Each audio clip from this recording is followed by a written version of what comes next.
Wagner sums up modernity. It can't be helped, one must first become a Wagnerian.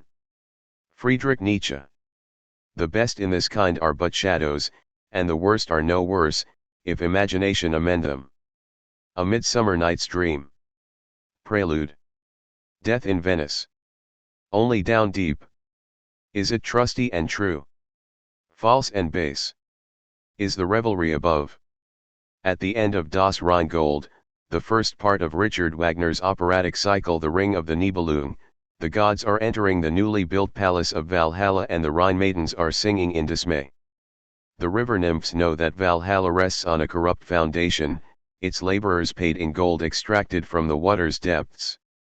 On the evening of February 12, 1883, some 3 decades after Rheingold was finished and 7 years after the Ring was first performed complete, Wagner played the Rhinemaiden's Lament on the piano.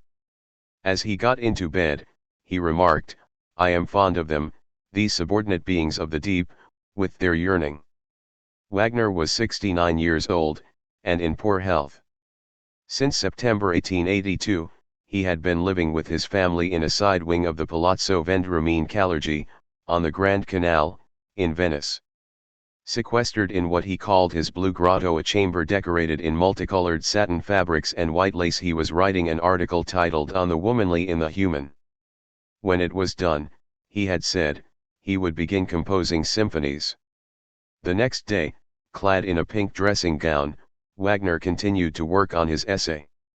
In a corner of a blank page, he wrote, "Nonetheless, the process of the emancipation of women goes ahead only amid ecstatic convulsions." Love tragedy.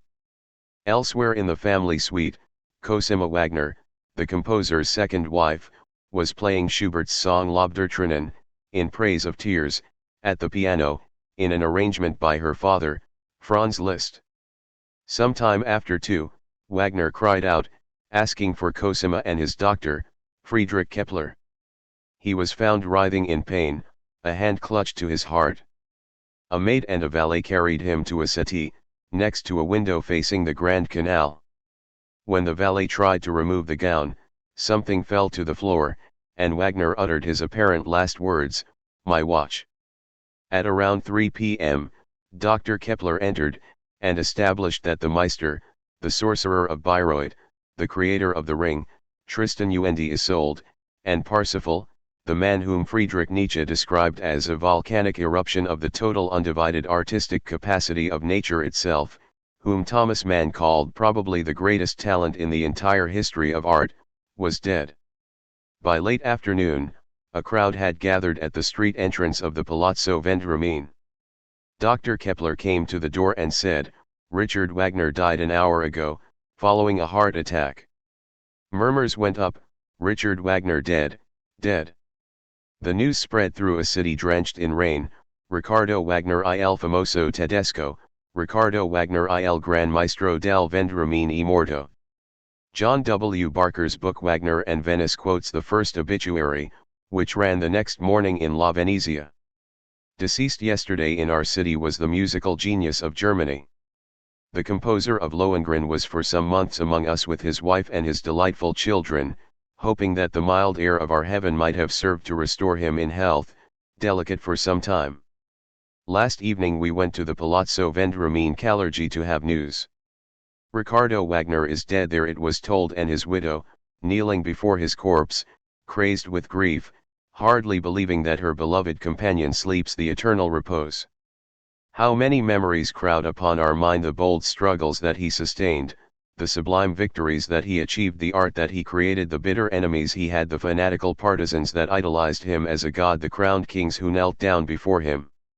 No more a corpse. But from him rises a voice that will not die and perhaps will become in time more powerful, more hearkened to, more beloved." 5,000 telegrams were reportedly dispatched from Venice in a 24-hour period. The news traveled as far as Dunedin, New Zealand, where Fergus Hume composed a sonnet hailing Wagner's Aeschylean music. Voluminous obituaries reviewed the composer's epic life, his middle-class origins, his early struggles in provincial posts, his failed first stab at Parisian fame, his years as a progressive opera director in Dresden, his participation in the revolutions of 1848–49, his Swiss exile, his quarter-century of work, with long interruptions, on the Ring, his disorderly private life, including 2 marriages and interminable financial crises, his miraculous rescue by King Ludwig II of Bavaria, the building of a festival theatre in Bayreuth, Germany, the premiere there of The Ring, in 1876, with 2 emperors and 2 kings in attendance, and the mystical farewell of Parsifal, in 1882. The life of Richard Wagner affords a remarkable illustration of the results of persistent effort in carrying out to its conclusion the inspiration of genius, the New York Times intoned. The more unsavory aspects of Wagner's character were usually omitted. The New York Daily Tribune, in an obituary that consumed more than a page of fine newsprint, gave only 1 sentence to his vicious attacks on Jews. Radical-minded Wagnerites thought that the mainstream tributes had got it all wrong. The American firebrand Benjamin Tucker wrote in his journal Liberty, "None of the newspapers, in their obituaries of Richard Wagner, the greatest musical composer the world has yet seen, mention the fact that he was an anarchist." Such, however, is the truth. For a long time he was intimately associated with Michael Bakunin, and imbibed the Russian reformers' enthusiasm for the destruction of the old order and the creation of the new. Montgomery Conway, a freethinker, abolitionist, and pacifist from the American South, made a similar argument in a memorial sermon in London. Through artists like Wagner, Conway said, the old order has become unreal. Fellow composers, whatever their opinion of the man, were shocked by his departure.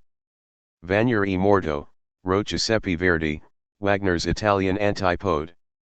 Reading the news yesterday, I was horror-struck, I can tell you. There is no question. It is a great personality that has disappeared. A name that leaves a most powerful imprint on the history of art. Johannes Brahms, seen as Wagner's chief German adversary, sent a large laurel wreath to the funeral. Young zealots were in despair.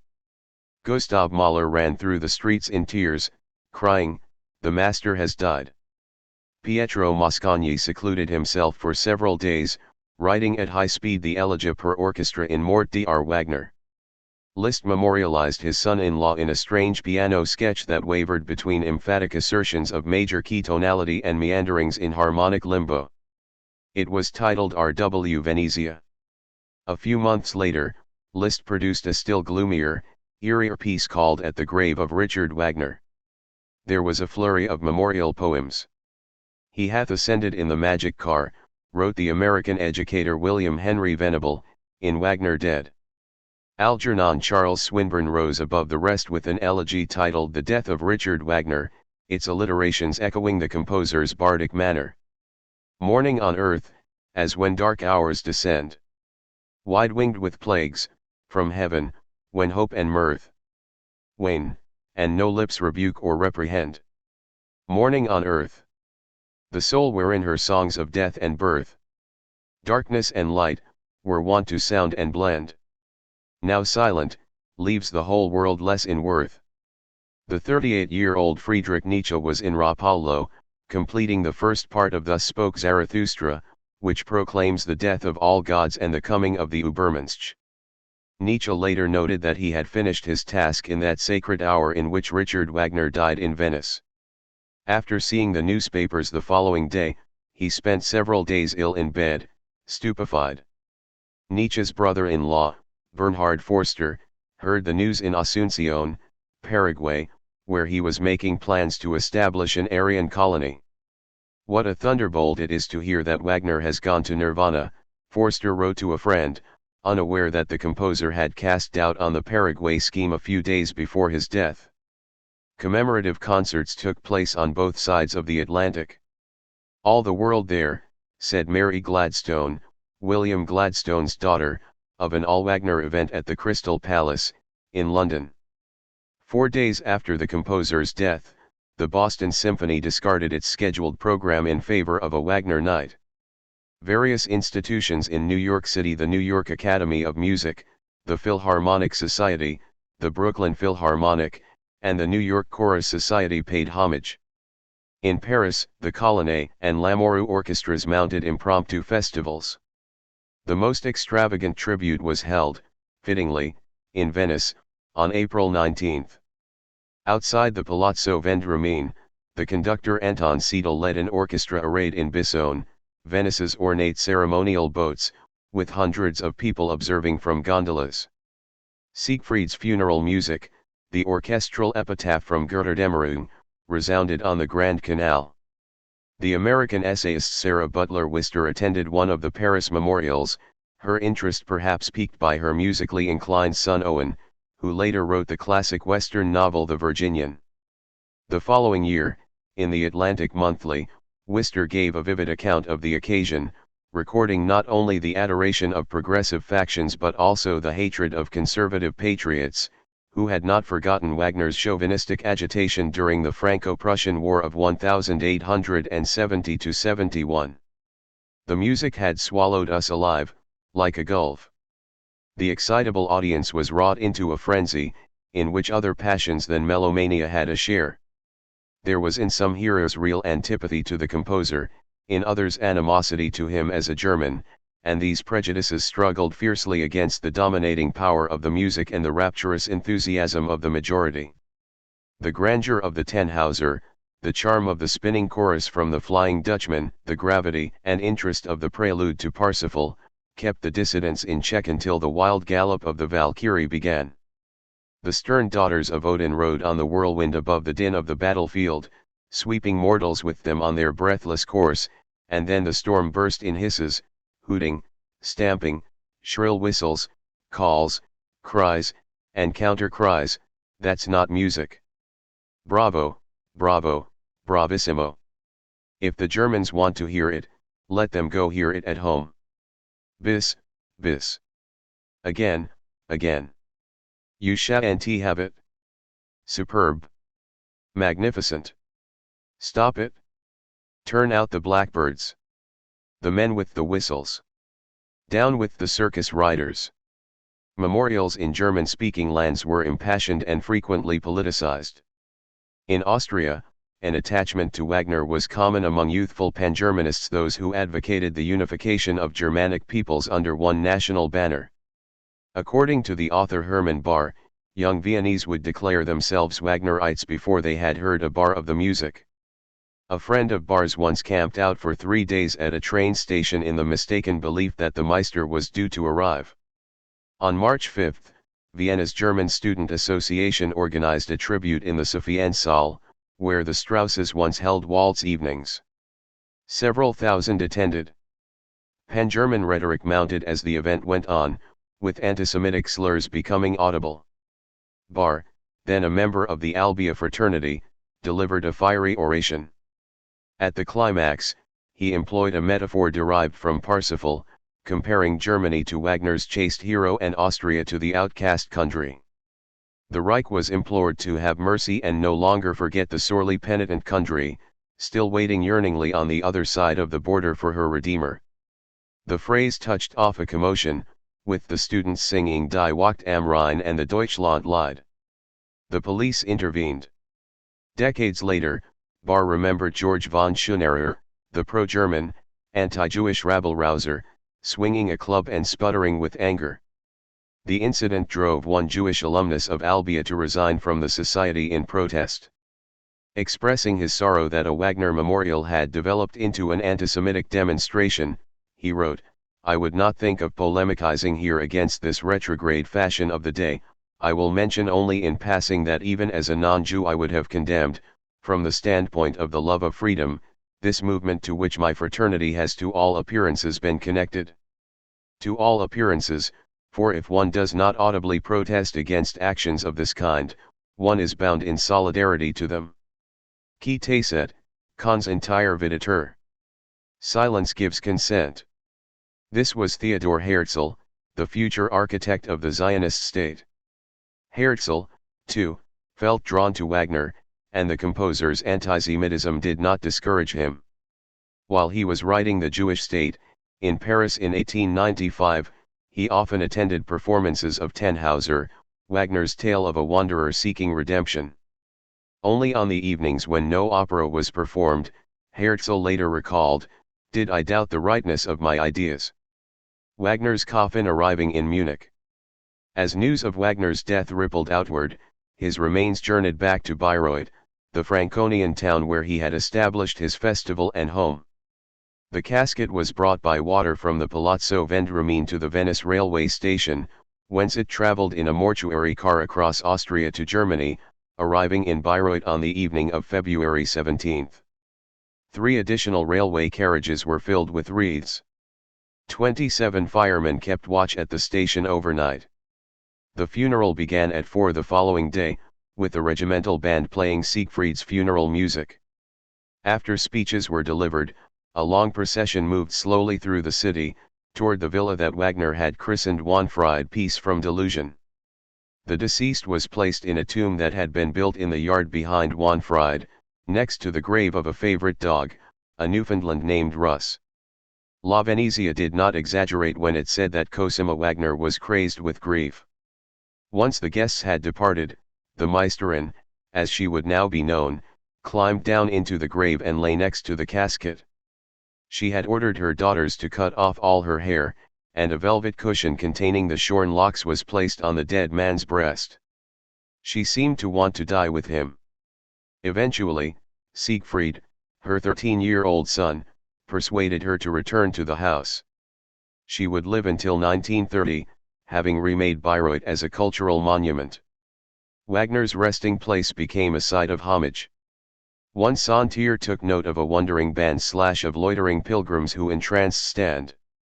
John Philip Sosa, the American March King, went to some trouble to gain entrance, persuading the Wanfried housekeeper to let him in when Cosima was away. Often, visitors left with a souvenir. The Boston arts patron Isabella Stewart Gardner took a leaf from the ivy that covered the grave and pressed it into her scrapbook.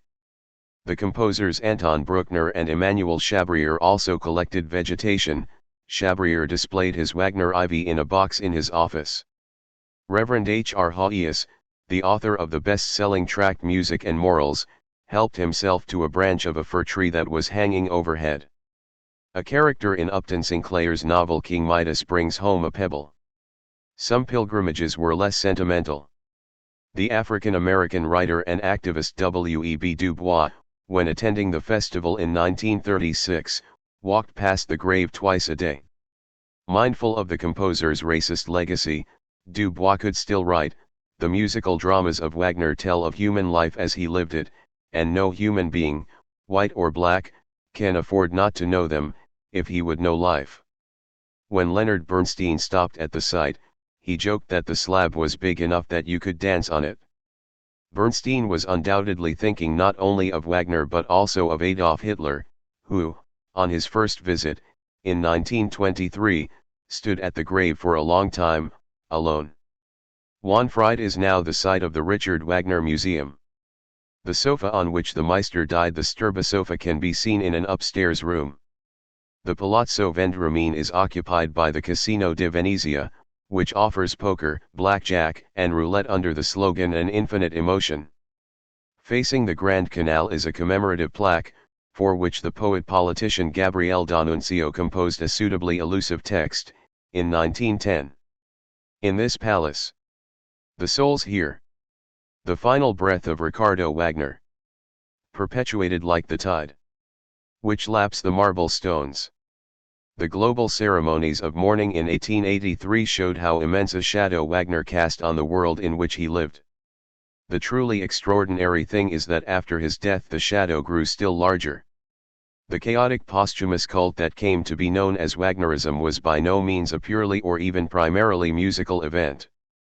It traversed the entire sphere of the arts: poetry, the novel, painting, theater, dance, architecture, film.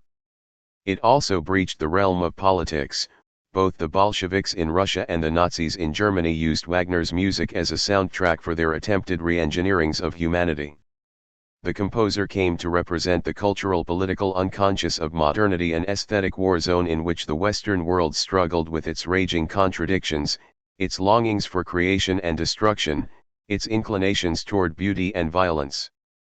Wagner was arguably the presiding spirit of the bourgeois century that achieved its highest splendor around 1900 and then went to its doom. He became the Leviathan of the fin de siècle in large part because he was never merely a composer. An idiosyncratic but potent dramatist, he wrote the texts for all of his operas, combining spectacular action sequences with intricate psychological studies. He was a prolific, all too prolific essayist and polemicist, whose menagerie of concepts Gesamtkunstwerk, total work of art, leitmotif, endless melody, artwork of the future overran intellectual discourse for several generations. He was a theater director and theorist who reshaped the modern stage. Productions at his Festspielhaus in Bayreuth anticipated the advent of the cinema, conjuring legends in the dark. Finally, and fatally, he dabbled in politics, helping to popularize a pseudo-scientific form of antisemitism. The sum of all these energies cannot be fixed. The essence of reality lies in its endless multiplicity, Wagner wrote in 1854. Only what changes is real. Wagner's grave at Wanfried. When the term Wagnerian first surfaced, it had an ironic ring. In 1847, a critic in the German city of Chemnitz wrote of the triumph of the Wagnerians, of which we are lucky to have several fine specimens here. Early on, the word denoted a follower or fan. Later, it marked an artistic quality, an aesthetic tendency, a cultural symptom.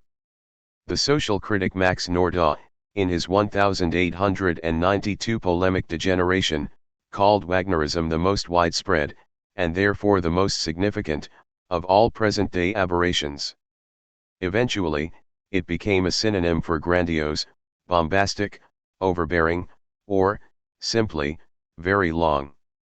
Things that have been described as Wagnerian include the film Fight Club, The Sound of Ice Breaking, the All-Ireland Gaelic Football Championship of 1956, the feud between Boeing and the European Aeronautic Defence and Space Company over a $35 billion tanker deal, servings of sausage and schnitzel in German-speaking Switzerland, the roar of a Lamborghini V10, and the monsoon in Mumbai. Similar lists could be made for Leitmotif and Gesamtkunstwerk. The currency of such terms, however spurious their application, testifies to Wagner's lasting grip. Even when Wagnerism is defined more narrowly, its meanings multiply. In these pages, it may mean a modern art grounded in myth, after Wagner's example. It may mean imitating aspects of his musical and poetic language. It may involve combining genres in pursuit of a total artwork. It may take the form of what I call Wagner scenes, tableaus in novels, paintings, and films in which the music is played, discussed, or heard in the background of an interaction, often a seduction. Despite Wagner's identification with German nationalism, he lived much of his life as a European nomad, and his impact was international in scope. Circa 1900, the composer was like a massive object in space, drawing some entities into its orbit, making others bend just a little as they moved along independent paths. Violent apostasy from Wagner can be Wagnerism inverted, as Nietzsche was the first to demonstrate.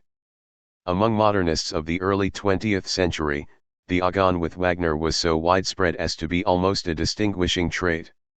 This is a book about a musician's influence on non-musicians' resonances and reverberations of one art form into others. Wagner's effect on music was enormous, but it did not exceed that of Monteverdi, Bach, or Beethoven. His effect on neighboring arts was, however, unprecedented, and it has not been equaled since, even in the popular arena. He cast his strongest spell on the artists of silence, novelists, poets, and painters who envied the collective storms of feeling that he could unleash in sound.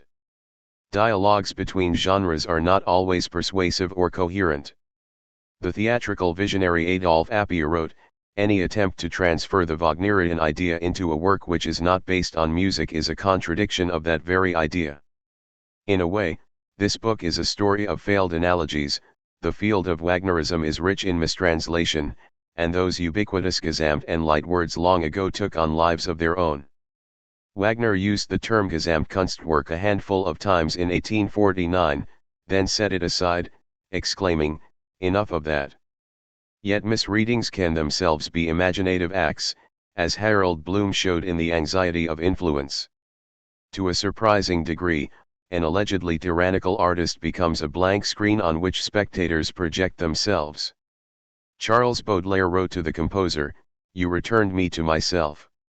Nietzsche, reviewing his youthful effusions, said, "All the psychologically decisive passages speak only of me." The salient element of such experiences is that Wagner creates ambiguity and certitude in equal measure. Whatever is flitting through the subject's mind is amplified and reinforced by a deep engagement with the music. The behemoth whispers a different secret in each listener's ear. Although Wagner had strong ideas about what his work meant, those ideas were far from consistent, and, in any case, ambiguity was a necessary outcome of his dramatic method, which ultimately rested on the manipulation of myth. "The incomparable thing about myth," he wrote, "is that it is always true, and its content, through utmost compression, is inexhaustible for all time." His hoard of borrowed, modified, and reinvented archetypes: the wanderer on his ghost ship, the savior with no name, the cursed ring, the sword in the tree, the sword reforged, the novice with unsuspected powers, and so on, is his most durable legacy. Early chapters of Wagnerism show a proliferation of mythologies, whether in Nietzsche's fable of the Übermensch, the poetical arcana of symbolist Paris, the neo-medieval conceits of the pre-Raphaelites, or Thomas Mann's tales of bourgeois decline. The mania gathers momentum not only in opera houses but also in occult shrines and anarchist cells. The middle third explores questions of race, gender, and sexuality. We roam the Wagnerian prairies of Willa Cather and gauge the equivocal responses of modernist writers like James Joyce, Marcel Proust, T.S. Eliot, and Virginia Woolf. The last section crosses the bloodlands of the 20th century and enters the dreamscape of Hollywood, from the birth of a nation to Apocalypse Now.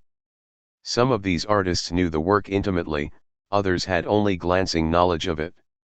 The point is that for several consecutive generations it was omnipresent. The historian Nicholas Vassigny writes, "There is no path into the 20th century for good or evil that bypasses Wagner. Of the Wagnerisms, the Nazi version is by far the best known. The term proto-fascist was virtually invented to describe Wagner," the philosopher Alain Badiou has said. The association is not a random accident. Emphasis on Hitler's Wagner in recent decades has been a necessary corrective to the silence that Wagnerites long maintained, whether because of lingering Nazi sympathies or because of a simple wish to avoid the subject. The composer's worldview, despite its inner conflicts, contains seeds of Nazi ideology. At the same time, the Wagner to Hitler narrative has its shortcomings. It is prone to what the literary critic Michael Andre Bernstein called backshadowing, the habit of reading German history as an irreversible march into the abyss. Contemplating the literature of the Holocaust, Bernstein wrote, "We try to make sense of a historical disaster by interpreting it, according to the strictest teleological model, as the climax of a bitter trajectory whose inevitable outcome it must be." One danger inherent in the incessant linking of Wagner to Hitler is that it hands the Führer a belated cultural victory, exclusive possession of the composer he loved. As early as 1943, the great leftist theater critic Eric Bentley was asking, "Is Hitler always right about Wagner?" Whatever the merits of the proto-Nazi framing, Wagner's afterlife assumes a tragic shape. An artist who had within his reach the kind of universality attained by Aeschylus and Shakespeare was effectively reduced to a cultural atrocity, the muzak of genocide. Still, Wagnerism survived the ruination of the Nazi era. In the post-war era, radical directors reinvented the operas on stage. Fantasy epics like The Lord of the Rings, Star Wars, and Game of Thrones rejuvenated Wagner's mythic devices, consciously or not. The mysticism of Parsifal wafted through the later novels of Philip K. Dick. Musicologists and historians have excavated half-forgotten understandings of the composer, and those alternative Wagnerisms are at the heart of my story: socialist Wagner, feminist Wagner, gay Wagner, black Wagner, theosophical Wagner, satanic Wagner, Dadaist Wagner, sci-fi Wagner, Wagnerismus, Wagnerismo, Wagnerisma. I am conscious of my limits, in both expertise and language. Nietzsche accused Wagner of dilettantism. In fact, the composer's legacy is so multifarious that anyone who studies it is a dilettante by default. Writing this book has been the great education of my life. You need not love Wagner or his music to register the staggering dimensions of the phenomenon. Even lifelong admirers sometimes become exasperated or disgusted with him. As George Bernard Shaw said, in his classic study The Perfect Wagnerite, to be devoted to Wagner merely as a dog is devoted to his master, is no true Wagnerism. You can sympathize with Stéphane Mallarmé, who spoke of Led Richard Wagner, and also accept W. H. Auden's description of the man as an absolute shit. Wagner's divisiveness, his undiminished capacity to enrage and confuse, is part of his allure. He would have puzzled over the majority of artistic responses to his work, not to mention latter-day styles of opera production. Most of all, though, he would have marveled at the persistence of his music in a world grown alien. Cosima Wagner wrote in her diary, he believes that after his death they will drop his works entirely, and he will live on in human memory only as a phantom. In this respect, as in many others, he has been proved triumphantly wrong. 1. Rheingold. Wagner, Nietzsche, and the Ring. In the beginning was the tone, octave E-flats in the double basses, sustained in a barely audible rumble. 5 bars in, bassoons add a pair of B-flats, 5 steps higher. Together, these notes form the interval of the perfect fifth. Like the fifth that glimmers at the start of Beethoven's Ninth Symphony, it is an emanation of primordial nature, the hum of the cosmos at rest. Then 8 horns enter one after another, in upward wheeling patterns, which resemble the natural harmonic series generated by a vibrating string. Other instruments add their voices, in gradually quickening pulses.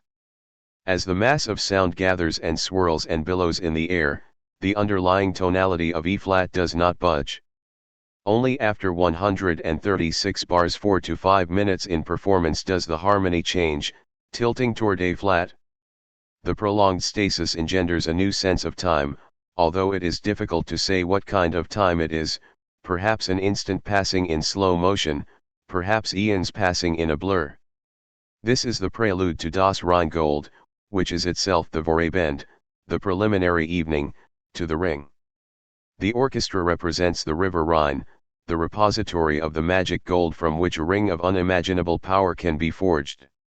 In his autobiography, My Life, Wagner relates how the opening came to him while he was staying in La Spezia, on the Ligurian Sea, in September 1853. Resting at his hotel, he fell into a kind of somnambulistic state, and the prelude began sounding in his head. Although biographers doubt that it happened exactly that way, we can surmise that the river is not purely German, that it flows from deeper, warmer waters. It is, so to speak, the world's lullaby, Wagner said. Out of the rocking cradle a universe emerges.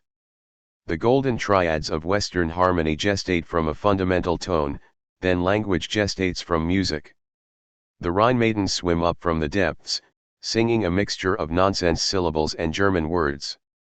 Wagner told Nietzsche he had in mind the phrase "Ia Popea," sung for centuries by mothers to lull their babies. Wea. Wega. Waj, du Vella. Welter, you wave. Walzuer Weej. Surge around the cradle. Wegala ia. Walala viola wea. Wagner is employing a highly stylized version of the old Germanic verse scheme of stab rime, which is structured around internal alliteration. The affect is epic, the language abstract. The modernists paid heed.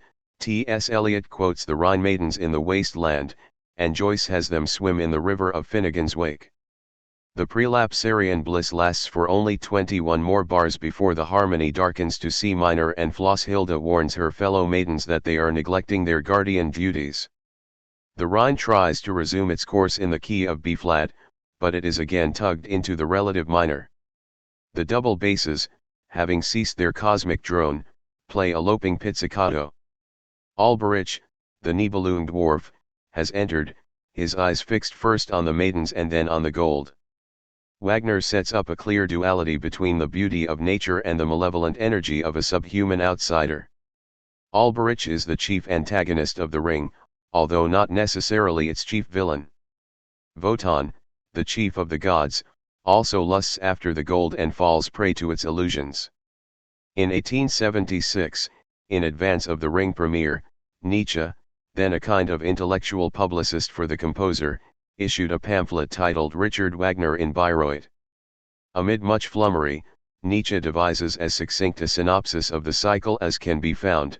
The tragic hero is a god who thirsts for power and who, after pursuing all paths to gain it, binds himself through contracts, loses his freedom, and becomes entangled in the curse that is inseparable from power. Needless to say, the topic is eternally relevant. The story of the fatal ring can always speak to the latest soul-stealing technological marvel, the latest swearing of vengeance, the latest rotting empire. The contradiction at the heart of the project is that the ring is itself an assertion of power huge in size, huge in volume, huge in ambition. Wagner criticized monumentality as an artistic value, calling for a vital folk art that spoke to its time instead of gesturing toward posterity. Nonetheless, the monumental and the Wagnerian were fated to become synonymous. When, in the wake of the Ring, Nietzsche broke with Wagner, he thought of himself as a fugitive slave. Although he disavowed the man, he could not disavow the work. During the 12 years of philosophical activity left to him, he continued to wrestle with the composer's shadow. In Ecce Homo, he writes, I actually have it on my conscience that such a high estimation of the cultural value of this movement arose. The movement is Wagnerism. Nietzsche is referring to his early gushing on the Meister's behalf, but it is the later, ostensibly anti-Wagnerian writing that shows the movement in full flower. The rejection of Wagner results only in a new interpretation of Wagner. Such is the infernal logic of his protean presence at the dawn of the 20th century. As Nietzsche eventually admitted, Wagner sums up modernity. It can't be helped, one must first become a Wagnerian. The Ring and Revolution. The revolutionary year 1848, which gave rise to the Ring, shook the old European order but failed to bring it down. In Paris, 3 days of street protests in February brought about the abdication of King Louis-Philippe and the proclamation of the Second Republic. Similar revolts took place in German-speaking lands, and a national parliament attempted to form in Frankfurt. Karl Marx and Friedrich Engels published the Communist Manifesto in London in February. Communist, socialist, and anarchist groups organized across the continent. Amid the tumult, counter-revolutionary forces regained the upper hand. The culminating moment famously described by Marx as historical tragedy repeating itself as farce was the dissolution of the Second Republic by Louis Napoleon, Bonaparte's nephew, at the end of 1851. The Dresden Uprising of 1849, with the soprano Wilhelmine Schroeder-Devrient exhorting the crowd from a window. Wagner, then in his mid-30s, charged into the melee.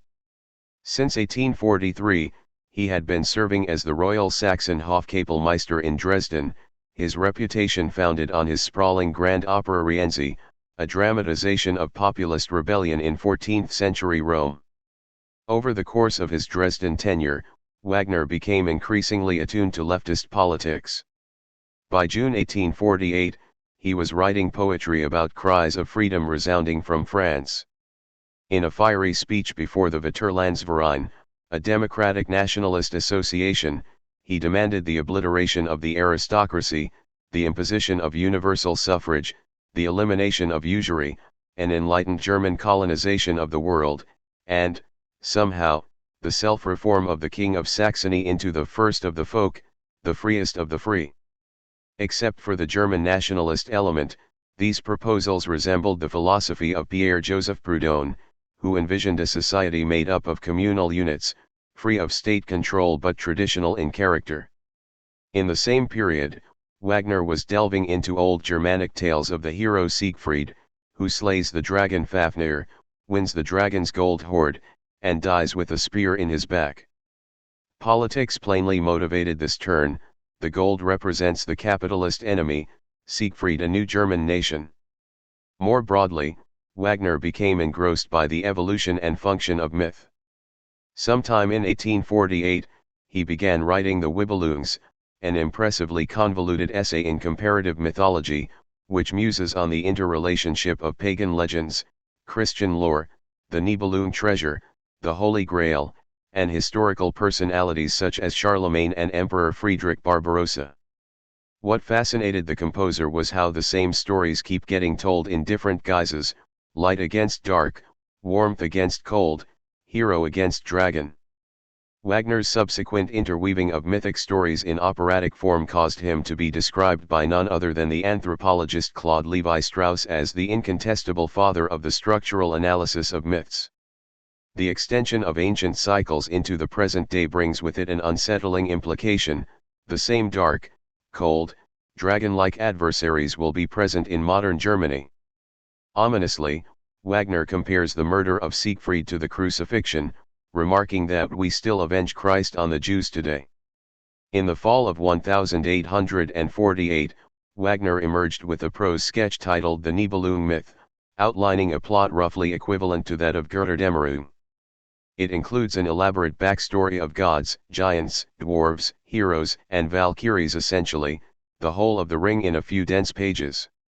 The scenario combines material from various Nordic and Germanic sources: the Poetic Edda, the Prose Edda, and the Valsunga Saga of Iceland, the Old Norwegian Eirks Saga, the German Nibelungenlied, Jacob Grimm's German mythology, into an inspired mishmash that owes as much to the composer's unruly imagination as to the extant sources. The ring itself is a new contraption. The old stories make mention of hoards and magic rings, but only in Wagner's version does the gold yield a weapon of absolute omnipotence. The one vague antecedent is Plato's ring of Gyges, which makes the wearer invisible and thereby endows him with the powers of a god. Even a just man might misbehave with such a device at his command, Plato suggests. Likewise, Wagner's ring bends all to its will. Its companion gadget, the Tarnhelm, enables one to disappear, change shape, or travel far in an instant. It is surely no accident that such magic lore found new life in the late 19th century, when technologies of mass manipulation and mass destruction were coming into view. The Nibelung myth begins not with an image of natural splendor, as in the finished cycle, but with a sinister picture of an infested earth. Out of the womb of night and death there germinated a people, which lives in Nibelheim, Mistholm, that is, in gloomy underground chasms and caves. They are called Nibelungs. With shifty, restless activity they burrow, like worms in a dead body, in the bowels of the earth. Alberich seized the bright and noble Rhine gold, abducted it from the water's depths, and with great and cunning art forged from it a ring, which gave him supreme power over his entire kin. Alberich strove for domination of the world and everything contained in it. The good versus evil duality breaks down, though, when Wagner makes the noble gods complicit in the general corruption. The peace by which they achieved domination is not grounded in reconciliation, it is accomplished through force and cunning. The intent of their higher world order is moral consciousness, but the wrong they are pursuing adheres to themselves.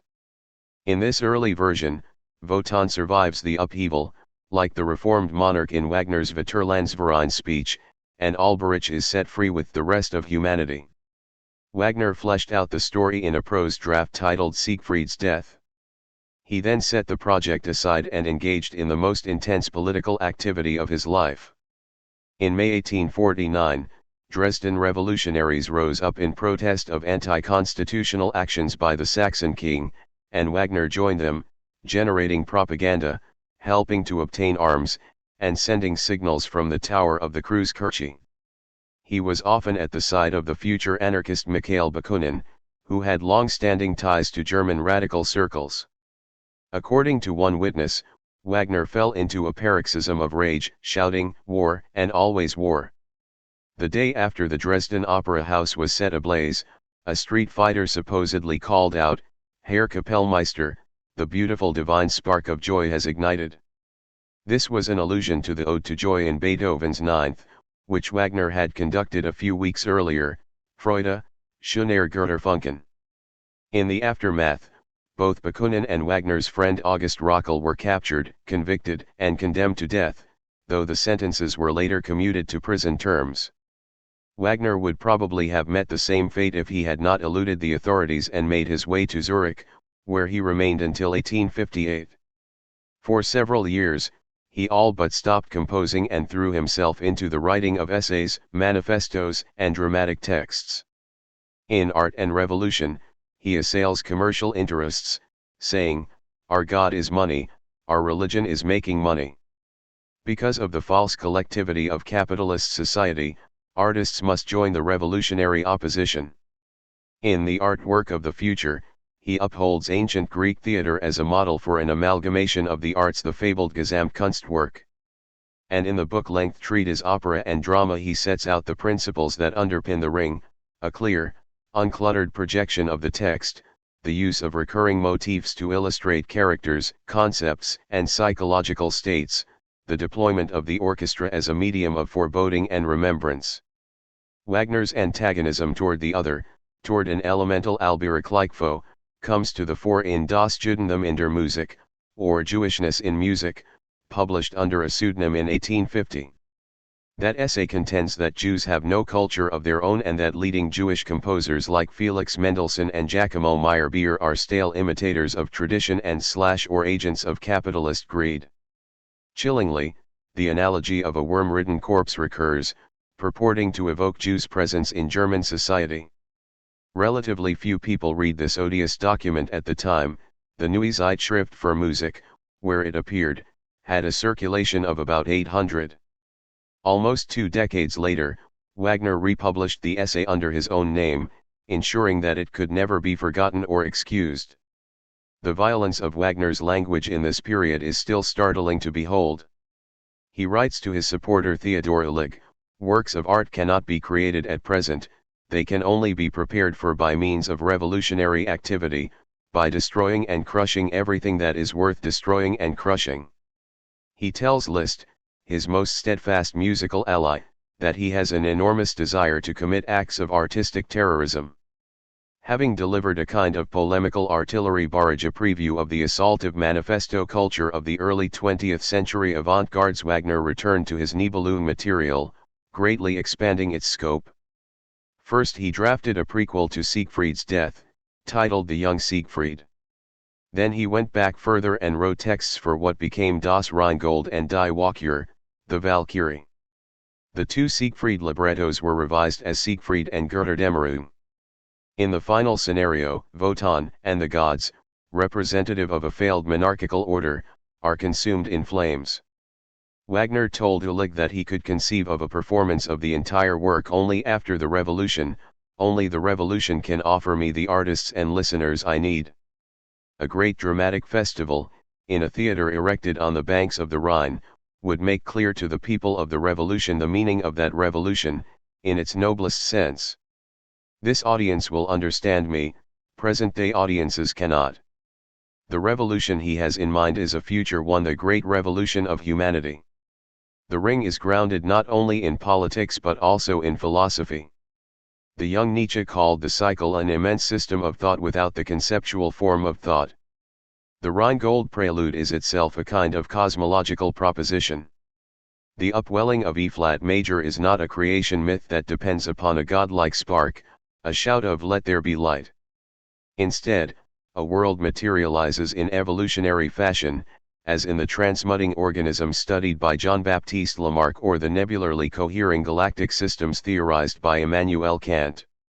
Early in his career, Kant speculated that the solar system had germinated from a mass of gas and dust. Friedrich Engels saw social implications in that hypothesis.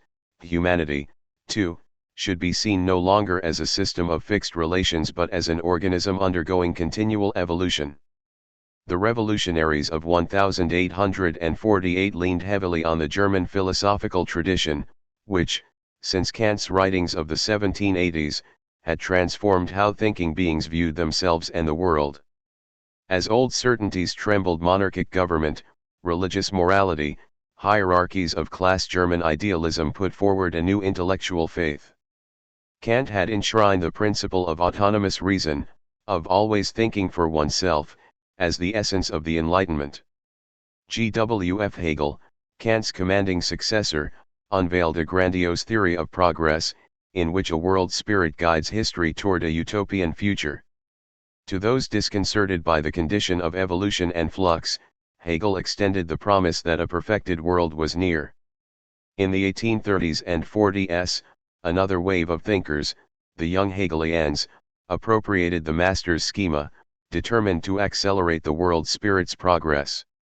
They took aim at religious pieties, David Strauss's The Life of Jesus critically examined, Ludwig Feuerbach's The Essence of Christianity, and at social inequality, the early economic thought of Marx and Engels.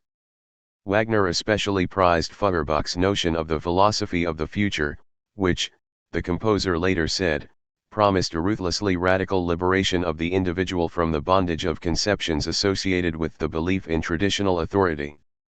This fixation on futurity. Wagner spoke variously of the artwork of the future, the drama of the future, the theater of the future, the artist of the future, the actor of the future, the religion of the future, the woman of the future, the humanity of the future, and the life of the future became a favorite target of satirists, but it was a calculated rhetorical device that moved art out of the domain of upper-class entertainment and into the main socio-political arena. Wagner also absorbed the romantic precept that art should fill the void left by the retreat of traditional religion. Friedrich Schiller, in his 1795 treatise on the aesthetic education of man, declared that humanity achieves freedom through the perception of beauty, that communities find unity through shared aesthetic experience. Schiller saw the advent of an aesthetic state, a joyous realm of play and of appearance. Friedrich Hölderlin, Friedrich Schlegel, and Friedrich Schelling all held that artistic mythologies could give new spiritual direction to what Max Weber would later call the disenchanted modern world.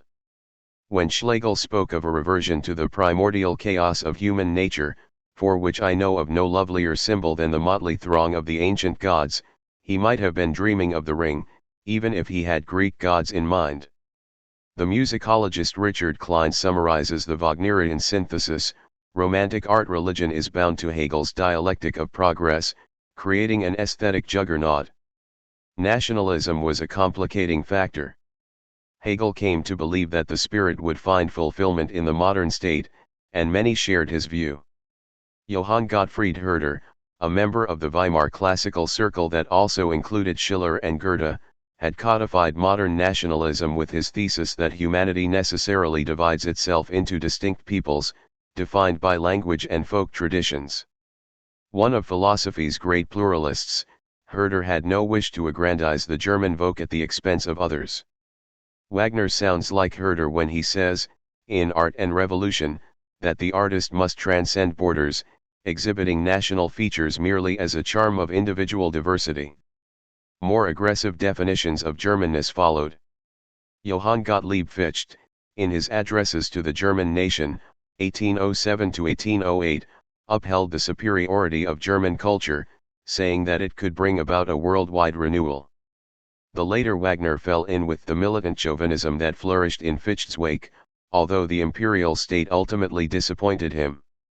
Dieter Borchmeyer, in his book What is German, describes how 19th-century Germany wavered between cosmopolitan and nationalist answers to the titular question. Wagner raised the issue himself and never gave a clear answer. The metaphysical bravado of German philosophy masked a host of insecurities and fears. Why had the land of poets and thinkers failed to form a nation in the political sense? Was Germany's backwardness a condition to be overcome, or did it preserve pre-modern values amid dizzying change? Many romantics, Wagner included, recoiled from 19th-century modernity: industrialization, urbanization, mass politics, mass media, the collective onslaught of the age of steam and speed. In The Ring, the Rhine is a resource in danger of exploitation and despoliation. The composer's urge to heal the break with nature culminates in Parsifal, where the hero says, "Only the spear that inflicted the wound can close it." In a way, that formula captures Wagner's own method. His critique of industrial society employs advanced stagecraft and tools of promotion, a culture of spectacle that looks ahead to Hollywood as much as it looks back to ancient Greece. What is modern in his work is intended to heal modernity's wounds. Awesome as it is, the Rheingold Prelude is something other than an idol of natural innocence. As Mark Berry argues in Treacherous Bonds and Laughing Fire, a study of the Ring's political philosophy, the cycle carries no naive message about the loss of paradise. Wotan's world is compromised from the start. The motif of the Rheingold, a C major trumpet fanfare amid shimmering strings, may seem to possess the same triadic purity as the immemorial rushing of the river, but it gives off an illusory, deceitful sheen. And while the Rhine maidens make a primeval first impression with their watery sound poetry, in Alberica's vicinity they become sneering sophisticates, mocking the ugly interloper. In The Perfect Wagnerite, Shaw compares them to denizens of high society who disdain a poor, rough, vulgar, coarse fellow. Modern productions often depict them as aloof party girls. Their humiliation of the dwarf is cruel, and breeds a resentment that many in the audience may find sympathetic. In Revenge, Alberich takes the gold and fashions the ring. Significantly, he does not win the prize by force. Wagner has given the Rheingold a peculiar feature, which is not to be found in the medieval sources.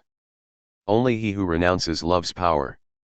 Only he who spurns love's pleasure. Only he can attain the magic to wrest the ring from the gold.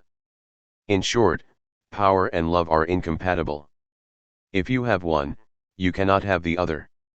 Alberich is willing to make the trade, thus I curse love. When the gods enter, in the second scene of Rheingold, they present a handsomer picture of the same ugly contradiction. Wotan is locked in a loveless marriage, with Fricka. Inscribed on his spear are the treaties that keep warring factions at bay and preserve his own preeminence. As we later learn, he cut this spear from the world ash tree, which withered as a result. Here is more evidence that shadows fell on the Ring universe long before Alberich shuffled in. Wotan has undertaken a massive construction project, Valhalla, which he can ill afford. The giants Fasolt and Fafnir have yet to be paid for their work in building it, and they want compensation in the form of Freya, keeper of the apples of eternal youth. When Wotan hears of the ring, he realizes he can use it to pay off the giants. With Loge, the demigod of fire, Wotan descends to Nibelheim, Alberica's world, intending to trick the dwarf into giving up the hoard. During the transition to Nibelheim, Wagner unleashes a gigantic percussion section that includes 18 anvils of frightening, futuristic sonority, far removed from the idyll of the Rhine. Shaw seizes on the industrial modernity of the Nibelung domain. This gloomy place need not be a mine, it might just as well be a match factory, with yellow phosphorus, Fossijaw, a large dividend, and plenty of clergymen shareholders. Alberich has multiplied the gold into vast wealth. Like Marx's potentates, he is captive to his capital and takes no pleasure in it. Yet to adapt an American politician's quip about the Panama Canal, he stole the gold fair and square, by renouncing love. Wotan makes no such sacrifice, at least consciously, and is therefore a thief of a higher order. As Wagner makes clear in his initial sketch of the Nibelung story, Alberich is right in his complaints against the gods. In the final scene of Rheingold, the dwarf delivers his terrible curse upon the ring, which is also a curse upon Wotan. Am I free now? Laughing angrily. Truly free? Then receive my freedoms. First greeting. As it came to me through a curse, so shall this ring be cursed in turn. Let all covet its acquisition. Let none enjoy its benefit. Forfeit to death. Let the coward be fettered by fear. As long as he lives, let him die away craving the lord of the ring, as the slave of the ring, till I hold the spoils in my hand again. Wotan and Loge try to laugh away this diatribe. Did you hear his love greeting? But the curse kicks in when Fafnir kills his brother, Fasolt, in a dispute over possession of the ring. Wotan begins to realize that his dealings rest on an evil wage. The terms of the political analogy are clear. Wotan is a ruler in the modern mode, willing to allow limited freedoms but prepared to resort to violence. In his mania for treaties, he resembles Clemens von Metternich, the master of the old order. The lesser gods are the aristocracy, the giants are the restless proletariat. Alberich is a self-made capitalist. Loj is like a renegade philosopher-politician who has joined Wotan's coalition for pragmatic reasons. Many commentators have likened Loj to Bakunin, who, according to Wagner, imagined a world conflagration arising from peasant rebellion. At the end of Rheingold, Loj is tempted to torch Valhalla earlier than scheduled. They're hurrying on towards their end, though they think they will last forever. I feel a seductive desire to turn myself into guttering flame. The fall of the gods is the necessary prelude to a true uprising. Alles, was bestet, muss untergehen, Wagner wrote in his 1849 essay Revolution. All that exists must go under. The words parallel the prophecy of the earth goddess Erda, who warns Wotan, all that is, ends. Rheingold closes with the degraded majesty of the gods' entrance into Valhalla. Just as Wotan and his clan set foot on the rainbow bridge that leads to their new home, the Rhine maidens are heard pleading for the return of the gold, only down deep is it trusty and true. Wotan scowls to Loj, put an end to their teasing. Fergus Hume, in his memorial sonnet of 1883, was right to call Wagner Aeschylean. The scene resembles the ending of Agamemnon. As Clytemnestra and Aegisthus enter the palace of the murdered king, the chorus chants, "Have your way, gorge and grow fat, soil justice, while the power is yours," to which Clytemnestra replies, "Do not heed their empty yappings." Both processions are hollow triumphs. False and base is the revelry above. The challenge is to hear the irony in Wagner's wall of sound. The thrill of the sonority, with its 17 blaring brass, can trick us into taking the bombast at face value. Die Walküre and Metaphysics. In the summer of 1854, Wagner arrived at Walküre, the first full-length opera of the Ring. Settled in Zurich, he composed at a manic pace. By September, he had churned his way through the first act, in which Siegmund and Sieglinde, Wotan's twin offspring, fall in love without knowing each other's identity. Despite the scandalousness of the situation, or perhaps because of it, 19th-century audiences found these scenes as rousing as any popular romance of the day. The climactic cascade of sensations, Siegmund's ardent song of love and spring, winter's storms have waned, Sieglinde's equally ardent answer, you are the spring for which I longed, Siegmund's drawing of the sword from the tree, Nothin. Nothin, the final orgasmic embrace is a tour de force of hot-blooded romantic entertainment. Wagner in Zurich, from Thomas Mann's picture collection.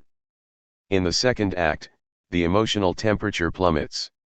Wotan enters in a buoyant mood, convinced that he has found a way to regain the ring. Having surrendered the gold to Fafnir, Wotan cannot revoke the deal, on account of the contracts etched into his spear. Yet the wild human Siegmund would appear to be free of his father's will and of godly commitments. Surely he can win the ring from Fafnir, who has taken the precaution of turning himself into a dragon. Fricka, Wotan's disgruntled spouse, proceeds to pick the plan apart. Incestuous love is an outrage, she says, and Siegmund's independence is a sham, the free man is transparently a pawn. Fricka demands that Wotan stand aside when Sieglinde's husband, Hunding, comes seeking satisfaction. Wotan descends into a 20-minute monologue of anguish. The chief of the gods comes to understand his own powerlessness and, beyond that, the inevitability of his end. Wagner wrote of this scene, if it is presented as I require and if all my intentions are fully understood, it is bound to produce a sense of shock beyond anything previously experienced. First, downward crawling bassoons, cellos, and a bass clarinet suggest Wotan's dejection. When his Valkyrie daughter Brunhilde asks what is wrong, he howls. O heilig Schmock! O righteous shame! O schmalicher harm! O shameful sorrow! Götternoth! God's distress! Götternoth. God's distress. Endloser Grimm. Infinite rage. Widgergram. Eternal grief. Der Trauer Saint bin ich von allen. I am the saddest of all living things. The alliterations of Stab Riem here follow a subtler function, of a kind that Wagner discusses in opera and drama. When our ears detect consonant patterns say, heilig, holy/righteous, and harm, sorrow, we recognize a bond between seemingly opposed emotions. The music is titanic. The vocal line dives down jagged intervals octave, major seventh, minor seventh. The orchestra piles on monolithic dissonances over a cavernous sea. The bass note keeps moving down, one false bottom giving way to another, until we reach the basement of the world. Wotan now retells the story of the ring with a clear view of his own guilt. I longed in my heart for power. I acted unfairly. I did not return the ring to the Rhine. The curse that I fled will not flee from me now. Let all that I raised now fall in ruins. Finally, he emits two cries of Das Ende. The first stentorian, the second a whispered gasp. In a bitter epilogue, Wotan bequeaths to Alberich the worthless splendor of the gods. Just before Wagner wrote this music, he made a discovery that reshaped his intellectual landscape. A fellow exile in Zurich was the revolutionary poet George Herwegh, who, in 1848, had led an expeditionary force into the Grand Duchy of Baden in support of attempts to found a republic there. Herwegh recommended that Wagner read Arthur Schopenhauer's The World as Will and Representation. First published in 1818, this lyrical masterpiece of philosophical pessimism initially attracted little attention. In the years when Hegel's vision of historical progress held sway, Schopenhauer offered a far darker picture of a pain-filled world spinning toward no definite goal. By the early 50s, the pessimist had come into fashion, his world weariness matching the depleted mood of the post-revolutionary era. At first, Schopenhauer's imperative of self-abnegation alarmed Wagner, but Herwegh made him realize that all tragedy rests on an awareness of the nothingness of the world of appearances. The world as will appealed to Wagner not least because it elevated music to a place of preeminence among the arts. In Schopenhauer's thought, the will is not simply the striving of the individual but a drive inherent in the universe, an endless need that never finds satisfaction. Music, Schopenhauer says, is the one art form that, rather than copying the outer shell of representation, mimics the operation of the will itself. The composer reveals the innermost nature of the world, and his work gives the innermost kernel preceding all form, or the heart of things. The great boon of aesthetic experience, Schopenhauer elsewhere says, is that in replicating the activity of the will it grants the spectator relief from the will's insatiable pressure, by letting him imagine that he has stepped outside of it. We celebrate the Sabbath of the penal servitude of willing, the will of Ixion stands still. Nietzsche later smirked that Wagner's embrace of Schopenhauer was no surprise, given the superpowers that this philosophy bestows on the musician. Henceforth he became an oracle, a priest, indeed more than a priest, a sort of mouthpiece of the in itself of things, a telephone of the beyond. But the appeal was not simply narcissistic. Wagner saw striking resemblances between Schopenhauer's work and The Ring in Progress. One passage in The World as Will reads like a précis of the opening of Rheingold. I recognize in the deepest tones of harmony, in the ground bass, the lowest grades of the will's objectification, inorganic nature, the mass of the planet. The ethic of self-abnegation matches Wotan's acceptance of his powerlessness. Schopenhauer says that only a denial of worldly appearances, a denial of the will to live, can bring peace to the suffering individual. He who overcomes the self will change his whole nature, rise above himself and above all suffering, and gladly welcome death. The Wotan of Walkure begins to attain such wisdom, although his behavior lags behind his understanding. What I love, I must relinquish. These ideas had sources older than Schopenhauer. To expose the unreality of the outer world, the philosopher drew not only on the Western intellectual tradition Plato's Shadows in the Cave, Kant's World of Phenomena, but also on Christian asceticism, Buddhism, and Hinduism. The Hindu concept of Maya, the veil of illusion, was paramount. Feuerbach, in his thoughts on death and immortality, had taught that the lust for life is also the lust for death, that only nothingness can cure being. True heaven is the better I of another humanity that comes into being when the ego withers. The Romantics had long sung in praise of death, dissolution, self-annihilation. Wagner seemed especially open to such thinking after 1848, when his alienation from both political and artistic life became profound. The world is evil, evil, fundamentally evil, he wrote to Liszt. It belongs to Alberich.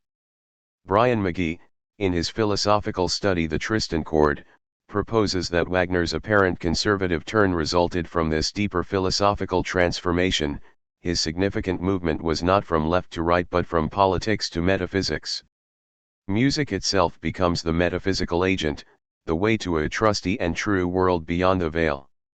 In December 1854, Wagner sent Schopenhauer the text of The Ring, no doubt hoping that the philosopher would recognize it as the work of a kindred spirit. Schopenhauer, who preferred Mozart and Rossini to more modern music, made biting notes in the margins. Woden under the slipper, he wrote next to Foucault's critique of her husband in Act II of Walkure. The goings-on between the twins caused him obvious distress.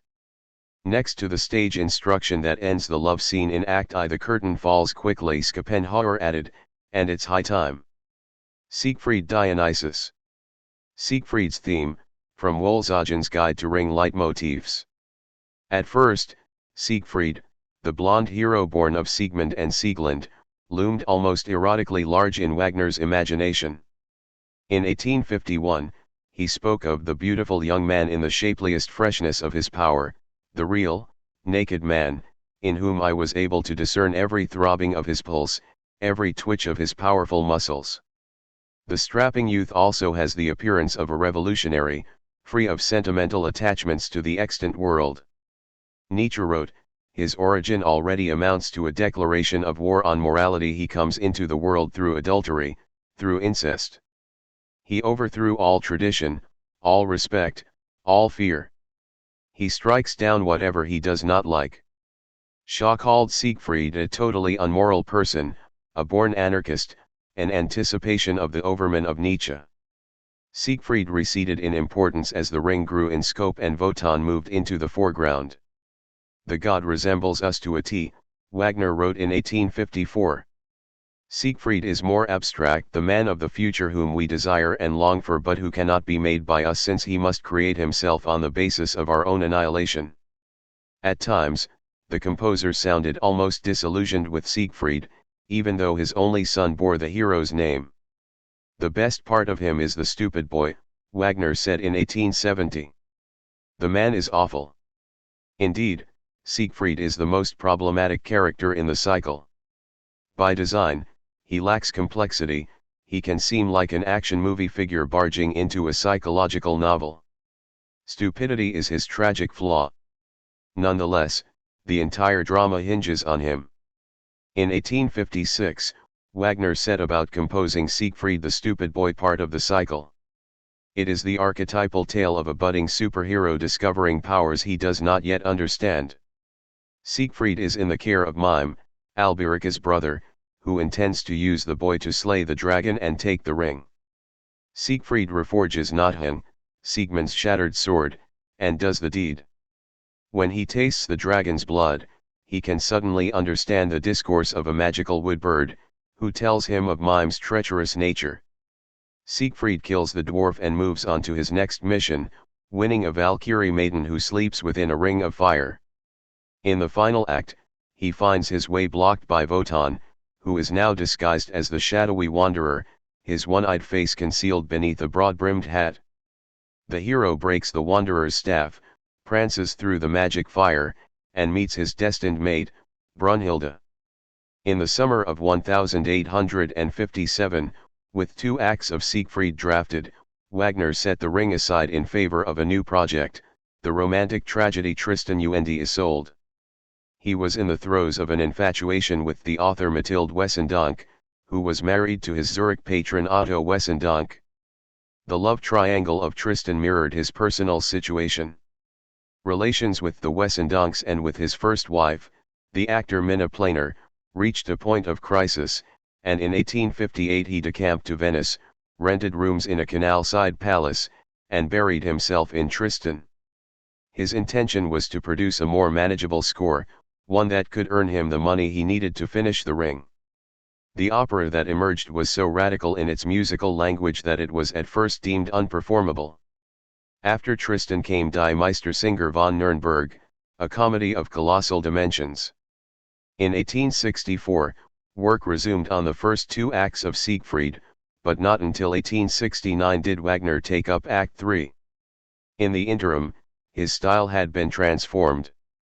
At any performance, you feel a jolt when the curtain rises on Act 3 and the enriched technique of Tristan and Meistersinger comes flooding in, with 9 distinct ring leitmotifs superimposed.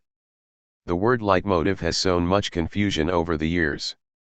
Hans von Wolfsoggen, one of Wagner's most militant young followers, popularized the term, against the composer's own wishes. Although Wagner referred to melodic moments and basic motifs in his work, he criticized Wolfsoggen for treating such motifs purely as dramatic devices, overlooking their musical logic. In the simplest definition, leitmotifs are identifying sonic tags. When someone talks about the sword, you hear the sword's theme. Leitmotifs certainly function this way in The Ring, but they are less finished melodies than charged fragments, which transcend their context and gesture forward or backward in time. They not only illustrate the action but indicate what characters are thinking or sensing or even what they are unable to perceive. As The Ring proceeds, Wagner handles his leitmotifs in increasingly cavalier, even subversive ways. The motif commonly called Renunciation of Love first sounds in Rheingold, as the Rhine maiden Wogland explains how the gold can be won. It is heard again in Walkure, when Siegmund is preparing to pull the sword Nothan from the tree. There its purpose is more obscure, and has stirred much speculation. It implies some concealed identity between the lusty hero and the loveless dwarf, and the identity of opposites is a favorite Wagner theme. Even more tellingly, the motif sounds in Götterdämmerung when Brunhilde tells her sister Waltraud that she will not give up the ring, because it symbolizes her bond with Siegfried. The Ring's power has advanced to the stage that love and lovelessness serve its purposes equally. A psychological study has concluded that neither general musical training nor command of German is necessary for subjects to be able to recognize and recall the leitmotifs. They are superbly designed to lodge in the memory of a broad public, orienting listeners in large-scale compositional structures. Eric Preto, in his book Listening In, writes that the leitmotif is not a musical technique at all but instead a device borrowed from drama, and dependent on that eminently linguistic procedure, the attribution of a referent to a sound symbol. Because of its literary nature, the leitmotif has affected literature in turn. Wagnerian authors create networks of phrases that recur across a wide span. Visual artists and filmmakers, likewise, introduce motifs of pattern and color. Although the analogy can become vague to the point of vanishing, artists in many disciplines have respected Wagner's way of giving continuity to extended forms. What no artist can imitate with complete success, though Thomas Mann and Proust come close, is the uncanny way leitmotifs operate in later stages of The Ring, bridging expanses of time. The music of previous days resurfaces, as if from another life. From Act 3 of Siegfried forward, the old motifs are, indeed, the voice of Wagner's younger self intruding on his mature style. When Siegfried breaks the Wanderer's staff, the mighty descending figure of Wotan's spear undergoes a harmonic fracture, breaking into whole tone intervals. The spear motif will recur in Götterdämmerung. There it falls into the hands of Alberica's demonic son Hagen, who dispatches Siegfried with a stab in the back. Having helped to establish identity and personality, leitmotifs also suggest the loss of identity, death itself. By the time he returned to Siegfried, Wagner had settled in a lakeside house in Tribschen, outside Lucerne.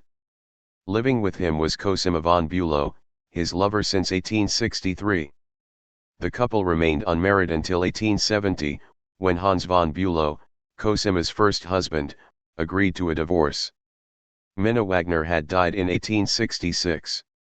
In the meantime, Cosima had given birth to two illegitimate children, Isolde and Eva.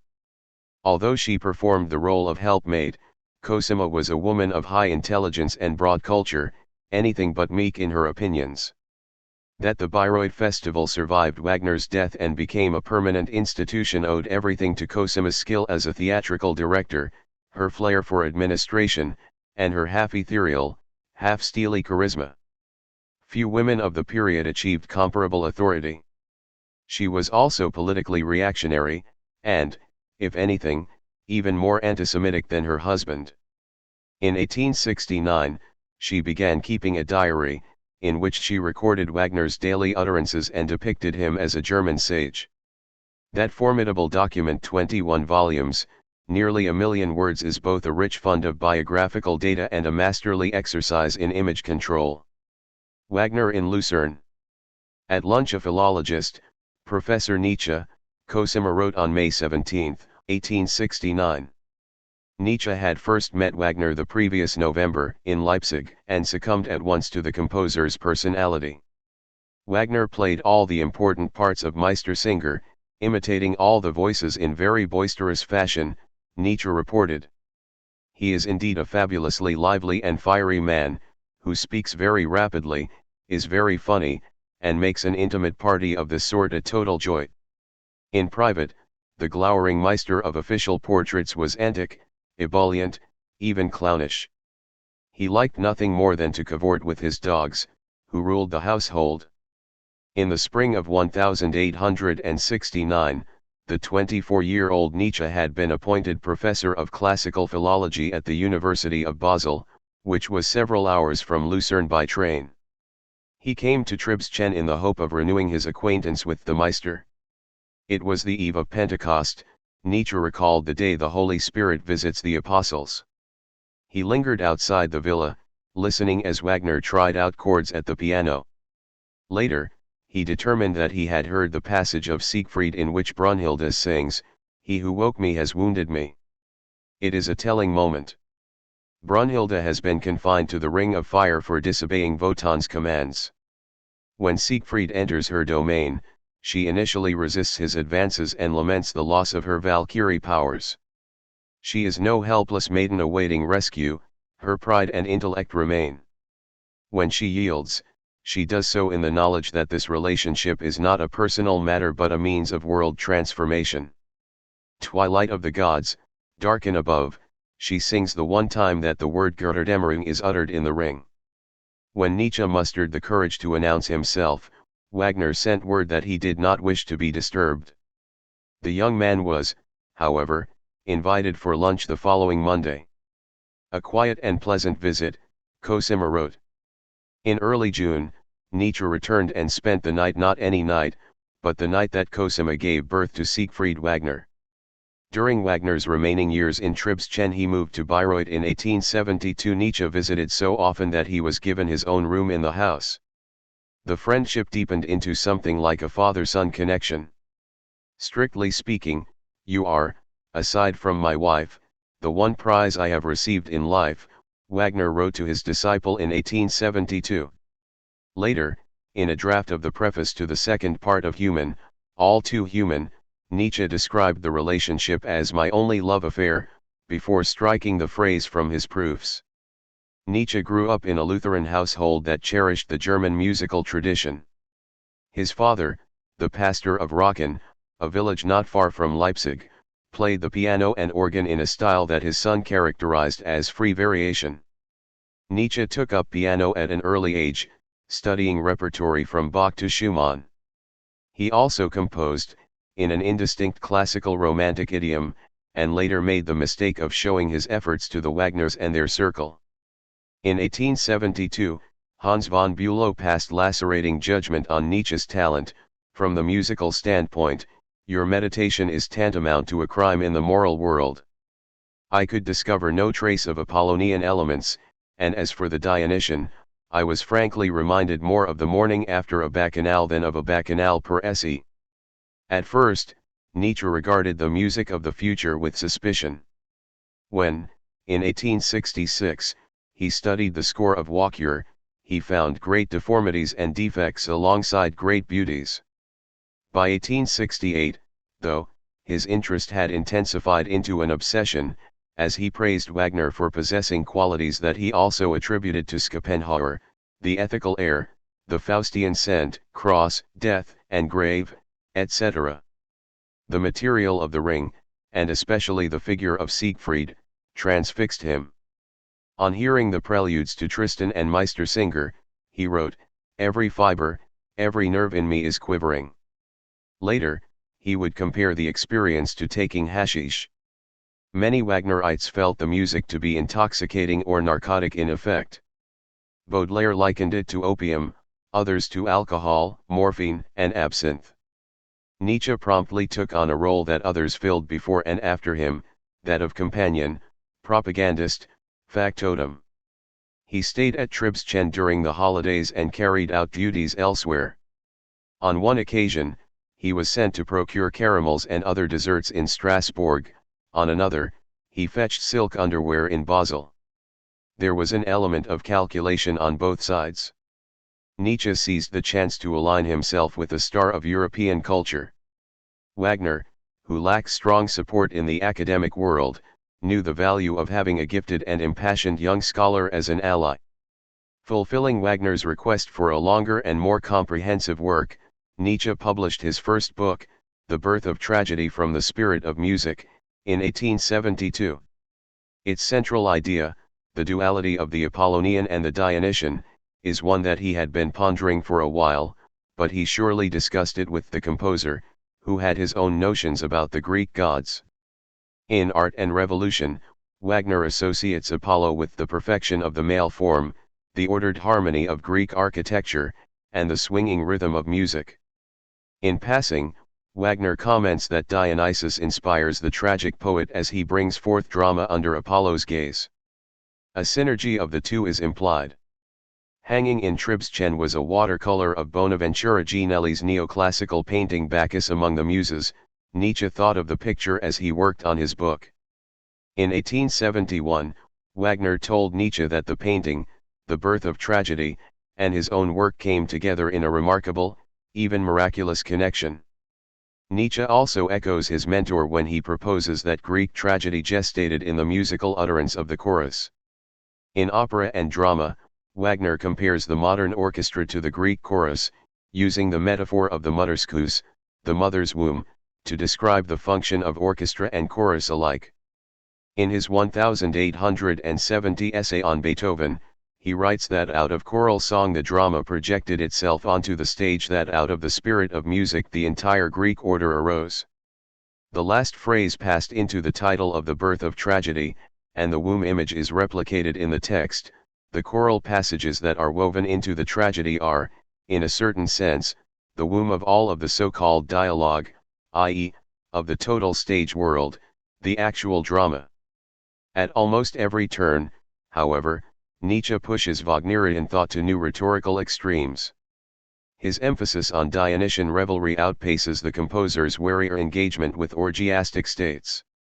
His claims on behalf of art are fanatical: only as an aesthetic phenomenon is existence and the world eternally justified. Master and follower diverge most conspicuously on the question of slavery. For Wagner, slavery was a flagrant flaw of Hellenic culture. A Greek revival would require a different social structure, one that would make beauty available to all. Nietzsche repeats certain of these sentiments but never strongly affirms them.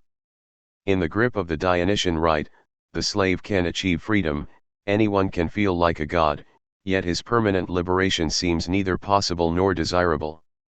In an essay on the Greek state, which was dropped from The Birth of Tragedy in its final form, Nietzsche declares that slavery belongs to the essence of a culture, its logic binding the masses to the service of a superior, art-creating minority. The intellectual historian Martin Ruhl speculates that Wagner persuaded Nietzsche to omit this material when they discussed the manuscript. In the last part of The Birth of Tragedy, Nietzsche writes that German music will incarnate the gradual awakening of the Dionysian spirit. Amid the degeneracy of contemporary life, one can take comfort in the fact that The German spirit rests and dreams in an inaccessible abyss, like a knight sunk in slumber, its splendid health, profundity and Dionysian strength intact, and from that abyss the Dionysian song is wafting up our way, to let us know that this German knight still dreams even now his age-old Dionysian myth in blissfully serious visions. Let no one believe that the German spirit has forever lost its mythical homeland, if it can still understand so clearly the bird voices which tell that homeland's tale. One day it will find itself awake, in the morning freshness of a tremendous sleep, then it will slay dragons, destroy the spiteful dwarfs, and awaken Brunhilde, and Wotan's spear itself shall be unable to block its way. It is a polemical account of the ring. Not only Brunhilde but also Siegfried are cast as sleepers waiting to be awoken. The hero becomes like Friedrich Barbarossa, the Holy Roman Emperor, who was said to lie beneath the Kyffhauser Hills in Thuringia, waiting to rise again. As Benedict Anderson shows in his classic study Imagined Communities, the metaphor of awakening is a commonplace in nationalist discourse, recasting a newly invented entity as a resurrected one. German readers would have related such imagery to the Franco-Prussian War of 1870–71 and the crowning of Wilhelm I as Kaiser of a unified Reich. In fact, Nietzsche, who witnessed the war's carnage as a medical orderly, felt that militarism was eroding the German soul, and argued the point with Wagner, who was in a jingoistic phase. Nietzsche aired those reservations in his 1873 essay on David Strauss, but not in The Birth of Tragedy. Wagner pronounced himself pleased. "This is the book I have been longing for," he told Cosima. But it may have impressed him more as a feat of publicity than as a faithful picture of his ideas. Nietzsche thought that Wagner did not recognize himself in the text. What is missing is an awareness of Siegfried's flaws, his gullibility, his rashness, his obliviousness, and a sense of Brunhilde's redeeming wisdom. Nietzsche effectively jettisons the Ring's critique of power. He would later say that Wagner went astray when he lost touch with Siegfried's vitality and gave in to Wotan's pessimism. Everything goes wrong, everything is a disaster, the new world is just as bad as the old one. Nothingness, the Indian Circe beckons. The disjunction between Nietzsche and Wagner is visible from the start. Bayreuth 1876. The chief feature of the Wagner district is a great lunatic asylum, George Bernard Shaw wrote in 1889. It is a desperately stupid little town. To call it stupid is unjust, but Bayreuth is certainly a quiet place, a typical provincial German city, with a quaint old center and a fine Baroque opera house. There are no fast trains from metropolitan centers, most travelers must change to a local in Nuremberg, about 50 miles to the southwest. For Wagner, the relative dullness of Bayreuth was a boon. He wanted to locate his festival in a city large enough to accommodate an influx of visitors but not so large as to possess a well-heeled, prejudiced art public of its own. The site had to exist outside of extant cultural networks, it had to be a blank slate. Wagner had long wished for a new kind of festival experience, through which his audience could escape urban distractions and enter a more receptive frame of mind. There were precedents for such a ritual, such as the Passion Play at Oberammergau, which has been reenacting Jesus Christ's trial and death at 10-year intervals since 1634. The ultimate model was the Great Dionysia, the civic festival of ancient Athens, which revolved around dramatic performances in the form of tetralogies, 3 tragedies followed by a satyr play. Wagner set forth his plan in an 1850 letter to Illig.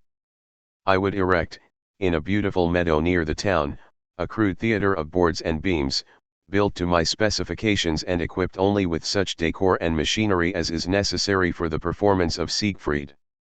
At the New Year, announcements and invitations to all friends of the musical drama would go out to all the German newspapers, with the offer of a visit to the proposed dramatic musical festival. Anyone who responds and travels for this purpose to Zurich would be assured an entrée, naturally, like all the entrées, gratis. In addition, I would invite the young people here, university, choral societies, etc. When everything was in order, I would arrange, under these conditions, 3 performances of Siegfried in 1 week. After the third, the theater would be torn down and my score burnt. To those who had enjoyed the thing I would then say, now go do the same. It would cost 10,000 thalers, Wagner added. Although he soon set aside the immolation of the score, he stuck to this initial scheme for a long time. He often spoke of his theater as a temporary structure, made of light materials. Even at a late stage, he hoped to offer free tickets, so that the experience would be open to all. To be sure, the expense of traveling to Bayreuth would still have been more than most people could bear. By the later 60s, Wagner was a figure of international renown, his insurgent aura fast dissipating. In 1864, Ludwig II, the teenaged monarch of Bavaria, had come to the composer's rescue. The king adored Wagner's music but had his own ideas about architecture, and was not inclined to underwrite a temporary theater in a meadow. When the romantic classical master Gottfried Semper drew up plans for a massive theater in Munich, Wagner called it nonsensical, although he approved of Semper's design for the auditorium itself. The projected cost of the building provoked criticism, adding to the cloud of controversy that surrounded Wagner in Bavaria. Court intrigues and press campaigns forced a retreat to Switzerland. Still, Ludwig sought to make Munich the Wagner capital.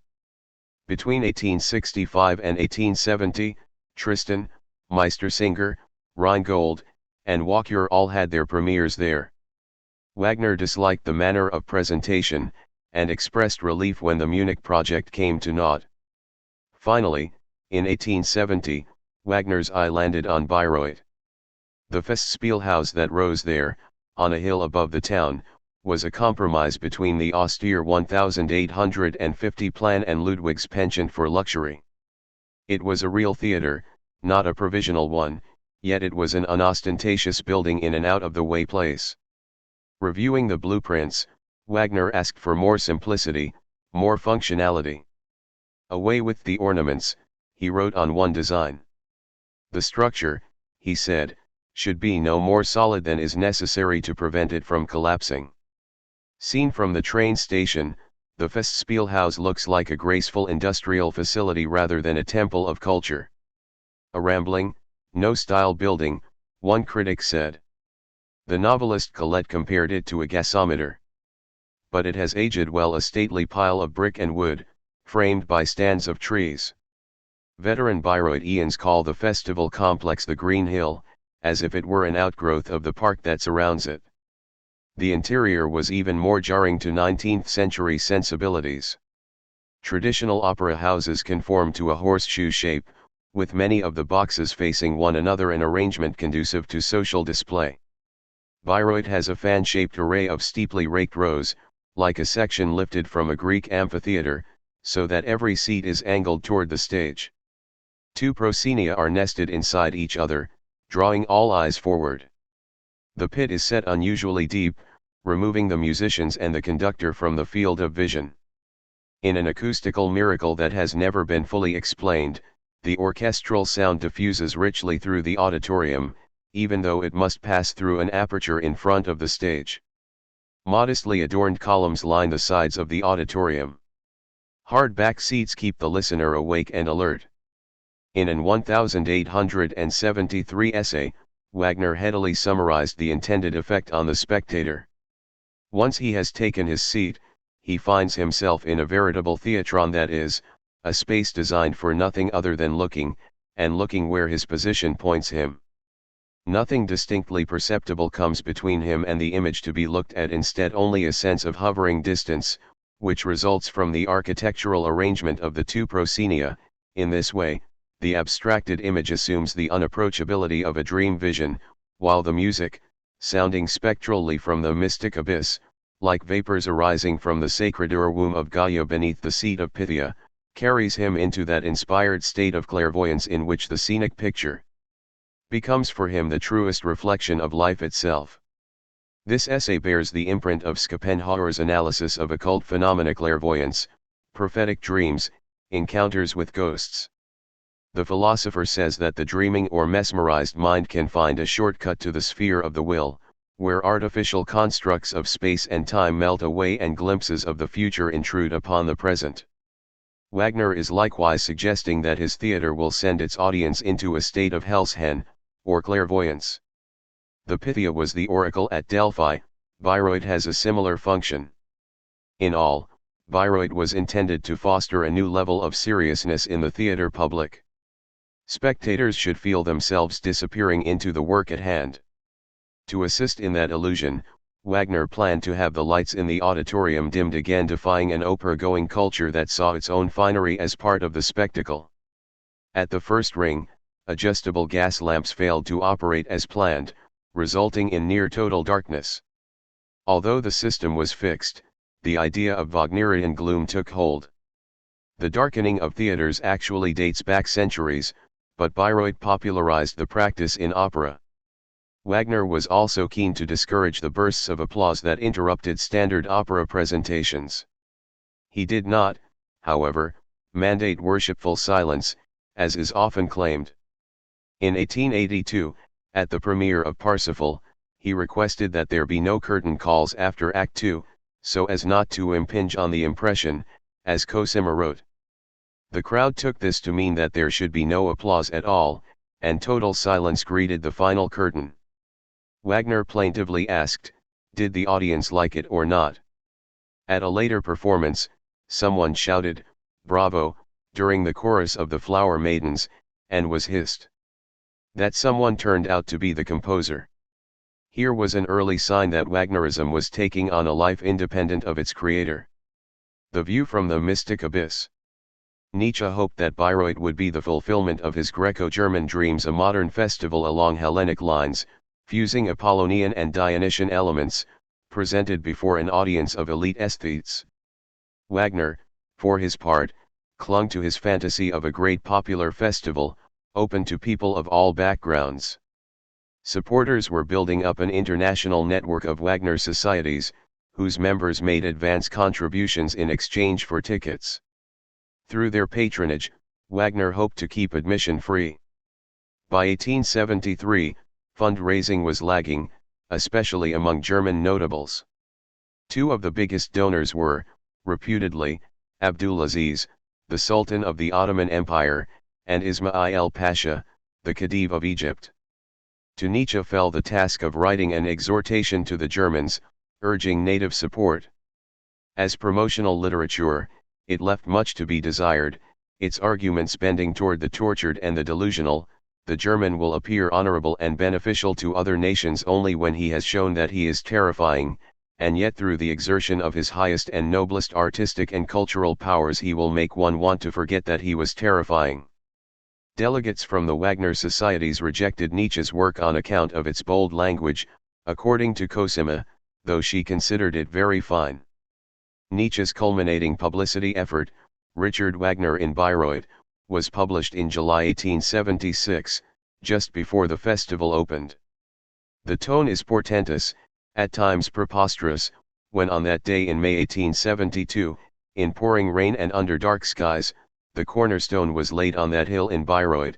Wagner rode back to the city with some of us. He was silent and for a long time turned his gaze inward with a look that would be impossible to describe in words. We are told that Wagner breathes in the sublime and the ultra-sublime, that he provides the supreme model for all art in the grand manner, that Tristan is the true opus metaphysicum of all art. Bayreuth was to be a gathering of chosen apostles, as on that rainy day in 1872, which, Nietzsche solemnly recorded in his notebooks, also fell in the period of Pentecost. At the same time, somehow, the festival would welcome the masses, since Wagner's art no longer even recognizes the distinction between cultivated or uncultivated. Even as he was manufacturing hype, Nietzsche was inwardly pulling away. The Wagner's move to Bayreuth led to emotional as well as physical distance. The bustle of the nascent festival made for a dispiriting contrast to the otherworldly idyll on Lake Lucerne. Initial notes for the Bayreuth essay, from 1874, show smoldering skepticism.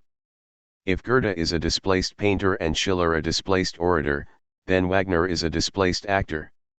W.'s youth is that of a many-sided dilettante who seems destined to come to nothing. In an absurd way, I often have doubted whether W. has musical talent. W has a domineering character, only then is he in his element.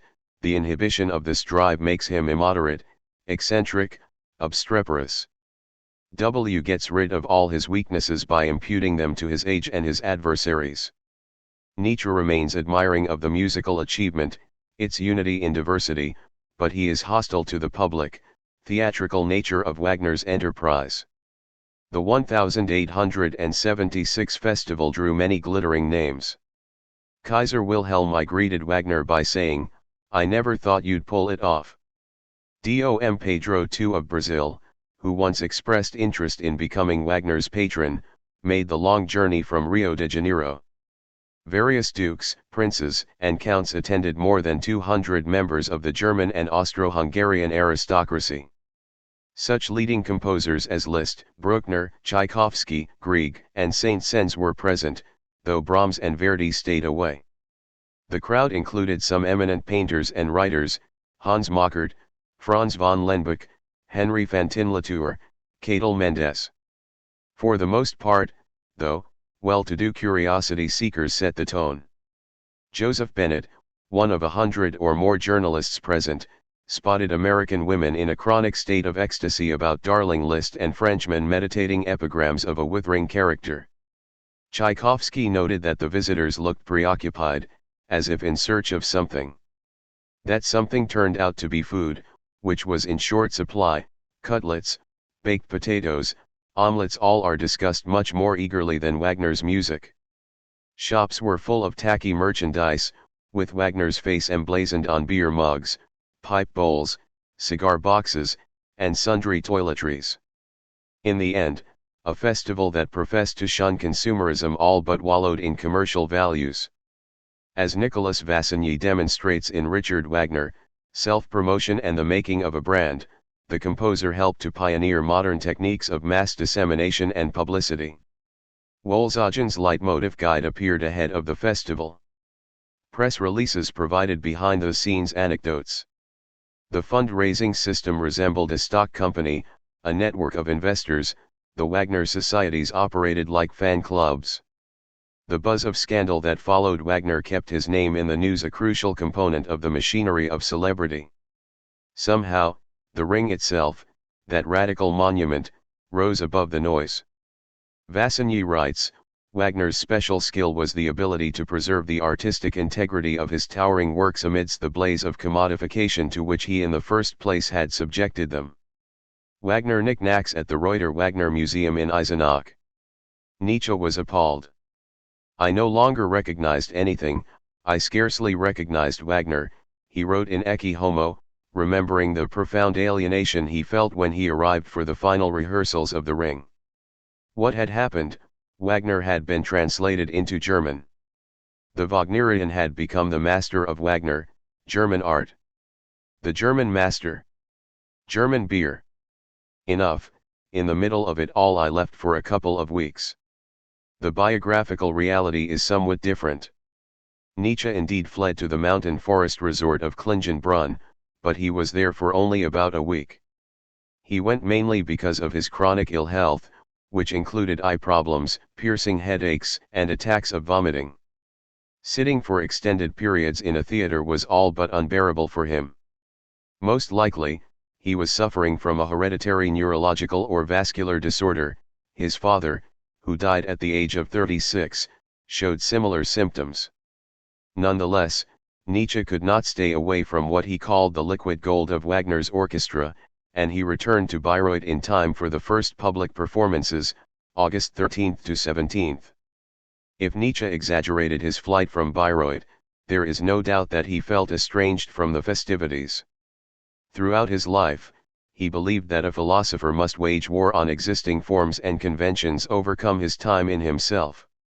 Bayreuth made it plain that the former pariah Wagner was now an adornment of the age. A crowd of bored, unmusical patrons and idle European riffraff traipsed about, using the place for sport. On a personal level, Nietzsche's intimacy with the composer was slipping away. The French author Édouard Skur recalled that Wagner displayed fantastic gaiety and exuberant humor in gatherings at Haus Wanfried, putting on his customary one-man performances. Nietzsche, in contrast, seemed deflated, timid, embarrassed, almost always silent, Skier wrote. Once the festival was over, Wagner, too, lapsed into a state of dejection. Despite all of his ingenious promotional tactics, he had lost a great deal of money, and in many ways the productions failed to satisfy him. Cosima wrote, "R is very sad, says he wishes he could die." The next time, he told her, everything would be done differently. In blacker moods, he thought to himself, never again, never again. There was even talk of giving up the festival entirely and disappearing. Did Wagner sense that he had fallen far short of his old dream of a free festival in a meadow? In any event, he fled south, as if to recapture the Mediterranean glow in which he had first glimpsed his treacherous gold. Nietzsche's break. The last meeting between Nietzsche and Wagner took place in the fall of 1876, in Sorrento, on the Amalfi coast. The Wagners were ensconced at the Grand Hotel Vittoria, which looks out at the sea. Nietzsche was staying in humbler quarters a few minutes away, in the company of his former pupil Albert Brenner and the writers Malwida von Meysenbug and Paul Rée. Relations with Richard and Cosima remained outwardly cordial, but the mood was strained. For one thing, the Wagners were suspicious of Rée, because of his Jewish heritage. They also took an intrusive interest in their friend's medical issues. To Otto Eisser, Nietzsche's doctor, Wagner later offered the observation that he had seen other young men of great intellectual ability cut down by similar problems, and that these were often the result of masturbation. Eisser replied with polite skepticism, saying that his patient displayed no such abnormalities. At some subsequent date, word of Wagner's amateur diagnosis got back to Nietzsche, who was left with the impression that his idol suspected him of unnatural excesses, with hints of pederasty. The immediate cause of the break, however, was a brazen display of independence on Nietzsche's part. During his stay in Klingenbrunn, in the summer of 1876, he had begun making notes for the book that became Human, All Too Human. The style departs markedly from his earlier published writing.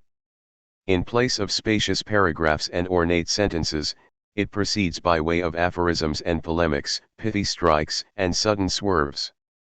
Sleep of virtue. When virtue has slept, it will arise refreshed. Luke 18:14 improved. He who humbles himself wants to be exalted. Against originals. When art clothes itself in the most worn-out materials, we most readily recognize it as art. This change of voice, inspired in part by Rie's brisk positivist philosophy, goes hand in hand with an attack on metaphysics. Wagner, after The Ring, turned toward the mystical ritual of Parsifal, a staging of the Schopenhauerian ethic of self-abnegation, with elements culled from the great world religions. Nietzsche veered in more or less the opposite direction. Human, All Too Human begins with a sweeping refutation of the romantic sublime. All attempts to grasp some fundamental truth behind the veneer of existence, the Ding and Sich, the thing in itself, result from a false duality. Reality consists of a tangled but ultimately graspable web of historically fluctuating relationships. Later sections pick at the moral pieties that underpin so much of Wagner's work.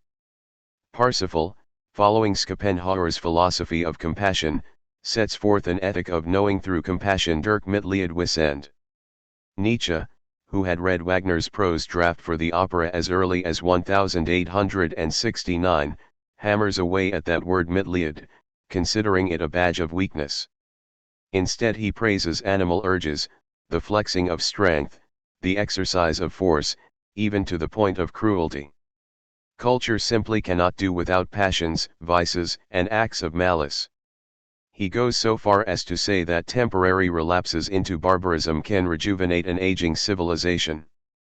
Wagner and Schopenhauer exude sickness and decadence, Nietzsche stands for power and health. Wagner goes unnamed in Human, All Too Human, but a number of passages take clear shots at him. Any degree of levity or melancholy is better than a romantic turn to the past and desertion, an accommodation with any form of Christianity whatsoever. This is a preemptive critique of Parsifal. It is in any case a dangerous sign when an awe of oneself comes over any human being. This is a slap at the Wagner cult. There is even a swipe at Cosima, under the heading voluntary sacrifice, nothing that women of significance do for their husbands, if they are men of renown and greatness, does more to make their lives easier than becoming the receptacle, as it were, for the general disfavor and occasional ill humor of other people. That Nietzsche felt a strong attraction to Cosima had long been a complicating factor. Nietzsche hoped that Wagner would take the book's challenge in stride, as part of a back and forth between equals. 2 copies of Human, All Too Human were sent to Bayreuth in April 1878, with a playful dedicatory poem from Friedrich the Free-Minded of Basel to the Meister and the Meisterin. Cosima wrote, at noon arrival of a new book by friend Nietzsche, feelings of apprehension after a short glance through it.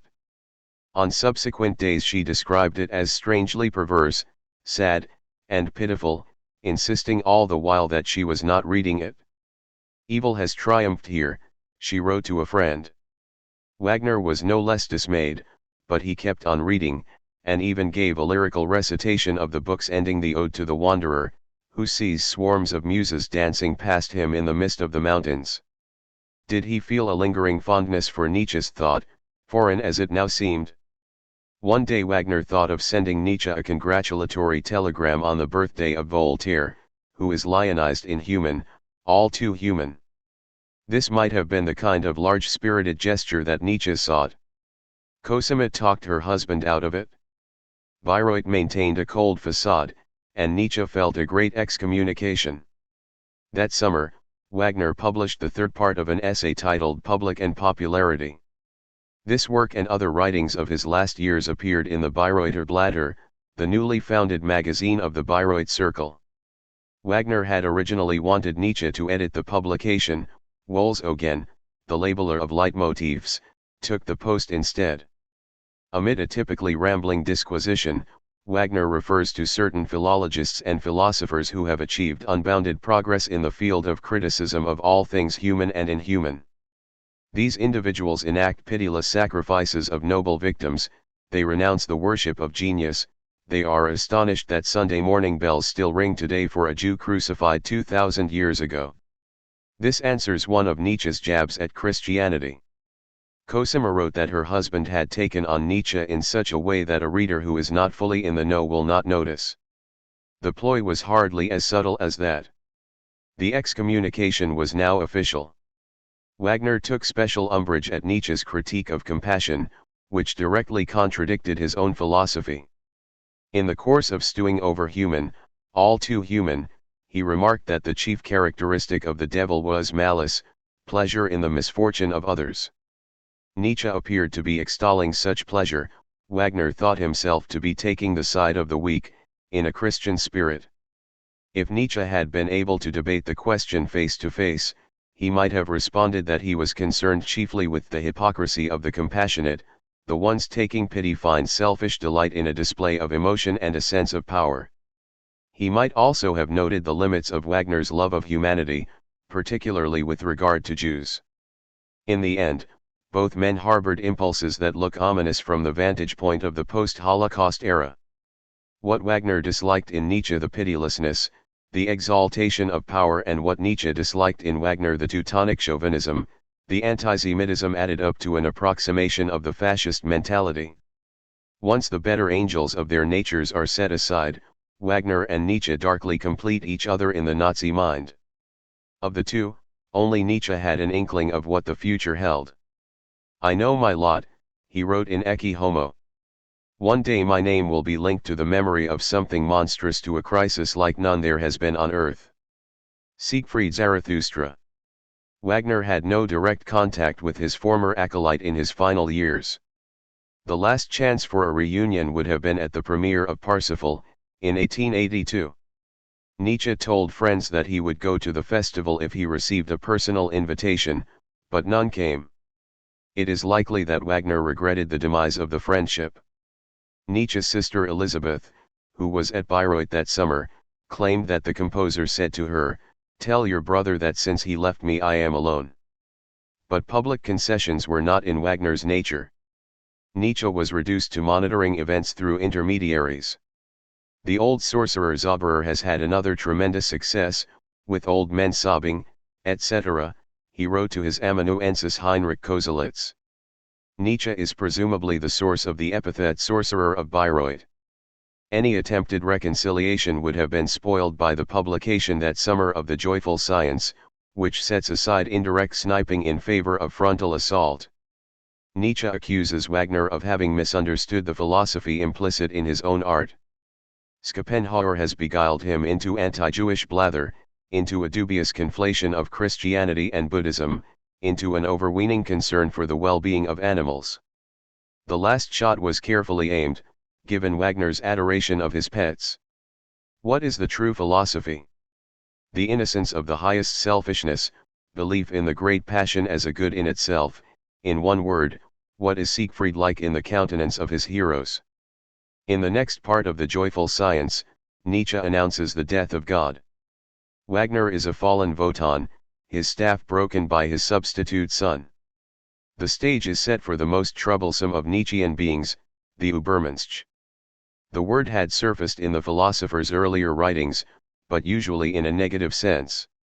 The critique of the cult of the genius inhuman, all too human, unmistakably directed at Wagner, isolates the crisis moment when the genius begins to take himself for something superhuman. Then, in The Joyful Science, the term acquires a positive connotation. In the section headed The Greatest Advantage of Polytheism, Nietzsche advocates a plurality of norms, and in so doing mentions gods, heroes, and superhumans of all kinds, as well as near-humans and subhumans, dwarves, fairies, centaurs, satyrs, demons, and devils. It sounds like the dramatis personae of The Ring, augmented by Greek and Christian guests. The translation of Übermensch as Superman, popularized by Shaw in his 1903 play Man and Superman, is problematic not only because Mensch is gender-neutral but because the word now makes readers think of the brawny comic book character. Nietzsche's Overman is no caped hero, although he is clearly a superior sort of being, almost a new species. The Übermensch makes a formal entrance in Thus Spoke Zarathustra, which Nietzsche was writing at the time of Wagner's death. Zarathustra, the Übermensch's prophet, appears toward the end of The Joyful Science, preparing to descend from his mountain and undertake his Untergang, his going under. The word Untergang, which can mean descent, decline, downfall, dissolution, or destruction, is one that Wagner uses repeatedly and indiscriminately. He speaks of the downfall variously of the state, of the gods, of history, of the world, of himself, and, notoriously, of Jews. He wrote to Liszt in 1853, "Mark well my new poem, it contains the world's beginning and its downfall." Untergang also has a philosophical history. Hegel's logic states that the highest stage of human understanding is that in which its Untergang begins. So Zarathustra's going under is also a going over, Übergang, to new life, to the world of the Übermensch. The words are paired in one of the book's most celebrated passages. Mankind is a rope fastened between animal and Übermensch, a rope over an abyss. What is great about human beings is that they are a bridge and not a purpose. What is lovable about human beings is that they are an Übergang and an Untergang. Roger Hollenrake, in Nietzsche, Wagner, and the Philosophy of Pessimism, argues that both Zarathustra and the Übermensch stem from Wagner. In one passage, Zarathustra sounds very much like the wanderer of Siegfried Wotan in disguise in dialogue with the earth goddess. Wanderer, awake. Vala. Vala, awake. From your long sleep I awaken you, slumberer. I summon you forth, up. Up. Up from the misty chasm, from the depth of night. Erda. Erda. Eternal woman. Zarathustra, up, abysmal thought, out of my depths. I am your rooster and dawn, you sleepy worm, up. Up. And once you are awake, you shall remain awake eternally. It is not my manner to wake great-grandmothers from their sleep only to tell them go back to sleep. My abyss speaks, I have unfolded my ultimate depth to the light. Yet the Übermensch is something other than a fearless, boyish hero. Nietzsche's misogyny makes a female Übermensch unlikely. In fact, he eludes any kind of brief description. His mastery is rooted in tremendous struggle, not only with the outer world but with himself.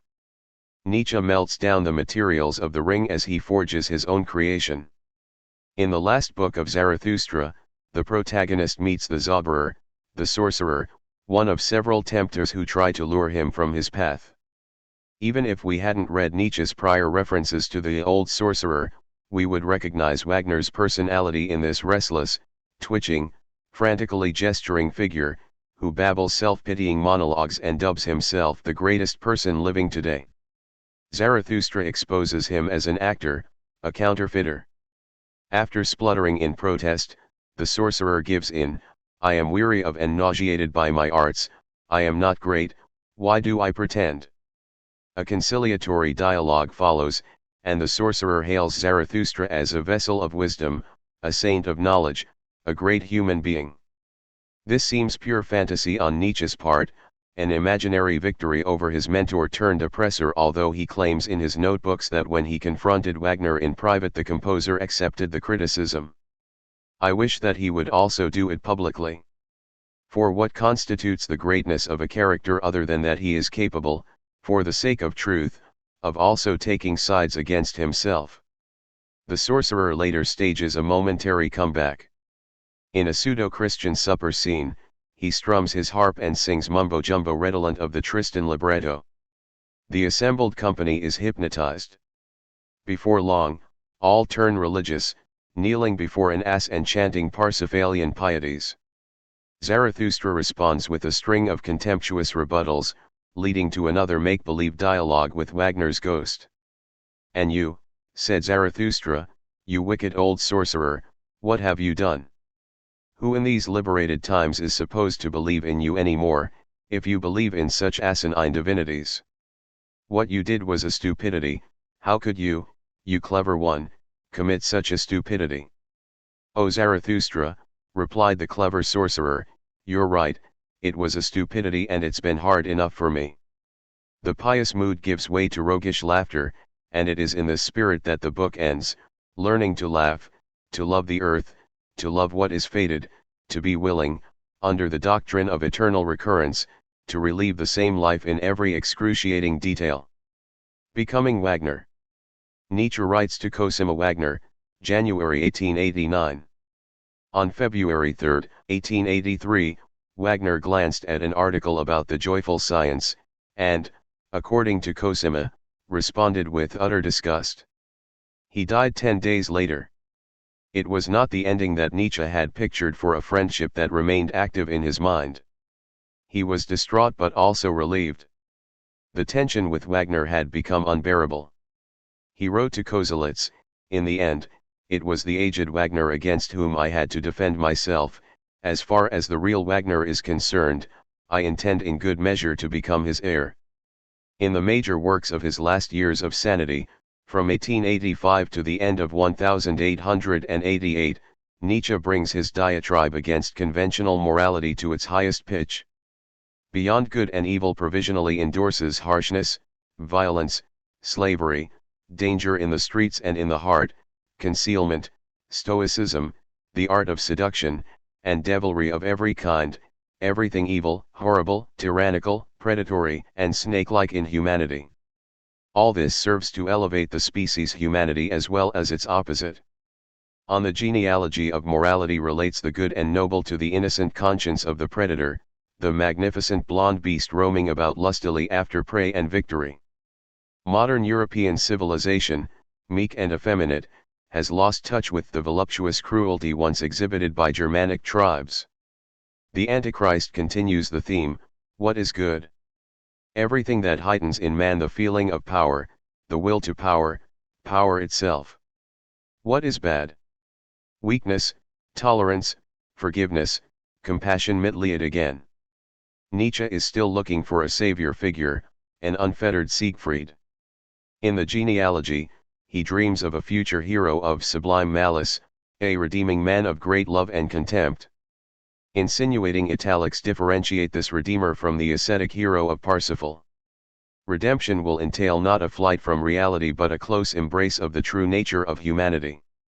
Nietzsche's latter-day defenders posit that he is not actively praising war, aggression, and the rest. Rather, he is acknowledging that human beings will invariably be vicious to one another and to the world around them. Nietzsche's critique of morality posits that moral language is not the same as moral action, and, indeed, that moral language can serve as a cover for actions that are immoral in the extreme. We must accept the reality of human nature and the vicissitudes of fate. The Dionysian urge is a triumphal yes to life over and above all death and change. The case of Wagner, written in the spring of 1888, promises to be the ultimate act of apostasy. In a style of high intellectual comedy, Nietzsche pillories German gigantism, the lie of the grand style, diagnoses the composer as a pan-European neurosis, Wagner est un névrose, coins deft one-sentence summaries of the operas, you should never be too sure who you are really married to is Lohengrin, praises Bizet's Carmen at Wagner's expense, music must be Mediterraneanized, and inserts a cackling footnote to the effect that the author of Jewishness in music might himself have been Jewish. Yet the entire exercise is undercut by a preface that places Wagner at the very heart of modern life. The case is especially indispensable to the philosopher, for where would he find a more knowledgeable guide to the labyrinth of the modern soul, a more articulate connoisseur of souls, than Wagner? Modernity speaks its most intimate language in Wagner, it hides neither its good nor its evil, it has forgotten any sense of shame. And conversely, when one is clear about the good and evil in Wagner, one is close to a reckoning of the value of the modern. I understand perfectly when a musician says today, I hate Wagner, but I cannot stand any other music. But I would also understand if a philosopher were to declare, Wagner sums up modernity. It can't be helped, one must first become a Wagnerian. What does Nietzsche mean by modernity? Competing definitions of the word exist in different intellectual spheres. In philosophy, it is often associated with the formation of a free, self-determined consciousness in the Renaissance and Enlightenment eras.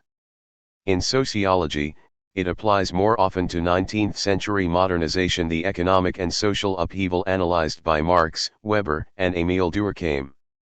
In cultural criticism, the modern denotes a radicalization of the arts, culminating in the modernist movements of the early 20th century. Nietzsche defines modernity more narrowly, as the culture of decadence, overripe, indecisive, weak, detached from primal instincts, premised on false ideas of freedom. He must have known, however, that such an untethered abstraction would strike his readers in various ways. Broader understandings of modernity crowd into our minds. The case of Wagner is more the opening of a case than the settling of one, it provokes a debate about what it means to be modern just as the word is coming into vogue. Toward the end of his career, Nietzsche drops the pretense of being anti-Wagnerian and confesses his vestigial adoration. In Ecce Homo, a paragraph on Tristan lapses back into the rhapsodic mode of the birth of tragedy and Richard Wagner in Bayreuth. To this day I am still searching for a work of such dangerous fascination, of such shuddering sweet infinity, as Tristan. I am searching all the arts in vain. I think that I know better than anyone what tremendous things Wagner was capable of, the 50 worlds of foreign ecstasies that only he had wings to reach, and being what I am, strong enough to turn what is most questionable and dangerous to my advantage and thus become even stronger, I name Wagner the greatest benefactor of my life. That which relates us the fact that we have suffered more deeply, also from each other, than people of this century are capable of suffering will reunite our names eternally. Such passages support Thomas Mann's belief that Nietzsche's polemic against Wagner is really a panegyric with the sign reversed, another form of glorification, serving more to goad one's enthusiasm than to cripple it. Most of Nietzsche's public commentary on Wagner takes the form of propaganda, positive or negative. In the more considered passages of his writings and notebooks, he finds his way to a clear-eyed, nuanced understanding. The joyful science dismantles clichés about Wagnerian hugeness and loudness, even before such clichés had fully taken hold. The composer may think of himself as a maker of great walls and brazen murals, but he is really a master of psychological moments, an Orpheus of all secret misery. The case of Wagner scorns the cycle's popular showpieces as so much noise about nothing. Instead, we should marvel at the wealth of colors, of half-shadows, of the secrets of dying light, glances, tendernesses, and comforting words. Wagner is our greatest miniaturist in music, who can urge an infinity of meaning and sweetness into the smallest spaces. Nietzsche also works to rescue Wagner from the triumphalism of the New Reich. In his 1878 notebooks, he sees the Bayreuth ritual as both a self-aggrandizement and a self-enslavement on the part of the German public. The resulting psychological contradiction could lead, he speculates, to a scapegoating of outsiders, such as Jews. One project of the later writings is to separate Wagner from bad national mythologies and guide him toward the Nietzschean ideal of the good European, who has no fatherland or motherland. The Teutonic culture hero venerated in Imperial Germany is a phantom, unrelated to the immoralist atheist whom Nietzsche knew in private. The true Wagner is a foreign country, a living protest against all German virtues. Nietzsche's joke about Wagner being translated into German makes the same point. The composer's unforgivable mistake was that he condescended to the Germans, that he became Reichsdeutsch. Most impressively, Nietzsche exposes the neurosis that his own excessive fandom has generated, a dynamic that is by no means unique to Wagnerism. Wholesale love for Wagner's art is precisely as unjust as wholesale rejection, he writes in 1878. I revenged myself on Wagner for my deceived expectations, he says. Tellingly, in the midst of such musings, he quotes the passage from Siegfried that Wagner was composing when the two men met in Tribschen, "He who woke me has wounded me." Nietzsche would appear to be Brunhilde, sleeping within the ring of fire until the arrogant, flawed hero makes his entrance. This furiously conflicted relationship is best understood in terms of the Greek agon, the contest between worthy adversaries in athletics or the arts. Nietzsche wrote about the agon in his 1872 essay Homer's Contest, saying that the Greeks abhorred the predominance of a single figure and desired, as a means of protection against genius, a second genius. It is not far-fetched to guess that Nietzsche was thinking of himself and Wagner. As the philosopher Christa Davis Akampora emphasizes, the aim of the agon is not the destruction of the other but the elevation of the self, through a sublimation of the ineradicable human instinct toward aggression and violence. Richard Wagner in Bayreuth shows that the composer's battles with contemporaries were the crucible in which he became what he is, an early version of a favorite formula. Likewise, Nietzsche's agon with Wagner is part of a process of self-formation. In fact, this contest benefits both participants, defining the one and redefining the other. The ritual of going up against Wagner, the dialectic of love and hate, often recurs in the annals of Wagnerism. Around Christmas time 1888, while staying in Turin, Nietzsche sent a copy of Ecce Homo to Cosima. A draft for the accompanying letter is addressed to the only woman I have ever revered, and is signed the Antichrist. In the first days of the new year, Nietzsche broke down in the streets of Turin, allegedly after seeing a horse beaten by a coachman. For a few days, he continued to send incoherently stylish correspondence, calling himself the Crucified and Dionysus. Cosima received several more letters. One of them, addressed to Princess Ariadne, announced that the writer's previous incarnations were Buddha, Dionysus, Alexander, Caesar, Voltaire, Napoleon, and perhaps also Richard Wagner.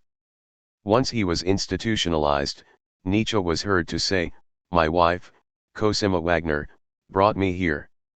Having become himself in the course of his agon with Wagner, Nietzsche fell back under the sorcerer's spell in the end.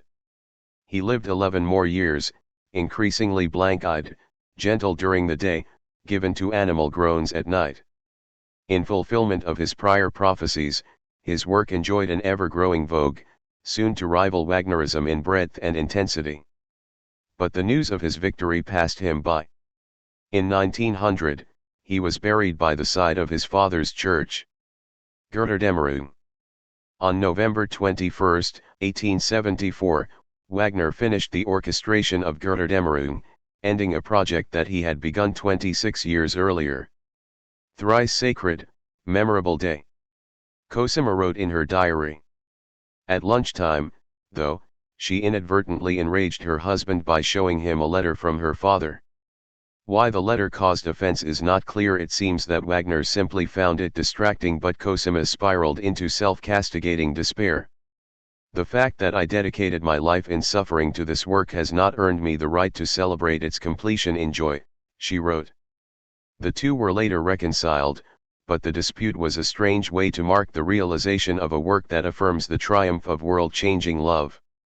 George Bernard Shaw accuses Wagner of a sort of backsliding in Götterdämmerung, of reverting to such grand opera clichés as a magnificent love duet, the opera chorus in full parade on the stage, theatrical grandiosities that recall Meyerbeer and Verdi, romantic death song for the tenor. Shaw neglects the dramatic purpose of such well-worn devices. We have left the realm of the gods and are down on the human plane. Hagen, son of Alberich, is hatching a scheme to defeat Siegfried and win back the ring. His unwitting ally is his half-brother Gunther, the status-seeking chief of the Jabaischunks. When Siegfried arrives at the Jabaischunk court, he is served a memory-erasing potion, so that he forgets Brunhilde and falls in love with Gunther's sister, Gudrun. It is decided that Gunther should marry the Valkyrie and that Siegfried should disguise himself as Gunther in order to win her hand. This fully operatic web of deceit stirs resentment and vengefulness on all sides. An infuriated Brunhilde tells Hagen of Siegfried's vulnerability, his unprotected back, and Hagen makes fatal use of the information by the waters of the Rhine. Before Siegfried meets his fate, the Rhine maidens plead one last time for the ring, their cry of Violala lay a groan forlorn. Siegfried dies, the funeral music thunders, and Brunhilde arrives to deliver her final monologue. All things, all things, all things I know, she sings, without entirely disclosing what she has learned. Deciding on the right ending gave Wagner considerable trouble. The essential action was fixed early on. Siegfried's funeral pyre blazes, Brunhilde rides her horse, Grain, into the flames, the ring falls back into the Rhine. But what conclusion should Brunhilde draw? In the initial 1848 sketch, with its happy message of liberation for all, she exudes revolutionary fervor. Rejoice, Grain, soon we will be free. Soon, though, Wagner's vision darkened. The flames of the pyre consume Valhalla, and the end becomes a Todeserlassung, a redemption through death. In the version that was printed in 1853, he added a passage influenced by Feuerbach, in which material society is overcome by the power of love. Though the race of gods passed away like a breath, though I leave behind me a world without rulers, I now bequeath to that world the hoard of my most sacred wisdom.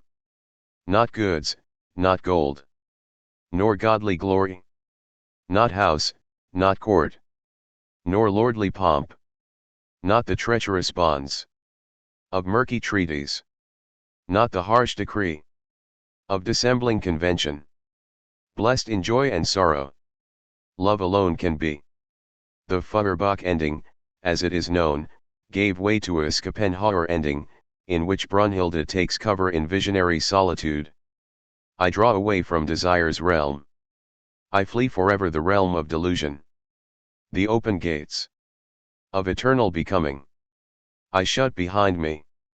Deepest suffering of sorrowing love opened my eyes. I saw the world end. This, too, was excised, to the regret of the young Nietzsche. Ultimately, Wagner chose not to delay the denouement with philosophical musings. Brunhilde proceeds directly to her final lines, in which she urges Grain toward the flames. Does the laughing fire lure you to him? And jubilantly salutes her beloved, Siegfried. Siegfried. See. In bliss your wife bids you welcome. In the orchestra, we hear a reprise of the galloping motif of the Ride of the Valkyries, one of the first inspirations that Wagner had for the ring, in the summer of 1850. It is joined to a regal theme that has been heard only once before in the cycle. In Act 3 of Walkure, after Brunhilde saves Sieglind and the unborn Siegfried from Wotan's wrath, Sieglind responds with a hymn of praise, addressing the Valkyrie as O heer's wonder. Hair like maid. O noblest wonder. Glorious woman. The melody for these words turns floridly around the tonic note, as in a bel canto aria, and then dips down a seventh before climbing back up to the tonic. Wagner called it the glorification of Brunhilde, although it seems more a glorification of Sieglind's selfless love. Once Valhalla falls, this theme becomes sovereign, with a stepwise bass line supplying hymnal gravity. The harmonization is almost sentimental, two chord sequences like amens, a wistful turn to the subdominant minor. The cycle ends in an incandescence of D-flat major. Later it became fashionable to regard the ending of Götterdämmerung as a disappointment. Shaw said it was trumpery. Nietzsche thought that Wagner should have stuck with his original ending, in which Brunhilde was to say goodbye with a song in honor of free love, leaving the world to the hope of a socialist utopia where all will be well. Theodore W. Adorno, one of the leading Wagner skeptics of the 20th century, compared the closing theme to the finale of Gounod's Faust, in which Gretchen hovers as a Christ angel above the rooftops of a medium-sized German town. Many modern Wagnerites are inclined to read the ending not as a turnabout but as a continuation of the composer's long struggle with political and personal power.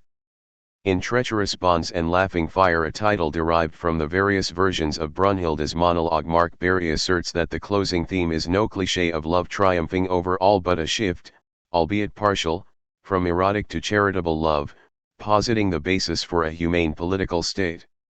Slavoj Žižek, similarly, understands it as a gesture of supreme freedom and autonomy, the transformation from eros to agape. Alain Badiou sees not merely the death of the gods but the destruction of all mythologies. The final tableau of Götterdämmerung includes a silent human chorus, which gathers as the fires consume Valhalla. Men and women watch with the greatest emotion, Wagner writes in the full score.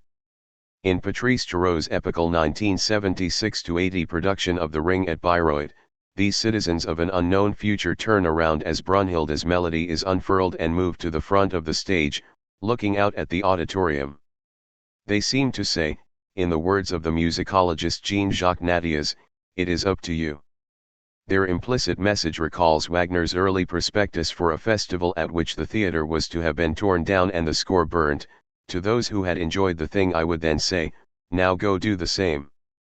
The most monumental artwork of the 19th century is merely a prelude to future creation. The audience must write the rest. 2. Tristan Chord. Baudelaire and the Symbolists. The Lohengrin Riot of 1887. In January and February of 1860, Wagner conducted 3 concerts of his music in Paris, hoping to conquer a city that had largely shunned him in his youth. He had set his sights on a staging of Tristan und Isolde, his latest and boldest creation. To that end, he included the prelude to Tristan on his programs, alongside selections from The Flying Dutchman, Tannhäuser, and Lohengrin. Concert performances of the prelude had already taken place in Prague and Leipzig, but the Paris of the Second Empire, crowded as it was with republicans, anarchists, bohemians, and the literary vanguard, promised the ideal audience.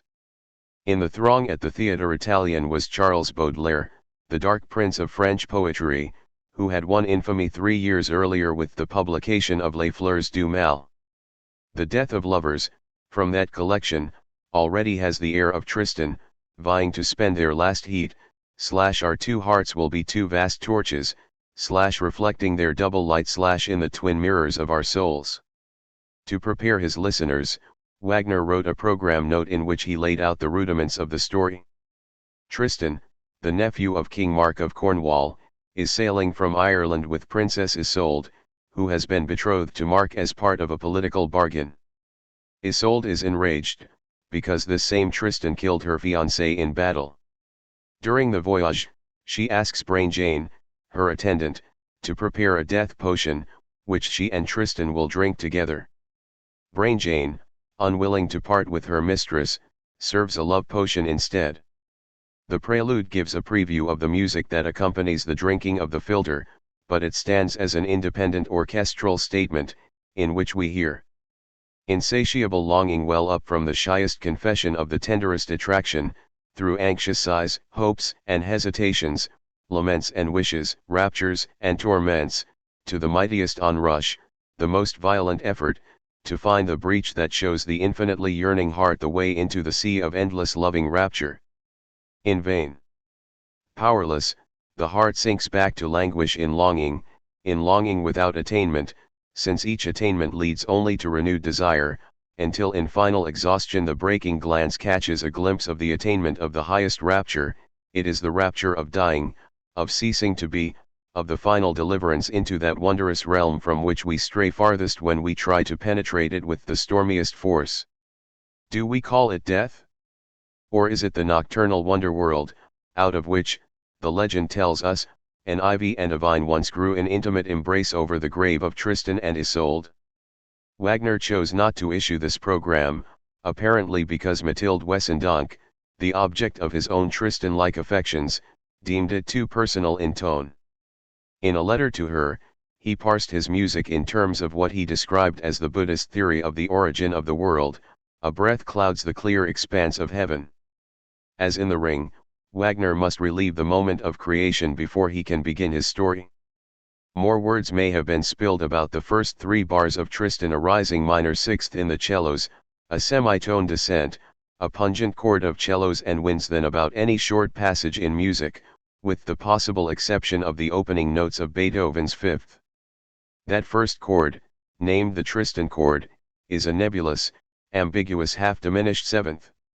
In a well-defined harmonic context, it would be unremarkable, but in the hazy space delineated by the cellos it assumes an identity at once sensuous and unstable. The sequence seems to repeat, departing at a higher pitch, yet the music is not quite the same. The initial leap in the cellos is wider than before, a major sixth rather than a minor sixth. We drift deeper into the mist. The third iteration introduces further irregularities, an extra downward step in the cellos, an extra upward step in the winds. With such minute variations, Wagner captures the texture of unconscious, dreaming states. David Michael Hertz, in his book The Tuning of the Word, relates the passage to the literary technique known as parataxis, phrases appearing one after another, without a clear sense of connective tissue. Hertz's description of the opening of Tristan, a chain of fragments, each one freely bonded to the next, pertains just as well to Baudelaire or Mallarmé. All of Tristan is a hymn to oblivion. The political realities surrounding the Irish princess and the Breton Cornish knight dissipate like a mirage. When, in Act I, Brain Jane announces that their ship is approaching land, Isolde asks, "Which land?" And when Tristan is told that King Mark is approaching, he asks, "Which king?" The obliteration of reality is most pronounced in Act II, much of which is given over to the Liebesnacht, or Night of Love.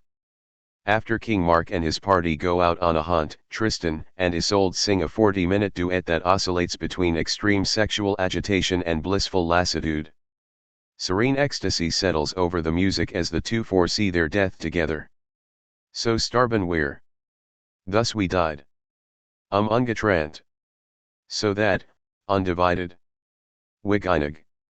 Forever one. Ohne end. Without end. Ohne erwachen. Without waking. Ohne erbangen. Without fearing. Namenlos. Namelessly. In Lieb umfangen. Enveloped in love. Ganz uns selbst geben. Given entirely to each other. Der Leben zur Leben. We might live for love alone. The Gestalt philosopher Christian von Ehrenfels claimed to have found not one but 2 places in Act II where orgasmic ejaculations occur. With a crashing orchestral chord, erotic stasis gives way to savage action. The lovers are caught, Tristan is fatally wounded, King Mark launches into an agonized lament. Act III, set at Carial, Tristan's ancestral castle on the Brittany coast, tracks the encroachment of death, prolonged, fitful, and feverish. In the case of Tristan, where was I? Where am I, becalmed and beatific, for Isolde, do I alone hear this melody? Isolde has crossed the channel to heal his wound, but as she approaches Tristan tears off his bandages and lets his life bleed away. He dies in her arms, with a musical phrase that evaporates into silence. Taking charge of the So Starben Weir melody, Isolde sings a colossal monologue of farewell mild und lies we er lachilt, or how softly and gently he smiles and dies by Tristan's side. How that overwhelming music came to be known as the Liebestod, love-death, is another curiosity of Wagnerian apocrypha. The composer applied the word Liebestod not to the ending but to the opening passage of the prelude, which evokes the switching of the potions. His preferred title for the final monologue was Isolde's Transfiguration. Then, in 1868, Liszt published a piano paraphrase of the ending, calling it Isoden's Liebestod. Because of the popularity of piano transcriptions, Liszt's title supplanted Wagner's own. Originally, the Liebestod was a seeming death that turns into love. It became almost the opposite, love that turns into death. In fact, the word death is missing from Isolde's veiled diction. Rather, this is a hallucination of life, Tristan's lips forming a smile, his eyes shining, his heart beating, his breath rising, mysterious music emanating from him, sound merging with sight, taste, and smell. And Isolde is desperate to share the mirage with others, friends. See. Do you not feel and see it? A mystical synthesis transpires. In dem wogenden Schwall. In the surging swell. In dem tonenden Schall. In the ringing sound. In de weltatums. In the world breathes. Wehendem all. Wafting vastness. Ertrinken. To drown. Versinken. To sink. Unbewusst. Unconscious. Hoca saint lust. Highest bliss. Her death is spelled out in the stage directions. Isolde sinks, as if transfigured, in Brainjane's arms, gently onto Tristan's body.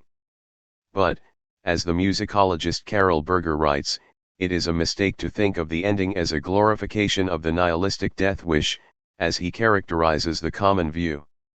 The monologue is ultimately concerned with the metamorphosis of the lover's story into myth, into art.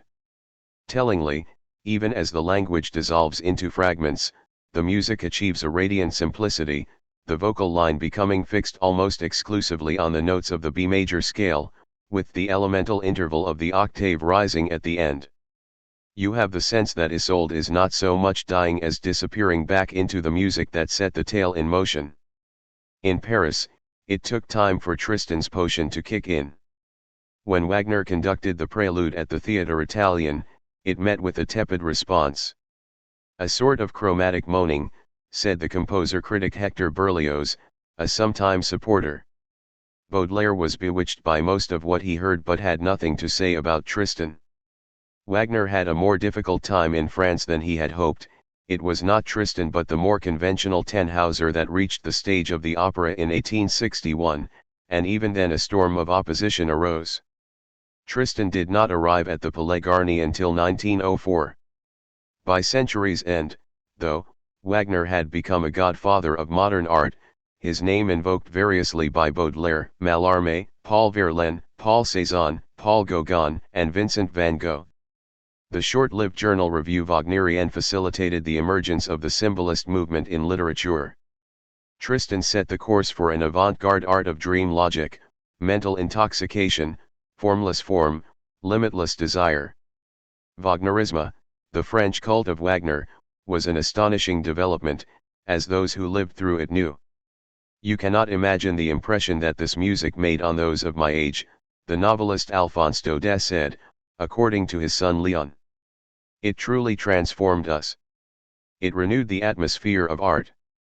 Camille Mauclair, a devotee of Mallarmé and the symbolists, remarked that Wagnerism had the rhythms of a great love affair, the first stammerings of the Wagnerian revelation, the arguments, the disavowals, and the enthusiasms, all equally furious, the blazing apotheoses and then the restless unease, the god debated, Mauchlayer's generation felt not only an intemperate love for the god himself but also a terrible disgust for everything else. The fervor was all the more notable given the mutual distrust that festered between France and Germany in the decades after the Franco-Prussian War. That so many Parisian intellectuals welcomed the cultural figurehead of a nation that had humbled France on the battlefield never ceased to baffle the patriotic bloc. Nietzsche monitored the early stages of this national obsession. In the case of Wagner, he links the composer to contemporary France, very modern, right, very Parisian, very decadent. In Ecce Homo, he names Baudelaire the first intelligent follower of Wagner. The philosopher cherished French culture, but his ascribing of Parisian manners to the master of Bayreuth had a cutting edge. His goal, surely, was to embarrass those who considered Wagner the most German of artists. The Wagnerists, though, sincerely believed that their idol belonged in France, that Paris was his proper soil, as Nietzsche said. The early 20th century author André Suarez openly declared that France was the place where Wagner had been understood best. The operas had transcended their German milieu and become essential to French intellectual life. Indeed, in a 1916 essay, Suarez wrote, "Wagner at the end of his life is freer of Germany than is Nietzsche, who prides himself on having escaped from it." This proposition would have annoyed Nietzsche no end. For the French, Wagner was, first and foremost, modern. A notion of modernite had become integral to the self-image of the Parisian vanguard. Baudelaire began campaigning for unflinching representations of la vie moderne in the 1840s, and he fashioned an axiomatic definition in the 1860 essay The Painter of Modern Life. By modernity I mean the ephemeral, the fugitive, the contingent, the half of art whose other half is the eternal and the immutable. The modern artist can find the eternal within the ephemeral, poetry within history. At first glance, Wagner seems distant from modernity thus defined. The ephemeral is not his subject. But Baudelaire will recognize in the composer another kind of adversarial potential. Wagner's passionate energy of expression, his strange superhuman quality, makes him, in fact, the truest representative of modernity. The last phrase probably inspired Nietzsche's aphorism about Wagner summing up the modern condition. The two comments are, however, very different in spirit. For Nietzsche, Wagner epitomizes a decadent culture that must be overcome. For Baudelaire, decadence is a site of resistance, a source of secret power. Decadence long had a purely negative connotation, it was the overripe expression of an exhausted civilization. The conservative critic Paul Scudo found in Wagner's music the qualities and the defects of an epoch of decadence. Baudelaire took possession of the word in his 1857 essay on Edgar Allan Poe, saying that any literature labeled decadent was almost certain to be superior to the alternative. In 1881, the novelist and critic Paul Bourget defined decadent style as one in which the unity of the book breaks down and gives way to the independence of the page, in which the page breaks down and gives way to the independence of the sentence, and in which the sentence breaks down and gives way to the independence of the word. For some, this atomization of discourse was a misfortune, for others, it advanced the cause of art. Although Bourget does not mention Wagner, Nietzsche makes the connection, using the Frenchman's analysis to lament that life no longer resides in the whole, that discourse is devolving into an individualist free-for-all. Tristan, with its disconnected, groping phrases, is a case in point even if Nietzsche cannot stop listening to it. Wagner was modern, he was decadent, and he was dangerous. Riots and brawls accompanied French performances of his works until the end of the century, when the torch of scandal passed to the modernists. Opposition arose not only because of his German nationality but also because of the perceived difficulty of his music and the undoubted pugnacity of his prose. His rhetoric of perpetual revolution delighted the nonconformist artists and writers of Paris. That the conservative wing denounced Wagner and his followers as terrorists of music spoke in their favor. For the Wagnerists, the composer had little to do with Germany, rather, he represented an international revolt against the artistic status quo. Walter Benjamin, in his 1935 essay Paris, The Capital of the 19th Century, describes the ambivalence that the likes of Baudelaire felt in the face of an expanding popular marketplace. Recoiling from commerce, they put a premium on absolute novelty, which was a kind of market value in itself. In Benjamin's estimation, Wagner's total artwork became the ultimate expression of the art for art's sake mentality. For that reason, Baudelaire succumbs to the Wagner infatuation. Yet Wagnerists were by no means blind idolaters, nor did they necessarily retreat from social questions, as Benjamin's analysis implies. Their relationship with Wagner was a double-edged exchange, a contest of wills, an agon. Mallarmé directed writers to take back what is ours from the rival domain of music drama. What a singular challenge Richard Wagner imposes on poets, whose duty he usurps with the most candid and splendid bravura. Early Wagnerists. Wagner's first Parisian foray, from 1839 to 1842, was a humiliating defeat, at least in his own mind. Fleeing creditors in the Baltic city of Riga, where he conducted for 2 seasons, he and Minna Wagner arrived in the bourgeois metropolis of Louis Philippe with few friends and no money. For 2.5 years, Wagner found work as an arranger and a journalist, but his music received scant notice, and his profligacy nearly landed him in debtor's prison. Ever after, he viewed this experience as the crucible in which his mature self was forged. Although Paris generally ignored him, Wagner did attract a glimmer of attention when, in advance of a staging of Carl Maria von Weber's romantic opera Der Verschütz, he contributed a 2-part article to the review Et Gazette Musicale, explaining the work's roots in folk legend and identifying supposed differences between German and French taste. Wagner predicted that the supernatural dimension of Verschütz, its magic bullets, its enchanted forest, its wolf's glen would mystify Parisian audiences who were accustomed to promenading in the Bois de Boulogne. Only the melancholy, questing German spirit, steeped in the lore of the Black Forest and the Teutoburger Wald, could feel at home in Weber's opera. George Sand, near the height of her fame, read that article and paraphrased it in the introduction to her own diabolically tinged story Mounty Robin. The woods of France have their own devilish secrets, Sand retorted. Interest in Wagner quickened after 1848. The failure of revolutionary hopes impelled a turn away from politics and toward the otherworldly, the bizarre, the visceral, the voluptuous, a distinctively French counterpart to Wagner's turn to metaphysics. The cult got off to a somewhat shaky start when the author and critic Gérard de Nerval, a flickering fixture of Paris Bohemia, reviewed the premiere of Lohengrin without having attended it. The performance took place in 1850, in Weimar, under Liszt's direction. Nerval fell sick en route but assembled a plausible account using materials that Liszt sent his way. Lohengrin is one of the knights who go in search of the Holy Grail, Nerval wrote. Such was the goal of all adventurous expeditions of the Middle Ages, as with the Golden Fleece in ancient times and, today, California. This is an original and bold talent which has revealed itself in Germany, one that has as yet said only its first words. Wagner approved of the article, despite its erratic summary of the plot. Nerval continued to follow the German singularity from afar, writing in 1854 that his own theories were quite related to those of Richard Wagner, although he still had not heard any of the operas. He was by then immersed in his unfinished final work, Aurelia, which begins with the sentence "Dream is a second life." Nerval's sustained examination of the overflow of dream into real life intersects at many points with the Wagner of Tristan and the Ring. Confined to a clinic, the protagonist imagines being attended by valkyries and has premonitions of world destruction. In one sequence, he meditates on the origins of the white and black races, the Nibelung horde, Brunhilde, Siegfried, Charlemagne, and the Holy Grail, a swirl of topics that overlaps with Wagner's 1848 essay The Nibelungs.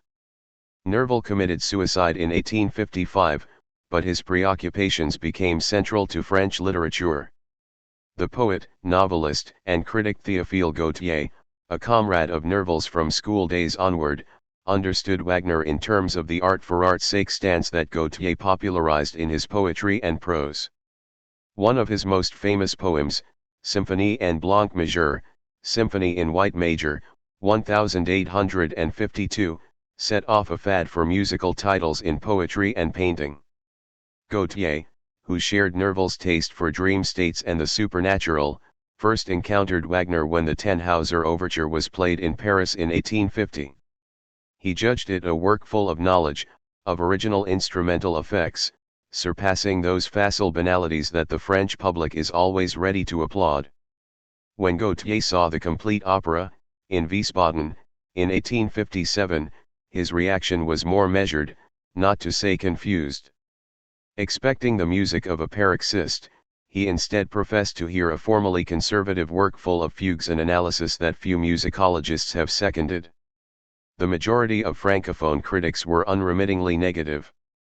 In 1852, the eminent Belgian theorist and critic François-Joseph Fétis wrote a 7-part series of articles disparaging Wagner's music and ideas, yoking the composer to such aberrations of the spirit as the realism of Courbet and the radicalism of Proudhon. French listeners could not easily judge for themselves, since almost no one was playing the music. Between 1842 and 1860, Paris heard nothing by Wagner except 2 isolated renditions of the Tannhauser Overture. Then began the second assault on Paris, in the words of the Wagner biographer Ernest Newman. First came the concert series at the Theatre Italien, then the Tannhauser fiasco at the Opera, which launched Wagnerism as an international event. The Tannhauser scandal. The author of the Tannhauser Overture. Open all the doors, the poet and critic Auguste de Gasparini wrote to his friend Léon Leroy in September 1859, announcing Wagner's return to Paris. 2 years earlier, Gasparini, a former naval surgeon who read German philosophy and espoused radical politics, had heard the Lohengrin wedding march in the spa town of Baden-Baden, and found himself subjugated by it, a strong reaction to a somewhat innocuous piece. Since then, Gasparini had been proselytizing on Wagner's behalf. Leroy, a musically trained journalist and editor, spread the word in liberal circles. The political backdrop helps to explain the ensuing battle over Wagner in Paris.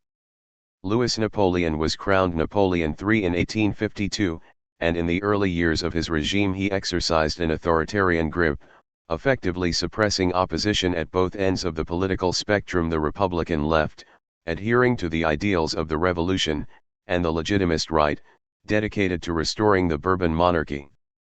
By the end of the 50s, though, the left was gathering strength, and the emperor responded with a strategy of partial liberalization. The system of censorship that forced Baudelaire to remove 6 poems from Les Fleurs du Mal in 1857 eased modestly in the following decade, giving encouragement to new artistic voices. Wagner in Paris, 1861, from Thomas Mann's collection.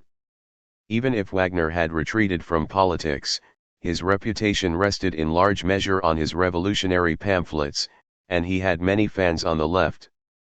The ranks of the Wagnerists grew to include the politicians Jules Ferry and Émile Ollivier, the latter married to Liszt's daughter Blandine, the philosopher and future Third Republic statesman Paul Armand Chalamel-Lacour, the poet and dramatist Théodore de Bonneville, who greeted Wagner as a Democrat, a new man, wanting to write for everyone and for the people, the pianist Maria Callejas, who, by Eugene Delacroix's report, adored the composer like a fool, as she adores the Republic, and the author Marie Diagoult, mother of Blandine Ollivier and Cosima von Bülow, later Cosima Wagner. When Wagner presented his concerts at the Theatre Italien, musical conservatives ratcheted up their opposition to the alleged morat of composers. Critics mocked the audience as a parade of poseurs, dresses of yellow satin with crimson bodices, bouffant skirts held up with belts of gold braid, small amaranth hats with turned-up brims, bundles of cherry pink ribbon intertwined with beads and shells, white plumes perched on the ear, in sum, the hairstyles and toilettes of the future. Paul Scudo scowled at the mediocre writers, painters, sculptors without talent, quasi-poets, lawyers, Democrats, suspect Republicans, deceivers, women without taste, daydreamers of nothing. According to Baudelaire, Scudo stood at the exit after one rehearsal and laughed maniacally, like one of those unfortunates in mental institutions who are called agites. It was a prophetic aside. The critic died insane 4 years later. Wagner was finally famous in Paris, but at a price. Just after his concert series ended, Jacques Offenbach's musical satire Le Carnaval de Revues opened at the Théâtre de Bouffes Parisiens, almost next door to the Théâtre Italien. This entertainment included a scene set in the Elysian Fields, where Gluck, Grétry, Mozart, and Weber pass judgment on a certain composer of the future who blends jarring discords with vulgar tunes.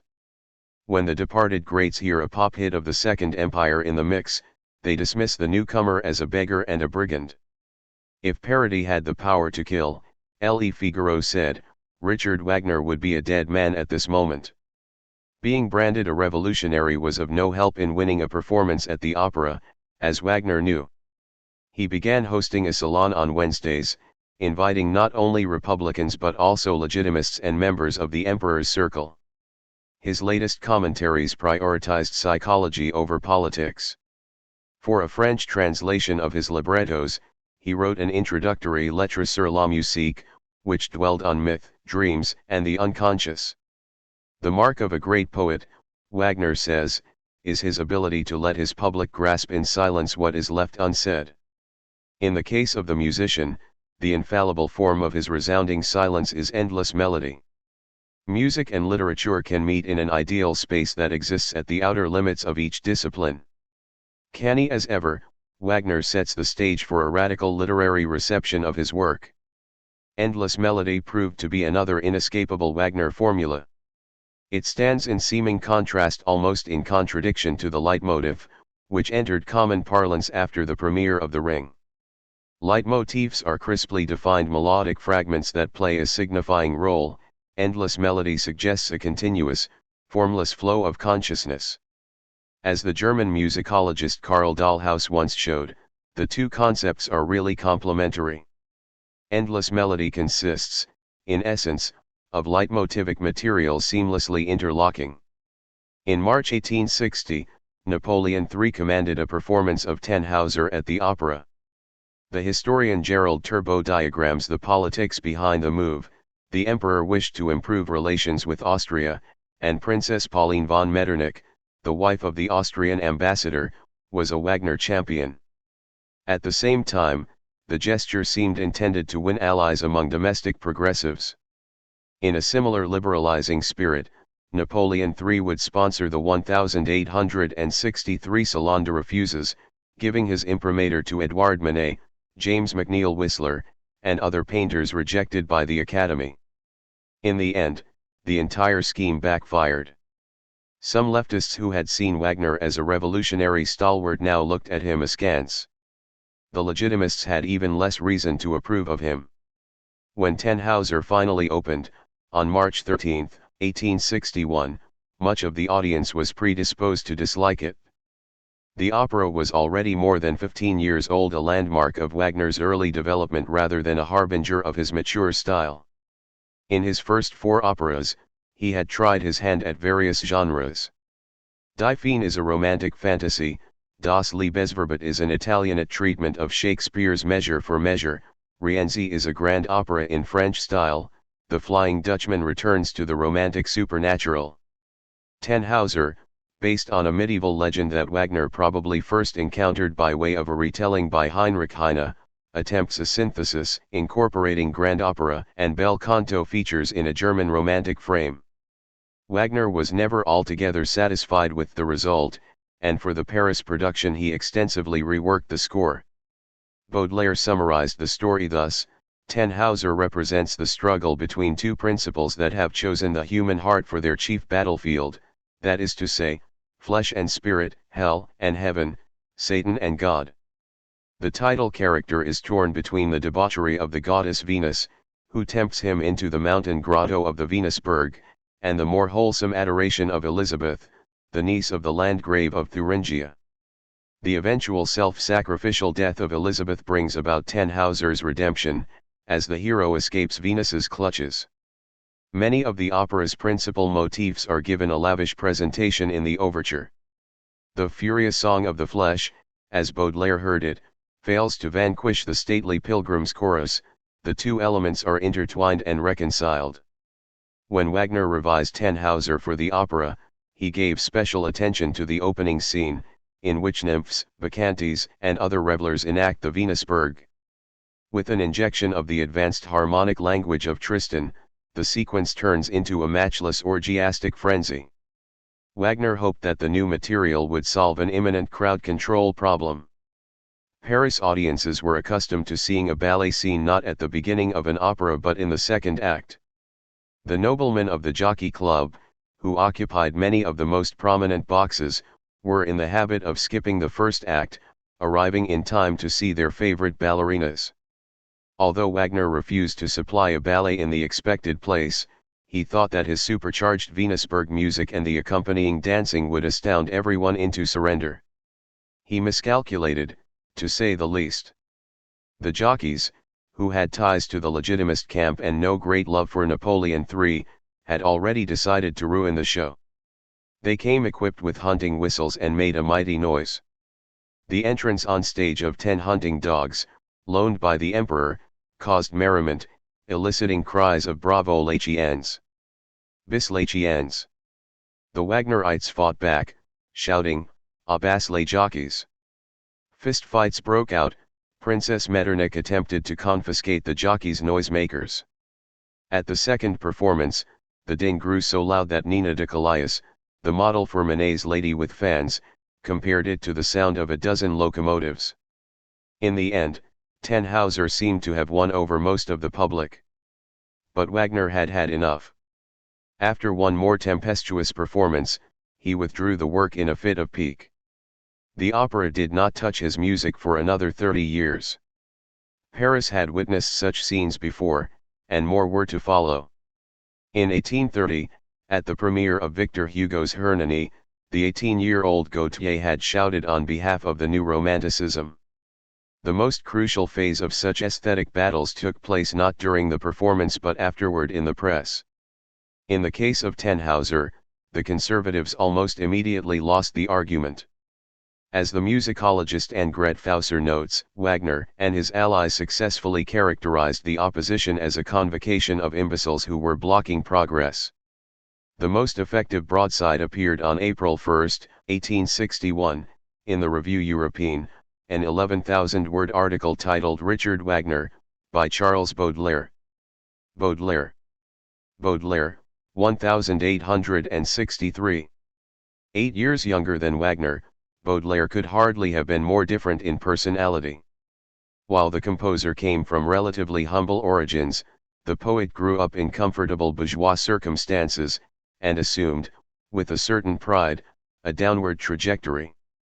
Where Wagner refrained from most bohemian habits, Baudelaire indulged in absinthe, opium, hashish, and large quantities of wine. Wagner's love affairs often stopped short of sexual congress. Baudelaire's early and frequent encounters with prostitutes probably gave him the venereal disease that has been linked to his early death. Wagner never lost faith in an ever-evolving conception of God. Baudelaire hailed Satan. Wagner gazed backward to mythic origins. Baudelaire opened his poetry to the seamiest tendencies of contemporary life. Even so, the poet's identification with the composer was profound. Having endured his own scandal on account of Les Fleurs du Mal, Baudelaire saw the same forces of Philistinism conspiring against Tannhauser.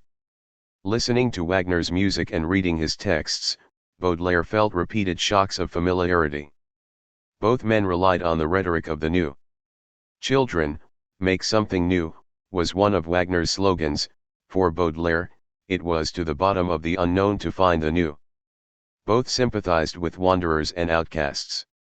Venus flits through fleurs, which critics have divided into cycles of the black Venus, the white Venus, and the green-eyed Venus. The poet who contrasted muses and Madonnas with temptresses and whores was well prepared for the Elizabeth-Venus duality of Tannhauser. On the purely musical level, Wagner's investigation of unusual harmonies and timbres accorded with Baudelaire's ideas about the beauty of the ugly and the bizarre. Berlioz had accused Wagner of making the horrible beautiful and the beautiful horrible. Baudelaire might have loved the music for exactly this reason. Although Baudelaire had warmed to Wagner as early as 1849, he was unprepared for the impact of the Theatre Italian concerts. His mania on the subject amused his friends, as he told his publisher, "I dare not speak more about Wagner, I'm getting mocked too much. That music has been one of the great pleasures of my life, it has been easily 15 years since I have felt such ravishment." The following day, Baudelaire sent a letter to the composer, characterizing his experience as one of addiction, infatuation, subjugation. Indeed, he metaphorically placed himself in a passive sexual role. "Before everything, I wish to tell you that I owe to you the greatest musical pleasure I have ever experienced. It seemed to me that this music was mine, and I recognized it as every man recognizes the things he is destined to love. I often experienced a sensation of a rather bizarre nature, and this was the pride and pleasure of comprehending, of letting myself be penetrated and invaded, a truly sensual enjoyment, which resembles that of rising in the air or tossing on the sea." Some artists might have been alarmed to receive such a piece of correspondence, but Wagner was delighted. In his autobiography, he reports the satisfaction of encountering this extraordinary mind, which expressed itself with conscious boldness in the most bizarre flights of fantasy. Despite the lack of a return address, Baudelaire had not given one. To avoid the impression he was asking for a favor, Wagner tracked down the poet and invited him to his salon. Baudelaire set to work on his essay, steadily expanding its scope over many months. "I dream continuously of Wagner and Poe," he wrote to his publisher. Only in the wake of the Tannhauser debacle did the article finally appear in print. It was subsequently republished under the title Richard Wagner et Tannhauser à Paris. Baudelaire begins in medias res, in the manner of Poe.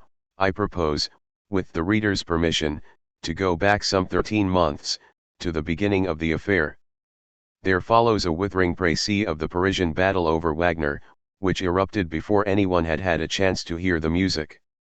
The poet then tells of his own conversion experience. The prelude to Lohengrin struck him most strongly. Reproducing passages from Wagner's program note, which describes the apparition of the Holy Grail to a pious wanderer, Baudelaire italicizes particular phrases, plunges into an infinity of space, he yields to a growing feeling of bliss, radiant vision, he is swallowed up in an ecstasy of adoration, as if the whole world has suddenly disappeared, burning flames gradually mitigate their brilliance, into whose hearts the divine essence has flowed, into the infinities of space. He then summarizes his own impressions, stressing the overlap with Wagner's text.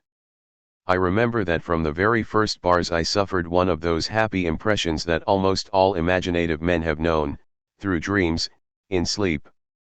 I felt myself released from the bonds of gravity, and I rediscovered in memory that extraordinary thrill of pleasure which dwells in high places. Next I found myself imagining the delicious state of a man in the grip of a profound reverie, in an absolute solitude, a solitude with an immense horizon and a wide diffusion of light, an immensity with no other decor but itself. Soon I experienced the sensation of a brightness more vivid, an intensity of light growing so swiftly that not all the nuances provided by the dictionary would be sufficient to express this ever-renewing increase of incandescence and heat. Then I came to the full conception of the idea of a soul moving about in a luminous medium, of an ecstasy composed of knowledge and joy, hovering high above the natural world. The convergence of these associations, which also resemble phrases from Liszt's essay on Lohengrin, proves to Baudelaire that true music evokes analogous ideas in different brains, that verbal images and musical ones are intimately interrelated. They reflect the complex and indivisible totality of God's creation. To illustrate the point, Baudelaire inserts, without naming the source, 8 lines from his own poem Correspondances, published in the first edition of Les Fleurs du Mal. "Nature is a temple where living pillars let fall at times a confusion of words. There man passes through forests of symbols, which look at him with knowing eyes, like long echoes that distantly lose themselves in a shadowy and profound oneness, as vast as night, as vast as light. Sense, colors, and sounds answer each other. Baudelaire thus delineates a correspondence between Wagner's goal of reunifying the arts and the poet's own synesthetic command of smell, sight, and sound. The forest imagery deepens the identification. George Sand had questioned Wagner's assumption that only Germans could understand the enchanted woods of Der Frühschootz, and now Baudelaire places himself in similar terrain, the mystery only heightened by the incomparably spooky vision of symbols with eyes. As he confesses in his introductory letter, "From the day I heard your music, I have said to myself constantly, especially at bad hours, if only I could hear a little Wagner tonight." Baudelaire is responding with the ardor of an addict, an opium dreamer. Wagner's revolutionary politics leave him cold. The adventures of 1848 and 1849 are an error excusable in a sensitive and excessively nervous mind. What matters is the composer's absolute, despotic taste for a dramatic ideal. Baudelaire proceeds to quote Wagner's Lettres sur la musique, which describes myth's capacity to activate powers beneath conscious reason. The character of the scene and the tone of the legend work together to throw the mind into that dream state where it is soon brought to the point of full clairvoyance, and it discovers a new interrelationship of the phenomena of the world, which the eyes could not perceive in the ordinary waking state. Delving into the Tannhäuser overture, Baudelaire predictably favors the profane over the sacred. The world of Venus exudes languors, fevered and agonized delights, ceaseless returns towards an ecstasy of pleasure which promises to quench, but never does quench, thirst, the whole onomatopoeic dictionary of love. Indeed, Baudelaire upends the moral scheme of the opera by claiming that the Venusberg music represents the overflowing of a vigorous nature, pouring into evil all the energies which should rightly go to the cultivation of good. It is love unbridled, immense, chaotic, raised to the level of a counter-religion, a satanic religion. The extravagant vocabulary of the essay's concluding section foreshadows Nietzsche's Dionysian aesthetics. Indeed, Baudelaire comes close to preempting the Übermensch when he says that Wagner's passion adds to everything a je quoi of the superhuman. One should exult in these excesses of vigor, these overflowings of the will, which write themselves on works of art like flaming lava on the slopes of a volcano, and which in ordinary life often mark that delicious phase that follows upon a great moral or physical crisis. This Superman is not, however, a specifically German quantity. Indeed, Baudelaire ignores Wagner's Germanness and instead criticizes the chauvinistic small-mindedness that has led French crowds to thwart a work of high importance. In an epilogue that he added for the book version of the essay, he asked, "What is Europe going to think of us, and what will they say about Paris in Germany?" In the end, this apparent submission to Wagner is a wholesale reinvention of him. As the philosopher Philippe Lacaille-Labart puts it in his study Musica Ficta, Figures of Wagner, Baudelaire wards off music's threatened dominance by way of subjective reappropriation. Music remains stubbornly inarticulate, even in Wagner's word-heavy, emotionally charged incarnation. Baudelaire's declaration that the music returned me to myself stealthily reclaims territory that he had seemingly given up in his state of abject wonder. I myself am the world, the lovers sing in Tristan, the opera that Baudelaire never heard. By saying, in effect, I myself am Wagner, Baudelaire makes the music his own, and forever changes how the world perceives it. In this agon, the one who surrenders is the victor. Wagner's initial reply to the Tannhäuser essay alludes offhandedly to Baudelaire's very beautiful words before retailing the usual stories of his woes. Perhaps he only schemed it, for in a second letter he suddenly sounds almost desperate with gratitude. He has tried several times to call on Baudelaire in order to convey his appreciation for the article, which honors and encourages me more than anything that has ever been said about my poor talent. Wagner goes on, in passable French, would it not be possible to tell you soon, out loud, how intoxicated I felt upon reading these beautiful pages, which related to me as does the best poem the impressions I must boast of having produced on a sensibility as superior as yours. 1,000 thanks for this blessing you have given me, and believe me proud to call you a friend. Baudelaire reported that Wagner later hugged him, saying, I would never have believed that a French writer could so easily understand so many things. Did Wagner like the essay that much? Or did he realize that its unorthodox speculations granted him a kind of exegetic immortality? When Richard Wagner was published, Baudelaire had only 6 years to live. Symptoms of physical and mental decline soon became evident. In 1866, the poet suffered a massive stroke, and spent his final year in a nursing home, incapacitated and effectively unable to speak. Among his regular visitors were Suzanne Monet, the wife of the painter, and the pianist Eleanor Palmyra-Muris. Both women played Wagner for the invalid. Another friend recalled, "When I spoke of Wagner and Monet, he smiled with happiness." In 1888, Nietzsche came across Baudelaire's Ouvres posthumes, which recounted the poet's last days and quoted Wagner's appreciative letter of 1861. The only other time the composer ever waxed so effusive, Nietzsche claimed, was when he read The Birth of Tragedy. Baudelaire's writings show Wagner to be a cosmopolitan, supra-German artist. At the same time, they point up his decadence, his appeal to sick souls. Nietzsche observes that when Baudelaire was half mad and slowly going under, they applied Wagner's music to him as medicine. Within a year, Nietzsche had himself passed into the beyond, playing his Wagnerian fantasies at the piano. Axel's Castle. The Wagner Wars raged on. In October 1861, a few months after the Tannhauser scandal, the conductor Jules Pastillope instituted a series of low-priced concerts populaires in the Cirque Napoléon, now the Cirque des Hiveurs, a circular arena that at the time could seat around 5,000 people. The following year, Pastillope programmed an excerpt from Tannhauser, and added more Wagner as the decade went on.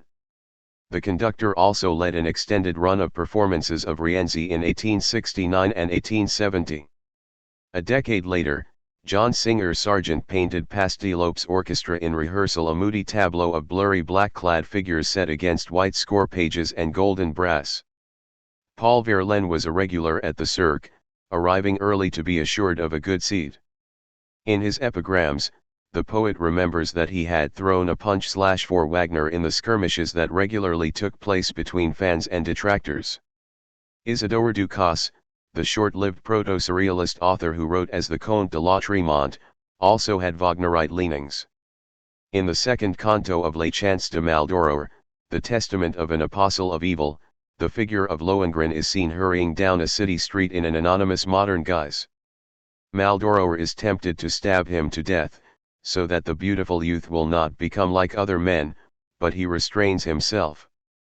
"I am yours," he says. "I belong to you, I no longer live for myself." Émile Zola and Paul Cézanne, schoolboy friends from Aix-en-Provence, belonged to the local Wagner Society and joined the ranks of the Wagnerians at the Cirque on moving to Paris. Zola boasted that he had been among the first to shout bis. Encore. Later, having renounced Impressionism in favor of Naturalism, he looked back on those adventurous years with a less sentimental eye. Claude Lantier, the failed, doomed painter at the heart of Zola's 1886 novel L'Oeuvre, is modeled on Cézanne. Among the cast of supporting characters is a painter named Gustave Gagnier, whose soliloquies preserve some of the more unhinged Wagnerite rhetoric of the period. Oh! Wagner, the god, in whom centuries of music are incarnated. His work is the mighty arc, all the arts in one, the true humanity of the characters finally achieving expression, the orchestra separately experiencing the life of the drama, and what a massacre of conventions, of inept formulas. What a revolutionary emancipation into the infinite. The overture to Tannhauser, it is the sublime hallelujah of the new epoch. Gagnier defies the hissing ignora muses at the Cirque and exits one concert with a black eye. Baudelaire was not the only French author to develop a distinctive vocabulary for Wagner. Another influential advocate was the arch-Bohemian writer and critic Champ Fleury, the nom de plume of Jules Fleury-Husson, a juggler, a thermometer of enthusiasms, according to the art historian T.J. Clark. While Baudelaire mulled over his Wagner essay for more than a year, the prolific Champ Fleury dashed off an aphoristic, free associating pamphlet a few days after the first Theatre Italien concert. Seeking analogies of sensations to capture the experience, Champfleury first evokes the infinite expanse of the ocean, then looks toward the forest, which had already made a memorable appearance in Baudelaire's correspondences. He writes, "There is a religious aspect in the work of Wagner, the religious feeling that you experience in a thick forest, when you traverse it in silence. Then the passions of civilization fall away one by one, the spirit leaves the little cardboard box where it is habitually locked away whenever one ventures out to a soirée, to the theatre, in society, it purifies itself, it visibly grows, it breathes contentedly and seems to climb to the tops of tall trees." Champfleury's essay was published in March 1860. Wagner, buffeted by attacks in the French press, gratefully seized on it and folded some of its images into his Lettres sur la musique. According to Champfleury, the music is in no way bereft of melody, as conservative critics complain, rather, it is only one vast melody, indivisible like the sea. Wagner's Lettres, in turn, takes up the formula of the endless melody and spins its own extended forest metaphor, asking the reader to imagine a lonely traveler who, on a summer evening, leaves behind the noise of the city and goes walking in a beautiful forest. There, he listens to the endless diversity of voices awakening in the wood and has the perception of a silence becoming ever more eloquent. These sounds cannot be separated from one another, they are but one great forest melody, religious in character. Wagner is thinking, no doubt, of the shimmering forest murmurs music in Act 2 of Siegfried. The influence is circular, forest imagery first appears in Baudelaire and then reappears in Champfleury's Ode to Wagner, which Wagner absorbs in turn. No wonder Baudelaire felt a sense of self-recognition on reading the Lettres. Wagner, in his youth, had perplexed George Sand with his assertion that French listeners would never be able to penetrate the forests of German folklore. The rising generation of French writers might have led him to rethink his position, if anyone had thought to challenge it. Deep in the Black Forest, a symbol-encrusted magic castle was about to rise, the creation of a stupendous character who could make even Wagner wish for a little peace, Jean-Marie Matthias Philippe Auguste, Comte de Villars de l'Isle Adam. He always brought in a festival, Mallarmé said. Time annulled itself those nights. The Goncourt brothers recalled the feverish eyes of a victim of hallucinations, the face of an opium addict or a masturbator, and a crazy, mechanical laugh which came and went in his throat. This absinthe-breathed bohemian was, in fact, the scion of an ancient family, as his page-wide name testifies. Born on the Brittany coast, Villars could claim proximity to the romance of Tristan. The hero comes from a Breton line, and, in Wagner's version, dies in the family castle. One of Villars's distant ancestors had been the Grand Master of the Knights of Malta, and family lore held that he left a great treasure buried somewhere.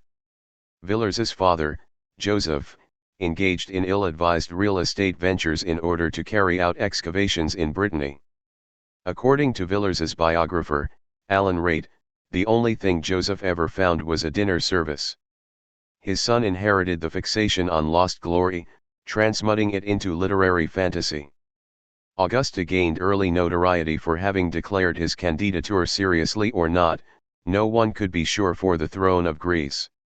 Villars's poems, plays, novels, and tales elude the usual literary categories. How to Classify the Future Eve, a kind of Baroque science fiction novel in which Thomas Alva Edison invents a female android. This author is most approachable, though not necessarily most likable, when he is engaging in vicious satire. His collection's cruel tales and Tribulat Bonhomet rail against bourgeois fatuity and callousness. In one story, the insufferable Dr. Bonhomet breaks the necks of swans, because he has heard that the birds sing most beautifully when they die.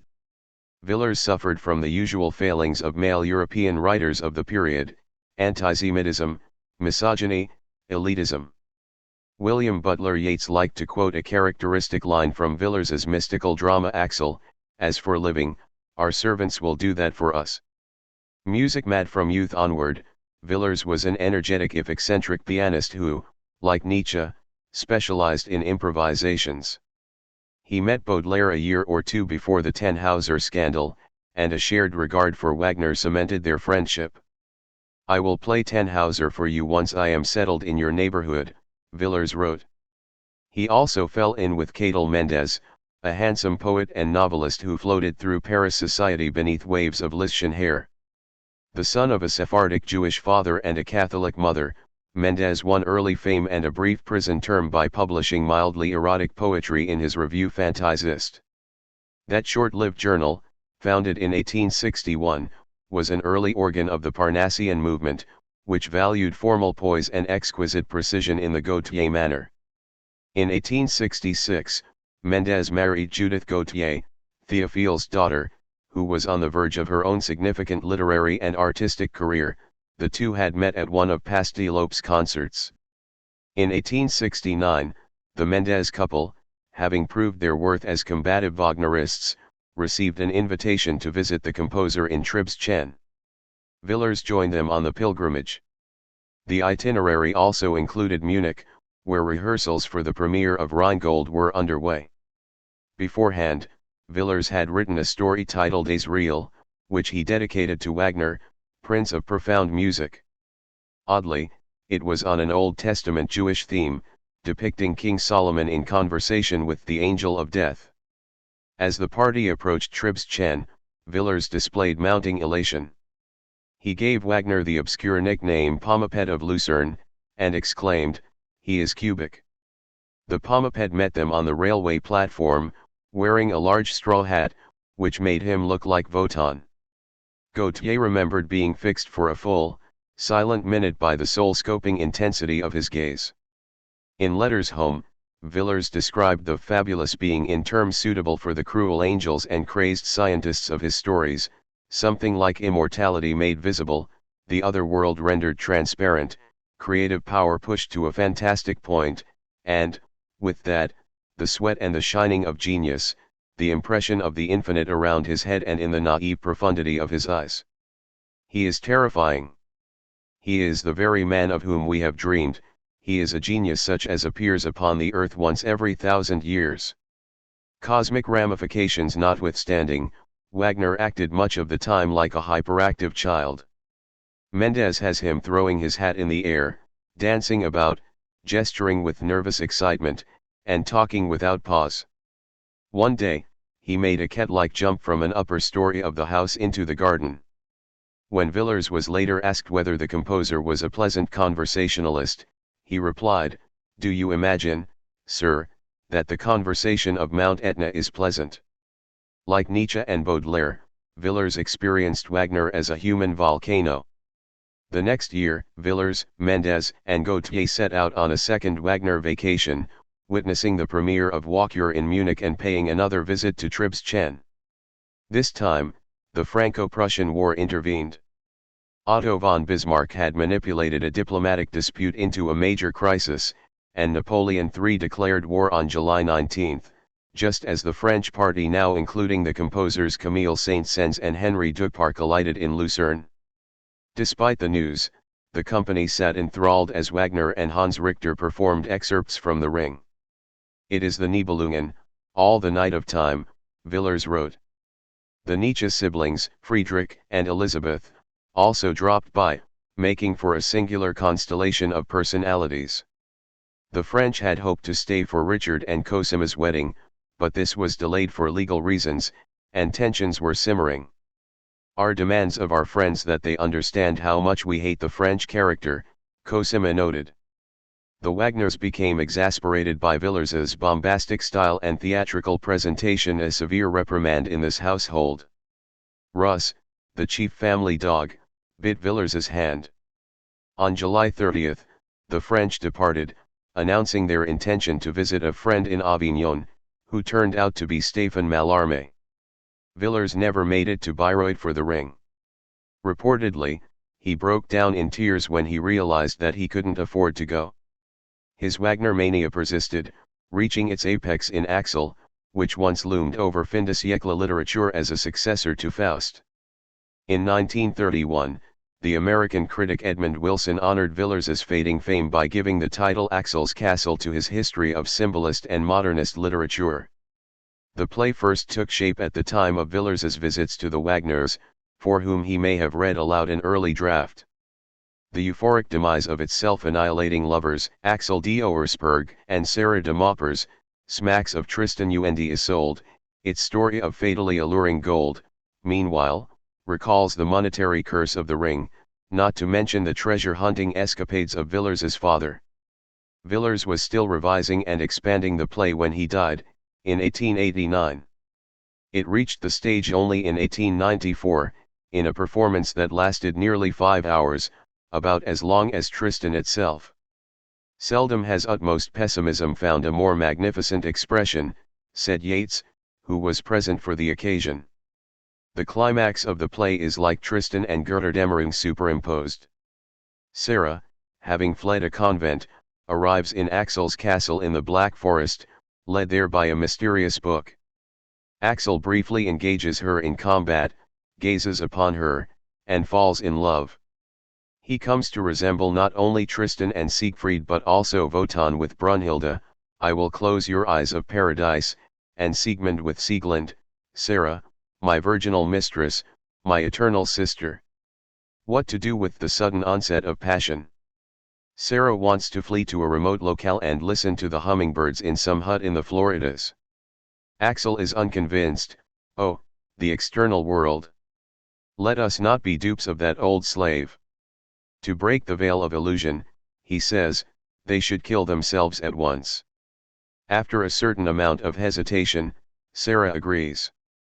As the humble songs of a village marriage are heard from outside, she draws poison from the ring on her finger.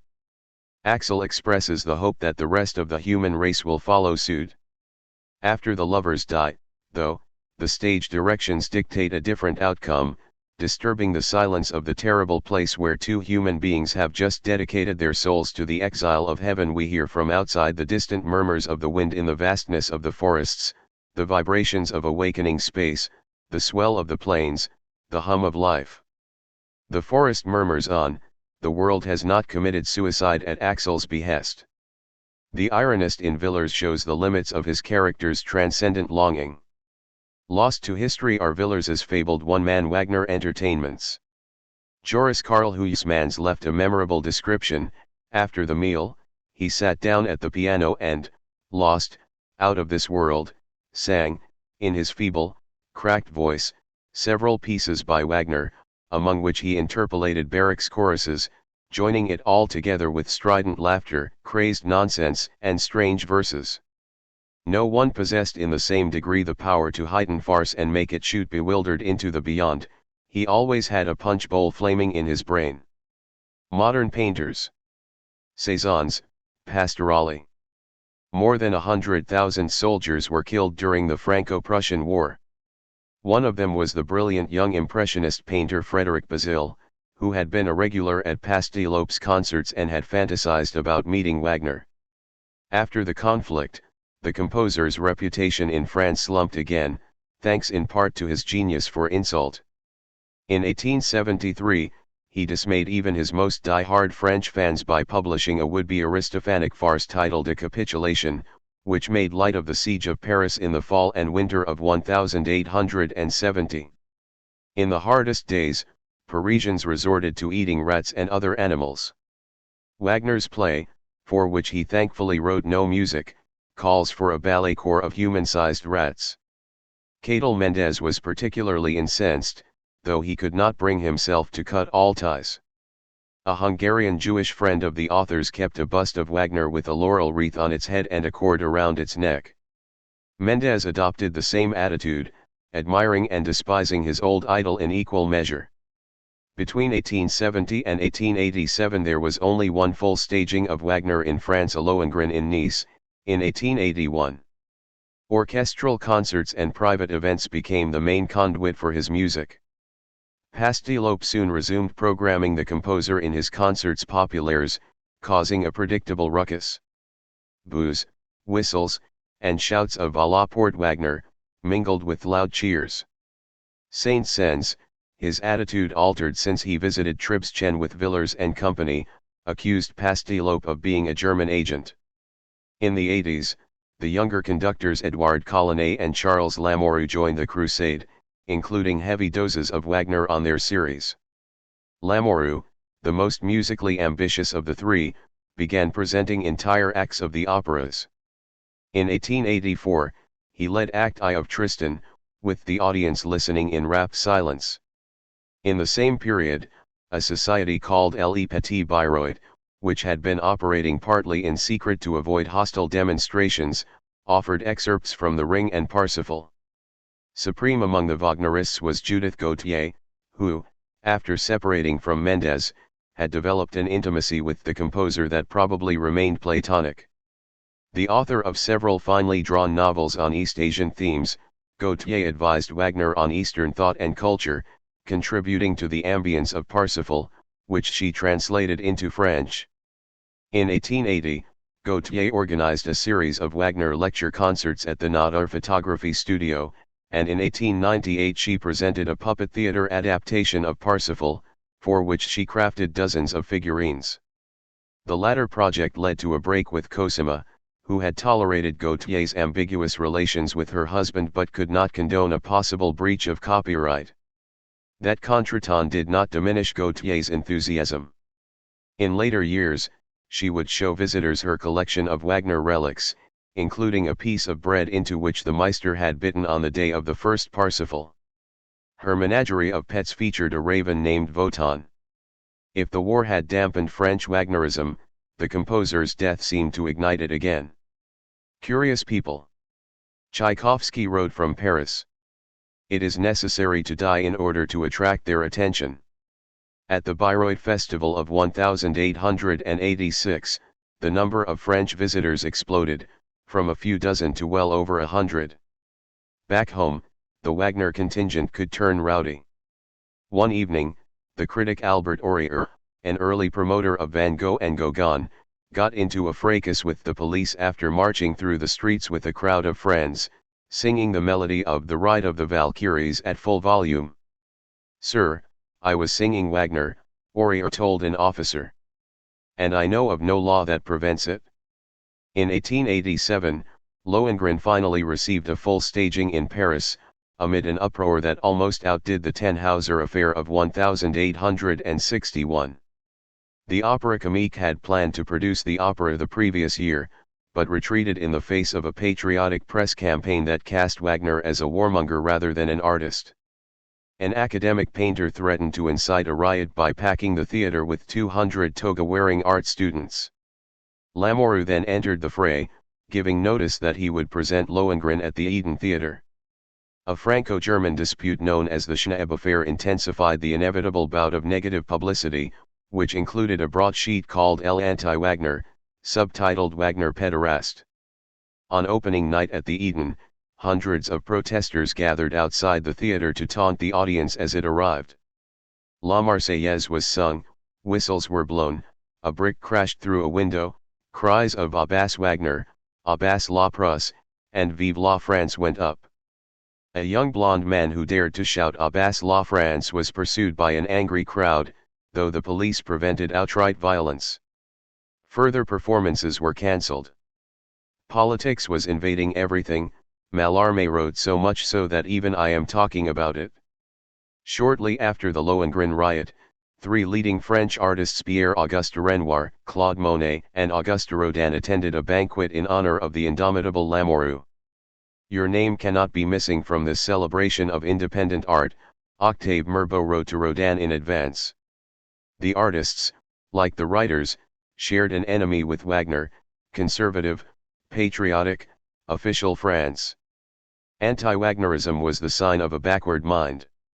Gustave Flaubert indicated as much in his sardonic dictionary of received ideas, which illustrated the Philistine mentality: snicker when you hear his name and make jokes about the music of the future. The people who whistled at Tannhauser in 1861 probably also snickered at Manet's Déjeuner sur l'herbe and Olympia. When, 4 years later, Champfleury came upon a group of irate bourgeois at the Olympia exhibition, he pranked them by exclaiming, "It's Wagner's nephew." And when Manet complained about the abuse he was receiving, Baudelaire reminded him that Wagner had endured the same. Wagner by Renoir, 1882. Therese Dolan's book Manet, Wagner, and the Musical Culture of Their Time explores the possible subtext of Manet's 1862 painting Music in the Tuileries, which shows a distinguished crowd in the Tuileries garden, listening to music of unseen origin. On the left-hand side are Baudelaire, Champfleury, Théophile Gautier, and Fantin Latour, all vocal Wagnerists. Offenbach, satirist of the music of the future, is on the right. Faces are occluded in shadow, becoming like masks, and human figures toward the back are almost indistinguishable from trees and vegetation. Dolan surmises that Manet's turn toward abstraction in this canvas was partly a response to the radical sensibility that Baudelaire detected in Wagner and displayed in his own work. Unsurprisingly, music in the Tuileries stirred up the same kind of vituperation that had greeted Tannhäuser the previous year. Wagner's music is unlikely to be playing in this placid outdoor setting, yet a certain edginess in the composition makes one wonder. The Wagnerists, somber and watchful, look ready for a fight. Partisans of Impressionist and Post-Impressionist painting often used Wagner as a reference point. The poet Jules Laforgue likened the thousand little dancing strokes of Monet and Pissarro to a symphony which is living and changing like the forest voices of Wagner's theories, competing vitally for the great voice of the forest. The composer himself had conservative taste in the visual arts, and late in life he scoffed at impressionists who paint nocturne symphonies in 10 minutes. Nonetheless, in 1882 he consented to sit for a portrait by Renoir, a pallid, ghost-like image, very unlike the stern patriarch seen in German painting. The session took place in Palermo, immediately after the completion of the score of Parsifal. The first avowed Wagnerian among French painters was Henri Fantin Latour, who won fame for his lustrous still lives but harbored higher ambitions. Having fallen for the composer even before the Theatre Italian concerts of 1860, Fantin spent decades trying to capture the music dramas on canvas and paper. His first efforts depicted the Venusberg, a nude goddess drapes herself over a dewar, black-clad Tannhäuser while nymphs gyrate in an almost Monet-like blaze of sunlight. After a visit to Bayreuth in 1876, Fantin set about evoking the ring in various media, at least 40 works in all. In the pastel Les Filles du Rhin, later redone in oils, the Rhine maidens are at play in the primeval waters, sunlight filtering down and irradiating their bodies. In scene finale de la Valkyrie, an indistinct, shrouded Wotan towers over a ridge of fire. The art historian Corinne Chong relates Fantin's aesthetic of vagueness to the phantasmagoria of diffused sound and onstage steam that the painter witnessed at Bayreuth. Cézanne's Wagnerism crested during his romantic period of the 60s, when themes of murder, rape, and decadent coupling preoccupied him. The German musician Heinrich Morstat, a friend in Marseille, stoked the painter's interest. "You will make our acoustic nerve vibrate with the noble tones of Richard Wagner," Cézanne wrote to Morstat in 1865. Cézanne's 1868-69 painting Young Girl at the Piano, which now hangs in the Hermitage, was originally known as Overture to Tannhäuser. It shows a young woman playing a parlor instrument while an older woman, perhaps her mother, sews reflectively. The picture is outwardly composed and restrained, seemingly at odds with its Wagnerian source. A previous version, now lost, was evidently wilder in style. A friend of Cézanne spoke of the painting's overwhelming power and said that it was as much about the future as Wagner's music. Scholars and critics have debated this apparent retreat on Cézanne's part. André Dombrowski argues that the painter was commenting on the domestication of music, its reduction to a leisurely pastime on the level of embroidery. Mary Tompkins Lewis sees a residual theatrical heat in the twisting patterns of the wallpaper. Indeed, tonal lurches in the composition give a sense of strong emotions beneath the surface. If Lewis is right, the Venusberg informs two other Cézanne works from around 1870, Begnuses, an early try at a favorite scene of women bathing, and Pastorale, Idyll, another tableau of nude female figures by the water. Both paintings are gloomy, obscure, drenched in nocturnal blue. In the first, Louis sees a near-abstract impression of the Venus grotto, modeled on Fantin Latour. Vertical shapes on the left-hand side could be stalactites. In Pastorale, Louis discerns Tannhauser dressed in black, reclining in melancholic reverie. What is arresting about Pastorale is that Cézanne introduces two other males, both facing away from the viewer. All three men are fully clothed, as in Manet's Déjeuner sur l'herbe. They seem almost indifferent to the female nudity around them. It's as if spectators at a Tannhauser performance have wandered into the mythological orgy, in a posture of jaded arousal. Where Cézanne reacted to Wagner in muted hues, Vincent van Gogh, a Dutchman who reached his vertiginous zenith in France, associated the composer with explosions of color. In Als, Van Gogh spoke about the resonance he felt between our color and Wagner's ripe chords. By intensifying all the colors one again achieves calm and harmony. And something happens as with the Wagner music which, performed by a large orchestra, is no less intimate for that.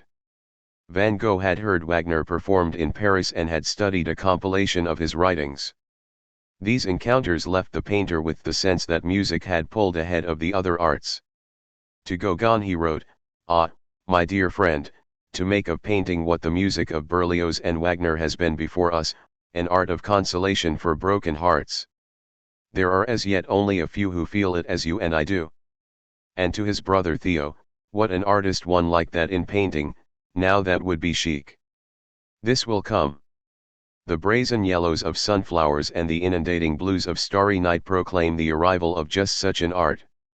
For Gauguin, finally, Wagner stood as a paragon of artistic conviction, an empowering example for the artist's quest for pure worlds beyond the reach of civilization and commerce. In 1889–90, Gauguin spent time in the Breton village of Le Poldou, in the company of Paul Ciracier and Jacob Meyer de Haan. The group decorated their inn with pictures and slogans, ranging in theme from the earthy folkish to the philosophical mystical. On one wall, beneath de Haan and Gauguin's frescoes of Breton women scutching flax, Ciracier inscribed a quotation from Wagner, in emerald green paint, "I believe in a last judgment where all who have dared to profit in this world from sublime and chaste art, all who have soiled and degraded it with the baseness of their sentiments, with their vile greed for material pleasures, will be condemned to terrible suffering." The same passage, an inexact citation of Wagner's 1841 story An End in Paris, appears in a document known as Le Texte Wagner de Gauguin.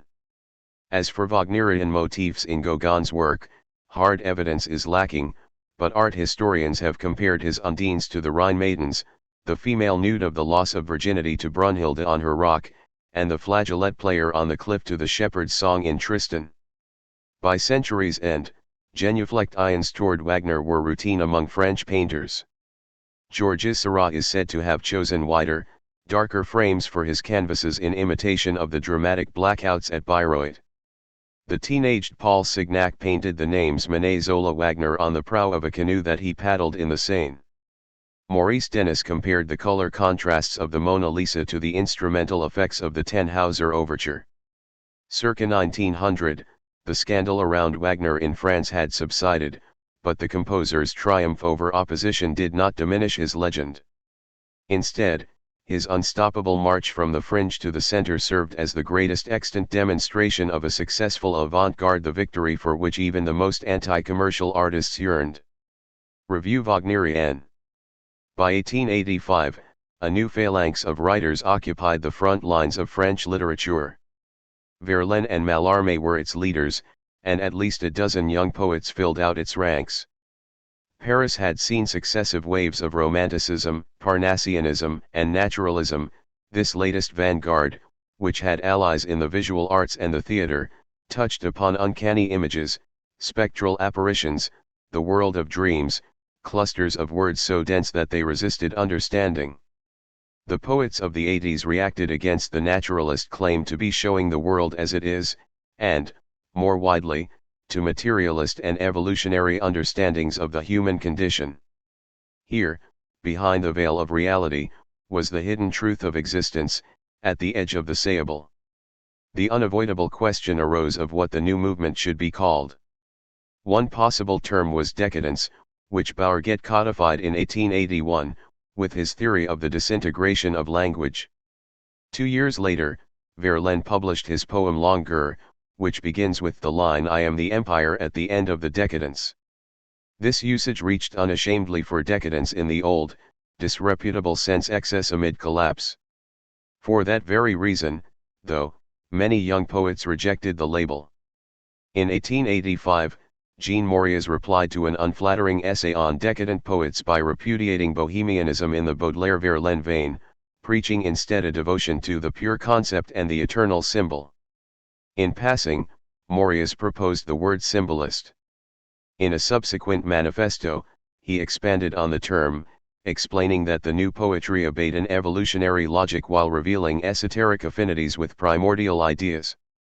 That same year, patrons of the Concerts Lamoureux were offered copies of a new magazine called the Revue Wagnerienne. It was the brainchild of Edouard Dujardin, the 23-year-old son of a sea captain who supported his literary endeavors with a stipend from his parents. Dujardin also worked out a system for winning at the racetrack, which boosted his coffers until he tried to break the bank at Monte Carlo. Dandyish and bimonocled, Dujardin wore a red vest embroidered with tiny swans, in honor of Lohengrin.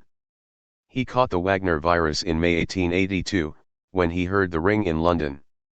That summer, he went to Bayreuth for the premiere of Parsifal, and at the following year's festival he greeted French arrivals at the railway station by blowing discordantly on a horn in what he believed to be a Siegfried manner. In Wagnerian circles in Paris, Dujardin fell in with 2 other young men who shared his musical and literary passions. One was Titor de Wisewa, a Polish émigré critic with a yen for Villers, Mallarmé, and Jules Laforgue.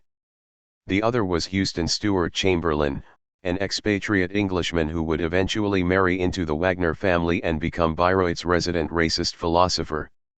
In the early 80s, Chamberlain was more liberal in his opinions, and avidly read the latest French literature. A Wagnerite from the late 70s onward, he, too, had attended the first performances of Parsifal. Several times he hovered in the Meister's vicinity, too overawed to speak to him. Together, Dujardin, Wisewa, and Chamberlain decided to found a Wagnerian journal, dedicated not only to the music itself but to the increasingly large number of artists who took it as a model.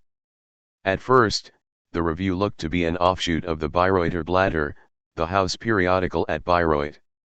It offered translations of Wagner's writings, analyses of the operas, schedules of performances, and other tidbits.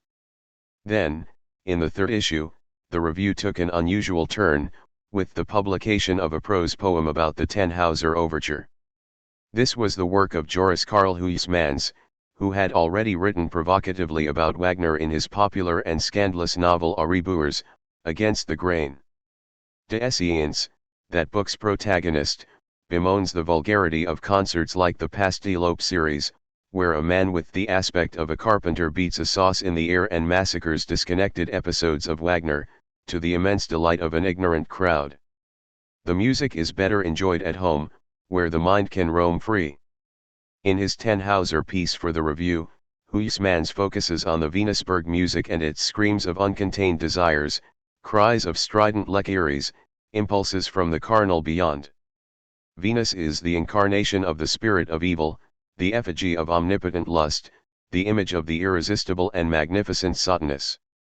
Dujardin's essay The Theoretical Works of Richard Wagner, which also appeared in the review's 3rd issue, ponders the composer's capacity to disclose deep, hidden truths through the medium of art. Renouncing false realism, the poet-artist will transport men into the ideal and real realm of the unity. Here was the transubstantiation that so many symbolists sought. The difference was that, unlike Wagner, they felt little need to reach a wide audience or to speak in a readily accessible way. In the words of Edmund Wilson, the symbols of the symbolist school are usually chosen arbitrarily by the poet to stand for special ideas of his own. Wisewa contributed a series of visionary essays that tracked Wagnerism in different artistic fields. In an article on literature, the critic writes that art recreates life by way of signs, although one must detach these signs from conventional referents in order to grasp the perpetual flux of emotion. This agenda sounds Nietzschean, and, indeed, Wise helped to introduce French readers to the philosopher. Wagner and his fellow composers have captured that flux in sound. Other arts are striving for the same effect. Wise imagines a new kind of novel that would dive into a single consciousness, duplicating the ebb and flow of thought and feeling. In the visual arts, Wagnerism figures not only among the realists but also among adherents of the poetry of painting, who combine contours and nuances in pure fantasy. Recent works by Gustave Moreau, Odilon Redon, and Edgar Degas qualify as Wagnerian deeds.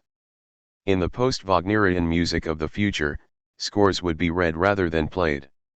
The final issue of the review's first year featured a sequence of 8 sonnets, under the heading Homage à Wagner. The poets were Verlaine, Mallarmé, Wisewa, Dujardin, René Gil, Stuart Merrill, Charles Morris, and Charles Vignier. Except for the first 2, they were in their early or mid-20s foot soldiers of symbolism. The work is mostly of the second rank, but it colorfully exhibits the symptoms of Wagnerism as it spread through the Third Republic. Merrill pictures a cavalcade of heroes Lohengrin, Tannhauser, and Parsifal the Chaste in gold armor under purple banners. Merrill, an American based in Paris, planned a cycle of 22 Wagner sonnets, of which he completed only 4. Gil renders music as a tender virgin set upon by a virile composer. Morris associates Wagner with fiery hordes and bloody tumult. Wisewa dips into the domain of sleep and waking dreams. Dujardin bows before a magus, a blasphemer of the ordinary, who unveils the other universe beyond the quotidian. The symbolists gave much thought to the innate musicality of the raw materials of language. In 1886, Gil, who was once so thunderstruck by a Lamoureux Wagner concert that he aimlessly wandered the streets of Paris after midnight, produced Treatise of the Word, which, to quote Joseph Acquisto, attempts to establish scientific correspondences among vowels, consonants, colors, orchestral instruments, and emotions. Undoubtedly inspired by Arthur Rimbaud's 1883 poem Vowels, Gil devises the following arrangement. A. Black, E. White, I. Blue, O. Red, U. Yellow. A. Organs, E. Harps, I. Violins, O. Brass, U. Flutes.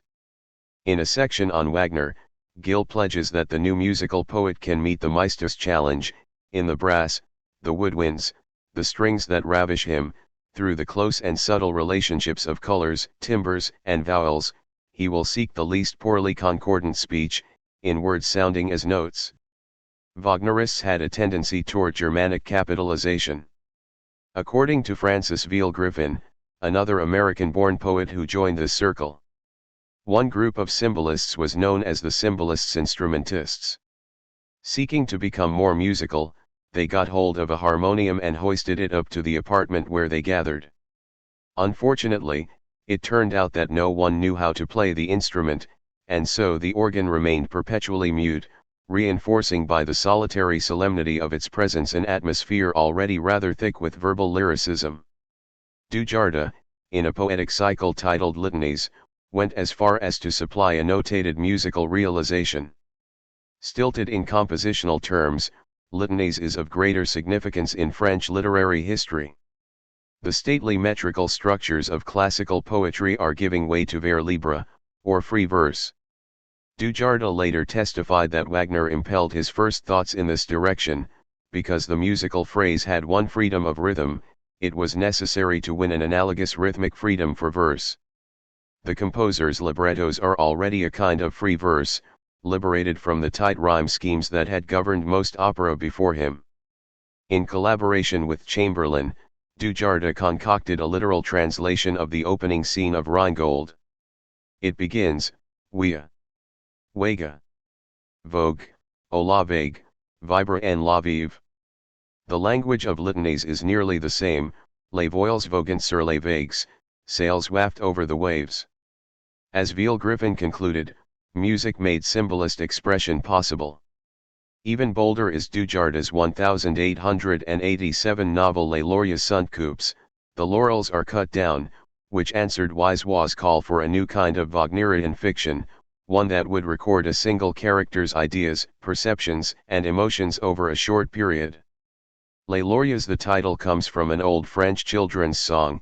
Noose and irons plus hautbois describes the inner life of a dandy wandering about Paris one evening.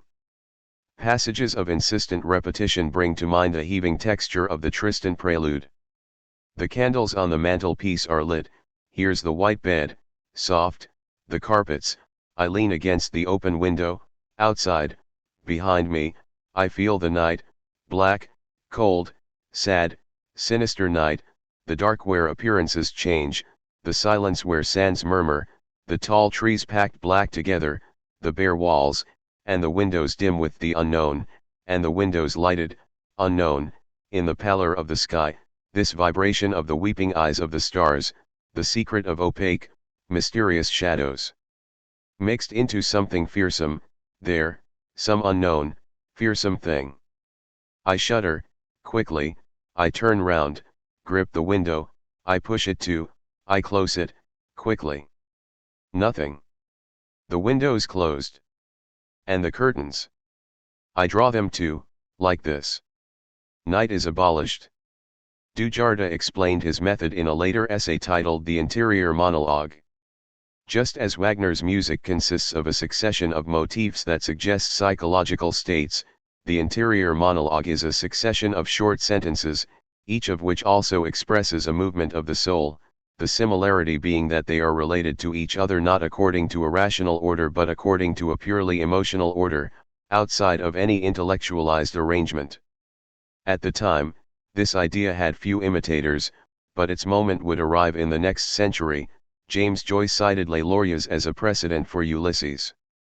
Verlaine and Mallarmé. Mallarmé by Manet. Experiments in endless melody and vers libre aside, the most striking tributes in the Revue Wagnerienne were in sonnet form. Verlaine's Parsifal and Mallarmé's Homage both appeared in the Homage à Wagner issue of January 1886. Each poem heralded a distinct new strain of Wagnerism. Verlaine hosted a Wagnerism of the decadence, spiked with illicit sexuality. Mallarmé augured a modernist Wagner, esoteric and abstract. Such work disconcerted the more conventional-minded supporters of the Revue Wagnerienne. The magazine's split identity, part fan publication, part avant-garde periodical, proved untenable, and Dujardin shut it down after the third year. Dujardin had difficulty extracting a sonnet from Verlaine, who was living in squalid conditions in a small room behind a wine shop. The poet had recently served his second prison term, after threatening to strangle his mother. The first was for shooting Rimbaud. Almost alone among French writers of the period, Rimbaud was indifferent to Wagner. An obscene drawing in one of his letters, showing a man labeled Wagner with a bottle of Riesling inserted into his rectum, has been identified as a reference not to the composer but to an unpopular landlord. The Irish novelist George Moore, who accompanied Dujardin when the editor went to collect Verlaine's poem, recalled that a young man with a face so rosy that he reminded me of a butcher boy opened the door. The sonnet was handed over, but Moore doubted whether it could be published, because of its eyebrow-raising variation on the theme of Parsifal's threatened chastity. Although the syntax is equivocal, the boy savior seems tempted not only by Kundry and the flower maidens but also by a fellow young male. Parsifal has conquered the maidens, their pretty babble and amusing lust, and his inclination toward the flesh of virgin boy who is enticed to love light breasts and pretty babble. He has conquered the beautiful woman of subtle heart, spreading fresh arms and arousing throat. Having conquered hell, he returns to his tent with a heavy trophy on his boyish arm, the lance that pierced the flank supreme. He has healed the king, is king himself, priest of the most holy essential treasure. In robes of gold, he worships, as glory and symbol, the pure vessel where the true blood shines. And, oh, those children's voices singing in the dome. The sonnet wavers between sincere religiosity. Verlaine gestured toward Catholicism in his last years and unrepentant sensualism. The final line, with its slightly too excited intake of breath, has a campy ring. The poem looks ahead to a turn-of-the-century homoerotic culture in which Wagner's works become an emblem of outlaw desire. Mallarmé, whom Verlaine generously celebrated in his 1884 anthology Les Poètes Maudits, remade Wagner in his own image, opulent, intricate, ambiguous. This most recondite of 19th-century poets took pride in the drabness of his lineage, describing himself as the scion of an uninterrupted series of functionaries in the administration and the registry. Born in Paris in 1842, Mallarmé lost his mother and sister early. He had the feeling of being an orphan, of having come from nowhere. By the time he was 20, he had decided upon a literary career. He took jobs teaching English in the provinces, and in his spare time worked on his early masterpieces, Herédiade, and The Afternoon of a Faun. Having dabbled in romantic and Parnassian moods, he found his own strict and strange style. "I am inventing a language," he wrote in 1864, "which must necessarily spring from an entirely new poetics, which I could define in these few words: paint not the thing but the effect it produces. All words must efface themselves before the sensation." Like Van Gogh, Mallarmé felt that music had moved ahead of other art forms. Poets, like painters, must catch up. In an 1862 essay insincerely titled Art for All, Mallarmé begins with a famous proposition: everything that is sacred and wishes to remain sacred envelopes itself in mystery, and praises the art of music for holding fast to its secrets. If we casually open up Mozart, Beethoven, or Wagner and throw an indifferent eye on the first page of their work, we are gripped with a religious astonishment at the sight of these macabre processions of severe, chaste, and unknown signs. Poetry is lacking in such mystery. Mallarmé will restore it.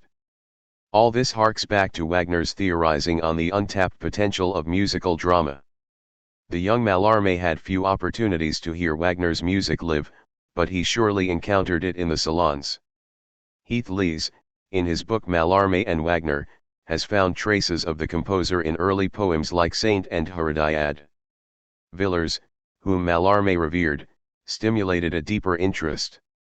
When Villers and Mendès came to stay with the poet in 1870, after their visit to Tribes-Chen, they were undoubtedly full of talk of the Pomapet of Lucerne.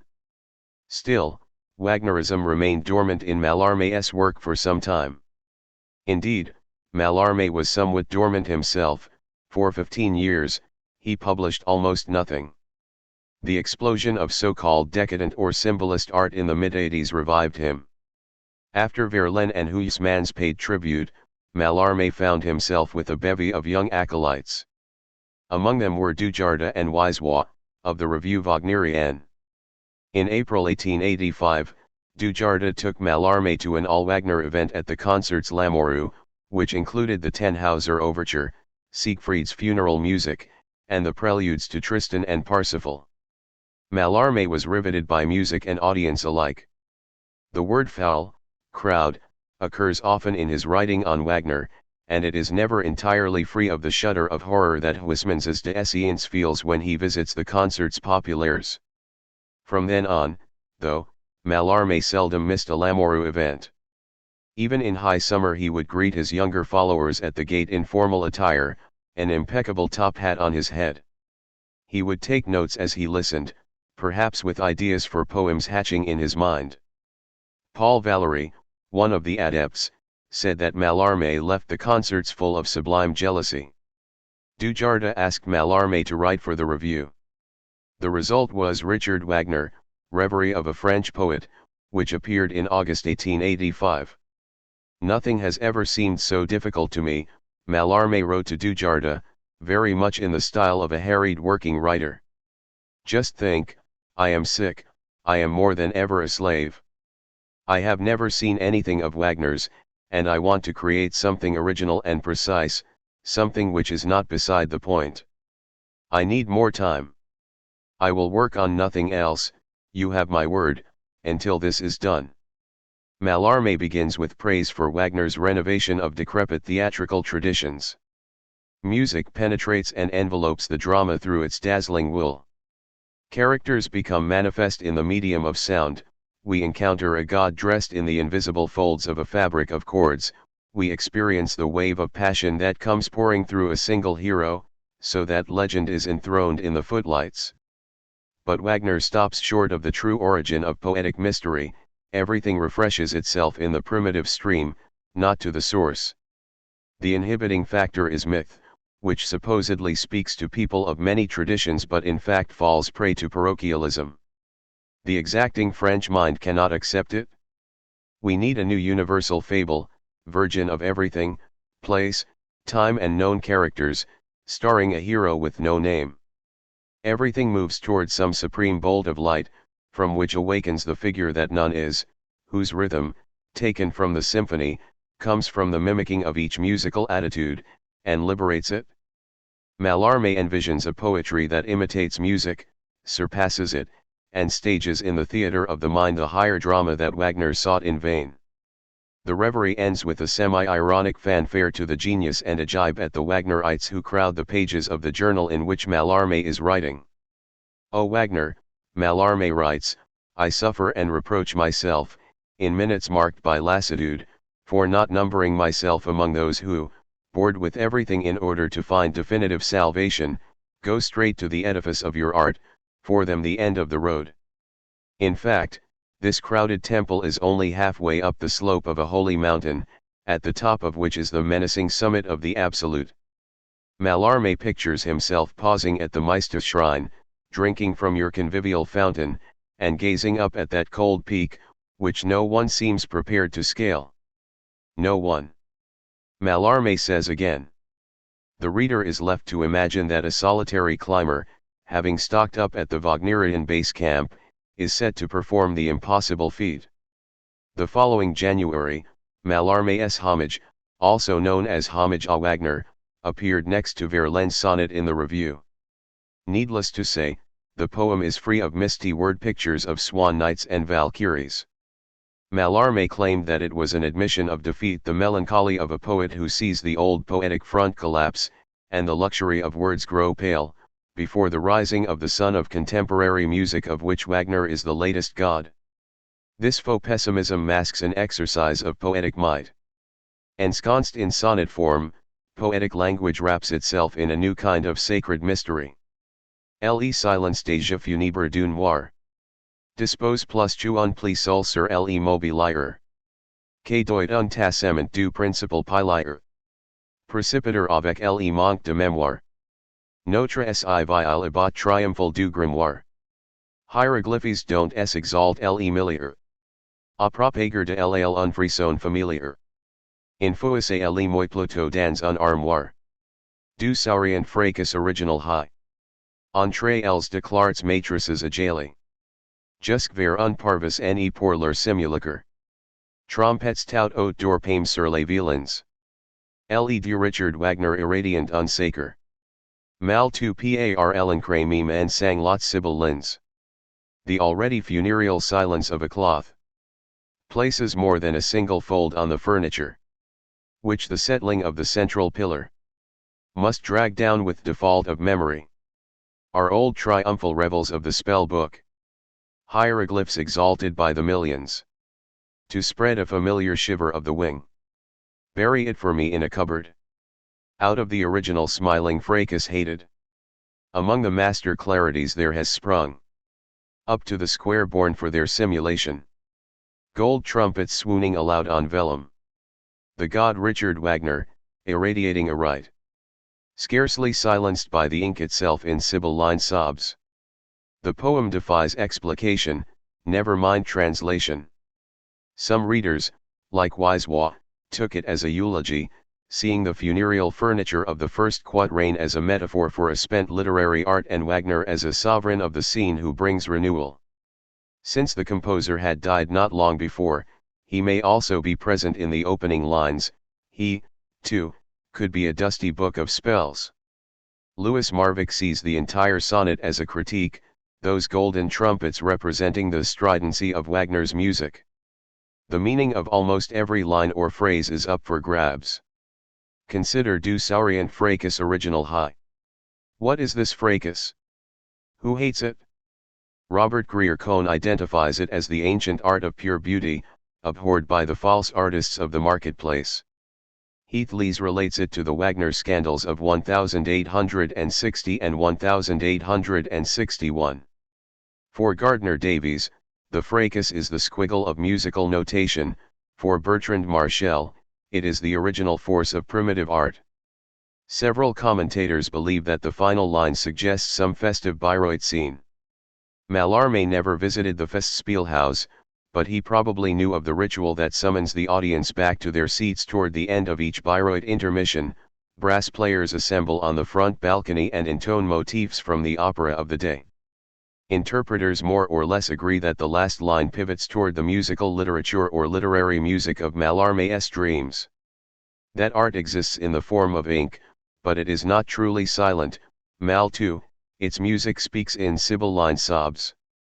To seek a conclusive meaning, though, is to miss the point.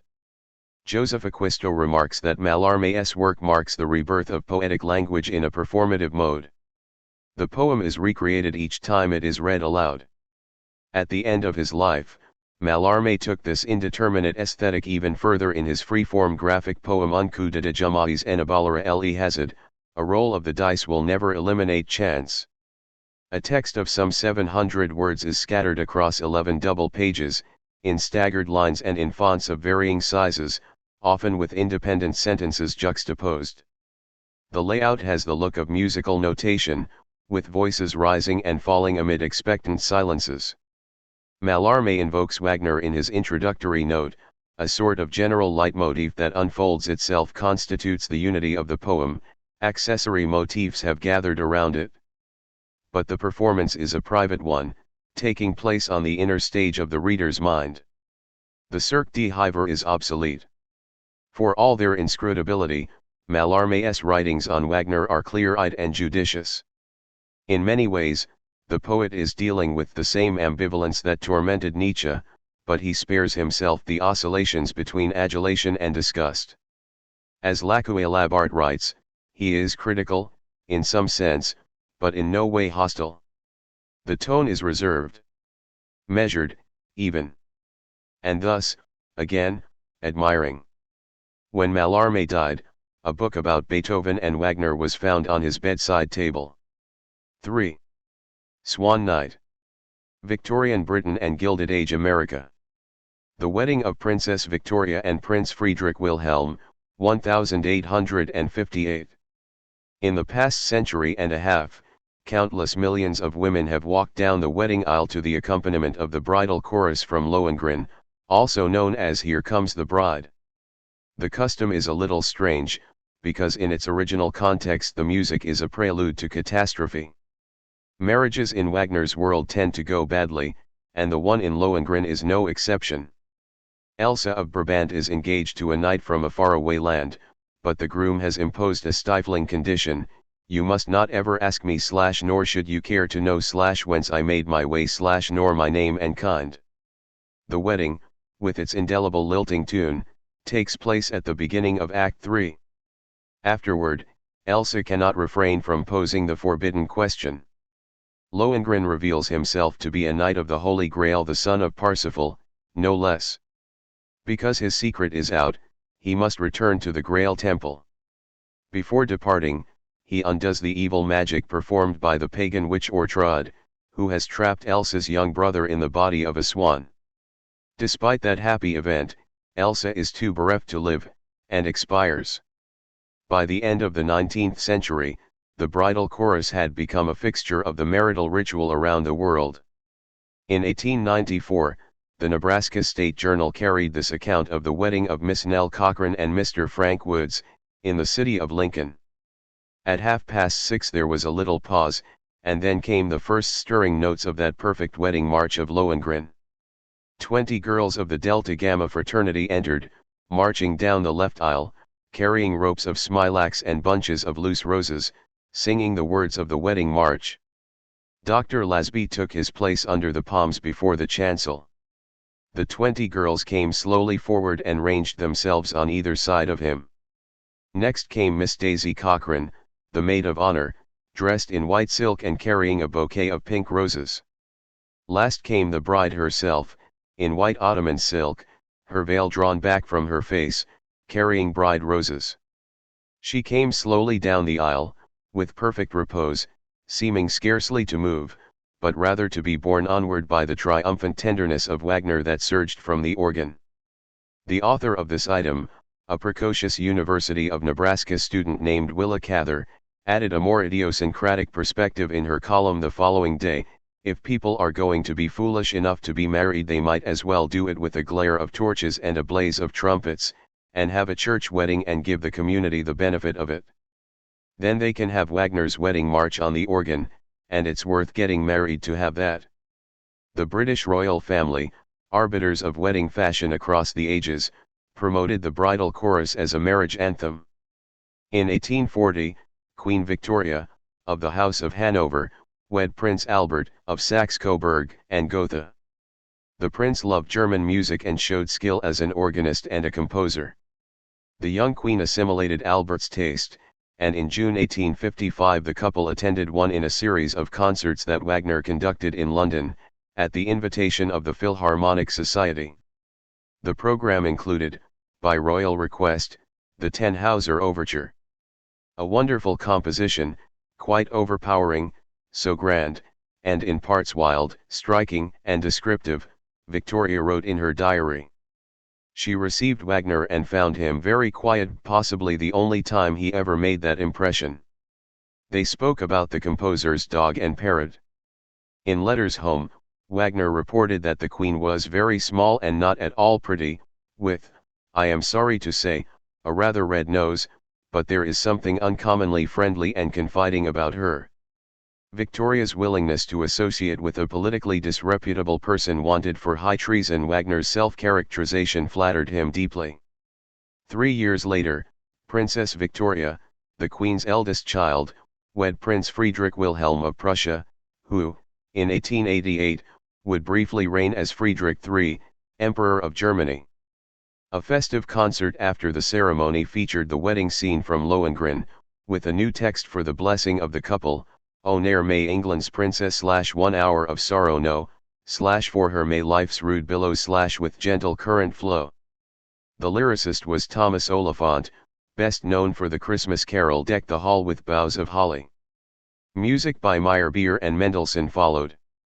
It is a historical curiosity that the British royals chose to pair Wagner with the two Jewish composers whom he insults in Jewishness in music.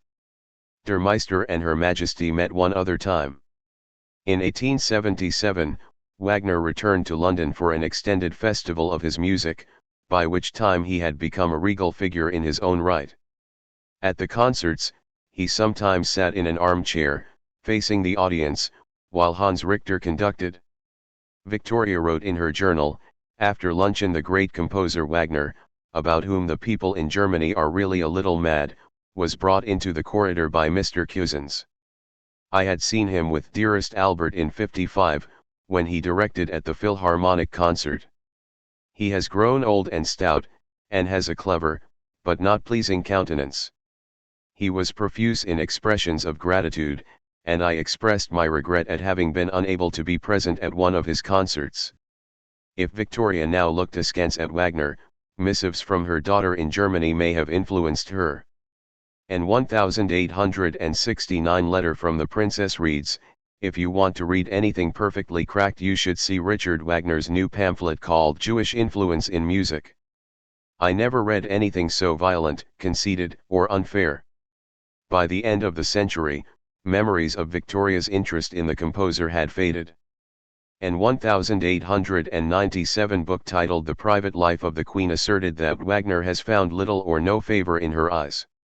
But anonymous attendants were not privy to all areas of her spirit. When, in 1889, the singers Jean Deriska and Emma Albany privately performed an excerpt from Lohengrin for the Queen, she wrote in her diary, "Beyond anything beautiful, so dramatic. The music lasted till 4, and I could have listened to it much longer. It was indeed a treat." The incorporation of Lohengrin into the royal wedding protocol exposes a gap between French and English-speaking responses to Wagner. In France, he was a scandal, an incitement, a field of battle. In Britain and the United States, he was a somewhat tamer product, a treat, in Victoria's graciously belittling formulation. From Buckingham Palace to the Nebraska Plains, the former fugitive could serve as an adornment of Victorian and Gilded Age society. His operas became mainstays of the Royal Opera House and the Metropolitan Opera. Touring productions drew a diverse public. Popular accounts, including a series of Wagner books for young people, portrayed a noble-minded idealist, one whose industriousness exemplified the gospel of work. Cultured clergymen like Alfred Gurney wrote of the salutary, soothing, and elevating influence of Parsifal. Historians have long insisted that the decorous surfaces of Victorian life masked a more complex social reality. Wagner's mythology appealed to the burgeoning imperialist mindset on both sides of the Atlantic, where presumptions of cultural superiority, the white man's burden, manifest destiny, rested on theories of racial supremacy that Wagner helped to promote. The fetishizing of Anglo-Saxon origins overlapped with the veneration of the Germanic. The British Isles had been ruled by monarchs of German descent since the early 18th century, and the Hanoverian dynasty fostered a respect for German music, literature, and philosophy. Thomas Carlyle, the advocate of hero worship, touted Goethe, Schiller, and Fichte. Walter Pater read Hegel. Schopenhauer's rise to international prominence began in Britain. In the United States, an influx of German immigrants meant that musical culture acquired a Teutonic profile. At the end of the 19th century, American orchestras were largely German-speaking ensembles. Most of all, Wagner captured the Victorian imagination because of his proximity to the matter of Britain, the tales of King Arthur, the Knights of the Round Table, and the Holy Grail. In 1816 and 1817, new editions of Thomas Malory's Le Morte d'Arthur were published, helping to spark an Arthurian revival. Alfred Tennyson, Matthew Arnold, Algernon Charles Swinburne, and members of the Pre-Raphaelite Brotherhood occupied themselves with Arthur, Merlin, Lancelot, Guinevere, and the lovers Tristram and Iseult, whose story occupies the middle part of Malory's book. The Ring shares with Arthurian legend the motif of the embedded sword. As the young king draws a blade from the stone, Siegmund draws Nothen from the tree. The tale of Venus and Tannhauser especially mesmerized the Pre-Raphaelites, who, like the agonized knight, were forever torn between the sacred and the profane. Even as evocations of a mythic past served an imperial agenda, the anti-capitalist allegory of the Ring warned against the industrial modernization that fueled the mid-century might of the British Empire and the gathering strength of the United States. Wagner's own vision of London was nightmarish. This is Alberica's dream come true. Nibelheim, world dominion, activity, work, everywhere the oppressive feeling of steam and fog. The Pre-Raphaelites spoke of the contemporary cityscape in similar terms, lamenting the demise of older, more spiritually grounded ways of life. The novels of Charles Dickens, George Eliot, and Thomas Hardy registered the transformation of the social fabric wrought by steamships, railways, and the telegraph. For many Victorian listeners, Wagner provided a kind of secular cathedral space in which they could contemplate tensions between an idyllic past and an industrial present. Far-seeing Victorian thinkers devised new paradigms through which to comprehend large-scale social change. In 1859 and 1860, George Henry Lewes, George Eliot's partner, published his two-volume Physiology of Common Life, which posits a vast and powerful stream of sensation as the sum total of our sensibility, a stream of consciousness. Lewis's work appeared at the same time as two other epical books written in the area of London, Darwin's On the Origin of Species, which shows the determining power of evolutionary processes, and Marx's A Contribution to the Critique of Political Economy, which demonstrates how economic conditions control all human affairs. The reasoning intellect is dethroned from its sovereign position. Jacques Barzun, in his 1941 book Darwin, Marx, Wagner, noted that Tristan, too, was completed in 1859, and that it posed an equally jarring challenge to the sensibilities of the day. Romantic love dissolves into a quasi-biological music of sexual desire. Wagner's courtly tragedy thus becomes another treatise of and against the Victorian age. George Eliot. Circa 1855, when Wagner crashed into the Victorian world, music had pride of place as the supreme medium of moral uplift among the arts. This was a different primacy from the one described by Schopenhauer, who considered music the embodiment of the restlessly striving will. For the Victorians, music, especially instrumental music and choral singing, soared above the vulgar sphere of popular entertainment, opera included. It was an art exempt from the trail of the serpent, wrote the art critic Elizabeth Eastlick. Musical events in spaces like the Crystal Palace and the Royal Albert Hall offered a fantasy of a harmonious, spiritually elevated public, free of class strife and political division. Some effort was required to make Wagner conform to Victorian ideals. The creator of Tristan had meager credentials as a teacher of virtue. Early on, his music met intense resistance in Britain. During the 1855 visit, the Sunday Times had trouble deciding whether he was a desperate charlatan or a self-deceived enthusiast. J. W. Davison, the lead critic of the Times and of the musical world, derided Wagner as the Muhammad of modern music, as a priest of Dagon, and, most obscurely, as a veritable man-mermaid. Lohengrin was poison, rank poison. Wagner's British reception was further complicated by awareness of his anti-Jewish feelings. Thanks to a maladroit article by a supporter, Ferdinand Praeger, the English-speaking music world had recently learned of Wagner's authorship of Jewishness in music, which otherwise received almost no international notice. The pamphlet's critique of Mendelssohn as a somehow stunted talent was a particular affront to British music lovers, who revered that composer almost as an honorary Englishman. When Mendelssohn's overture The Hebrides appeared on one of Wagner's London programs, Davison pointedly called it a magnificently Jewish inspiration. Mary Ann Evans, who wrote under the pen name George Eliot, was one of the first major English-speaking figures to take Wagner seriously. Born in 1819, she had immersed herself in music from an early age, playing the piano and attending concerts. A close student of German literature and philosophy, she published translations of David Strauss's The Life of Jesus and Ludwig Feuerbach's The Essence of Christianity, young Hegelian treatises that left a mark on Wagner. In the summer of 1854, Eliot left England for an 8-month stay in Germany. With her was George Henry Lewis, with whom she had begun a non-marital relationship, shocking friends back in London. The arrangement raised fewer eyebrows in the circle around Liszt in Weimar, where they spent 3 months.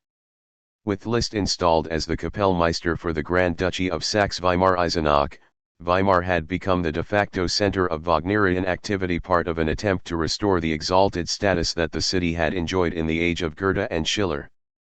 Eliot saw performances of Tannhauser, The Flying Dutchman, and Lohengrin, and heard Liszt expound on Wagner's theories. She summarized her experiences in an unsigned 1855 article titled Liszt, Wagner, and Weimar, in which she makes reference to the propaganda of Wagnerism, one of the first appearances of that word in English. Music is evolving, this is the main insight that Eliot gains from Wagner. Opera should become an organic whole, which grows up like a palm, its earliest portion containing the germ and prevision of all the rest.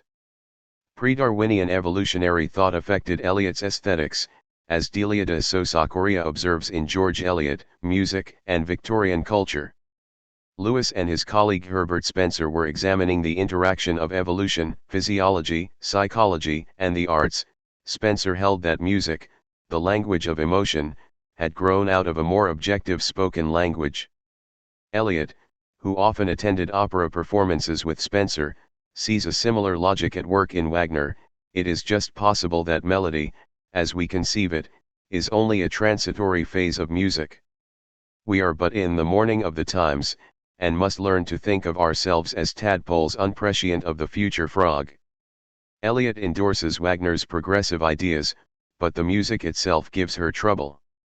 Accustomed to clean-cut classical forms, she finds the endlessness of Wagnerian discourse bewildering. The biological metaphor is given a humorous twist, the tadpole is limited to tadpole pleasures, and so, in our state of development, we are swayed by melody.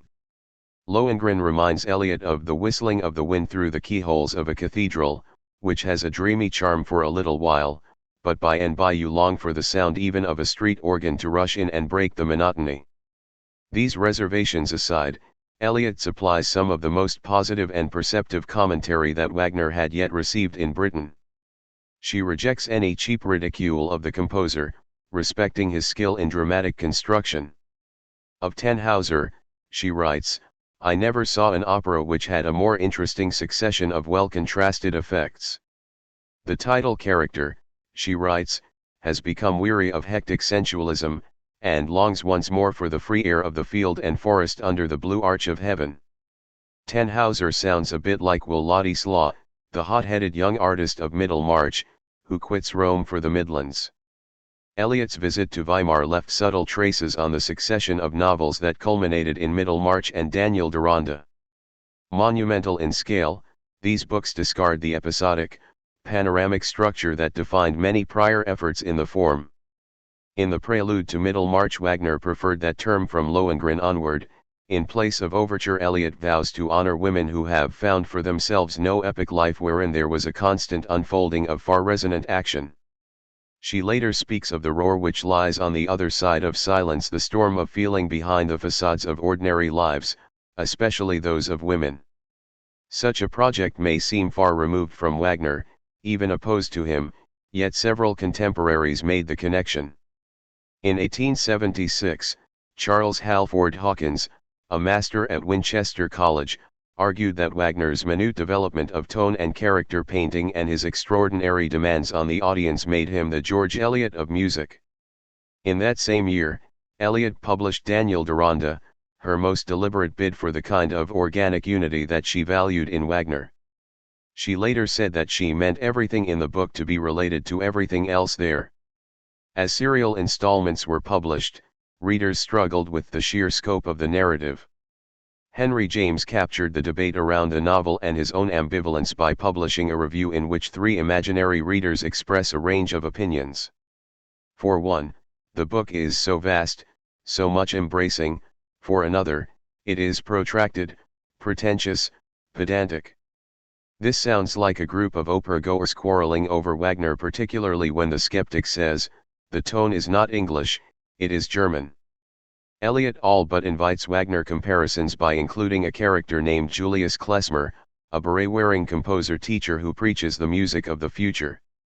When Gwendolen Harleth, the heroine, sings a bel canto aria by Bellini, Klezmer reproves her. "You sing in tune, and you have a pretty fair organ. But you produce your notes badly, and that music which you sing is beneath you. It is a form of melody which expresses a puerile state of culture, a dandling, conteing, seesaw kind of stuff, the passion and thought of people without any breadth of horizon. There is a sort of self-satisfied folly about every phrase of such melody, no cries of deep, mysterious passion, no conflict, no sense of the universal. It makes men small as they listen to it. Sing now something larger." Klezmer's rhetoric fairly reeks of Wagner, although his cosmopolitan ideas about the fusion of races depart from the party line. As one member of James's critical roundtable says, "And you must not forget that you think Herr Klezmer Shakespearean. Wouldn't Wagnerian be high enough praise?"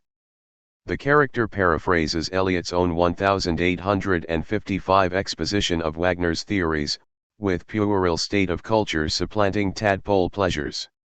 And when Klezmer performs a composition of his own, one listener compares it to a jar of leeches, where you can never tell either beginnings or endings, exactly the sort of insult that critics routinely lobbed at Wagner. Klezmer may be a satire on German seriousness, but his exhortation to sing now something larger reverberates beyond the situation described on the page. It can almost be heard as a challenge from the author's Wagnerian character to the author herself. Sing something larger, she does. Daniel Deronda breaks the frame of the domestic novel. Gwendolen's marriage to the icy, controlling Henley Grandcourt at first seems to follow the pattern of Middlemarch, where Dorothea Brooke is trapped in an unrewarding union and then finds her way to a happier outcome. Then the tone darkens. Grandcourt is a monster from whom Gwendolen sees no escape. "I think we shall go on always," like the Flying Dutchman, she says. During a dismal Italian holiday, Grandcourt drowns, and Gwendolen accuses herself of having deliberately failed to save him. It is like an ironic inversion of the ending of The Dutchman, where Senta leaps to her death to save the cursed mariner. Meanwhile, Deronda discovers that he is Jewish, triggering meditations on race, religion, and identity. Eliot had no patience for antisemitism, and denounced it in an 1878 essay titled The Modern Hep. Hep. Hep. To what extent she knew of Wagner's anti-Jewish writings is unknown, but when she wrote of the muddled thinking of the prejudiced, the puerile, the spiteful, and the abysmally ignorant, she might have had the author of Jewishness in music in mind. Nicholas Dames, in his study The Physiology of the Novel, conjectures that Eliot bound together her much-embracing novel with a version of the leitmotif, a technique that she had perceptively described in Liszt, Wagner, and Weimar. The motifs include phrases from an accusing letter, objects such as a ring and a necklace, and physical tics and gestures. Such recurrences jog the memory of a reader who may be overwhelmed by the novel's extended span. They organize a flow of material that begins to resemble Lewis's vast and powerful stream of sensation. In the end, Dames says, the reader of Daniel Deronda is not so much searching out significant events as enduring temporality itself. We read the book as we live a life. In this sense, the arch-Victorian Eliot begins to look ahead to literary modernism, which has its own tangled Wagnerian roots. Wagner among the pre-Raphaelites. The London Wagner Festival of 1877 was a grand affair, consisting of 8 concerts at the Royal Albert Hall. The plan was to recoup the deficit created by the first Bayreuth Festival. Although receipts fell short of expectations, the visit was otherwise triumphant. According to the young George Bernard Shaw, Wagner met with tempestuous applause at each concert, and at one he received a laurel wreath. The Prince of Wales, more Wagnerian than his mother, attended. Young dandies sought to show that they were well up in Wagnerism. Young women felt the slightly illicit thrill of the Ride of the Valkyries or the Walker's Ride, as Mary Gladstone, the Prime Minister's daughter, called it. The press amused itself. Punch declared that after each concert special trains will run from the Kensington High Street station to Colney Hatch, Hanwell, and Ullswood lunatic asylums on the outskirts of London. It helped that Londoners were finally seeing Wagner's operas complete, The Flying Dutchman in 1870, Lohengrin in 1875, Tannhauser in 1876. All were sung in Italian, the standard operatic language of the day. The Carl Rosa Opera Company, founded by a widely traveled German Jewish conductor and impresario, had great success with an English-language Dutchman. The public was learning to listen in a new way, as the Musical Times advised. The Teutonic element in the house had a marvelous effect in teaching the audience that Lohengrin was not to be judged by the ordinary standard, so when the usual round of applause was given for the favorite singers on their entrance, a very decided hush convinced the astonished opera habitués that the vocalists must be considered as secondary to the work they were interpreting. Even J.W. Davison cut back on his vitriol. In a report from Bayreuth, he admitted that The Ring was an incontestable success. 2 German immigrants had painstakingly prepared for this breakthrough. One was the pianist and teacher Edward Den Ruther, a native of Strasbourg who spent much of his boyhood in Cincinnati, Ohio, where his father ran a short-lived piano business. He came to London in 1863 and began publishing articles in which he criticized the phantasmagoria of French and Italian opera and lauded Wagner's Beethovenian breadth. By invoking Beethoven, the composer's supporters catered to the Victorian regard for the improving properties of instrumental music. Wagner, too, occupied an ideal sphere, following the loftiest aspirations. Den Ruther's co-conspirator was Francis Hofer, born Franz Hofer, who had arrived in England in 1869, at the age of 24. A classmate of Nietzsche's in Leipzig, Hofer had spoken for Wagner's merits at a time when Nietzsche still had doubts. In London, Hofer established himself as a Wagnerite music critic, and within a decade he had replaced Davison at the Times. Like den Ruther, Hoefer had a knack for uncovering Victorian virtues in his subject.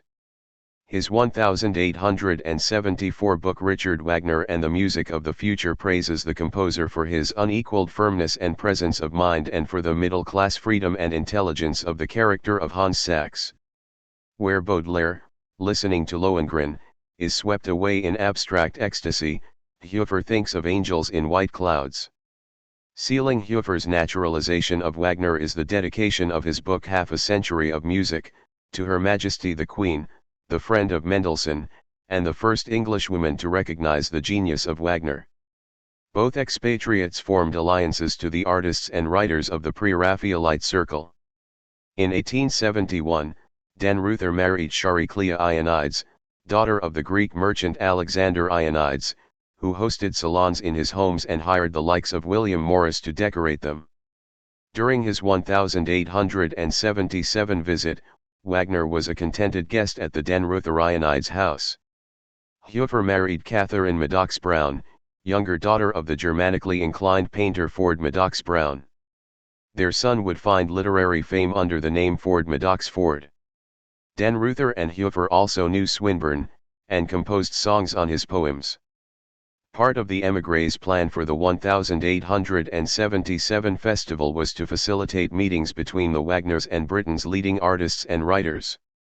To that end, the painter John Everett Millais and his wife, Effie Gray, organized a dinner in the Meister's honor. They were crestfallen when he failed to appear. Cosima, who spoke fluent English, was more sociable. She sat for a portrait by Edward Burne-Jones and asked to meet Morris, because he treated the same subjects that her husband had treated in his music. Cosima also attended a reception for the Grosvenor Gallery, a showplace for pre-Raphaelitism and aestheticism, which opened the day the Wagners arrived. The young Oscar Wilde remarked on the conjunction in the Dublin University magazine, that art is long and life is short is a truth which everyone feels, or ought to feel, yet surely those who were in London last May, and had in 1 week the opportunities of hearing Rubinstein play the Sonata Impassionata, of seeing Wagner conduct the Spinning Wheel Chorus from the Flying Dutchman, and of studying art at the Grosvenor Gallery, have very little to complain of as regards human existence and art. Pleasures. Wagner did not, in fact, conduct the spinning chorus, but the point generally holds. Eliot, who frequented pre-Raphaelite circles, was a constant presence at the Wagner festival. The music continued to fascinate her, nagging hesitations notwithstanding. She reportedly wept over the scene between Siegmund and Brunhilde in Walküre. She and Louis were in attendance when Wagner read aloud his recently completed Parsifal libretto at den Ruther's a riveting 2-hour performance, according to several witnesses. The man himself left Eliot cold. He had the personality of an epicure, a grocer, she said. Cosima, on the other hand, was a rare person, even a genius. Cosima returned the admiration, recording in her diary that Eliot had made a noble and pleasant impression. The two women sat together at rehearsals while Wagner yelled at the orchestra. Louis later encouraged Cosima to read a pamphlet titled George Eliot und das Judentum, the work of a Jewish theologian. The hoped-for meeting of minds never quite came about. Wagner's politics and personality may have been stumbling blocks, but the deeper problem was one of cultural ownership. The pre-Raphaelites saw the stories of Tristan and the Knights of the Grail as their own possession, and tended to look on Wagner as an interloper. Even when they acceded to his power, they did so with a slight grimace. Hence Burne-Jones, in 1884, I heard Wagner's Parsifal the other day, I nearly forgave him, he knew how to win me. He made sounds that are really and truly, I assure you, and I ought to know, the very sounds that were to be heard in the Saint Graal chapel. The pre-Raphaelite Brotherhood, which sought to revive the handcrafted aesthetic of the Middle Ages in anticipation of a better world, formed in 1848, in the midst of the pan-European wave of revolutionary agitation that also spawned the Ring. The young men at the core of the group, Millais, Dante Gabriel Rossetti, and William Holman Hunt, held back from direct political action, but they sympathized with the working-class Chartist demonstration of April 1848. The first Holman Hunt painting to carry the designation P.R.B. was Rienzi vowing to obtain justice, a brightly austere canvas in which the Roman populist Cola di Rienzo is seen raising a defiant fist over his brother's body. For Holman Hunt, as for Wagner and many other leftists, Rienzi symbolized the long struggle for political liberation. The painter intended an appeal to heaven against the tyranny exercised over the poor and helpless. How long, O Lord? Morris and Burne-Jones gravitated toward the Pre-Raphaelites while studying at Oxford in the mid-50s. They were disciples of John Ruskin, who prized the craftsmanship of Gothic architecture and decried the degradation of the operative into a machine. The Pre-Raphaelites, too, believed in the gospel of work, but only when workers could take pleasure in their tasks. Morris soon emerged as the most audacious thinker in the Brotherhood, applying himself in a variety of media: painting, poetry, fiction, essays, decorative arts, textiles in pursuit of social reform. He was the principal force behind the arts and crafts movement, which sought to restore wholeness and richness to the drab decor of daily life. The leading passion of my life has been and is hatred of modern civilization, Morris later said. Swinburne, a slightly younger Oxfordian, entered the circle around 1857, his tastes more continental in orientation. This brand of progressive nostalgia is not unlike Wagner's own blend of revolution and reaction. The composer felt that the lusty expressivity of the late medieval and early Renaissance periods had given way to artifice and mannerism, and that the artwork of the future should bring back lost unities. For the Pre-Raphaelites, too, the revivification of an idealized past implied a direct attack on an ugly, iniquitous present. The vivid color schemes and quasi-photographic perspectives of Pre-Raphaelite painting, the aroused crouch of Holman Hunt's The Hireling Shepherd, the blissed-out gaze of Millet's The Bridesmaid, the flatly sexual stares of Rossetti's Venus Verticordia and Astarte Syriaca bring to mind the hedonistic harmonies of Wagner's Venusberg and his Tristan love scene. And the luminous Holy Grail sonorities of Lohengrin and Parsifal are akin to Burne-Jones's Pale Nights and Prayerful Maidens. The narrative of Tannhauser and the Venusberg was known to English readers through Carlyle's translation of the Ludwig Tieck poem The Trusty Eckhart, which Wagner also read. But the Pre-Raphaelites happened to take a sudden interest in the material around 1861, the year of Tannhauser in Paris. First, Burne-Jones made a watercolor titled Laus Veneris, The Praise of Venus. Not long after, Swinburne set to work on a poem with the same title. Morris began a poem called The Hill of Venus, which eventually appeared in his 1870 cycle The Earthly Paradise. Burne-Jones prepared illustrations for Morris's poem and then revisited the subject in darkly glowing oils. The Tannhauser scandal, together with Baudelaire's impassioned response, probably helped to drive interest across the Channel. Swinburne may well have learned of Wagner through Baudelaire. He was the first British writer to take serious notice of Les Fleurs du Mal, reviewing it in 1862. The following year, he traveled to Paris in the hope of meeting his idol. He failed to do so, but happened to see Fantin Latour's rendering of the Venusberg in Manet's studio. Baudelaire later sent Swinburne a letter of gratitude, in which he repeated what Wagner had said to him about the Tannhauser essay: "I would never have believed that a French writer could so easily understand so many things." In the same spirit, Baudelaire was amazed that an Englishman had comprehended him. By a quirk of fate, this letter never reached its destination, the photographer Nadar neglected to deliver it, and it surfaced only after Swinburne's death. Baudelaire also mailed a copy of his Wagner essay, and this did show up at Swinburne's door, a cryptic message from one poet to another. Swinburne was already at work on Laus Veneris. From the start, his personal obsessions colored his approach to the legend: the pleasure of pain, the pain of pleasure, a quasi-eroticism that borders on sadomasochism. Asleep or waking is it? For her neck, kissed over close, wears yet a purple speck, wherein the pained blood falters and goes out.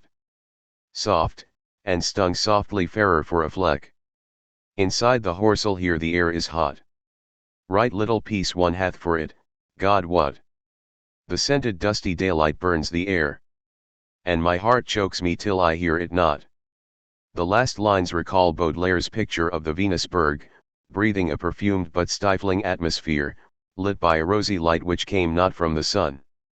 They also echo Swinburne's own description of Les Fleurs du Mal. It has the languid lurid beauty of close and threatening weather, a heavy heated temperature, with dangerous hothouse scents in it.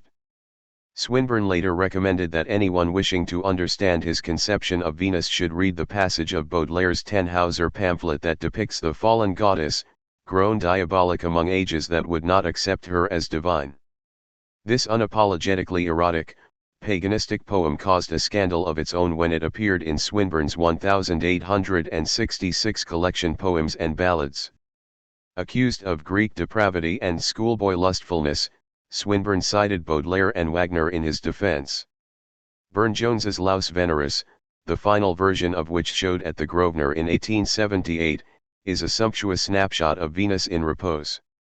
She reclines in a full scarlet gown, her right arm dangled behind her head, her eyes disaffectedly drifting down.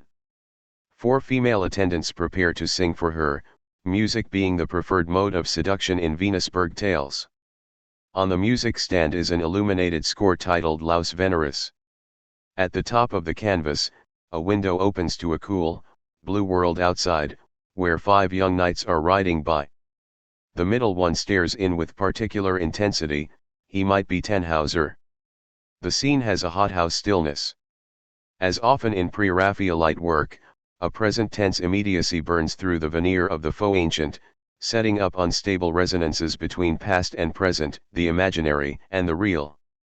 Among pre-Raphaelite visions of the Venusberg, Morris's The Hill of Venus is closest to Wagner in mood. At the outset, the knight wanders the world in cynical despair. Hope flickers in him when he sees Venus's grotto, and narcissistic rapture overtakes him, for this God made the world, that I might feel thy kiss. After a time, though, he wearies of that ever-burning love, and begins to fear the fires of hell. He makes his pilgrimage to Rome, seeking absolution. Before the Pope, he again grows defiant, and mercy is denied. At the end comes a finely calibrated moral twist. After the knight slinks back to the hill, the Pope loses confidence in his judgment and asks whether he has done wrong. Suddenly, his staff blooms, signaling a miraculous forgiveness that stems from older powers within the earth. There is a taste of the atmosphere of Parsifal, Christianity and paganism reconciled in a Good Friday spell. No wonder Cosima Wagner expressed a desire to meet Morris. His universe overlapped with her husband's to a remarkable degree. He wrote of Venus and Tannhauser, he painted Iseult, he treated the world of the Grail, he pored over the Icelandic sources that furnished much of the material of the Ring. In the 60s and 70s, Morris studied Old Norse with the Cambridge-based scholar Eirik Magnusson, who collaborated with him on an English translation of the Valsunga saga. Morris saw this as the great story of the North, which should be to all our race what the tale of Troy was to the Greeks. Yet Morris loathed the very idea of Wagner. On receiving an English version of Walkure, in 1873, he said that it was nothing short of desecration to bring such a tremendous and worldwide subject under the gaslights of an opera. He apparently never heard Wagner's music in person. If he had, he might have felt the same as Ruskin, who described Meistersinger as clumsy, blundering, boggling, baboon-blooded, sapless, soulless, beginningless, endless, topless, bottomless. In the same year that The Ring premiered, Morris composed a 4-book epic titled The Story of Sigurd the Volsung and the Fall of the Nibelungs. Jane Susanna Ennis, in a comparative study of Morris's and Wagner's texts, speculates that Sigurd would have been very different indeed, may not even have been written at all had it not been for Wagner's Ring. William Morris, La Belle Iseult. Every telling of the Siegfried story hinges on the scene in which the young hero discovers Brunhilde or Brynhild, in Morris's spelling within her area of fire. Morris and Magnusson, in their version of the Valsunga saga, interpolate a passage from the Poetic Edda and translate it fairly faithfully. Long have I slept, and slumbered long. Many and long are the woes of mankind. Hail to the day come back. Hail, sons of the daylight. Hail to thee, dark night, and thy daughter. Wagner, too, stays close to the edda text. It falls to the orchestra to conjure the majesty of the scene, the first harsh glint of the sun, E minor, followed by the warming spread of its rays, harp caress C major. Hail to you, sun. Hail to you, light. Hail to you, light-bringing day. Long was my sleep. Awakened am I. Who is the hero? Who woke me? Morris, in Sigurd, casts Brynhild's hymn to the sun in more flowery terms, as if trying to compensate for the orchestral resources of the German rival. But therewith the sun rose upward and lightened all the earth. And the light flashed up to the heavens from the rims of the glorious girth. But they twain arose together, and with both her palms outspread, and bathed in the light returning, she cried aloud and said, All hail, O day, and thy sons, and thy kin of the colored things. Hail, following night, and thy daughter that leadeth thy wavering wings. Look down with unangry eyes on us today alive. And give us the hearts victorious, and the gain for which we strive. Hofer and Shaw considered Sigurd a worthy counterpart to the ring. But the plainer, more pungent language of Morris's earlier translation has aged better. Wagner and Morris differ most in their valuation of past and present. Morris often frames his legendary world as a lost paradise. Sigurd begins, there was a dwelling of kings ere the world was waxen old. The same elegiac voices speak at the end of the Brynhild chapter, they are gone the lovely, the mighty, the hope of the ancient earth. In the earthly paradise, Morris bids the reader to forget 6 counties overhung with smoke, forget the snorting steam and piston stroke, forget the spreading of the hideous town. Wagner avoids that tone of once upon a time. In the preludes to Tannhauser, Lohengrin, and The Ring, a distant world is materializing out of the mist, yet it is soon overcome by the illusion, exciting and dangerous, of the past bleeding into the present. Wagner removes the gilt border around the stuff of myth. The tale of Tristram and Iseult is indisputably a property of the British Isles, even if the earliest surviving versions come from 12th century France. Iseult the Fair is an Irish princess, her castle thought to lie on the outskirts of Dublin. King Mark, to whom she is betrothed, has a castle in Cornwall, often identified with Tintagel, where King Arthur is said to have been conceived. Tristram, the Breton orphan, is effectively Cornish, because King Mark has adopted him. By the time Wagner took up Tristan, in the late 50s, he was a latecomer. Morris was painting a fresco of the lovers on the walls of the Oxford Union, and Matthew Arnold had published a 3-part poem called Tristram and Iseult. When, many years later, Arnold heard Tristan in Munich, he placidly commented, "I have managed the story better than Wagner." Arnold confines himself to 3 fragments of the romance.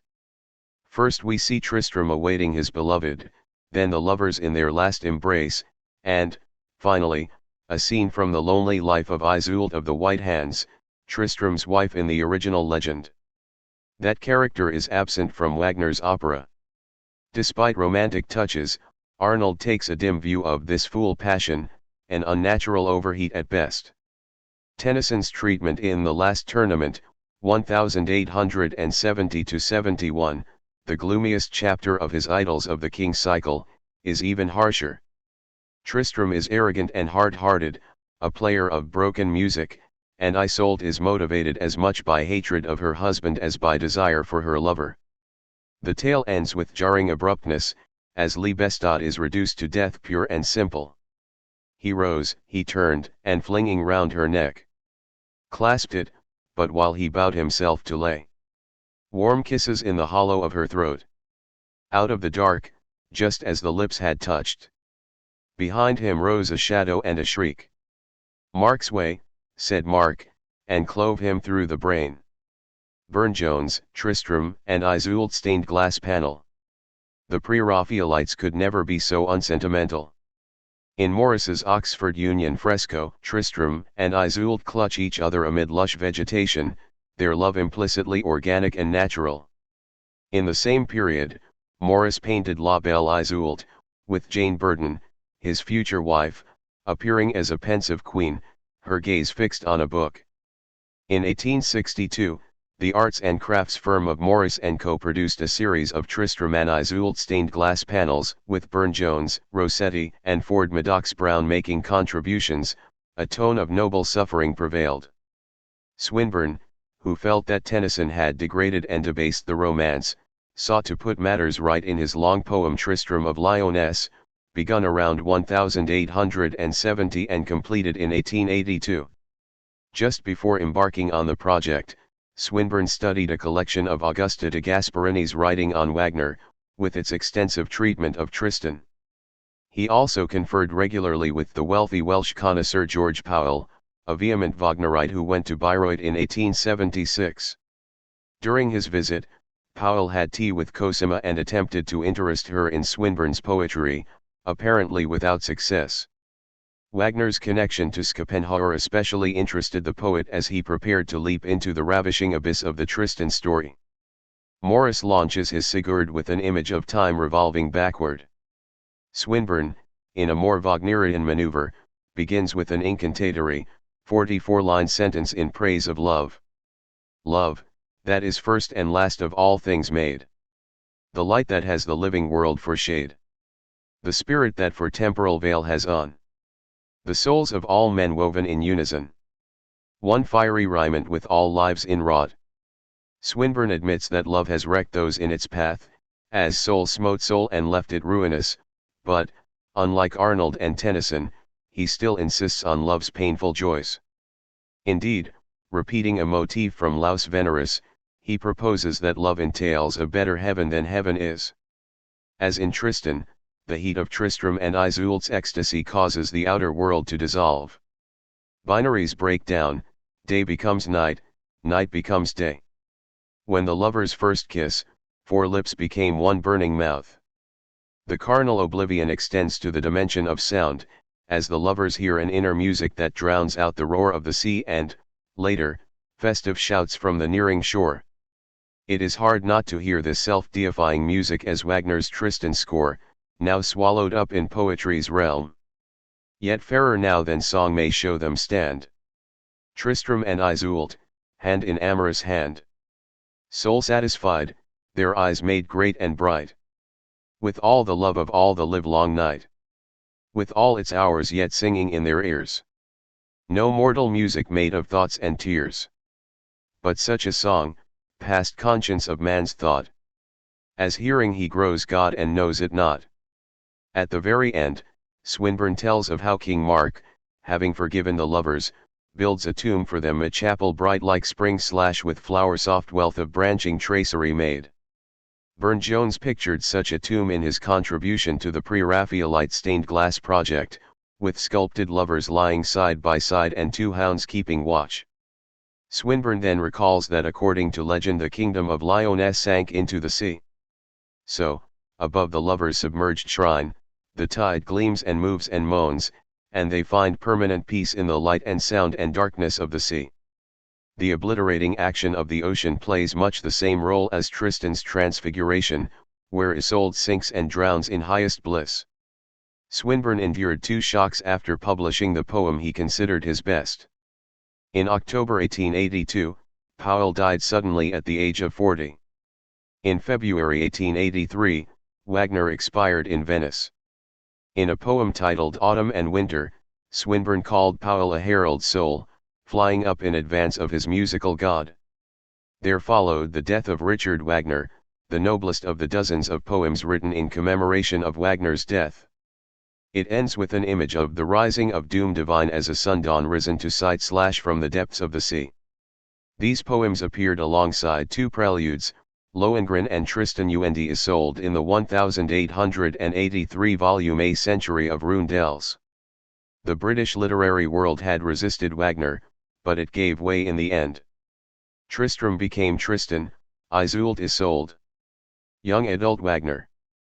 The Wagner cultus has grown and spread of late amongst British musical amateurs to an extent that is little short of the phenomenal, a critic said in 1881. The following year brought a Wagner wave to London, encompassing most of his mature output. A touring production of The Ring, based on the 1876 Bayreuth staging, presented 3 complete cycles in London. The Prince of Wales attended most of the performances, having rearranged his schedule to accommodate them. William Gladstone, the giant of British liberalism, also showed approval of Wagner. Parsifal, which was still confined to Bayreuth, acquired an especially lofty reputation in the Victorian era. And Jean Bessessa, in Richard Wagner and the English, writes that the opera bathed the listener in a soothing wash of inchoate and luxurious pious emotion. Later in the decade, the physician and theosophist William Ashton Ellis launched a journal called The Meister, dedicated to the regenerative life force of the spring of Richard Wagner's genius. Ellis also began publishing translations of Wagner's prose writings, making the doubtful claim that even if the Meister had never composed one bar of music, and never conceived one scene of drama, his prose works alone would have ranked him amongst the foremost thinkers of the day. Regrettably, Ellis's clumsy, literal, borderline unreadable renderings of Wagner's already intractable prose remain the standard English versions. The Meister aimed to be the counterpart to the Revue Wagnerienne, but it fell on an altogether lower literary level. A few commemorative poems give sufficient flavor of the whole. Immortal Master. Earthward wing thy flight. Henry Knight, in memoriam, R. Wagner. I will not call thee dead, for such as thee. Death is but life. Clara Grant Duff, at Richard Wagner's grave. Thou, O beloved, O master. Magical child of the spring. Evelyn Pine, Anniversary Ode. Farewell, great spirit. Thou by whom alone of all the wonder-doers sent to be, my signs and sureties time ward, unto me. My inmost self has ceased to be unknown. Alfred Forman, The World's Farewell to Richard Wagner. Forman, a minor poet and scholar who made a living as a paper merchant, prepared the first English translations of The Ring and Tristan, which rival Ellis's work in their alliterative opacity, fitly thy ravens/take to their feathers. Isolde's transfiguration lapses into the lilt of a Victorian parlour song, to drown/go down/to nameless night/last delight. Publishers in both Britain and the United States saw a market for explications of Wagner, especially ones oriented toward younger readers. These books naturally highlight the heroes and dragons dimension of the music dramas. In keeping with popular sensibilities, they maximize the nobility of Wagner's characters and minimize their sins. Wonder Tales from Wagner, by the American author Anna Alice Chapin, begins its account of Tristan with the words "Once upon a time." Isolde is tall and very fair, with hair of a deep, brilliant gold, and clear, shining blues. Tristan is a deeply tanned lad with short, curling brown hair. With the onset of the night of love, the two show apparent restraint, seating themselves upon a bank of flowers and satisfying themselves and each other with assurances and proofs of their love and fidelity. Reticence was obligatory in the genre of Wagner for the young. The composer's less wholesome goings-on, especially the incest in The Ring, necessitated a fair amount of bowdlerization, not to mention outright falsification. The New York Times, reviewing William Henry Frost's The Wagner Story book, Firelight Tales of the Great Music Dramas, dryly concluded that the emotional contents of the Wagner dramas are altogether too stupendous to lend themselves readily to reduction to child literature. The critic noted Frost's masterly inactivity on the subject of the brother-sister love in Act I of Walküre. Grace Edson Barber, in Wagner Opera Stories, omits the entire first act of that opera, saying only that Brunhilde had defended an unnamed brave friend who had not been true to all the laws. Chapin mentions the twins in the story of the Rheingold, but slyly disguises their relationship, saying, they loved each other as much as though they had been really brother and sister. Götterdämmerung posed another challenge: how could young people be expected to cope with the self-immolation of Brunhilde and the incineration of Valhalla? In Barber's telling, Brunhilde manages to return the ring to the Rhine maidens without having to ride into the pyre. She exclaims, "The transformation is coming," whereupon, After a few days of darkness, the birds awoke and caroled glad songs of love. Florence Aiken, a former schoolteacher from Pasadena, California, performs even more drastic surgery in her opera Stories from Wagner, a reader for primary grades, allowing the survival not only of Brunhilde but also of Siegfried. The lovers deposit the ring in the Rhine, whereupon hurry, worry, falsehood, greed, and envy vanished from the earth. A few contributors to the Wagner youth market delved deeper. Dolores Bacon, in operas Every Child Should Know, briskly confronts the racist question. Probably no stupider thing was ever said or done than that by Wagner when he wrote a diatribe on the Jew in art. Constance Maud, the author of Wagner's Heroes and Wagner's Heroines, hints at Wagnerian feminism, of which more will be said in Chapter 7. The daughter of a British clergyman, Maud was involved in the suffrage movement and, in 1911, published a fiery feminist novel titled No Surrender.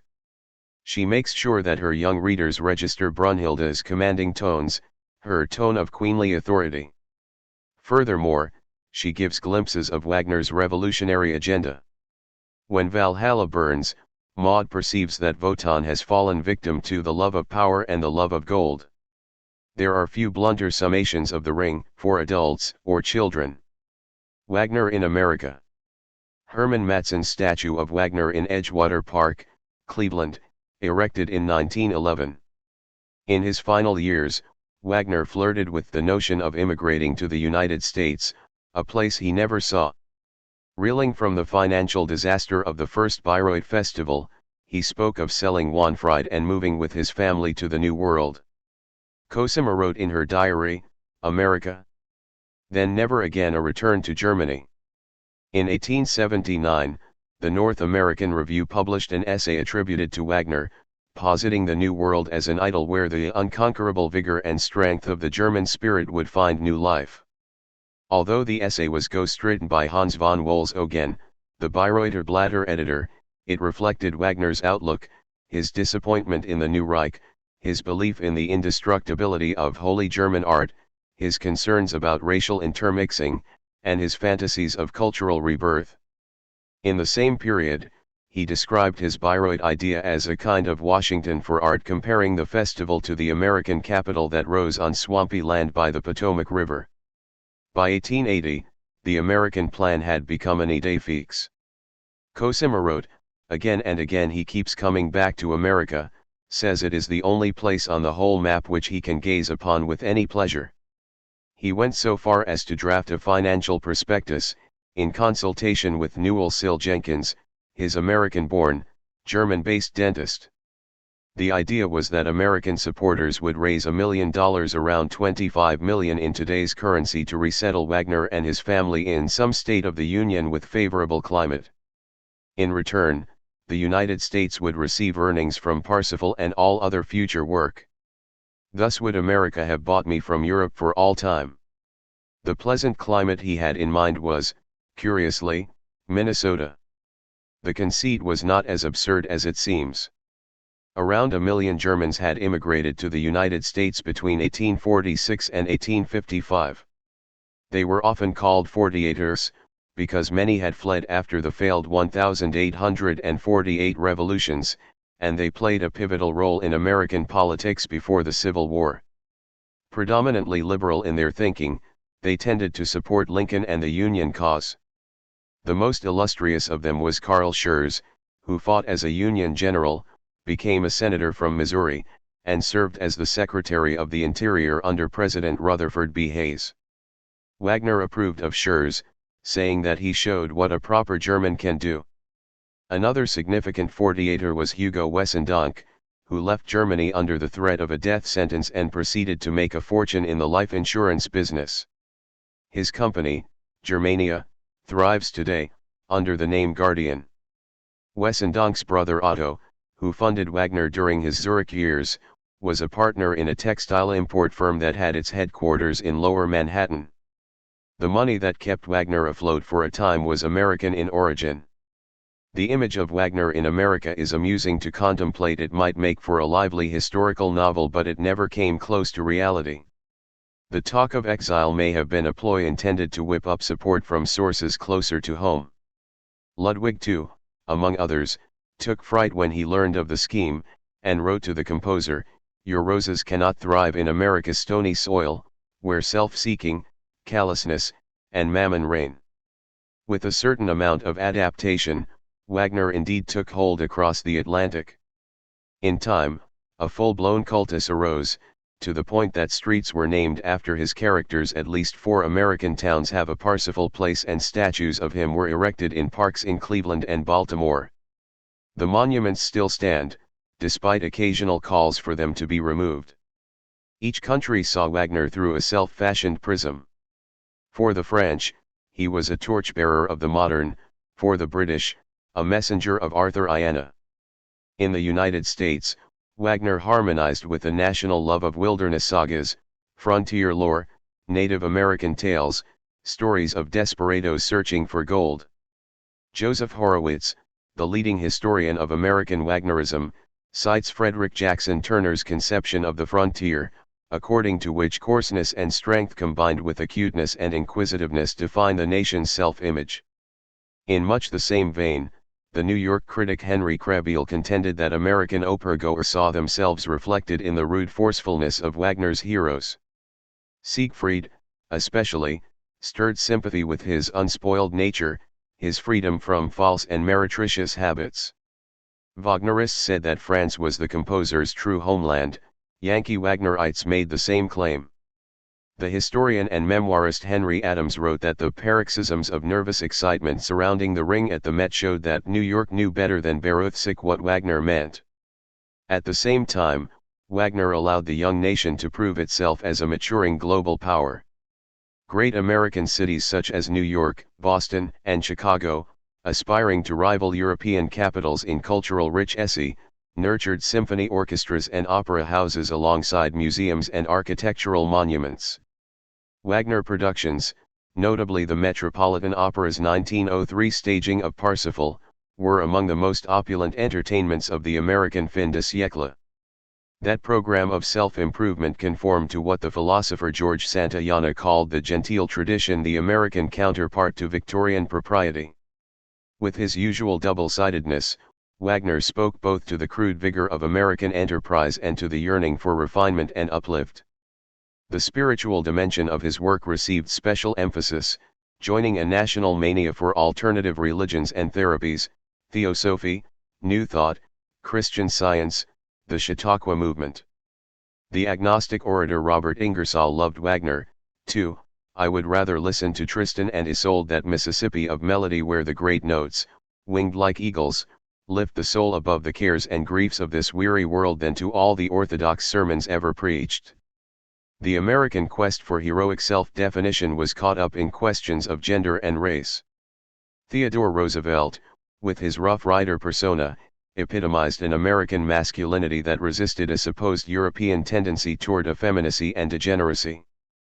Furthermore, the country's striving for global influence and its pursuit of manifest destiny coincided all too often with ideologies of Aryan and Anglo-Saxon racial superiority.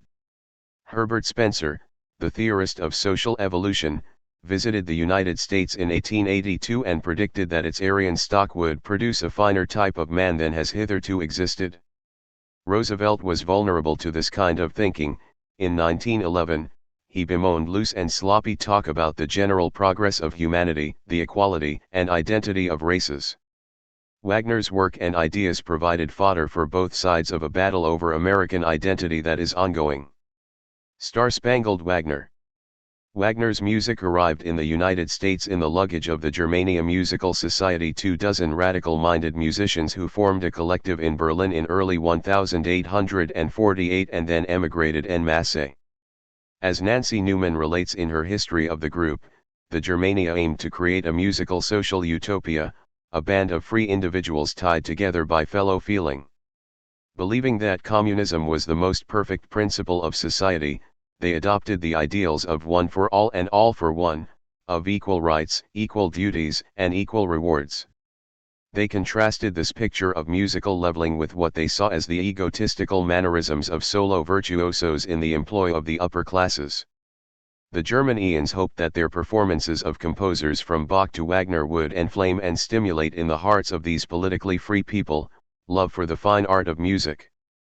In 1852, the Germanians played an excerpt from Tannhauser in Boston. The following year, in the same city, they organized a grand Wagner night, augmenting selections from Rienzi, Tannhauser, and Lohengrin with Rossini and Bellini arias. The New England poet Henry Wadsworth Longfellow, soon to write his Native American epic The Song of Hiawatha, was there, and wrote in his diary, "Strange, original, and somewhat barbaric." The Germanians toured widely with this repertory, and news of their activities reached the Neue Zeitschrift für Musik, one of whose contributors, Richard Pohl, made this prediction: Wagner, the man of the liberal arts and the man of the future, will rise anew in the land of freedom and the future, and find a permanent home. The essay ends with the sentence, "Westwards moves the history of art." The composer proudly noted, "In Boston they are now even presenting Wagner nights, evening concerts at which only my own compositions are performed." He did not know about the Rossini and Bellini. The Germania disbanded in 1854, but its influence lingered, especially in New York City. Carl Bergman, one of its leaders, began conducting the Philharmonic Society of New York in 1855, causing excitement there with performances of Wagner. 4 years later, Bergman led a full staging of Tannhauser at the Stadttheater, on the Bowery, which catered to German immigrants. Despite less than ideal conditions, the theater was small and grubby, one critic said.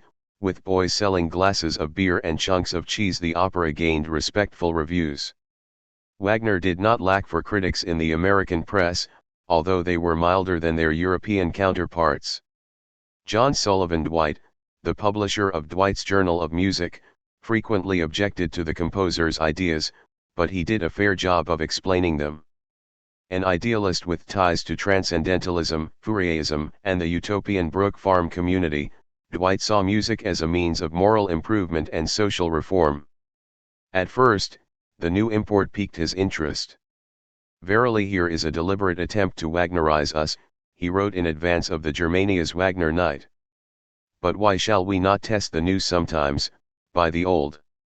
In the event, Dwight found the music too taxing, and as he got to know Wagner's writings, his doubts increased.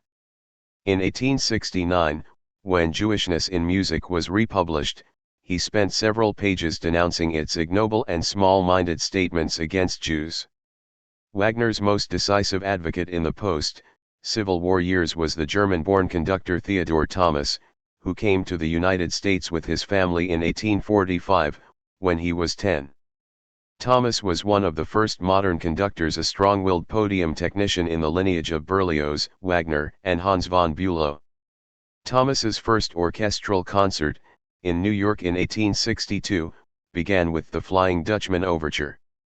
In subsequent years, he led the Philharmonic Society of New York and the Brooklyn Philharmonic, and in 1891 he helped found the Chicago Symphony. Thomas often included Wagner excerpts on the summertime concerts that he led in the Central Park Garden, starting in the late 60s. In 1872, he presented The Ride of the Valkyries, using a copy of the manuscript. "The people jumped on the chairs and shouted," he wrote in his memoirs. The Ride was already a hit in Europe, despite Wagner's intermittent disapproval of the practice of playing excerpts. In 1876, on the occasion of the 100th anniversary of American independence, Thomas succeeded in commissioning an American Centennial March from Wagner himself. The fee was $5,000, equivalent to more than $100,000 today.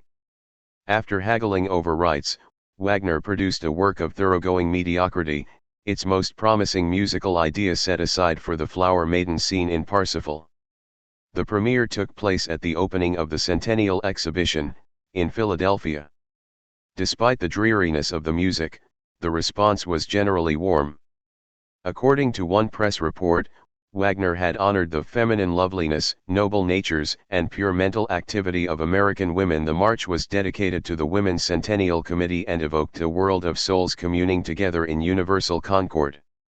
The rising young composer and bandmaster John Philip Sousa added a Wagner twist to his own centennial composition, a medley of national airs titled International Congress Fantasy.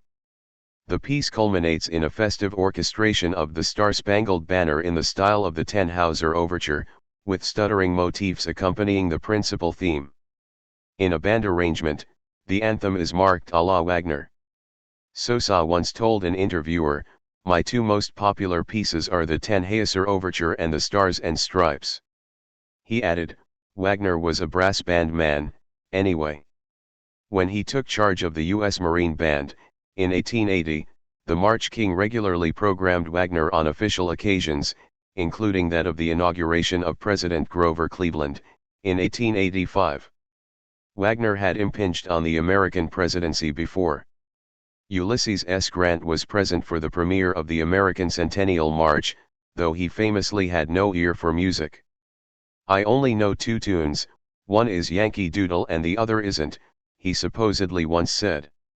Rutherford B. Hayes, Grant's successor, hosted musicales at the White House, including piano performances by his Secretary of the Interior, Carl Schurz.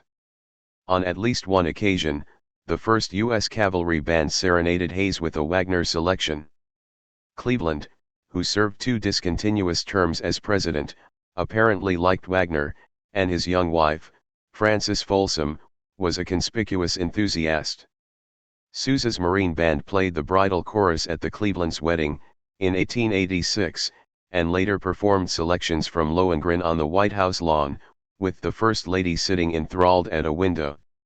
American Wagnerism entered its peak phase in 1884, when Theodore Thomas marshaled a grand tour of 74 Wagner concerts in 20 North American cities, employing monster choruses and drawing audiences as large as 8,000 people. The success of that endeavor caught the attention of a fledgling New York company, the Metropolitan Opera, which had opened the previous year and immediately run into financial trouble. For the second season, the Met Board, led by James A. Roosevelt, Theodore's uncle, decided to switch from Italian opera to German fare. The émigré conductor Leopold Damrosch, well acquainted with Wagner, was engaged as music director. Tannhauser, Lohengrin, and Walküre formed the core of the repertory, the last causing a sensation that probably ensured the survival of the house. When Damrosch died suddenly of pneumonia toward the end of his first season, the Met brought in Anton Seidl, a greatly gifted young conductor who had assisted Wagner in Bayreuth. The company kept to an all-German format until 1891, out of nearly 600 performances in that period, more than half were of Wagner. In the 1888-89 season, Seidl led the first American Ring, and subsequently took the cycle on tour, as he had done with the Bayreuth Ring in Europe. In St. Louis, the Ring was advertised, in the P.T. Barnum manner, as the greatest operatic attraction in the world. The Wagner mania reached across the continent to San Francisco, and even penetrated the francophone bastion of New Orleans, where Rex, the king of carnival, brought his masked retinue to a gala performance of Lohengrin. Amid growing reverence for Wagner, Seidl became a cult figure, as Joseph Horowitz recounts in Wagner Nights, An American History. In 1891, Seidl replaced Thomas at the Philharmonic Society, maintaining a Wagner focus.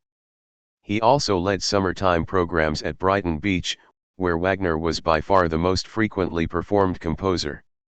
In 1890, in Brooklyn Heights, Seidl presided over a singular event known as the Parsifal Entertainment, an abridged concert rendition with religious accoutrements, falling on Palm Sunday.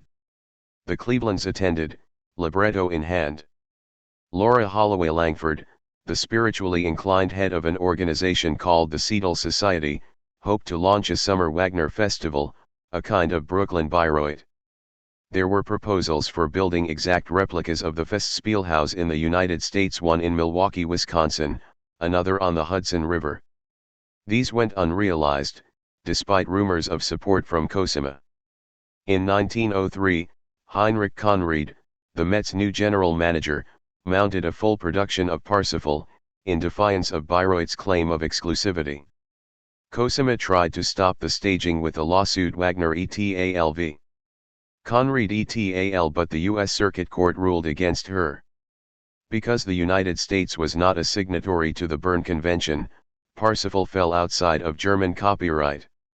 A secondary controversy involved protests from religious quarters, on the grounds that Parsifal made inappropriate use of Christian symbolism. Reverend C. H. Parkhurst, of New York, called it stupid sacrilege. Several American clergymen came to the opera's defense. Washington Gladden, a leader of the liberal-minded social gospel movement, crowned Wagner one of the witnesses of the light, alongside Dante and Michelangelo. Amid the furor, the first run of 11 performances was a major success, generating $186,000 in receipts. Opening night was Christmas Eve 1903. The Times lavished coverage on the fashions of the Golden Horseshoe, as the elite boxes at the Met were known. Mrs. Vanderbilt was in black velvet and wore a black silk beaver hat. Mrs. Bailey's was in black lace pale leafed in gold. Her small black hat had a long white plume, and a black and white lace wrap. Mrs. Barney was in her box, and with her was her daughter, Miss Catherine, in pale blue satin. None of the party wore hats. Up in the galleries, the crowd was more diverse. A colored man wearing a jewel in his necktie which if real was worth nearly $30,000, discussed motifs and movements with a man and his wife from beyond the Bronx who were in evening attire. As in London, the crowd assimilated the Bayreuth ban on intermittent applause, even when the wild harrowing country, in the person of Madame Turnina, clad in skins and with disheveled hair, came galloping madly through the air. The silence was as of the grave. The man then occupying the White House took notice. "Mother came back yesterday, having thoroughly enjoyed Parsifal," Theodore Roosevelt wrote to his son Kermit. The president might be classified as a casual Wagnerian. Mentions of the composer dot his correspondence, though he had no time for in-depth exploration. When his friend Senator Henry Cabot Lodge went to the Wagner shrine, Roosevelt wrote, "I envy you, Bayreuth. In a perfectly dumb way I have always admired Wagner's operas and I should like greatly to see them in their own place." In 1904, the president spent nearly an hour inspecting a series of Parsifal tone pictures by a favorite artist, the expatriate symbolist painter Pinckney Marcia Simons, who lived in Bayreuth. In 1906, Alice Roosevelt, the president's oldest child, wed Nicholas Longworth III, and Wagner again resounded at the White House Tannhauser, not Lohengrin, while the president led his daughter down the aisle. American Siegfrieds. Sidney Lanier. One night in 1888, the artist Albert Pinkham Ryder attended a performance of Götterdämmerung at the Met. On returning home, he set about painting what he had seen. "I worked for 48 hours without sleep or food," Ryder recalled. The resulting picture, Siegfried and the Rhine Maidens, is a vision of spirit-shrouded nature, with a gnarled, windswept tree dominating the composition and yellowish moonlight bathing the scene. Siegfried is riding by on a horse, his steed has one leg in the air, as if frightened. The Rhine Maidens wave from the water, their bodies twisted like the branches of the tree. Sometime before 1887, Ryder produced an even wilder, more abstract impression of the Flying Dutchman, with paint thickly layered in impasto style. These paintings later made an impression on Jackson Pollock, who, in the words of the art historian Robert Rosenblum, took them as an image of the overwhelming energies and velocities of nature. Ryder's Siegfried marks a merger of American and Wagnerian mythologies. It departs from the libretto in setting the scene at night and placing Siegfried on a horse. The background looks more like a western mountain lake than the Rhine. It's almost the reverse of Mark Twain's A Connecticut Yankee in King Arthur's Court. Here a lone Wagnerian hero goes riding in the American outback. Similar transpositions appear in Wagner-inspired paintings by Louis Eilshemius and Arthur Bowen Davies, whose dreamlike tableaus represented an American strain of symbolism. In general, though, Nibelung and Arthurian motifs crop up less often in Gilded Age art than they do among the pre-Raphaelites. Instead, the Siegfried-like figures who populate the vistas of the American spirit, the frontiersman, the cowboy, the homesteader, the outlaw, are homegrown heroes, denizens of the great wide open. The imagined communities of 19th-century nationalism required the invention or elaboration of a deep mythic past. The case of the United States was especially complex because its ruling population had come from Europe. What stories were purely American? Indisputably, the deep past of the North American continent belonged to its native peoples. Longfellow's The Song of Hiawatha was one hugely successful attempt at constructing an American epic, even if its metrical pattern imitated the Finnish Kalevala. Anton Seidel, at his death, was planning an operatic trilogy on the Hiawatha story, in the hope of creating an American Nibelungenlied. In the same period, Antonin Dvorak was predicting that African American spirituals would supply raw material for future compositions. The idea of a national mythology based on the legacies of conquered, murdered, and enslaved peoples was not one for which Wagner provided a precedent. The American Siegfried strides through the work of the Southern poet Sidney Lanier, who achieved national renown in the late 19th century before fading into the literary background. At his best, Lanier created a dense verbal music that has drawn comparisons with the august Victorian poet Gerard Manley Hopkins.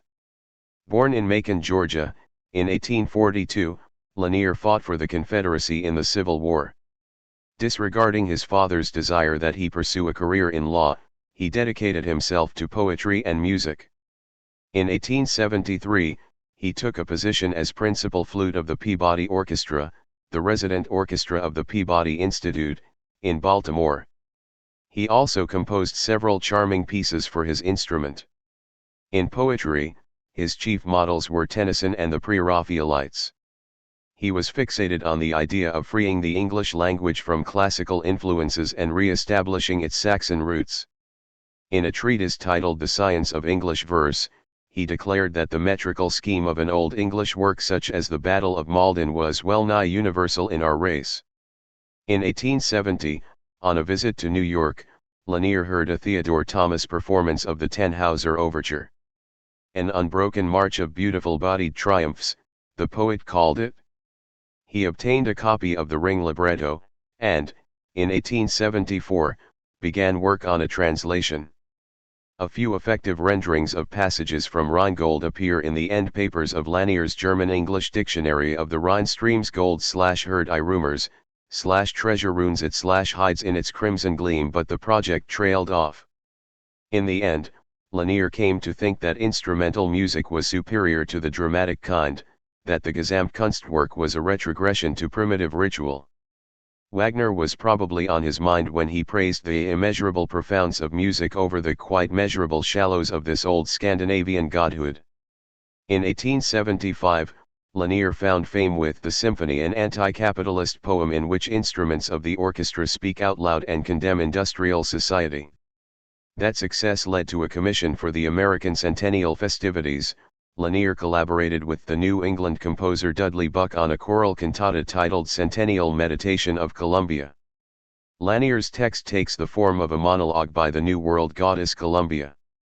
The language is knotty and dense, as in the poet's attempted translation of Rheingold.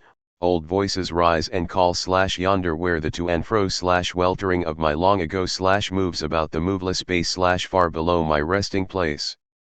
The final line is a pseudo-Wagnerian mouthful, wave the world's best lovers welcome to the world. The cantata had its premiere on the same program that disgorged Wagner's American Centennial March. The music went over well, but the poem caused bafflement and merriment. When Lanier shot back at his critics, Buck said that the ruckus brought to mind the early Wagner pamphlets in defense of his own ideas. A year after the centennial, Lanier penned a poem in honor of the composer who filled and troubled his vision. To Richard Wagner, initially subtitled A Dream of the Age, recapitulates the anti-modern rhetoric of the symphony through an array of Wagnerian motifs. The opening lines paint an American Nibelheim, with the night sky wiped out by the pollution of trade. I saw a sky of stars that rolled in grime. All glory twinkled through some sweat of fight. In a chaotic contemporary landscape, nature is molded anew, creeds collide, art struggles to invent fresh forms. But then a transforming sound is heard, a blast of old romance, which rises over the murk-mad factories of the present. Bright ladies and brave knights of fatherland. Sad mariners, no harbor e'er may hold. A swan soft floating towards a tragic strand. Dim ghosts of earth, air, water, fire, steel, gold. Wind, care, love, lust, a lewd and lurking band. Of power's dark conspiracy, cunning cold. Grey sorcery, magic cloaks and rings and rods. Valkyries, heroes, Rhine maids, giants, gods. Lanier deserved some sort of prize for summarizing the majority of Wagner's work in a handful of lines. Anna Alice Chapin quotes them in Wonder Tales from Wagner. In the subsequent stanzas, which were cut from the final version of the poem, Lanier pursues an intricate conceit in which Wagner's myths are woven into contemporary lives. The modern last / explains the antique first. We read of smiths and clerks whose dull hearts make manifest the yearning hymns of knights and ladies, of pale girls by spinning spools in factories who sing of Elsa's woes and Brunhild's passionate pleas. Then comes the peroration, which contains a presumably accidental echo of Richard Pohl's 1854 comment about art moving westward. O Wagner, westward bring thy heavenly art. No trifler thou, Siegfried and Wotan be. Names for big ballads of the modern heart. Thine ears hear deeper than thine eyes can see. Voice of the monstrous mill, the shouting mart. Not less of airy cloud and wave and tree. Thou, if even to thyself unknown, hast power to say the time in terms of tone. Lanier seems on the verge of a politicized reading of the Ring story, such as Shaw would present in the perfect Wagnerite. At the very least, he is grasping what the pre-Raphaelites resisted. Wagner wishes to transcend the idol of the past, not to restore it. O Wagner, westward bring thy heavenly art. Owen Wister, another would-be composer who turned to literature, seemed to take the instruction literally, whether or not he ever read Lanier's poem. His 1902 novel The Virginian, which established the principal tropes of cowboy literature, was the work of a young man who glorified Wagner and saw the West in explicitly Wagnerian terms. That Wister's writing is shot through with white supremacist rhetoric brings up the all-too-familiar convergence of Wagnerism and racism, although the likes of Wister had no need to look as far as Bayreuth for inspiration. Scientific theories of racial difference became prevalent in the United States in the years before the Civil War, in the writings of Samuel George Morton, Louis Agassiz, and others. Wister came from an artistic lineage. His grandmother was the Shakespearean actor Fanny Kemble, his mother was the essayist Sarah Wister, who memorably described a Wagner tribute in Paris in 1883. Henry James was a family friend. Young Owen studied music at Harvard with the composer John Knowles Paine, who disapproved of his students' indecorous and scandalous explosions of Wagnerian harmony. Wister's obsession had an irreverent strain. Parodies of Rienzi and other Wagner works figured in the comic operas he helped to concoct at the Hasty Pudding Theatricals, Harvard's long-running revue. Theodore Roosevelt was Wister's classmate. Later, Roosevelt would receive the dedication of The Virginian. In 1882, Wister traveled to Europe to further his studies, and visited Bayreuth. Although he failed to meet Wagner, perhaps fortunately, since Everett Wendell, the Harvard chum with whom he was traveling, reported that the Meister was looking rather cross. Wister had a happy encounter at Wanfried with Liszt, for whom his grandmother had written him a letter of introduction. When Wister played his piece Merlin and Vivian, Liszt called him untalent prononce. As in the case of Lanier, Wister's artistic longings ran up against family pressure, as his father pushed him toward a career in banking. In 1885, his health broke down, and he took a restorative trip out west, spending much of the summer at a ranch in Wyoming. Roosevelt was already a believer in the rugged life. The West had a galvanizing effect on Wister, and Wagnerian metaphors helped him translate his feelings into words. The remains of the moon is giving just enough light to show the waving line of the prairie. Every now and then sheet lightning plays from some new quarter like a surprise. The train steamed away into the night, plus here we are. We passed this evening the most ominous and forbidding chasm of rocks I ever saw in any country. Deep down below a campfire was burning. It all looked like Die Walkure. In the same period, Wister asked his mother to send him his four-hand piano score of Meistersinger and also the music for Wotan's Farewell and Magic Fire, which, he said, should be lying around the drawing room. Some years later, describing Yellowstone National Park, Wister said that the landscape reminded him of those moments in Wagner when the whole orchestra seems to break into silver fragments of magic sounds of harps and the violins all away up somewhere sustaining some theme you have heard before, but which now returns twice as magnificent. In 1891, just after the American frontier had been declared closed, Wister made a first attempt at writing a Western novel, an unfinished story of two Easterners on a hunting trip, titled The Romance of Chalkai. One of the two sounds much like the author on his first trip west, this extraordinary crystal silence. It's like the opening bars of Lohengrin. His earthier companion dismisses Wagner as a lot of damned noise. The last line suggests that the experience of the West is leading Wister to become ashamed of his inner Harvard aesthete. Instead, he identifies with the rough male specimens he encounters on his journeys. Most of all, he is enamored of the cowboys, cowpunchers, in the lingo of the day. In his 1895 essay The Evolution of the Cowpuncher, which appeared with illustrations by the celebrated Western artist Frederick Remington, Wister compares cowboys to the knights of old, in personal daring and in skill as to the horse, the knight, and the cowboy are nothing but the same Saxon of different environments. Native Americans, he writes elsewhere, are unfortunate members of an inferior race who fall before the conquering whites. The narrator of the Virginian is, like the author, a fellow from the East. When the title character is introduced, Wister invents the iconography of the Western loner in a single stroke. Lounging there at ease against the wall was a slim young giant, more beautiful than pictures. His broad, soft hat was pushed back, a loose knotted, dull scarlet handkerchief sagged from his throat, and one casual thumb was hooked in the cartridge belt that slanted across his hips. This figure exerts an almost erotic appeal, as the narrator admits as something potent to be felt, I should think, by man or woman. We are in an American Eden, all history stripped away. As at the beginning of The Ring, we relieve creation's first morning. The Virginian's name is never disclosed. By withholding it and substituting monikers like trustworthy man, Wister gives his hero a legendary aura. Wagner's nameless knight from a far-off land springs to mind. Like Lohengrin, the Virginian concerns a relationship between a reticent man and an inquisitive woman, but in this case the alliance has a happy ending. The Virginian gives up his free-roaming ways to marry Molly, a schoolteacher from Vermont.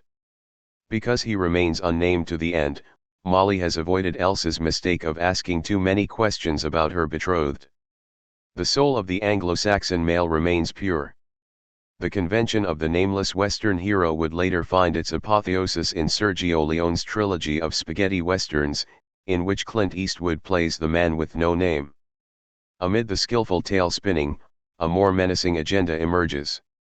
Wister not only cherishes the West as a land of unlimited possibility but upholds the Virginian as a superior exemplar of a superior race. Wister's narrator lapses into strident editorials. It was through the Declaration of Independence that we Americans acknowledged the eternal inequality of man. We decreed that every man should thenceforth have equal liberty to find his own level. By this very decree we acknowledged and gave freedom to true aristocracy, saying, let the best man win, whoever he is. Embedded in this founding text of the Western genre is an unusually ugly articulation of the racist social Darwinist philosophy that underlay so much of the rhetoric of Manifest Destiny. Although there is no evidence that Wagner incited such rants, the music supplied a mental soundtrack for Wister as he spun his cowboy fantasies. Wagnerian skyscrapers. Adler and Sullivan's Auditorium in Chicago. The American city, too, became Wagnerian. In 1920, the critic Paul Rosenfeld suggested that the nation's urban life might have been molded in the composer's image. The very masonry and river spans, the bursting towns, the fury and expansiveness of existence shed his idiom, shadowed forth his proud processionals, his resonant gold, his tumultuous syncopations and blazing brass and cymbals and volcanically inundating melody. American life seemed to be calling for this music in order that its vastness, its madly affluent wealth and multiform power and transcontinental span, its loud, grandiose promise might attain something like eternal being. In London, Wagner saw Nibelheim, world dominion, activity, work. He would have thought the same of New York and Chicago, with their crowded streets and jutting skylines. Yet his music spoke loudly to several presiding architects of the American metropolis, particularly to the Chicago school of John Wellborn Root, Daniel Burnham, and Louis Sullivan. The city of the future, as these architects imagined it, would be a place not of soulless functionality but of ever-changing form and color. In Sullivan's view, ancient values, rhythmical, deep, and eternal, would interpenetrate the modern. Structures such as the Wainwright Building, in St. Louis, and the Bayard Building, in New York, should have the noble mass of Gothic cathedrals, or give the impression of trees in a dense forest. The steel frame building was a thing rising from the earth as a unitary utterance, Dionysian in beauty. Root led the Chicago architects in embracing Wagner. A sometime church organist, he thrilled friends with his lively rendition of The Ride of the Valkyries. What roused him was not the might of the sound but its internal variety. In an 1883 essay, he called for a future symphony of color comparable to the nuances of musical language, in pursuit of the complete unification of the arts for which Wagner labored. Burnham, too, had musical leanings, and designed a home for Theodore Thomas's Chicago Symphony. When Burnham died, in 1912, the Chicago Orchestra responded to the news by playing Siegfried's funeral music, as New York had done for Seidel. The Monadnock Building, Root and Burnham's magnum opus, was originally to have been built of many colored bricks, embodying the visual symphony. In the end, it became a uniform, unadorned purple-brown, heralding 20th-century modernism. The construction methods underpinning early skyscrapers proved more influential than the semi-Wagnerian aesthetic that the pioneers wished to wrap around their steel skeletons. Sullivan took nourishment from German philosophy, transcendentalism, and the pre-Raphaelites. In his youth, he saw Thomas conduct the Act III prelude of Lohengrin, and heard many more Wagner excerpts on arriving in Chicago. To quote his third-person memoir, Autobiography of an Idea, he saw arise a mighty personality, a great free spirit, a poet, a master craftsman, striding in power through a vast domain that was his own, that imagination and will had bodied forth out of himself. Suffice it as useless to say Louis became an ardent Wagnerite. His courage was tenfolded in this raw city by the Great Lake in the west. In the late 80s and early 90s, strains of Wagner filled Sullivan's studio, as the young Frank Lloyd Wright, one of Sullivan's apprentices, attested. He would often try to sing the leitmotifs for me and describe the scenes to which they belonged, as he sat at my drawing board. Wright addressed Sullivan with the Bayreuthian epithet Liebermeister. In 1884 and 1885, the Met brought its Wagner to Chicago, setting off the usual hysteria. It was decided that Chicago should have its own major opera house. Sullivan and his partner, the German Jewish émigré Dankmar Adler, received the commission to design it.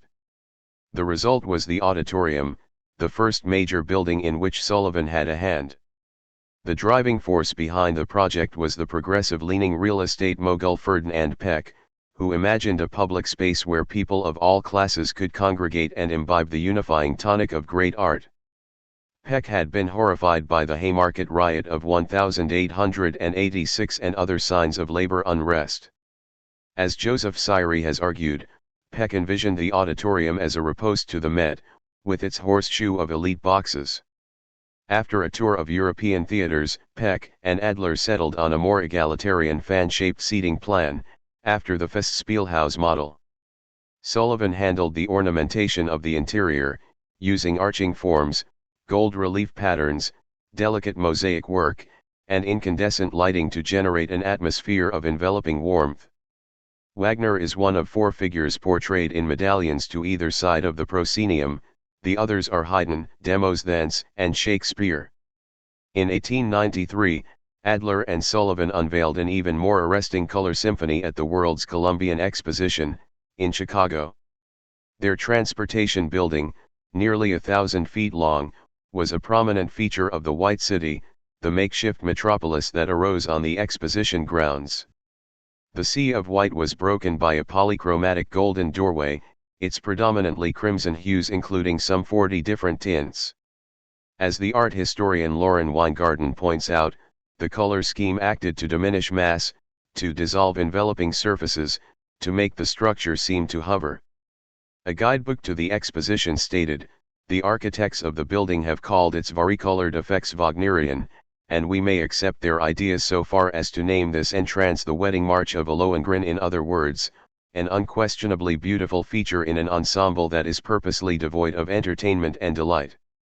The golden doorway has vanished, along with the rest of the White City, but Sullivan's varicolored aesthetic persists in the jewel box banks that he designed in his later years, when his reputation was in decline and commissions for large-scale projects eluded him. In towns across the Midwest, Sullivan pursued his dream of making buildings that vibrate with color over the course of the day. Echoing Root, he spoke of a color symphony or color tone poem, with many shades of the strings and the woodwinds and the brass. The exterior of the National Farmers Bank, in Owatonna, Minnesota, is an imposing red brick box, its grand arched windows facing the town center. Orange and green hues give the interior an ethereal air, with stained glass filtering light from the sides and above. The Farmers and Merchants Union Bank, in Columbus, Wisconsin, is heavily ornamented on the outside, with eagles and lions standing guard. The interior is again much warmer, its stained glass windows centered on abstract, swirling discs of many hues. Bank business is still conducted in both buildings, townspeople depositing checks must walk around, tourists gazing upward in awe. Wagner's Bayreuth was designed as a respite from capitalist clamor. Sullivan hoped to cast a wholesome light on the daily life of American commerce, as if the unsullied Rheingold were gleaming from the vaults. Democratic vistas. By the turn of the century, Wagner loomed large in American life, his operas laden with the neo-Gothic trappings that informed so much American architecture of the period. The master of the Gothic revival, the Boston-based architect Ralph Adams Cram, identified himself as a besotted Wagnerite, seeing the composer as a foe of materialist decadence. He and his partner, Bertram Goodhue, built churches that dissented from the teeming sidewalks and streets around them, their interiors giving an exaggerated, almost cinematic sense of space. Goodhue remarked that St. Bartholomew's, a Neo-Byzantine church in New York, would look more like Arabian Nights or the last act of Parsifal than any Christian church. One could even hear Wagnerian strains ringing from bell towers. The carillon of Riverside Church, in New York, still marks the passing quarter hours with a sequence based on the bell motif in Parsifal. It was donated by John D. Rockefeller, Jr., son of the Standard Oil tycoon. Yet the Wagner fever, as a character in William Dean Howells's 1889 novel A Hazard of New Fortunes calls it, spread only so far. The nation's aspiration toward European grandeur, Parsifal entertainments included, clashed with the contrary impulse to shrug off an effete, unmanly European inheritance. American popular culture was in ascendance, seeking its roots in homegrown folk traditions, and Wagner presented himself as an obvious target for insolent jibes. In Victor Herbert and Harry B. Smith's 1905 musical Miss Dolly Dollars, a millionaire heiress flouts the Parsifal fad at the Met. "Oh, I love those songs where honey is the only rhyme for money. They are better than old Parsifal to me." Tin Pan Alley lyrics for Scott Joplin's Pineapple Rag follow a similar line. Some people rave about Wagnerian airs. Some say the spring song is divine. Talk like that is out of season. What I like is something pleasin'. Pineapple Rag for mine. In pop culture, Wagner was both a phenomenon to be emulated. He was, after all, a master of spectacle and a rival to be defeated. This American Wagner complex will play out most obviously in Hollywood movies, but it is already evident in Owen Wister's attempt to reconcile his love of Wagner and his adulation of cowboys. It also surfaces in the alert ambivalence of two earthy-minded American authors who repudiated Gilded Age pretension, Mark Twain and Walt Whitman.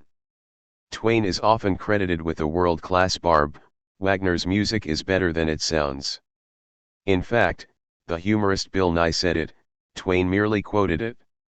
An eager opera-goer, Twain had his ups and downs with Wagner, emphasizing the downs for his readers. A Tramp Abroad, published in 1880, relates one encounter: "We went to Mannheim and attended a shivery otherwise an opera, the one called Lohengrin. The banging and slamming and booming and crashing were something beyond belief. The racking and pitiless pain of it remains stored up in my memory alongside the memory of the time that I had my teeth fixed." In 1891, Twain trained his gaze on the juiciest high-culture target of all, undertaking a 10-day visit to Bayreuth. He reported on the experience in a ripplingly funny newspaper article that first appeared under the title Mark Twain at Bayreuth and was later republished as At the Shrine of Saint Wagner. Selective quotations of its sharpest jabs have made it seem a merciless takedown. It is, in fact, an oblique expression of embarrassed fandom, nearly as conflicted as Nietzsche's The Case of Wagner. The essay begins with a respectful description of the Festspielhaus, the model theater of the world.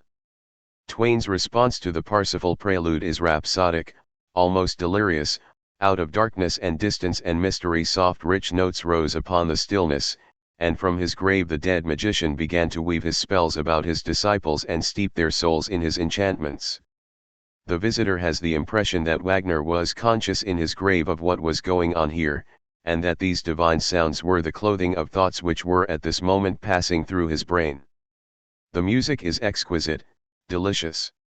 The problems start with the singing. Twain wishes that he could listen to Wagner with the vocal parts omitted, so that he could bask in the orchestration. Despite the absence of anything that might with confidence be called rhythm, or tune, or melody, Twain enjoys the first act all the same. Later, he falters. 7 hours at $5 a ticket is almost too much for the money. The next day brings Tannhauser, which, Twain says, has always driven me mad with ignorant delight. The Pilgrim's Chorus sends him into rhapsodic mode again: music to make one drunk with pleasure, music to make one take scrip and staff and beg his way round the globe to hear it. Tristan is more of a struggle. Twain becomes preoccupied with the almost inhuman attentiveness of the audience around him. The most famous passage ensues. "This opera of Tristan and Isolde last night broke the hearts of all witnesses who were of the faith, and I know of some and have heard of many who could not sleep after it, but cried the night away. I feel strongly out of place here. Sometimes I feel like the one sane person in a community of the mad, sometimes I feel like the one blind man where all others see, the one groping savage in the college of the learned, and always, during service, I feel like a heretic in heaven."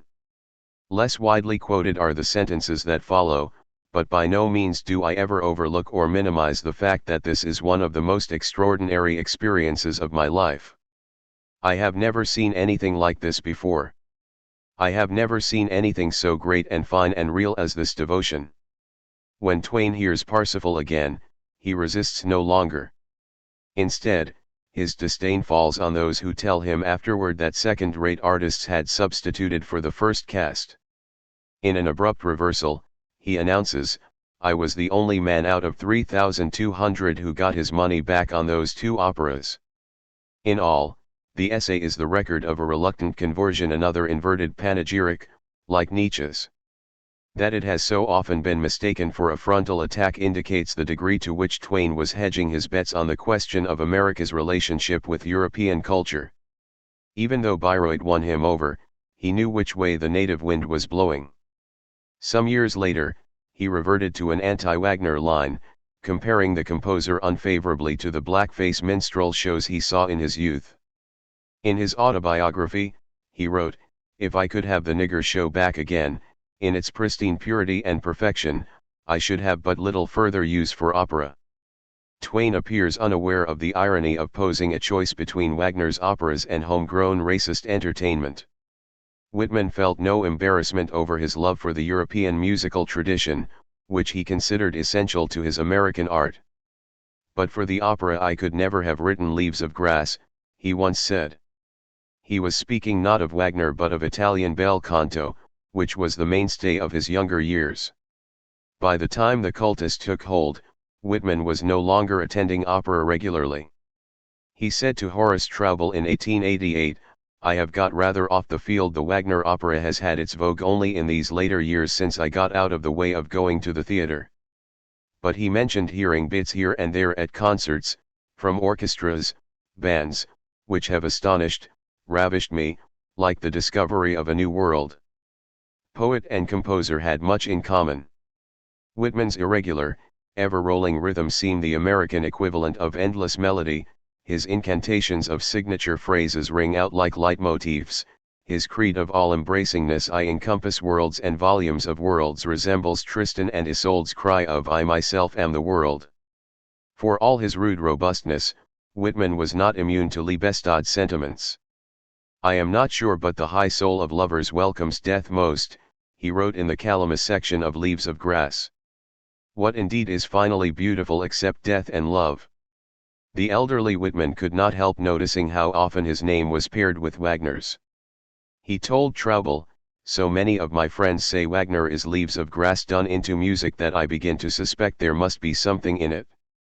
As early as 1860, the freethinker Montgomery Conway, who, after the composer's death, would eulogize him as the prophet of a new social order, connected Whitman's line "There was a child went forth every day" with the opening chords of the Tannhauser Overture. In Britain, Edward Den Ruther inserted several Whitman references into his 1873 book Richard Wagner, His Tendencies and Theories. And William Sloane Kennedy named Whitman the Wagner of poets, as Wagner abandoned the cadences of the old sonatas and symphonies occurring at the end of every 4, 8, or 16 bars, so Whitman has abandoned the measured beat of the old rhymed seesaw poetry. Although Whitman never saw a full Wagner production, he accepted the idea that the operas were constructed on my lines, that they attach themselves to the same theories of art that have been responsible for Leaves of Grass. In 1881, he wrote an essay with the Wagnerian title The Poetry of the Future, in which he bids his colleagues to arouse and initiate more than to define or finish. Whitman declares, as Van Gogh would do later in the same decade, that music has taken the lead, the music of the present, Wagner's, Gounod's, even the later Verdi's, all tends toward this free expression of poetic emotion. Poetry, by contrast, is stuck in outdated values of verbal melody, exquisitely clean and pure. All the same, Whitman hesitated. "Do you figure out Wagner to be a force making for democracy or the opposite?" he asked. His longtime friend William Douglas O'Connor argued for the former. "O'Connor swears to the democracy, swears to it with a big oath. Others have said to me that Wagner's art was distinctly the art of a caste for the few. What am I to believe?" 4. Grail Temple. Esoteric, decadent, and satanic Wagner. Reginald Matchell, Parsifal. "Here time becomes space," the sage old Gurneeman says in Act I of Parsifal. A foolish, lawless lad has blundered into the secret realm of the Holy Grail. Even though he has introduced himself by senselessly killing a noble swan, his arrival appears to be no accident, and Gurneemans offers to lead him to the Grail Temple, where the Liebesmahl, the communal love feast of the Grail Knights, is about to be held. No path will show the way to the sacred place. Only one whom the Grail has chosen can find the route. Parsifal takes a few steps, and says, "I am hardly moving, yet I already seem to have come far." There follows an orchestral passage that the libretto designates as Verwandlungsmusik, or transformation music. As Gurneemans and Parsifal tread the hidden path to the temple, bells sound repeatedly from the pit, the notes C, G, A, E, as in John D. Rockefeller's Riverside Church Carillon. The inaugural Parsifal production of 1882 used a memorable device. As the singers walked in place, a panorama unscrolled behind them, giving the illusion of great distances traversed. The illusion is also musical, the hypnotic repetition of the bell figure, through shimmering orchestration, conjures an immense horizon, as Baudelaire said of the Grail music in Lohengrin. The march of industry in the 19th century had led to a pervasive feeling of an accelerating, shrinking world. When, in 1838, the steamer Sirius crossed the Atlantic in a mere 17 days, the New York Morning Herald famously spoke of the annihilation of time and space. A similar phrase entered the lexicon of Marx, describing the global grasp of capitalism. Parsifal supplied the opposite sensation, time slowing, space expanding, the fleeting moment stretched into eternity. Victorian odes to Parsifal tended to glance over the sheer strangeness of what happens once Gurneemans and Parsifal reach the temple. First the Knights of the Grail enter, taking their places for the feast. The boys' voices admired by Verlaine float down from the temple dome, delivering unchildlike sentiments, with joyful heart let my blood now be shed for the redeeming hero. The Grail is brought forth, covered in its shrine. Squires also carry King Amfortas, the suffering ruler wounded by sin. He is a variant on the figure of the Fisher King, whose fertile realm becomes a wasteland when he falls sick. Wagner's Amfortas awaits the pure fool who will cure him. Parsifal, as yet unready for the task. There is a long, lugubrious silence. Amfortas is weary of the ritual he must perform again and again. Each time he uncovers the Grail, the miracle of the Saviour's blood gives sustenance to all, but his own wound bleeds anew. "Let me die," he cries. A sepulchral voice within the temple, sounding as if from a tomb, commands Amfortas to do his duty. This is Titurel, Amfortas's father and the founder of the order. Hundreds of years old, too feeble to rise from his bed, he relies on his son to lead the ceremony, which prolongs his life. Amfortas sings a monologue of dire lamentation: "Take my inheritance from me, close the wound," and then performs his office. Darkness descends. The chalice glows red. Amfortas's blood flows. Titurel cries, "O heavenly rapture!" This grisly sacrament raises the question of what kind of sect the Grail Knights really are. Titurel could be mistaken for a vampire. In Act 2, the evil sorcerer Klingsor, who engineered Amfortas's fall from grace, attempts to ensnare Parsifal as well. When the troop of flower maidens fails to seduce the newcomer, Klingsor presses into service the enigmatic Kundry, who has been wandering the earth for centuries after having laughed at Christ. Kundry, too, falls short, whereupon Parsifal vanquishes Klingsor and reclaims the holy spear, the lance that pierced the flank supreme, as Verlaine calls it. In Act 3, Parsifal reappears in the province of the Grail, clad in black, and finds that the situation has deteriorated further. Amfortas can no longer bear to repeat the Grail rite: Titurel is dead. Nevertheless, Gurneemans discloses to Parsifal the miraculous vision of the Good Friday spell, in which all creation gives thanks, all that blooms and soon fades away. A sinuous melody of grace courses through the strings, then drifts into a harmonic haze. Suddenly, as if from far away, the bells of Montsalvat begin to ring. Their fixed tones clash against the diminished chord on which the strings have landed. The bells are thus turned against their nature and made to sound baleful. The knights stage a second procession, one group bearing Amfortas and the other bearing Titurel's corpse. When the bells ring again, gnashing dissonances in the orchestra crash against them. The Grail music has become funereal, catastrophic, demonic. Once Parsifal has touched the spear to Amfortas's wound, a rite of healing unfolds. The opera ends with glowing affirmations of the key of A-flat major, the same in which it began. Yet the shadows of the journey linger in the mind. Wagner's own comments make clear that Parsifal is no bland exercise in moral uplift. The Savior on the cross, blood everywhere, was his concise summary. The night before the first performance, he is said to have issued this exhortation: "Children, tomorrow it can finally start. Tomorrow the devil is let loose. Therefore, all of you who are taking part, seek that the devil enters into you, and you who are in the audience, seek that you receive him properly. While Wagner was no doubt speaking metaphorically, such tremors of diabolism led the American critic James Hunker, a renegade Nietzschean, to write a story in which a character asks, "What is Parsifal but a version of the Black Mass?" Parsifal is certainly a mass of a different color. It is a religious work. Wagner called it his stage consecration festival play, yet it belongs to no one religion. Indeed, despite the claims of the Anglo-American genteel tradition, it has an adversarial relationship with organized faith, at least in its modern form. Back in 1849, Wagner had dreamed of a new religion, one that would smash the materialist values that imprisoned art, politics, and spirituality alike. By the time he began composing Parsifal, he was no longer remotely a revolutionary, but his anti-materialist slant remained.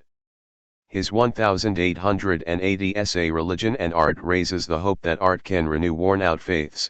One could say that when religion becomes artificial, it falls to art to save the core of religion, by grasping the figurative value of those mythic symbols that religion wants us to believe as literally true, and revealing through an ideal presentation the deep truth hidden in them. Christianity and Buddhism are the greatest of religions, preaching renunciation of the world and its passions, yet secular society holds them captive. They can regain their original strength only if they recognize the unity of living things under the sign of compassion.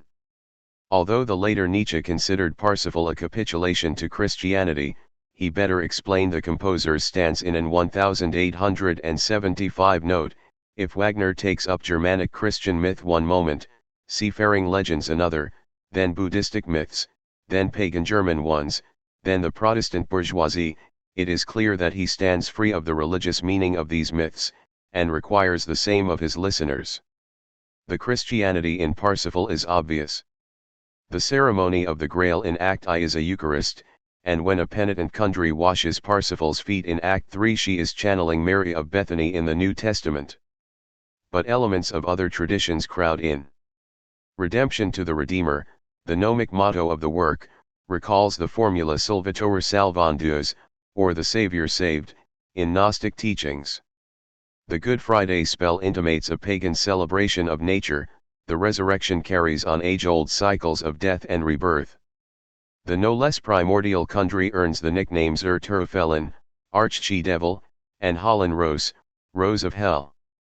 Unfortunately, all of our Christian legends have an external, pagan origin, Wagner wrote in 1859. Eastern traditions had nearly equal weight in Wagner's thinking. He probably first learned of them through his brother-in-law, the philologist Hermann Brockhaus, who translated Sanskrit and Persian. Schopenhauer's meditations on Eastern concepts pulled Wagner in deeper. In 1856, he began planning a Buddhist drama called Die Sieger, or The Victors, which would have told of the maiden Prakirti's love for the monk Ananda and her overcoming of desire under the Buddha's guidance, a story mentioned in the essay Wagner was writing the day he died. The theme of lust turned to love, of self-seeking becoming compassion, passed into Parsifal. Traces of Hinduism and Islam also surface. Ronald Perlwitz proposes that Parsifal's misdeed in Act I, his killing of the swan, is modeled on a passage in the Sanskrit epic Ramayana, which condemns the murder of a crane. Islamic influences reside in the medieval Partival romance of Wolfram von Eschenbach, the opera's primary source. The Grail there takes the form of a precious stone. Wagner plausibly compared it to the veneration of the Kaaba at Mecca. He erred, though, in thinking that the name Parsifal was derived from the Persian for pure fool. The philosopher Ernst Bloch handily summarizes Parsifal as Christian Buddhist Rosicrucian art, religion or religious art. Poised between blinding light and devouring night, it rose as a supreme, enigmatic symbol over the epoch of the fin de siècle, when artists everywhere felt that some revelation was at hand. For some, the pilgrimage to Bayreuth until 1903, the one place where the sacred play of Parsifal could be seen, was less about worshipping Wagner than about undertaking a private quest toward hidden worlds. These journeys had many different destinations: Catholic mystery, Gnostic riddle, Buddhist enlightenment, Black Mass, but they began with a departure from the world as it was, An Escape from Nibelheim. It was the age of esotericism, occultism, Satanism, Spiritism, Theosophy, Swedenborgism, Mesmerism, Martinism, and Kabbalism.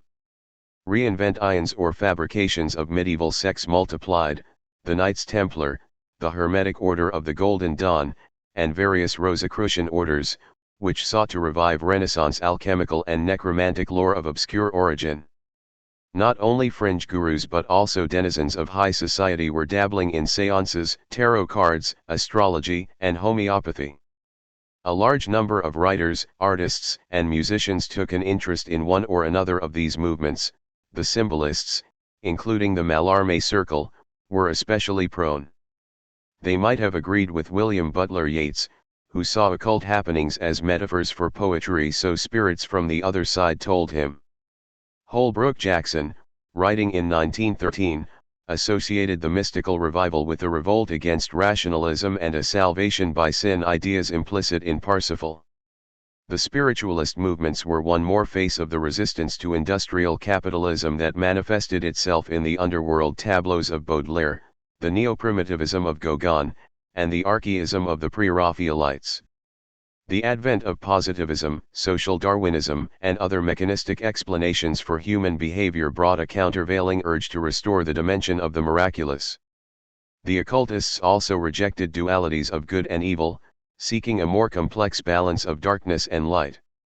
Nietzsche's jeremiads against conventional morality were widely read, as was Mikhail Bakunin's posthumous book God and the State, which portrays Satan as the eternal rebel, the first freethinker and the emancipator of worlds. Wagner blended readily with the mystical milieu. Édouard Skier, a leading French explicator of arcane practices and non-Western religions, acclaimed him as a fallen Lucifer and the greatest unconscious occultist who ever lived.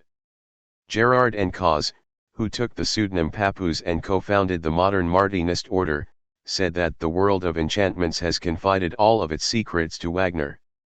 Rudolf Steiner, the leader of anthroposophy, declared that there is in Wagner and in his works a very large measure of occult power, is something that mankind is gradually learning to realize. In 1901, Aleister Crowley, the British magus, addressed the composer thus: "O Master of the Ring of Love, O Lord of all desires, and King of all the stars, O strong magician."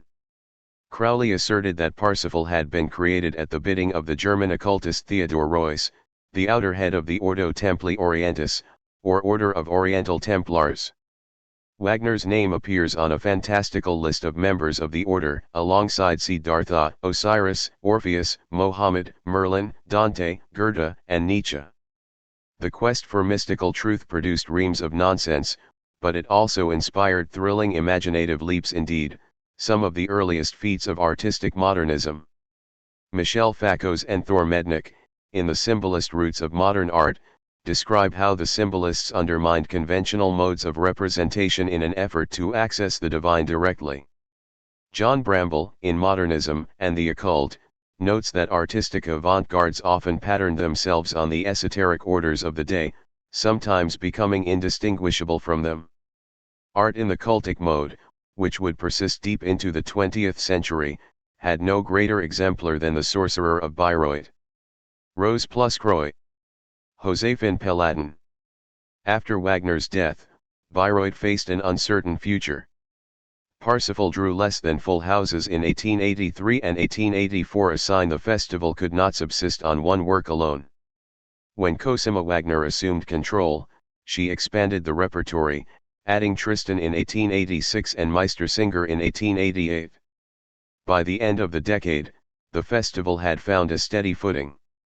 Cosima, an Italian-born French-Hungarian who spoke fluent German and English, knew that Bayreuth's future depended on an international audience, and she proved adept at obtaining one.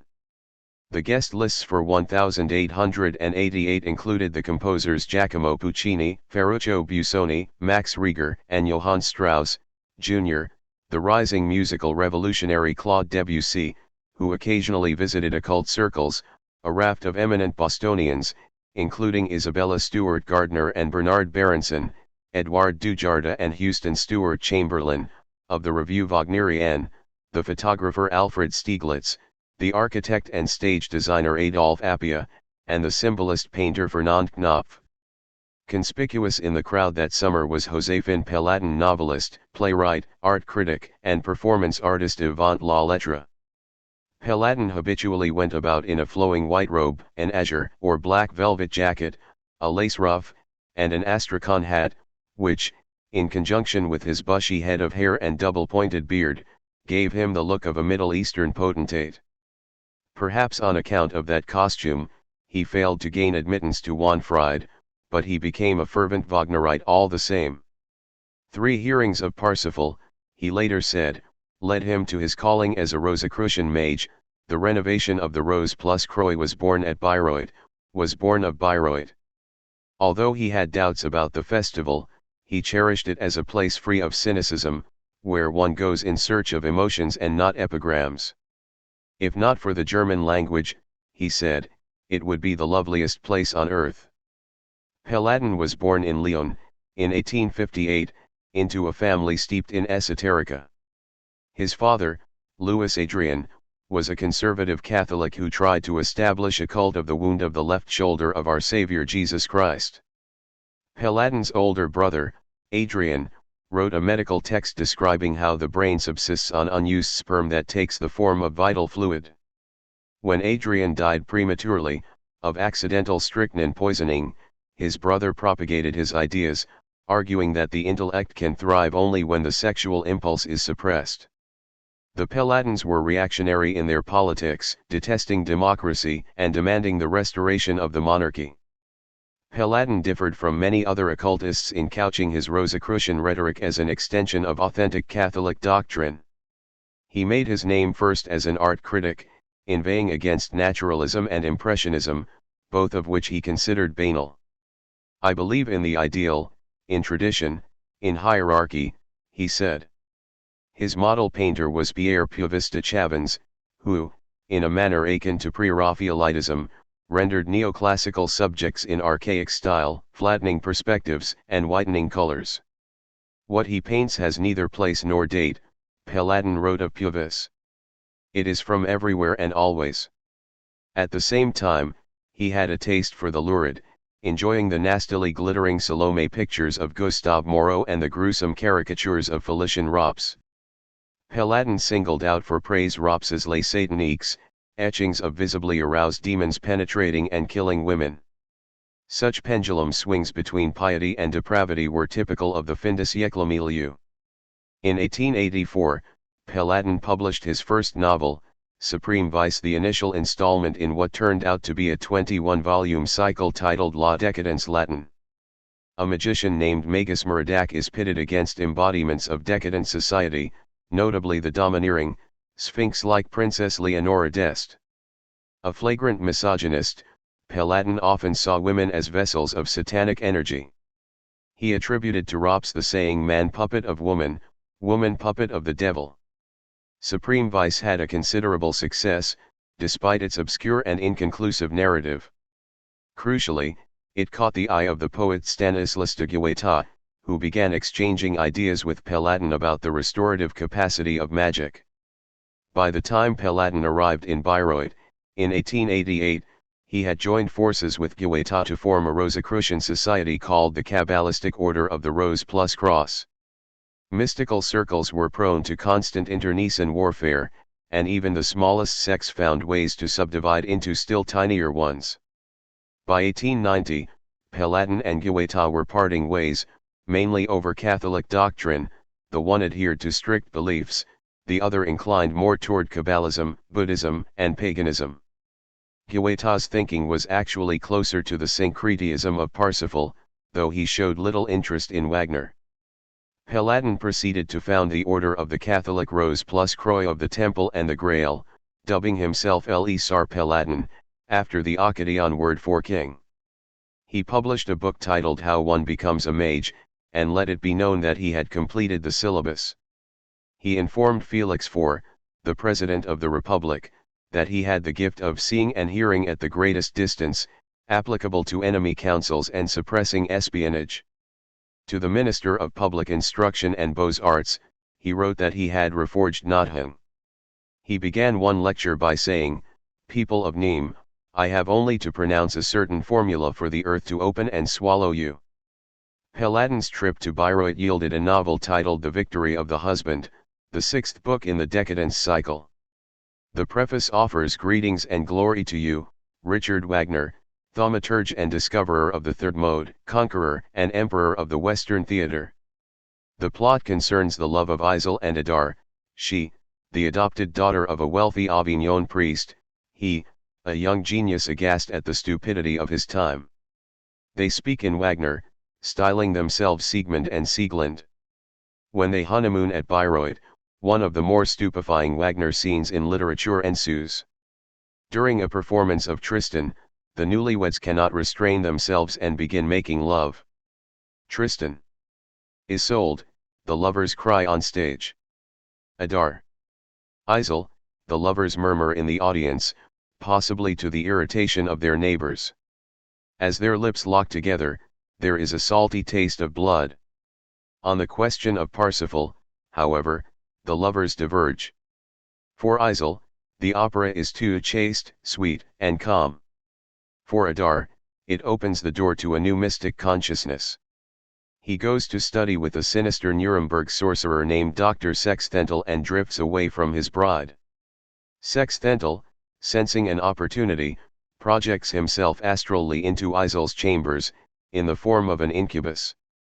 The initiate defeats this incursion, but marital strife persists. Adar must renounce his magic. I resign the august pentacle of the macro-cosm to regain Isel's love. Wagner figures in various other Paladin novels. In Le Panthy, a starving composer stoops to playing piano at a resort. When he is told that his choice of Tristan is agitating the clientele, he defiantly launches into Siegfried's funeral music.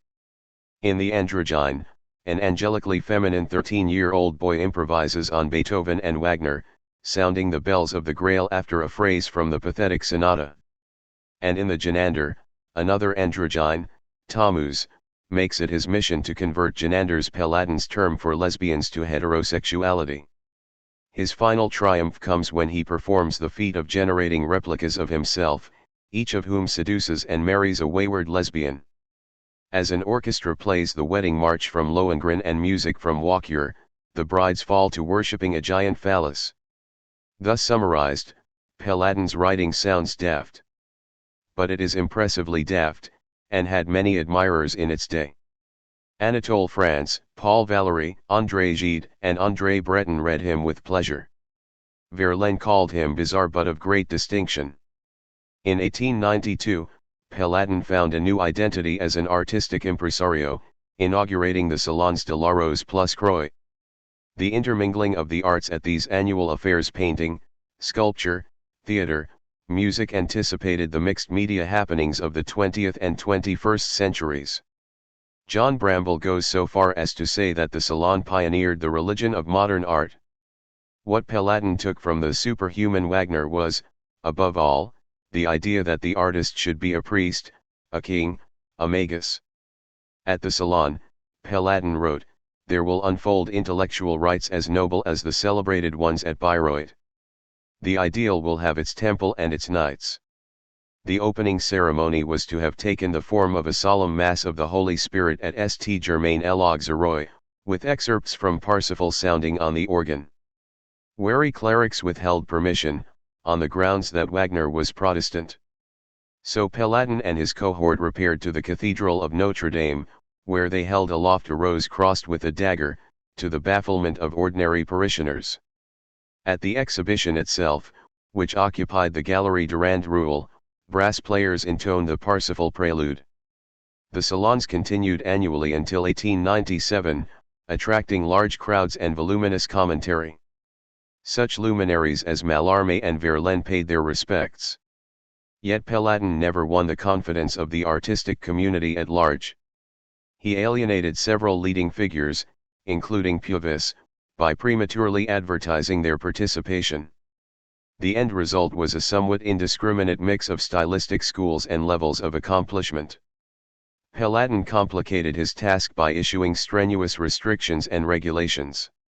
He forbade history paintings, still lifes, seascapes, everything humorous, and all representations of contemporary life, whether private or public.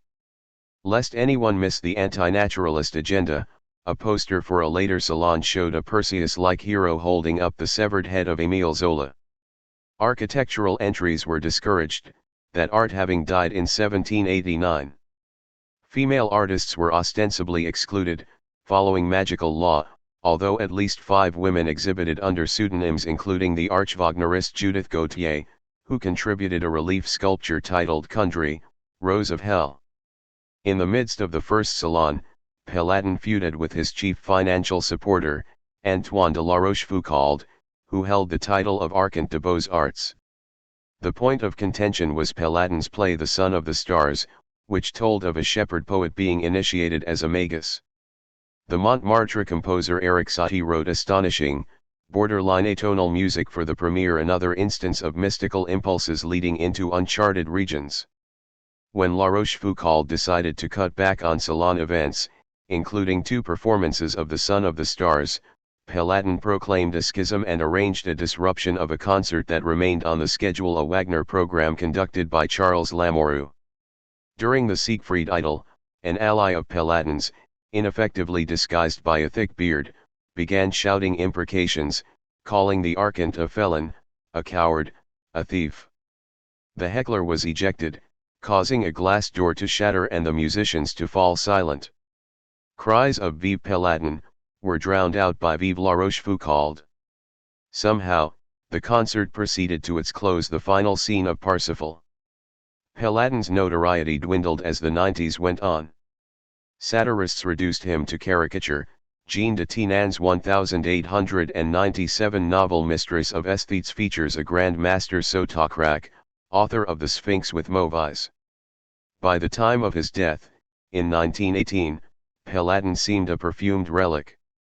Still, he was never forgotten, his influence surfacing in unexpected places. Ezra Pound consulted Paladin's The Secret of the Troubadours. Vasily Kandinsky cited Le Sar's dictum that the artist is a king, not only because he has great power, but also because his responsibility is great.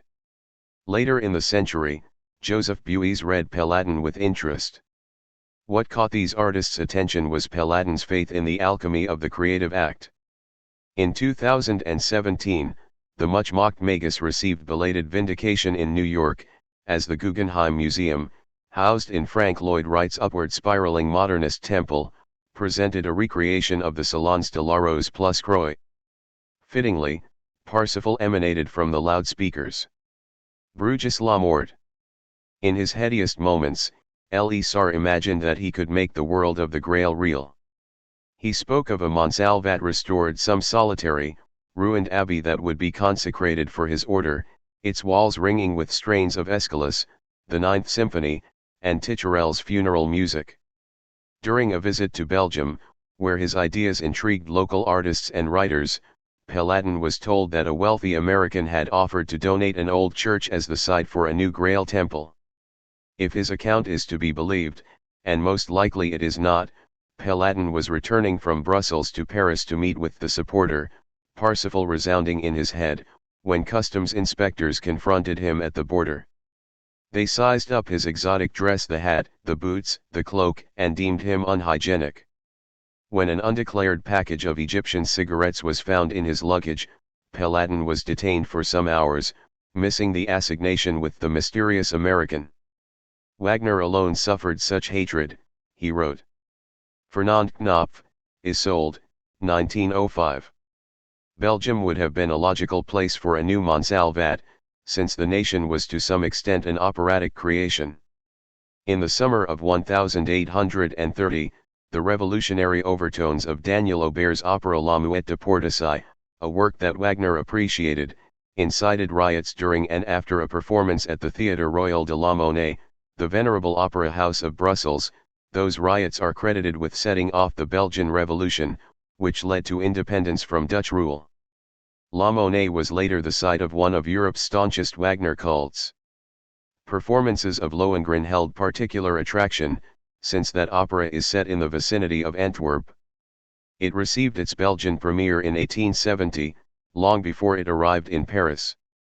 In the years when Wagner was still scarce in France, only in the 90s did his operas begin to enter the repertory. Intellectuals often traveled to Brussels to hear what they were missing. As the sinuous lines of Art Nouveau mingled with centuries-old Gothic and Baroque architecture, Belgian cities took on a dreamlike air. By night, they could be mistaken for opera sets. Such is the mood of Georges Rodenbach's 1892 novel Bruges la Mort, or Bruges the Dead, in which the paralyzed sorrow of the widowed protagonist is of a piece with the town's ascetic, brooding atmosphere. The Belgian architects and designers who helped to invent Art Nouveau often mined Wagner for ideas. Henry van de Velde, a harbinger of modernist design, set himself the goal of making a Gesamtkunstwerk out of the domestic sphere. The art historian Catherine Kinsley writes that van de Velde's fastidiously harmonized Bloemenwerf villa, on the outskirts of Brussels, shifted the setting for aesthetic experience from the mythical stage of Wagner's Festival Theatre at Bayreuth to the realm of everyday life. An atmosphere of withered medieval romance pervades the work of Maurice Maeterlinck, the most renowned Belgian writer of the period. Although Maeterlinck was confessedly ignorant of music, he knew Wagner's librettos and took Villers de l'Isle-Adam's Axel as a model. Maeterlinck's 1892 play Pelléas et Mélisande, immortalized in operatic form by Debussy, shares traits with Tristan and Parsifal. It is a tale of forbidden love set in a decaying kingdom, with the enigmatic, country-like Melisande emerging from a symbolist forest. Maeterlinck's people, in contrast to Wagner's, are aggressively depersonalized, at the mercy of nameless fates. Maeterlinck once wrote, "It may be necessary to remove the living being entirely from the scene." The leading Belgian art journals, like their French counterparts, named Wagner as a fellow combatant in the war against bourgeois taste. The progressive periodical L'Art Moderne wrote of a valiant Wagnerian army doing battle with ignorance, indifference, and routine. In 1883, the critic Octave Mauss, co-founder of L'Art Moderne, took the lead in organizing Les XX, or the 20, an artistic alliance whose original roster included Fernand Knopf and James Ensor. They were later joined by Rops, Van de Velde, and two sympathetic Frenchmen, Paul Signac and Odilon Redon. With the exception of Rops, all were Wagnerites, and Knopf was the most avid of the lot. A child of the haute bourgeoisie, Knopf spent part of his youth in Bruges, absorbing the city's timeless atmosphere. He later provided the frontispiece for Bruges la Mort, an Ophelia-like figure floating amid weeds on a canal. Having made his name as a society portraitist, Knopf ventured into the Palladian circle in the mid-80s. Supreme Vice enjoyed a Belgian vogue, and Knopf was one of several XX painters who responded to it. An 1885 drawing based on the novel showed a female nude, representing Leonora d'Este, in the company of a sphinx. This caused a commotion, because Knopf transposed the face of the soprano Rose Caron, then preparing to sing in Meistersinger at La Monnaie, onto the naked figure. When Caron protested, Knopf destroyed the work, although he later made another on the same theme. The artist went on to illustrate several of Palladian's novels. In the frontispiece of Istar, vegetation is entwined around the crotch of a Venus whose hands appear to be bound above her head. Knopf first visited Bayreuth in 1888, the same season that gave Palladian his eureka moment. He later assisted in the design of opera productions at La Monnaie, including its 1914 production of Parsifal. The young Austrian composer and pianist Alma Schindler, later to find fame as Alma Mahler-Werfel, met Knopf in Vienna in 1900 and wrote in her diary that the painter knows and loves every note of Tristan. After Schindler played the Prelude and Liebestod at the piano, Knopf picked up the vocal score of the opera and pointed to his favorite passages. He dug his fingernails forcefully into the vocal score and shouted like a man possessed, Schindler wrote. Suddenly he said, "I must stop, otherwise I'll get depressed." The chief Wagnerian work in Knopf's catalogue is a 1905 drawing titled Isolde, in which the Irish princess tilts her head back and looks out with vacant, lustrous eyes. Alma Schindler's diary affords a clue to its meaning. The passage in Tristan that Knopf raved about occurs just after the lovers have drunk the potion. As it takes hold, in a recapitulation of the prelude, Isolde utters the word Tristan, over a descending minor seventh interval. Knopf wants to make a free translation of these two notes into color, Schindler writes. Of Tristan only an arm of her, perhaps just the face, but all expression concentrated in that face, all the torment, pride, love, hate, every nerve fiber a tremble. Isolde might realize that idea, except that the torment and fury are absent. The heroine is oddly serene, her arched eyebrows and faint smile conveying the hauteur of a woman who knows how men will act. There is something startlingly modern about her, Isolde surveying an urban salon.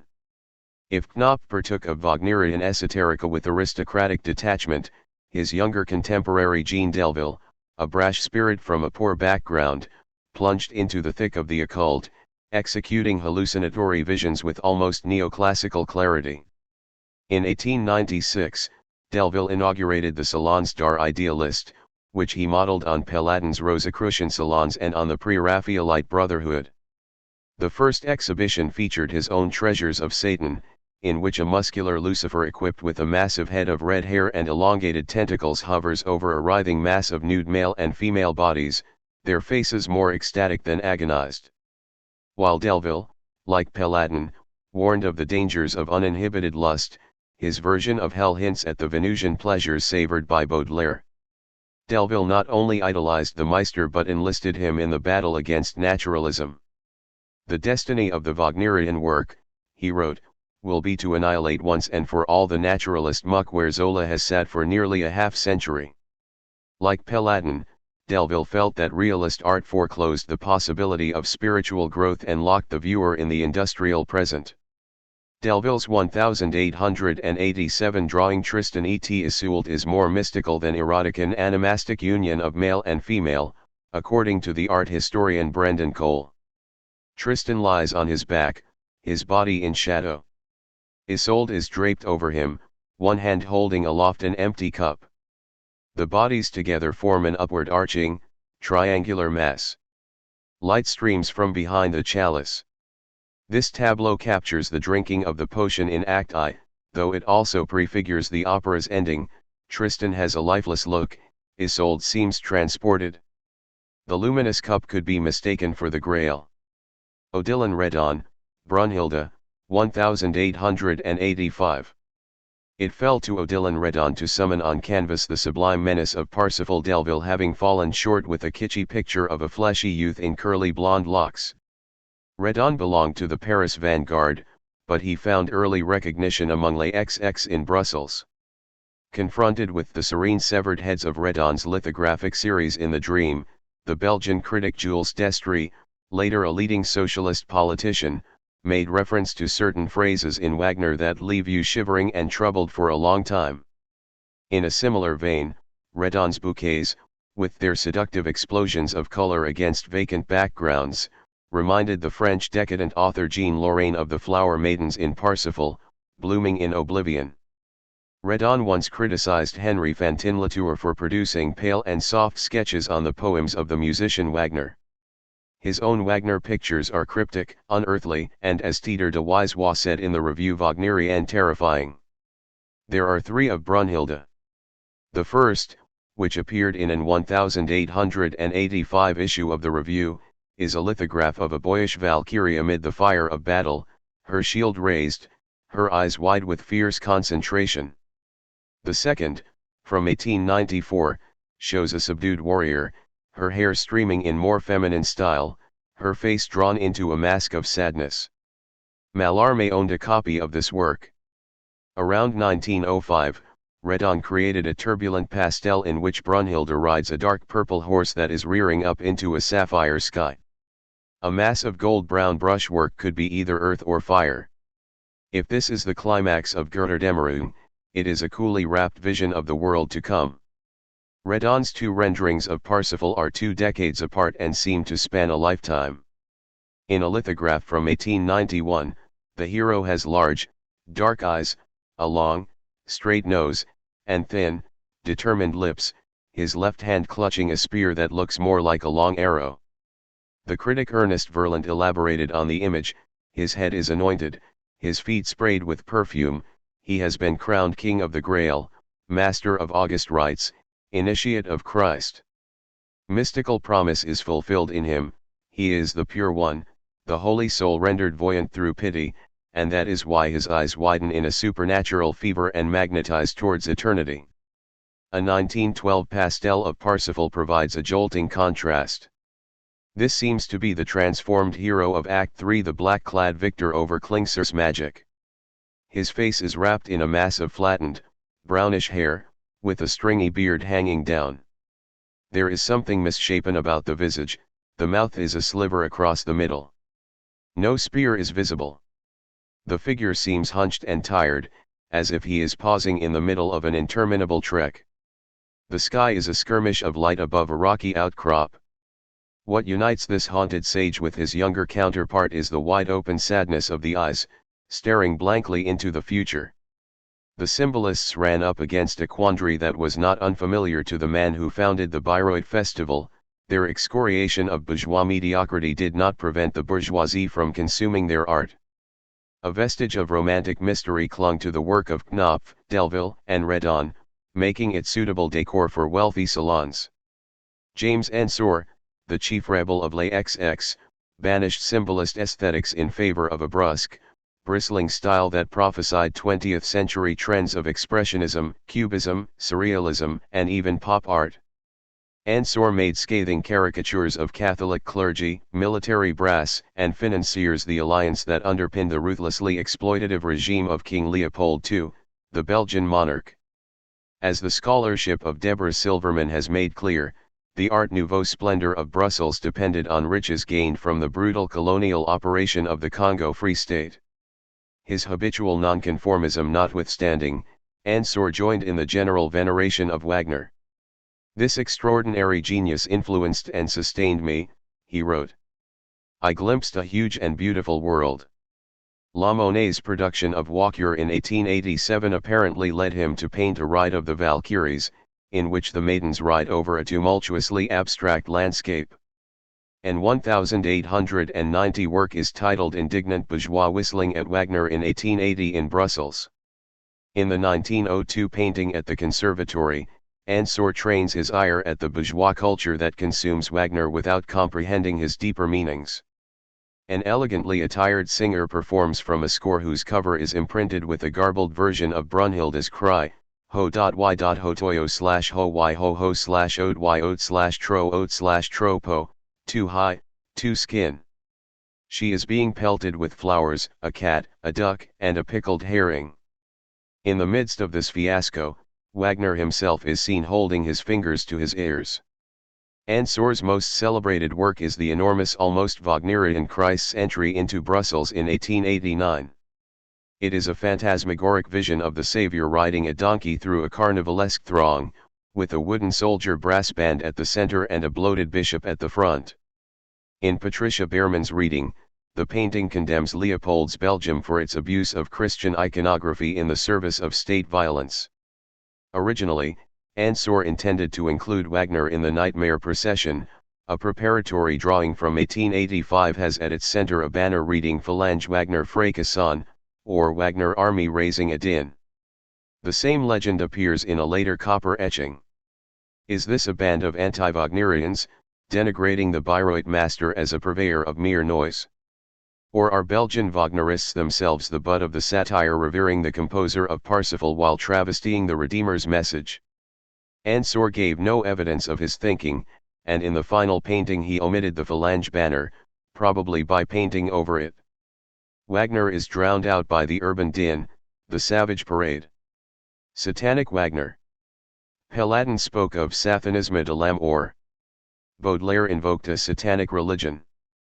Juncker beheld a black mass in Parsifal. The idea that Wagner's music tapped into devilish forces had wide purchase, both among the composer's detractors and among his wilder-eyed disciples. Fin de siècle culture granted mighty powers to artists, and by some accounts Wagner was capable of administering a sort of oral potion of death or derangement. The supernaturally inclined could point to a string of mishaps that befell people close to Wagner. The tenor Ludwig Schner von Karelsfeld dropped dead shortly after creating the title role of Tristan, in 1865. His widow, the soprano Malvina Garrigues, who was the first Isolde, received mediumistic messages from Schner and accused Cosima of being an infernal spirit. Alois Ender, who had earlier rehearsed Tristan in Vienna, died insane in 1864. Felix Model suffered a fatal heart attack while conducting Tristan in 1911. Ludwig II died a watery death in 1886. The Russian Jewish pianist Joseph Rubinstein, a fanatical follower, killed himself in 1884, supposedly in despair over the Meister's passing. The Polish pianist and composer Karl Tausig, also Jewish, died of typhoid at 29, some blamed the strain of serving Wagner. Nietzsche crossed the border into madness while raving about Richard and Cosima. On the other hand, Cosima herself lived to the age of 92. Wagner saw himself as an affirmative artist, preparing humanity for a better world. Yet he, too, sensed danger in his music. While composing Tristan, he worried that it would drive people insane. After Schner's death, he wrote in his diary, "My Tristan, my beloved, I pushed you to the abyss." The salutation quotes Kurwenal, Tristan's friend and servant. Undeniably, there is a romance of evil in Wagner. Venus, in Tannhauser, bewitches the airs, especially in the Paris version of 1861. Telramund and Ortrud, the malefactors of Lohengrin, hatch their plots over jagged, corkscrewing figures that announce Wagner's mature style. Alberich and Hagen, in The Ring, stride grandly in the bass regions. Conversely, paeans to goodness in the operas are not always convincing. Siegfried's funeral music is more impressive than the man himself. Parsifal's wound-closing monologue often sounds a touch hollow. Suffice to say that evil is necessary in Wagner's world, and the division between evil and good is fluid. Felician Rops, frontispiece for Paladin's Le Vice Supreme. Fin de siècle fiction feasted on Wagner's macabre side. An early instance is Elamir Bourges' 1884 novel Le Crépuscule de Dieu, whose title is the French name for Götterdämmerung. Bourges, a member of Paladin's Rose plus Croix order, tells of a great old family in decline, a popular story arc of the period. A German notable named Charles d'Este, Duke of Blankenburg, is introduced as the son of a race of gods. He is marking his birthday by hosting Wagner in a command performance. During Act I of Walküre, the Duke learns that Prussian troops have entered his territory, and he is forced to flee. As he departs, the composer solemnly informs him that the ring will end with the twilight of the gods. Decadence infects the family, sowing death and madness. A scheming Wagner soprano named Julia Belcredi, having become the Duke's mistress, plots to destroy two of the Duke's children, the half-siblings Hans Ulrich and Christian. Belcredi convinces the Duke to host a domestic performance of Walküre, with Hans Ulrich and Christian cast as Siegmund and Sieglinde. She knows, somehow, that Wagner's drama will trigger incestuous love in the real-life pair. When it does, Hans Ulrich kills himself and Christian enters a convent. At the end, the Duke falls ill, attends Götterdämmerung at Bayreuth, and dies. As the 80s gave way to the 90s, vampiric, necromantic, and satanic themes proliferated in post-Wagnerian, post-symbolist literature. Joris Karl Huysmans set the tone with a series of novels that began with Aureboers, in 1884, and continued with En Raid, 1887, and La Basse, 1891. Against a backdrop of hyper-refined aestheticism, Huysmans exposed his readers to homosexuality, incubi and succubi, sadism, the child murders of Gilles de Rais, the Black Mass, and, most exotically, a mass of sperm. Huysmans adroitly placed this ghastly subject matter in the context of a wide-ranging spiritual search. In the end, he and his protagonists return to traditional Catholicism. From exalted mysticism to raging Satanism is but a step, a character says in La Basse. In the beyond, all extremes meet. The Succubus, an 1898 story by the Belgian writer Camille Lemonnier, is in the Huysmans mold, and also harks back to Poe and E.T.A. Hoffmann. It opens at a performance of Tristan somewhere in Bohemia. The narrator cannot take his eyes off a deathly pale woman in a neighboring box, who, he senses, has some connection to his past life. The sight of this satanic perversity harmonizes with Wagner's torrent of love and sadness, his symphony of afflictions. During Act 3, the narrator remembers what happened. In his youth, when he was bedridden with a near-fatal illness, a woman had visited him, clad only in red and black ribbons. This devouring virgin penetrated under my sheets and bit my lips with so fearful a kiss that my blood immediately gushed a large jet. Our bodies immediately convulsed, mine, in my effort to escape her, writhed like a wounded slow worm, and at the end I stopped repulsing her deadly thirsty lips. While in small strokes she continued to lick my red substance, I myself drank life at her neck, under the black ribbon, as from a fountain. My mother, entering my room in the morning, found me half expired and bathed in my own blood. When the lights go up, the narrator rushes to the exits, but the lady with red headbands, like a lithe phantom, like the vampire that she was, seemed to have dissolved in the air of the street. In Latin America, the Modernismo movement, led by the Nicaraguan poet Rubén Darío, mixed symbolist, decadent, and Wagnerian strains, to sometimes creepy effect. Horacio Quiroga, a Uruguayan epigone of Poe, wrote 2 stories on Wagner subjects, The Death of Isolde and The Flame, also called Berenice. The second is set largely in Paris in 1842, and features Wagner and Baudelaire as characters. Baudelaire introduces the composer to a wealthy patron and her 10-year-old daughter, Berenice, who shows signs of being enraptured by Wagner's music. The score of Tristan is tried out with orchestra. Wagner feels the child throbbing beside him, and is surprised to discover that she has suddenly grown older. Those 20 minutes of hurricane-force passion had just converted a child into a woman radiant with youth, eyes darkened in mad fatigue. As the opera progresses, the aging process advances at terrifying speed, until Berenice has become a decrepit, cataleptic old woman. She remains in that condition until her death, 40 years later. In the face of such poetic license, it seems pointless to add that Wagner did not know Baudelaire in 1842, nor did Tristan exist. The apogee of satanic Wagnerism is, arguably, Marcel Batilliot's 1897 novel Chair Mystique, or Mystic Flesh. Schooled in Zola and Huysmans, Batilliot adopted a style at once precise and precious.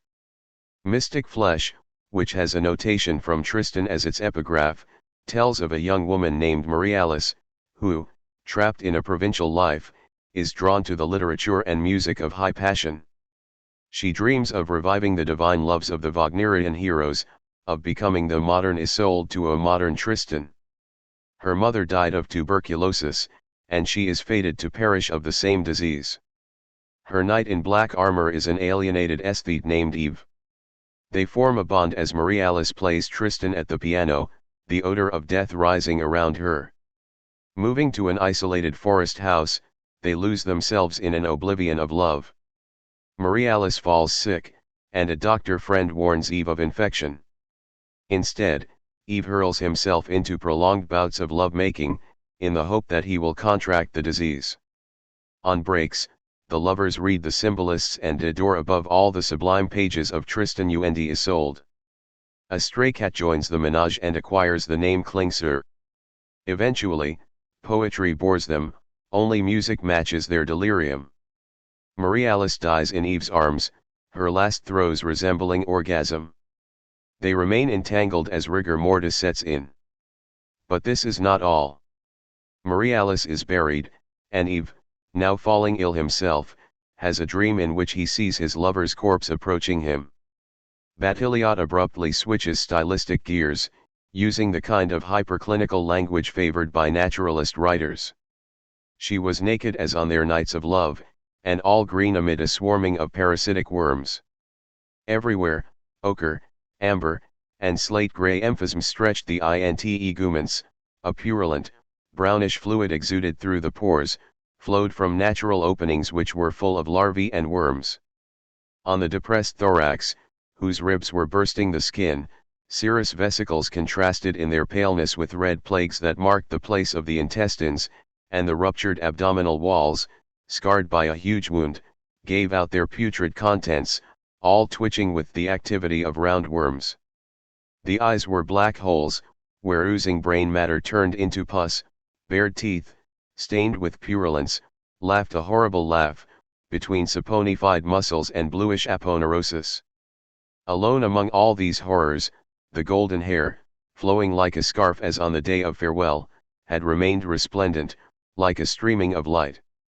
Even in the wake of this magisterially revolting hallucination, the Tristan fantasy lingers. At the very end, Eve again salutes the operatic pair, who loved each other as one must love, to the utmost. Indeed, with his scene of eroticized decomposition, Eve has set a new outer limit of Wagnerian passion, one that will have no serious rival until the 1960s, when Yukio Mishima filmed an act of seppuku to the tune of Tristan. Theosophy. The Gehenna, Door Knock. Helena Blavatsky, the chief figure in Theosophy, did not care at first for Wagner. In 1883, she had this to say about Parsifal: "Such a handling of the most sacred truths for those for whom those things and names are truth is a sheer debasement, a sacrilege, and a blasphemy."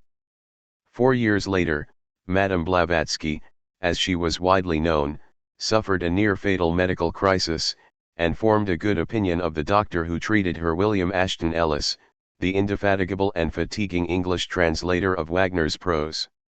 Ellis had embraced Theosophy in the mid-80s, around the time he began writing about the composer. Almost at once, theosophical opinion turned around. In 1888, Blavatsky's magazine Lucifer, the title denotes the bringing of light, not Satan, warmly greeted Ellis's Wagner journal, the Meister, saying that Wagner was a mystic as well as a musician who penetrated deeply into the inner realms of life. Ellis was right to see common ground between Wagner and Theosophy. Blavatsky's synthesis of West and East resembles the religious fusion of Parsifal, although she gives stronger emphasis to Eastern thought, especially Buddhism. The daughter of a Russian military officer, Blavatsky traveled widely in her youth, gaining a reputation as a psychic. She claimed to have received telepathic communications from a group calling themselves the Mahatmas, or super-evolved masters. In 1873, she showed up in New York, where she began to elaborate her secret doctrine. Disavowing spiritualism, she defined Theosophy not as a religion but as a rational inquiry into religion, a purely divine ethics. She was not above using cheap tricks to soup up her legend. An 1885 investigation by the Society for Psychical Research concluded that Blavatsky was one of the most accomplished, ingenious, and interesting impostors of history. She plowed ahead regardless, and by the time of her death, in 1891, Theosophy had become international in scope, its headquarters based in Udyar, India. In 1888, Lucifer published Ellis's essay A Glance at Parsifal, which interprets Wagner's Grail as the divine wisdom of the ages, the Theosophia which has been ever jealously guarded by bands of brothers. It abides in a place whence time and space have fled away. The titular hero unites in his nature the characteristics of Jesus Christ and Gautama Buddha. Brotherhood heals the world's discords. The message of the opera, Ellis says, is acutely relevant in these days when each man's hand is turned against his brother, when materialism is rife, and each state in Europe, laughing at religion's shrill, unmeaning bleat, adds another 50,000 paid butchers to its bloated armaments. Although Ellis soon withdrew from active involvement in Theosophy, other Wagnerites took his place. In 1896, Basil Crump, a barrister who specialized in maritime law, began publishing pamphlets analyzing the Wagner operas as composites of religious traditions. He was soon joined by Alice Leighton Cleather, a clergyman's daughter who belonged to Blavatsky's circle. Together, Crump and Cleather published 4 studies of the Wagner operas. In Parsifal, they write, the essential elements of the great religions of the Eastern and Western worlds, Christianity and Buddhism, are blended in a form especially adapted to the Western world of today. Tristan, too, acquires an Eastern tinge. Crump and Cleather label a phrase from the prelude the Nirvana motive and link it to the redeeming power which shall bring peace and rest in the bosom of the Oversoul. When Cleather visited Bayreuth, she was pleased to see many Eastern texts in the Wanfried Library. In the mid-90s, a group of American theosophists split from Blavatsky's heir apparent, the British socialist and anti-imperialist Annie Besant, to form the Theosophical Society in America. They were under the sway of Catherine Tingley, a social worker from an obscure background, possibly theatrical. Grandiose in manner, habitually wrapped in robes and scarves, Tingley announced a world crusade, in the hope of gaining a global presence for the American wing. In an essay on Theosophical Wagnerism, Christopher Scheer notes that excerpts from the music dramas were often heard at Tingley's events. In 1897, the third annual convention of the Theosophical Society in America, at the Madison Square Garden Concert Hall, opened, Palladian style, with Parsifal on the organ. For a few years, Crump and Cleather participated in Tingley's movement, perhaps lured by its Wagnerian trappings. In 1897, they traveled to North America and lectured on Wagner and Theosophy, drawing crowds of up to 1,000 people in halls bedecked with the flags of Tingley's crusade. Musical examples were played, though in modestly scaled arrangements. In keeping with the Bayreuth idea of the invisible orchestra, the musicians remained hidden behind a screen. Journalists made much of the duo's penchant for high-tech illustrations, magic lantern images of Lohengrin, the Flying Dutchman, Parsifal, and other Wagner heroes flickered before audiences' eyes. Crump happily concluded, the new aspect of Theosophy presented in these musical lectures has proved very attractive and has interested a new section of the public who are ready for the message but needed touching in a different way. The World Crusade had a destination in view, Point Loma, California, a theosophical utopia outside San Diego, overlooking the Pacific Ocean. The complex included a temple of peace, the Raja Yoga Academy, and an open-air Greek theater. On seeing it, the actor Helena Majeska exclaimed, "A second Bayreuth." Nellie Melba said that the scene reminded her of her first experience of Parsifal. A group of Parsifal paintings by the theosophical artist Reginald Matchell, an Englishman who had settled in Point Loma, exemplified the Tingley vision. In two of them a guru-like figure holds the grail over his head, his arms forming a sacred geometry with the cup. Every conqueror of himself conquers also for others, Matchell explained. Reginald Matchell, the Holy Grail. Like the Rosicrucian sects of Paris, branches of Theosophy kept feuding with one another and engaging in doctrinal warfare. When Annie Besant anointed an Indian boy named Jiddu Krishnamurthy as a messiah figure, the German Theosophist leader Rudolf Steiner left the society, taking much of German Theosophy with him. In 1912, he formed his own discipline, Anthroposophy, which has endured longer than most fin de siècle spiritual movements. Hundreds of Waldorf schools around the world follow Steiner's philosophy of holistic education, fostering creativity and independence in children. More intellectually rigorous than many in the theosophical world, Steiner was well grounded in philosophy, science, and socialism. Intolerant of Theosophy's Eastern slant, Steiner focused on the Western mystical heritage, with particular attention to tales of the Grail. He directed Munich productions of Eduard Skier's spiritual dramas, The Sacred Drama of Eleusis and The Children of Lucifer, and wrote his own mystery plays, which, in the words of one acolyte, represented the psychic development of man up to the moment when he is able to pierce the veil and see into the beyond. Steiner joined Skier, Ellis, and others in sensing a strange and deep connection between Wagner and the new spiritual trends. In the 80s, in Vienna, he encountered rabid young Wagnerites, whom he characterized as homeless souls, hungry for an alternative to materialist modernity.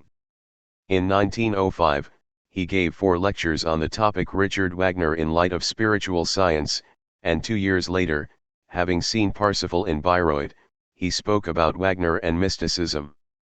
Following Skier, Steiner framed the operas not as psychological dramas but as treatises on initiation, on the overcoming of mundane reality. Thus, Isolde's Transfiguration evokes the union of souls in an astral world, a surging ocean of bliss removed from ordinary sexual desire, indeed from the division of gender itself. Dwelling on Parsifal, which he sometimes used as entrance music for his lectures, Steiner predicts that the human reproductive organs of the future will not be infused with desire, but will be pure and chaste, like the plant calyx that turns itself toward the love lance, the ray of sunshine.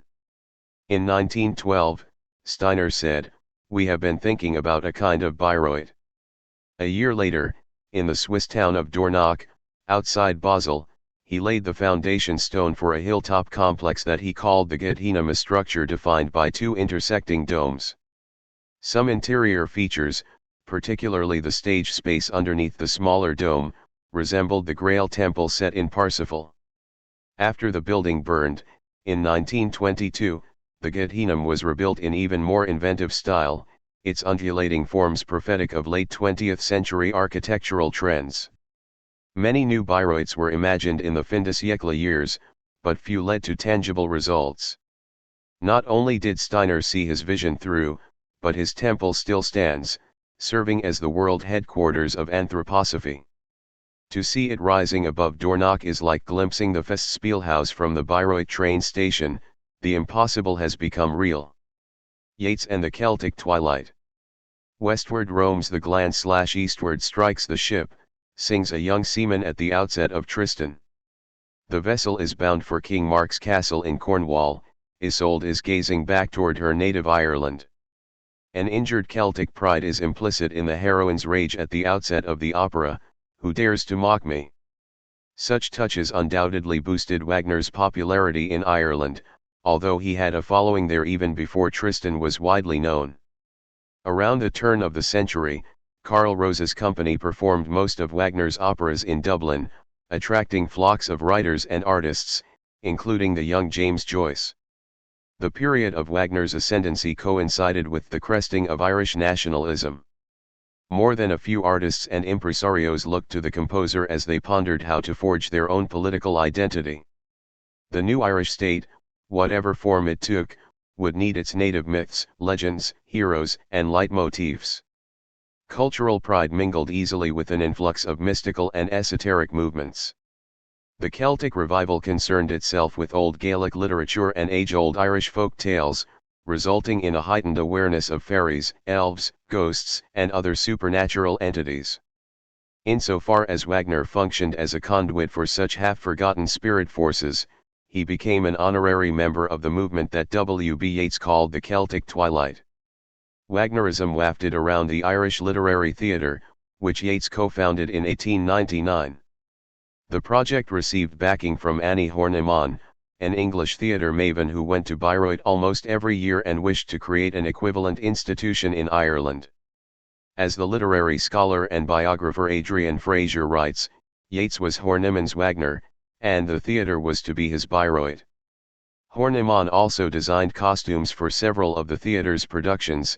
Those for Yeats's The King's Threshold are said to have looked like the costumes in Bayreuth's Tristan. Edward Martin and George Moore, two other founders of the theatre, were keen Wagnerites who sometimes greeted each other by whistling Siegfried's motif. Martin, a wealthy landowner who was active as a musician and a dramatist, valued the composer's cult of liturgical aestheticism. In his 1899 play The Heatherfield, a deranged landlord has visions of nymphs and fairies, of stories of the Rhine, of a rainbow, of strange solemn harmonies of singing boys. Unexpectedly, this Gaelic Gothic spirit later became the first president of Sinn Féin, which led the drive toward Irish independence in 1921. Moore, a cousin of Martin's, spent much of his youth in Paris, where he consorted with Dujardin and Mallarmé. Accompanying Martin on expeditions to Bayreuth, the musically untrained Moore felt that there was something in Wagner's art for everybody, something in his music for me. Moore's 1898 novel Evelyn Innes is an early entry in the small but lively genre of Wagner soprano fiction, which Willa Cather brought to its zenith. Under the influence of a Wagnerite named Owen Asher, Evelyn pursues an operatic career and achieves great success, winning the approval even of Cosima Wagner, though the Meisterin deems her Brunhilde too womanly and insufficiently godlike. Evelyn also meets an austere young composer named Ulick Dean, who resists the Wagner craze but is gripped with desire for Evelyn on hearing her sing Isolde. Afterward, she threw herself upon him, and kissed him as if she would annihilate destiny on his lips. As in Paladin, Tristan acts as an aphrodisiac. Evelyn Innes has potboiler elements, but it also experiments with interior monologue in the Dujardin mode. Evelyn's love life and stage career come into conflict with longings for a pious existence. She mulls over her predicament in bed, ellipses indicating pauses in her thoughts.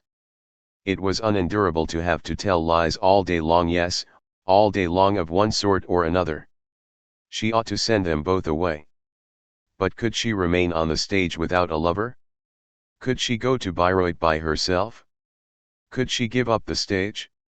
And then she indeed walks away, foregoing the chance to sing Kundry in Bayreuth, and enters a convent, where she carries on singing Wagner all the same.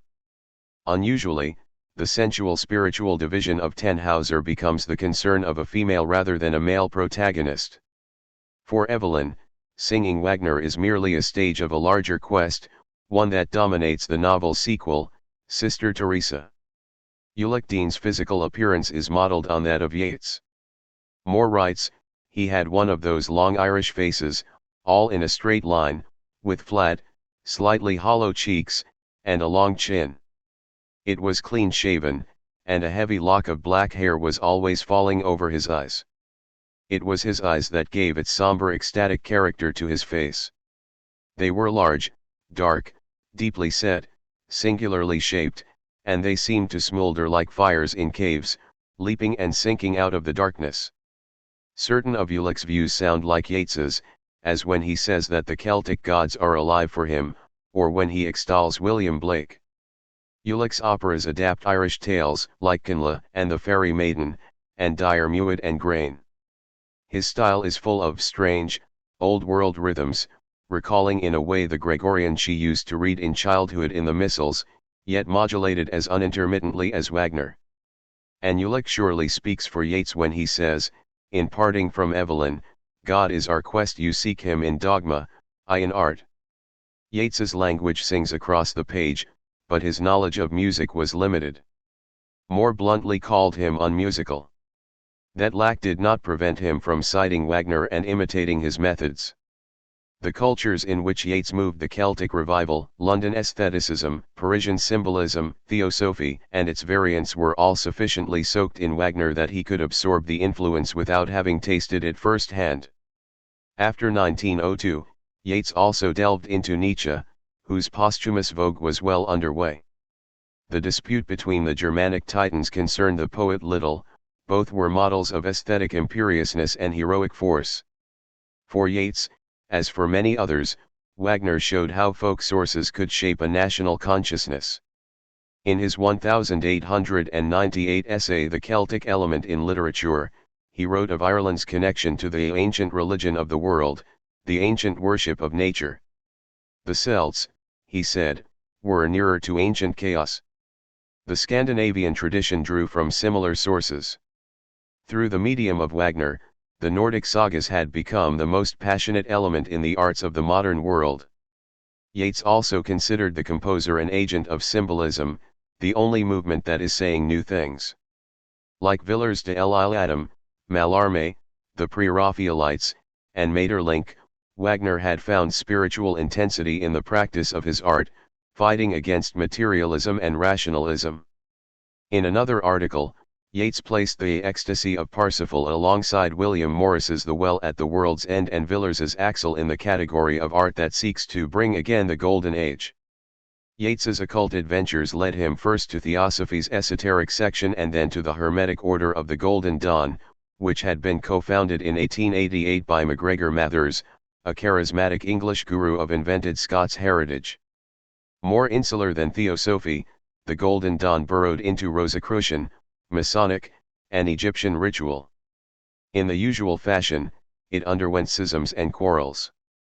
Mathers placed his hopes in Aleister Crowley, who progressed from the Golden Dawn to Thelema, a discipline of his own invention. Crowley's holy books make heavy use of Wagner. The Book of Thoth includes a phallic interpretation of Parsifal, saying that the hero attains to puberty when he grasps the holy spear. Crowley also wrote a Tannhauser play in which Venus is revealed as Lilith, the soul of the obscene/incarnate in the spirit. Although Yeats never ventured quite so far afield, his occult activities were a heady brew of poetic ambition, political fantasy, and sexual desire. For many years, the chief object of his romantic longing was the Irish nationalist activist Maud Gonne, another member of the Golden Dawn. A devout Wagnerian, Gonne probably did more than anyone to stir Yeats's interest in the composer, having once told him that Parsifal is worth traveling round the whole world to hear. She was often likened to a Valkyrie, and invited the comparison by wearing a hat adorned with black wings. Her first trip to Bayreuth was in 1886, when she was 19. Soon after, she fell in love with Lucien Millevoye, a right-wing French politician who shared her Wagner mania. Gonne bore a child out of wedlock, who died young. In a turn of events that could have been scripted by Paladin, she came to believe that the boy could be reincarnated if another child were conceived in the vicinity of the corpse. Supposedly, she and Millevoye proceeded to make love at the tomb. Their second child was named, of course, Iseult. Thanks to informants like Gonne, Moore, and Horniman, Yeats could speak confidently about Bayreuth's sidelines and unified stage picture. He also expertly deployed Wagnerite rhetoric. In 1898, he got into a public debate with the critic John Eglinton on the question of the Irish literary revival. Eglinton rejected the idea of an Irish national literature founded on ancient legend, contending that the latter had no relevance for the modern age. In response, Yeats brought up Ibsen's Peer Gynt and the Wagner dramas, which are becoming to Germany what the Greek tragedies were to Greece. Eglinton replied, in turn, that Bayreuth did not strike him as a plausible rebirth of Athenian democracy. Yeats shot back that Wagner's impact was hardly limited to the Tony crowd at Bayreuth. It stretched across Europe and fired the imaginations of contemporary writers such as Villers. The Irish Literary Theatre opened in 1899 with Yeats's The Countess Kathleen, a tale of a munificent aristocrat who sacrifices her soul to save her land from famine and demons. The lead character, intended for Gonne, resembles nobly self-obliterating Wagnerian heroines like Senta in The Flying Dutchman, Elizabeth in Tannhauser, and Brunhilde. The premiere production, static and hieratic in style, apparently took inspiration from Bayreuth. The stage direction suggests some mixture of The Ring and Parsifal. The darkness is broken by a visionary light. The peasants seem to be kneeling upon the rocky slope of a mountain, and vapor full of storm and ever-changing light is sweeping above them and behind them. A sound of far-off horns seems to come from the heart of the light. Tristan lurks behind Yeats's Diarmuid and Grania, co-written with Moore between 1899 and 1901, and his Deirdre, from 1907. Both plays involve a triangle of two younger lovers and an older man of authority. Yeats's most consciously Wagnerian work is The Shadowy Waters, a short play first conceived when he was a teenager, written and rewritten between 1894 and 1900, and then revised again at intervals in the following decade.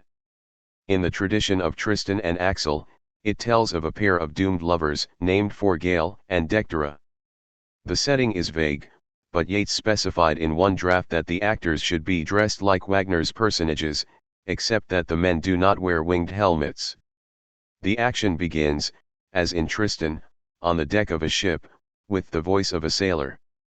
Forgale, the sailor's leader, is a mariner-musician on an obscure quest across between Tristan and the Flying Dutchman, the wanderer in search of redemptive love.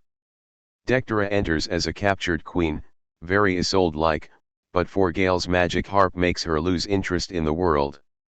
During an American trip in 1903 and 1904, Yeats saw the Met staging of Parsifal, and, as he later recounted, objected to its literalism.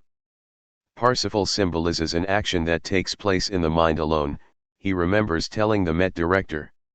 He wanted a more suggestive, dimly lit production for the shadowy waters, in Parisian symbolist style. The 1904 premiere in Dublin went badly, but the play found a more receptive public when the Theosophical Society hosted a performance at its Congress in London in 1905.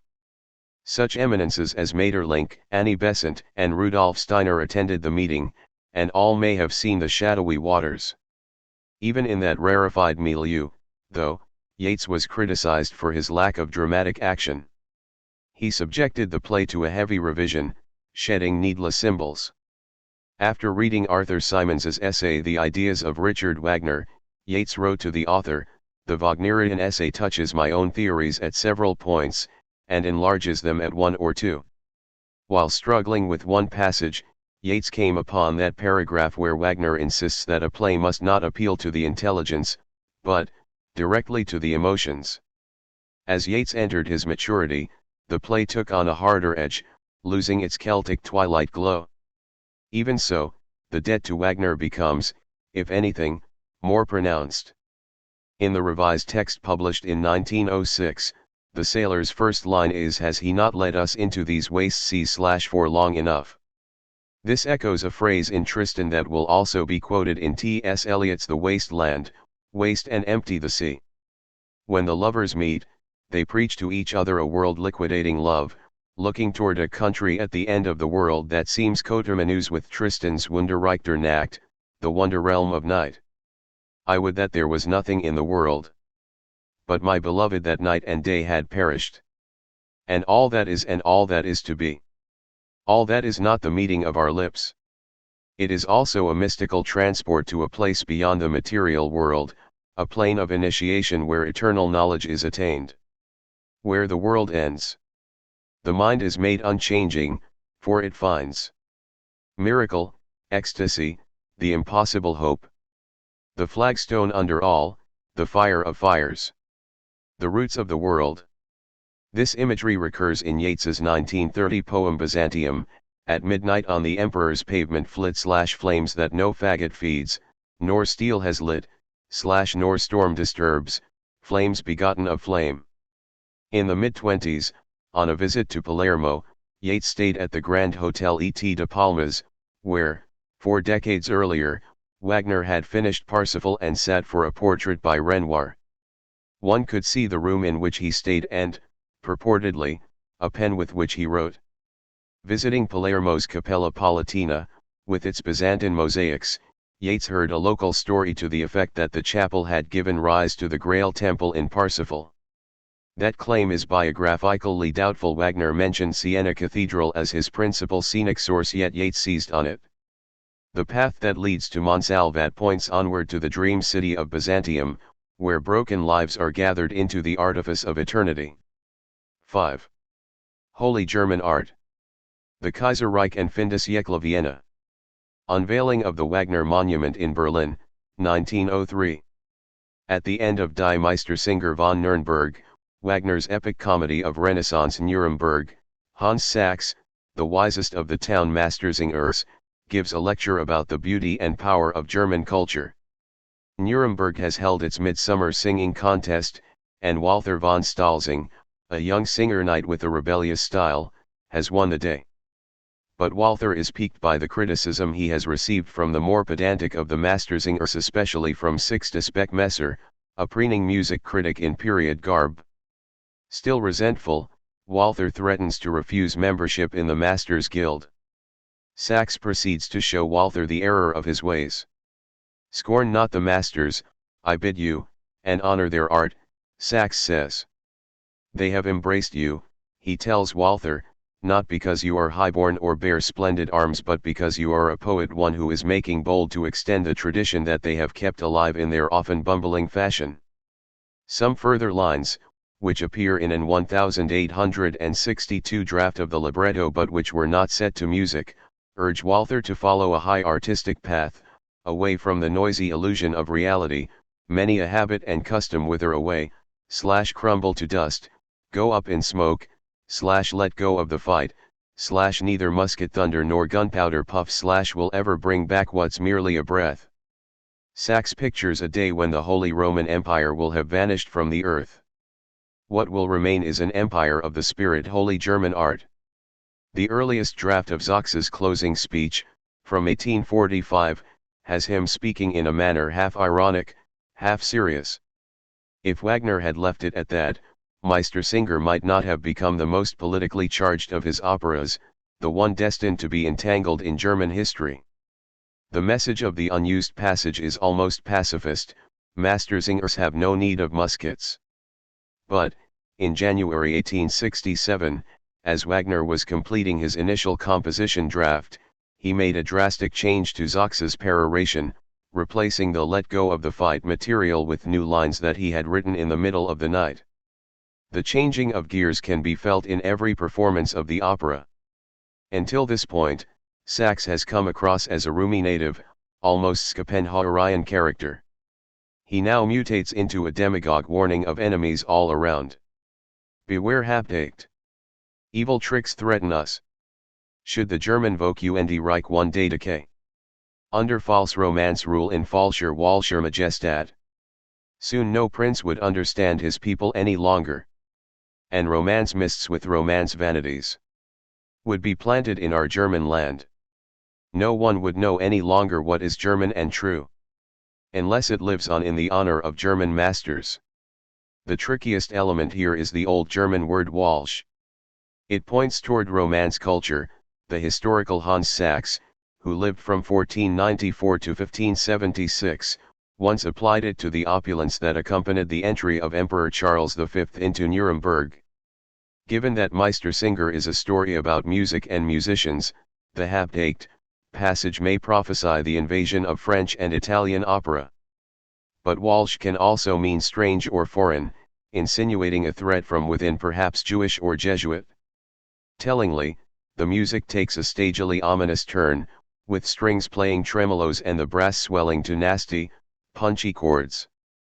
The text of the original draft resumes, but the meaning of Holy German art has shifted.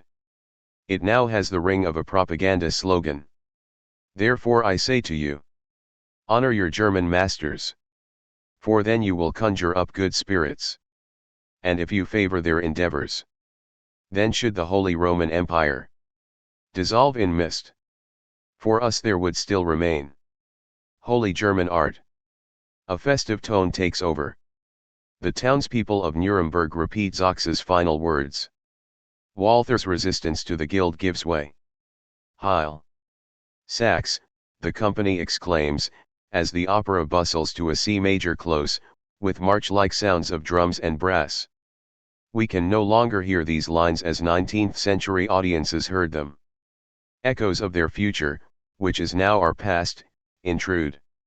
We think of the young Hitler copying out Sachs's closing speech, of an audience in Bayreuth in 1924 rising to its feet during the monologue and breaking into the Deutschlandlied afterward, of the chorus Wach auf, es nahet gen den Tag, awake, the dawn is drawing near, resounding as a salute to Hitler in 1933, of Meistersinger being staged during Nazi party rallies in Nuremberg, of Joseph Goebbels calling the opera the incarnation of our folk character, of the Act III prelude appearing on the soundtrack of Leni Riefenstahl's film Triumph of the Will.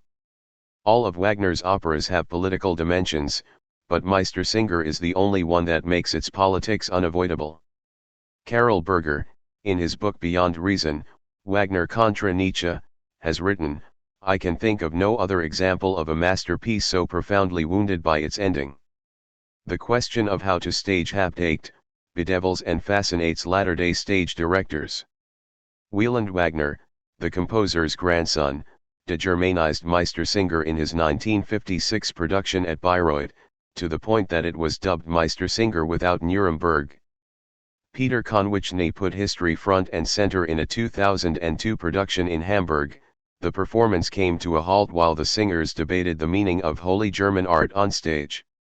Katharina Wagner, the composer's great-granddaughter, brought a critical spirit to Bayreuth in 2007. The hapless Beckmesser is made over as an outcast hipster hero, while Sachs is shown in an increasingly unattractive light. During the final monologue, the set design alludes to the Nazi era, soulless statues in the style of Arno Breker, icy lighting a la Albert Speer. Sachs, lit from below, takes on a demonic appearance. He becomes a fascist conjurer out of Thomas Mann's Mario and the Magician. Beckmesser watches with growing agitation, and flees in terror. I am the most German person, I am the German spirit, Wagner wrote in 1865, while composing Meistersinger. In the same period, he wrote to the political theorist Constantin Franz, my own artistic ideal stands or falls with the salvation of Germany, without Germany's greatness my art was only a dream, if this dream is to find fulfillment, Germany, too, must necessarily attain to her preordained greatness. Wagner's Germanness has never been in doubt, whatever Nietzsche said. Rather, the question is, which Germany do we mean? The Kaiserreich, the unified German Empire that formed under Wilhelm I in 1871, has been subject to a barrage of competing interpretations. In the decades after the Second World War, the dominant paradigm of German history was the Sonderweg, special path, model, according to which the nation's political development had diverged from that of the rest of Western Europe. It was held that Germany had failed to undergo a bourgeois revolution of the kind that modernized other European states. Instead, much of the old feudal order remained, and parliamentary democracy never put down healthy roots. German conservatives longed for a radical alternative to the liberal, bourgeois nation-state, one that would manifest the will of the people in a consolidated autocratic leadership. In this view, the progression toward Nazism was all but foreordained. In recent decades, many historians have abandoned or greatly modified the Sonderweg model, the deep cultural teleology of catastrophic exceptionalism, as Jeff Ely calls it. Instead, they assert that the bourgeoisie had a strong cultural political presence and that public discourse was by no means rigidly controlled. Richard J. Evans writes that Wilhelmine Germany should be seen not as a static social and political system locked into a pre-programmed authoritarian rigidity, but as a rapidly changing, turbulent society in which new developments of all kinds were possible. In the Kaiserreich, the modern welfare state took hold, unionist, feminist, and gay rights movements made advances, artistic avant-gardes flourished. At the same time, militarism tightened its grip, antisemitism became endemic, a murderous colonial regime was established in Africa, imperial bombast prevailed. Similar debates revolve around the Austrian Empire, habitually characterized as a decadent culture drifting toward apocalypse. Many historians now see Imperial Germany and Austria as ambiguous laboratories of modernity, where reactionary and progressive impulses collide. Wagner shows us much the same. The odd thing about Wagnerism in German-speaking lands is how limited it was, especially in comparison with developments in France. The number of performances was vast, more than 17,000 in Germany between 1901 and 1910. Yet, as Erwin Koppen argues in his book Decadent Wagnerism, the hermeneutic daring of the Wagnerists was largely absent. The German vanguard made sparing use of Wagner, looking elsewhere for inspiration. It's as if the composer were too sacrosanct to undergo creative manhandling. Indeed, because he so quickly became a figurehead of imperial style, satirists and social critics found him a choice target. Theodor Fontaine, the chief progenitor of modern German fiction, led the way in deflating Wagner's grandeur, the playwright Frank Wedekind and the novelist Heinrich Mann followed suit. At the center of this confused tableau is the towering, daunting figure of Thomas Mann, whose entire oeuvre is a kind of aftermath of Wagner. Only in the Germany of the Kaiserreich did Wagner become a predominantly conservative cultural phenomenon, not just an official artist but also a mass-market commodity. He became Wagnerian in the pejorative sense, the master of the colossal. In Andreas Huisson's words, Wagner engendered a 19th-century imaginary of triumphal architecture, stable origins, and mythic groundings of the nation. For the Austrian novelist Hermann Brock, this grandeur concealed an inner emptiness, an emptiness inherent in the Reich itself. The Wagnerian artwork was great, is great, and is the mirror of the vacuum, Brock wrote. The weight of the object sank down into the unconscious of the German-speaking world. Sigmund Freud, in the interpretation of dreams, analyzes a dream of a Wagner performance that goes until 7:45 in the morning with the conductor leading his forces atop a tower. The image is symbolic, Freud infers, of a distorted world and an insane society. One need not see Wagner's operas as vacuous or insane to grasp how their overwhelming effects, detached from psychological complexity, could empty out into oppressive nationalist kitsch. Wagner and Ludwig. The Singers' Hall at Neuschwanstein. At first glance, Neuschwanstein, Ludwig II's castle in the foothills of the Bavarian Alps, would seem to be the most Wagnerian place on earth. When the young king began planning it, in the late 1860s, he told Wagner that the spot is one of the most beautiful to be found, sacred and inaccessible, a worthy temple for the divine friend, the friend being, of course, the composer. The word inaccessible, unnahbar, alludes to Lohengrin's Grail narration, in a far-off land, inaccessible to your steps, inside the walls of this ersatz Grail castle, Wagner settings abound. The Singers' Hall displays scenes from the Lohengrin and Parsifal legends, the throne room is Grail-based. The entrance hall features Siegfried, the study Tannhauser, the drawing room Lohengrin, the dressing room Hans Sachs. The bedroom belongs, fittingly, to Tristan and Isolde. There is also a little Venusberg grotto, a setting recreated on a bigger scale on the grounds of Ludwig's Linderhof Palace, which also offers replicas of Hunding's hut, from Walkure, and Gurneeman's hermitage, from Parsifal. Ludwig would enact Wagner fantasies in these surroundings, traversing the grotto lake in a shell boat, with hidden dynamos generating lighting effects. This strange and lonely man did as much as anyone to give Wagner semi-godlike status in German culture. The composer's career and afterlife would have been far different if Ludwig had never attained the Bavarian throne. As late as 1860, Wagner was still a political fugitive, unable to set foot inside the German Federation, the loose agglomeration of states that had replaced the Holy Roman Empire. In that year, the King of Saxony finally permitted him to travel in German lands, although Saxony itself remained out of bounds until 1862, when a full amnesty was granted. On his first trip back, Wagner felt little emotion, even a certain disdain. "Believe me, we have no fatherland," he wrote to Liszt. "And if I am German, then be assured I carry my Germany within me." As in the early versions of Meistersinger, Holy German art is framed as a cultural rather than political entity. Thomas Mann would use a similar formula when he arrived in New York in 1938, "Where I am, there is Germany." Further setbacks accentuated Wagner's feeling of homelessness. He attempted to stage Tristan in Vienna, but the project foundered after protracted rehearsals, tenor mishaps, and press controversies. In early 1864, he fled Vienna, under threat of imprisonment for mounting debts. He returned to Switzerland before wandering on to Stuttgart. There he received a visiting card from a man identifying himself as the secretary to the King of Bavaria. Under the impression that it was a trick concocted by a creditor, Wagner took evasive action. Franz Pfistermeister, the official in question, eventually delivered the astounding message: the new king, just 18 years old, adored Wagner, had memorized his writings, and wished to place the resources of the court at the composer's disposal, with an eye toward a production of The Ring. This implausible sequence of events is, in fact, one of the better documented episodes in Wagner's life. It is a fairy tale that Ludwig had the power to make real. King and composer were in each other's thrall to the end.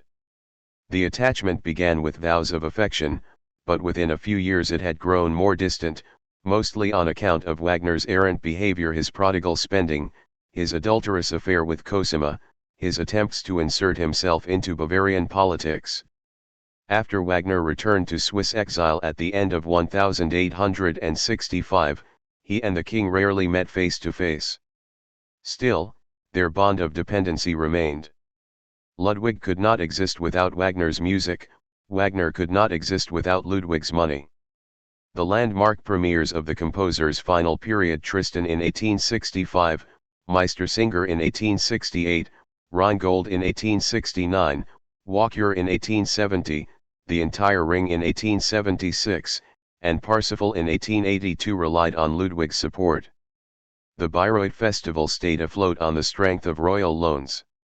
In the early days, as Wagner positioned himself as an eminence grise in Ludwig's court, he resumed the production of political pamphlets, writing chiefly for the king's benefit.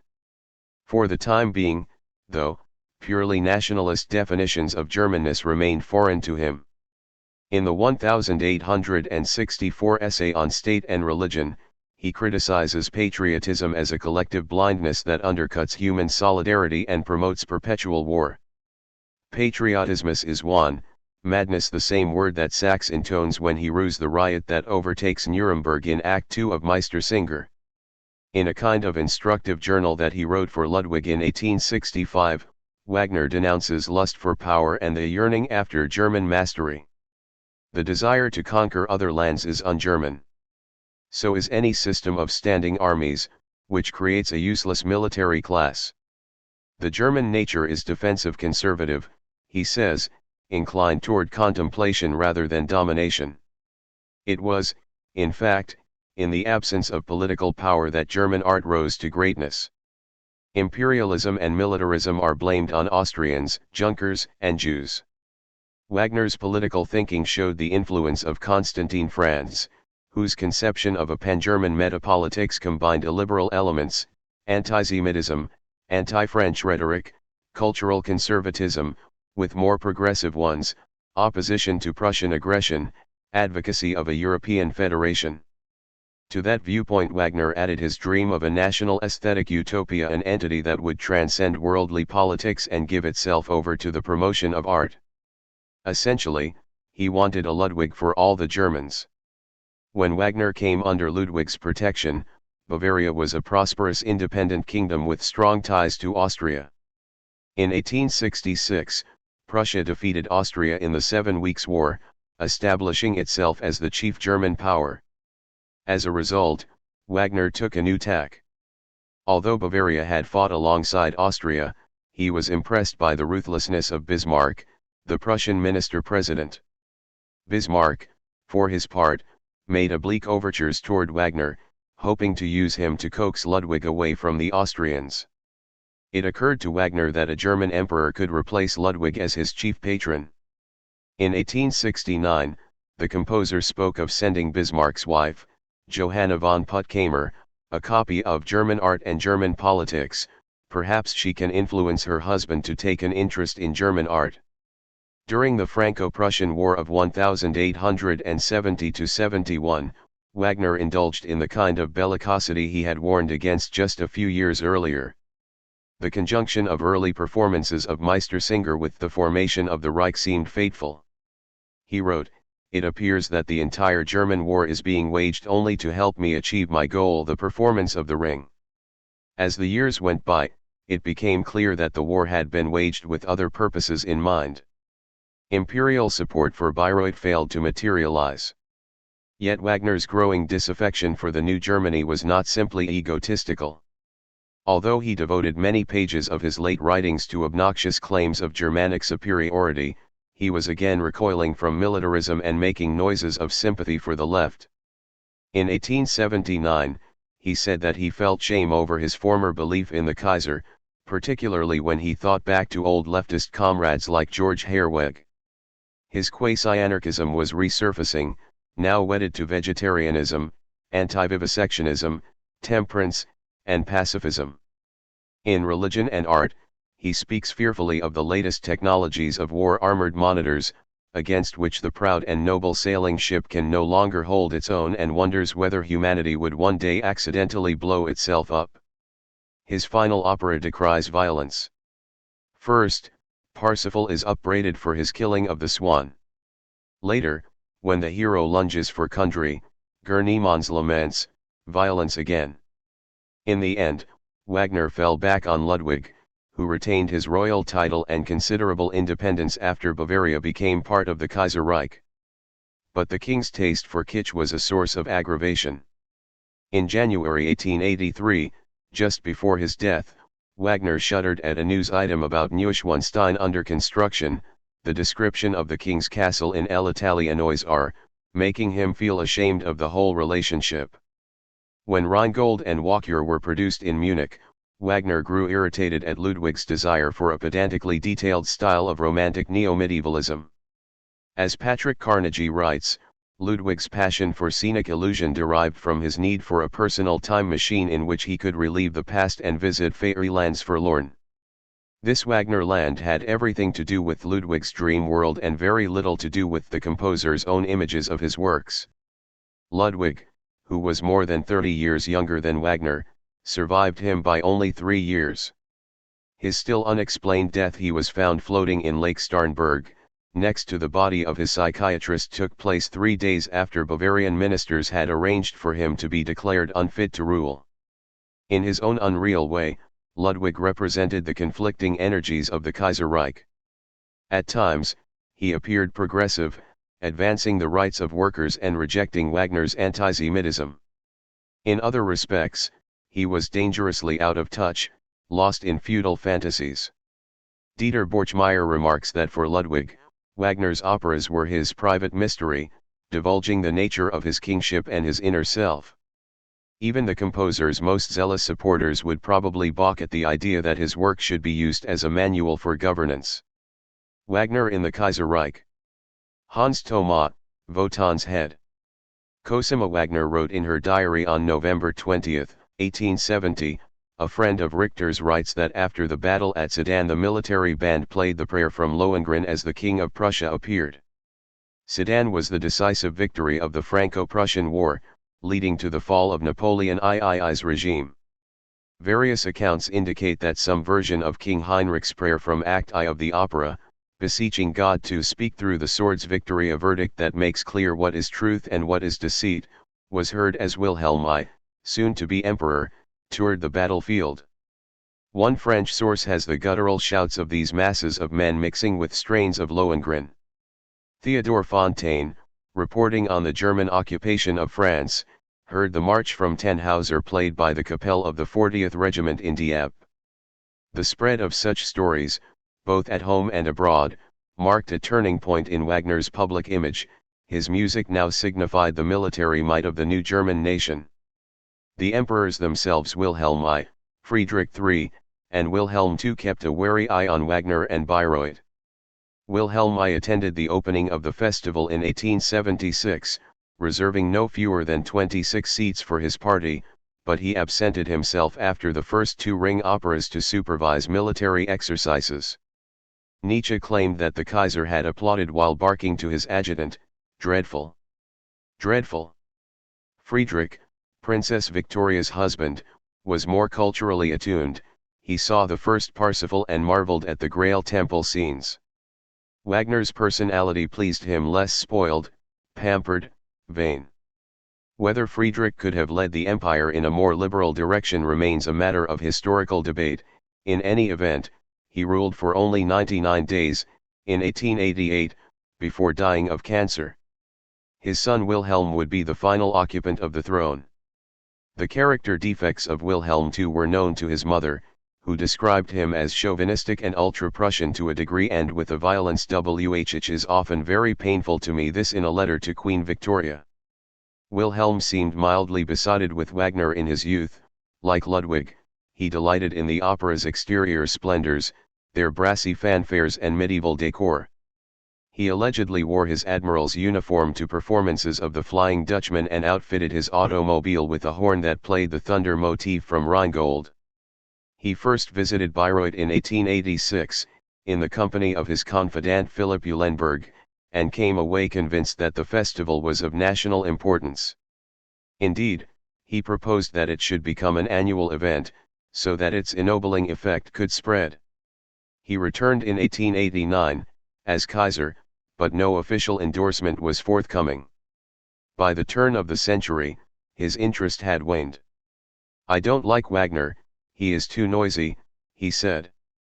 Bernhard von Bülow, the German chancellor from 1900 to 1909, theorized that Wilhelm liked Wagner mainly in order to antagonize his mother.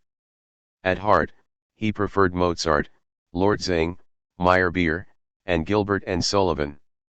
Wagnerian nationalists hardly needed permission from above to glorify their hero. The opening of Bayreuth set loose an avalanche of articles, pamphlets, and books on the theme of Wagner's Tötung, or Germanness. Hannu Salmi has assembled a list of publications that includes Richard Wagner and German Culture, Richard Wagner and Tötung, Richard Wagner and the National Idea, Richard Wagner and his meaning for the German people, and Richard Wagner as founder of a German national style, the last by Nietzsche's anti-Semitic brother-in-law, Bernhard Forster. The Folkish faction, those who believed that ultimate wisdom resided in the people, was especially receptive. The Patrons Association that arose in support of Bayreuth favored a nationalist racist program. Meistersinger was often the prime exhibit. For the composer Peter Cornelius, the opera represented the eternal idea of Tötung, a glorious, world-conquering spirit. For the scholar Ludwig Nohl, it marked the end of an epoch of servitude to a foreign pseudo-civilization. Wagner showed us what we were, one pamphleteer wrote. Visual artists underscored the point by projecting the composer backward in time.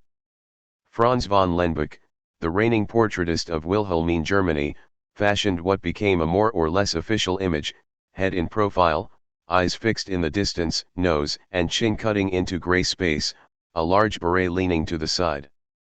The Rembrandtesque contrast of light and shadow, which also appears in Lenbach's portraits of the German Kaisers, the Austrian Emperor Franz Joseph, and Bismarck, creates an old master ambience. As the Wagner scholar John Dethridge has observed, the donning of a beret itself has a political slant. Martin Luther wears one in a portrait from the workshop of Cranach the Elder, as does the real-life Hans Sachs in a 16th-century engraving. During the Napoleonic Wars, German freethinkers took to wearing berets as an expression of national identity. Wagner took up the trend around 1867, just as he was falling in line with the drive toward unification. He was consciously assuming a symbolic role. Artistic renderings of scenes from Wagner's operas adapted them to various imperial styles. Hans Thoma, who designed costumes for the 1896 Ring in Bayreuth, looked back to the German Renaissance, and certain of his ring pictures have a deliberately antique air. A sketch of Wotan is like a pagan god as seen by Dürer or Cranach. In contrast, Thomas' portrayal of Wotan and Brunhilde is more in a domestic naturalist mode. The god comes across as a stern but good-hearted rural patriarch, listening as his daughter pleads for freedom. A Venus and Tannhauser painted by Gabriel von Max has a somewhat bourgeois appearance, despite the baring of breasts. In 1883, the Austrian painter Hans Mockert, whose plush, color-rich style pleased Wagner, exhibited 8 canvases based on the ring. In a depiction of Alberica's theft of the gold, the Rhine maidens writhe about in a manner foreshadowing Gustav Klimt. The artist most closely identified with Wagner was Franz Stassen, whose illustrations for Tristan, Parsifal, and The Ring were enormously popular in the Wilhelmine years and beyond. Clean-lined, instantly legible, faintly titillating, Stassen's work anticipates the style of classic American comic books. In the Parsifal sequence, the journey to Montsalvat is not an initiatory metamorphosis but a climb through picturesque scenery. Many of these projects were aimed at the edification of the young, paralleling the likes of wonder tales from Wagner. In 1912, Stassen illustrated Rudolf Herzog's Siegfried the Hero, told for German youth. Wagner merchandise flooded the market. The Reuter Wagner Museum in Eisenach has a priceless collection of Wagner figurines, Wagner pipes, Bayreuth paperweights, Wagner candlestick holders, Wagner plates and mugs, Siegfried slippers, and Rheingold sect. As Rudolf Sabor records in his book The Real Wagner, restaurants served Siegfried Schnitzel, Wotan Ham à la Valhall, and Nibelung dumplings, and the firm of Moosdorf and Hochhausler marketed a bathtub in which one could rock back and forth while singing Wagelaia. In 1907, the winehouse Rheingold opened on Potsdamer Platz in Berlin, with Rhine maidens cavorting in the decor. Brassy arrangements of Wagner blared in parks, restaurants, and spas. Gottfried Sontag fashioned a quick-stepping Nibelungenmarsch from Bayreuth's brass fanfares. There were more than 500 military bands in Wilhelmine, Germany, and almost all had Wagner in their repertory. What the composer would have made of this crescendoing din is anyone's guess. Although he wrote marches himself, in 1882 he expressed horror at the idea that his son Siegfried might have to march to a military beat. The Kaisers were not alone in resisting the deification of Wagner. Until 1900, and even after, the composer remained a contentious figure in Germany, his status disputed on musical, personal, and political grounds. Musical classicists, those faithful to Haydn, Mozart, and Beethoven, felt threatened by his hostility to traditional instrumental forms. Torchbearers of the other Germany, the one that was racing toward modernity and reveling in urban culture, tended to view him not as the artist of the future but as a musty relic. The split in Wagner's political identity, between the youthful revolutionary and the aging conservative, affected his image on both sides of the divide. To many on the left, he was an apostate. To some on the right, he was a decadent in phototonic garb.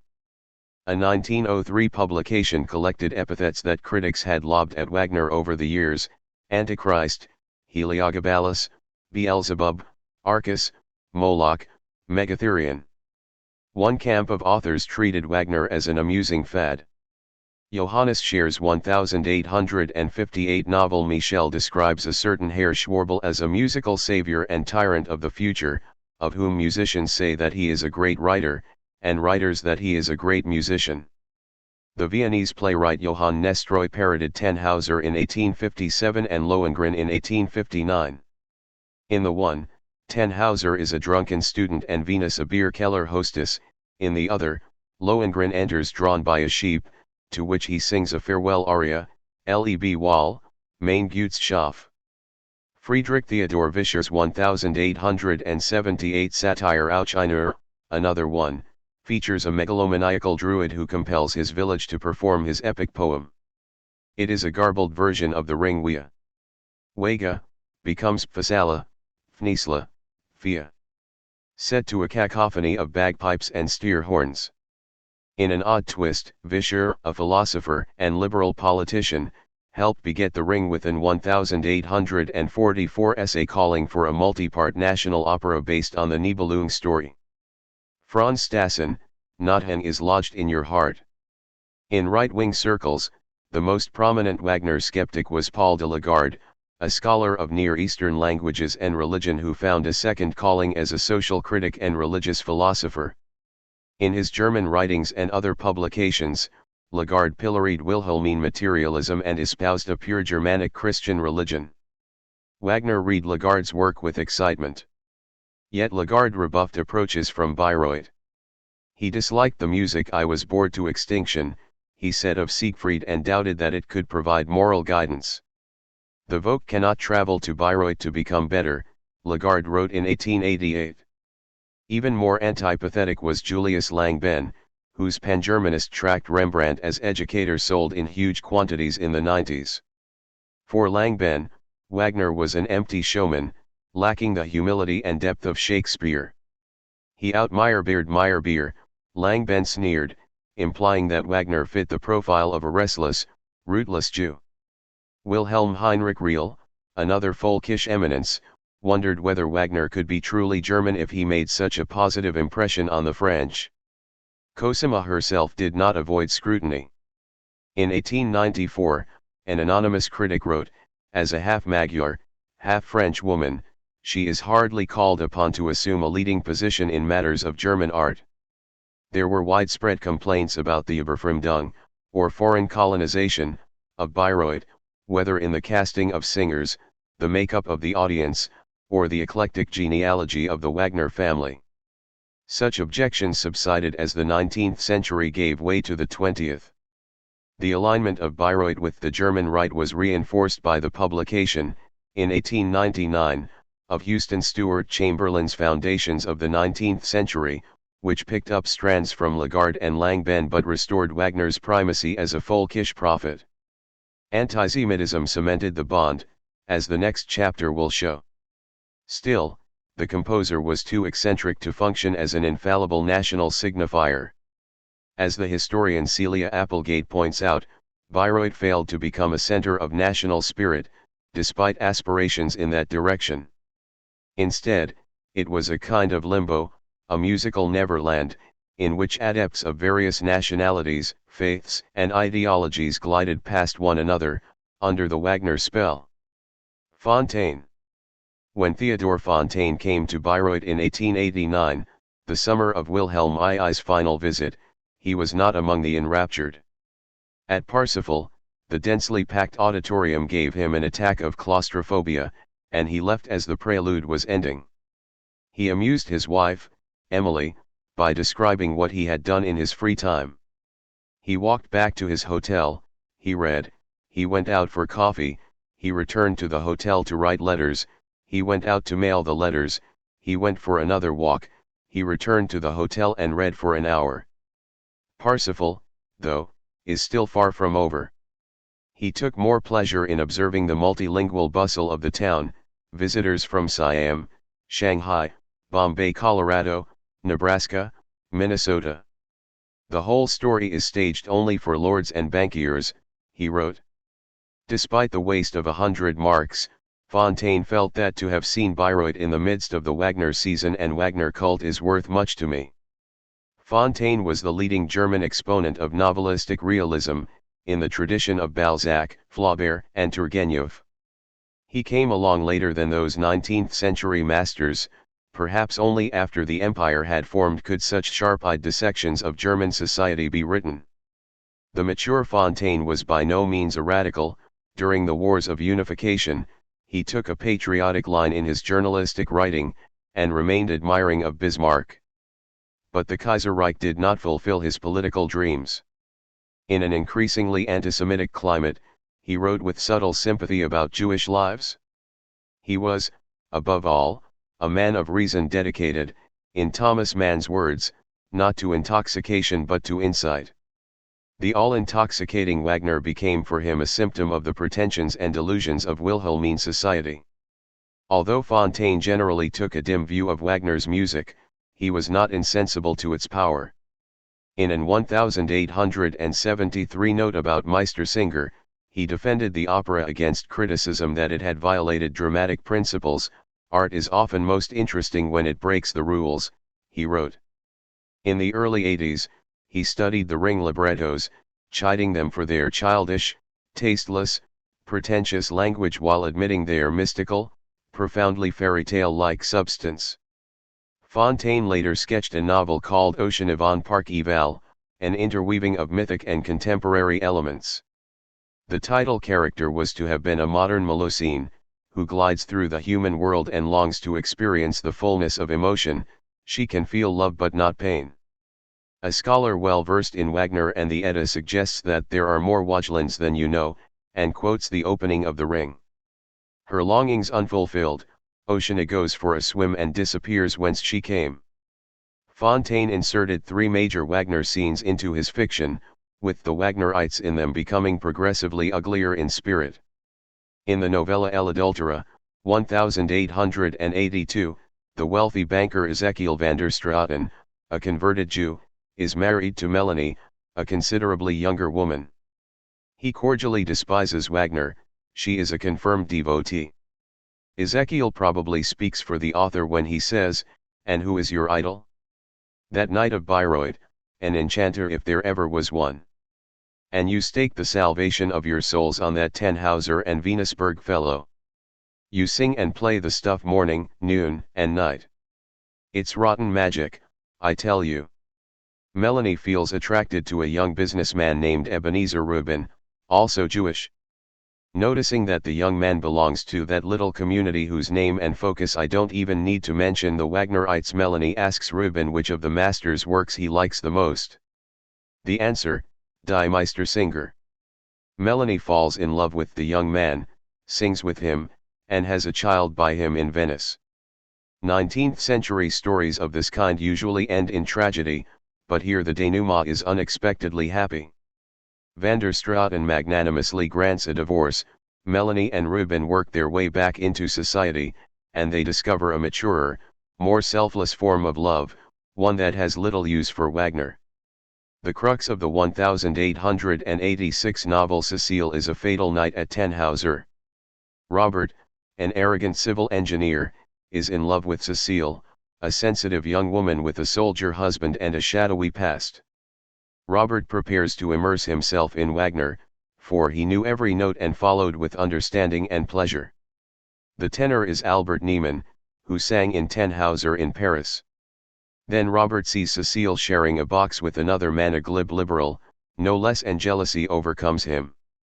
That the pair are conspicuously attentive to Wagner's art only makes Robert angrier.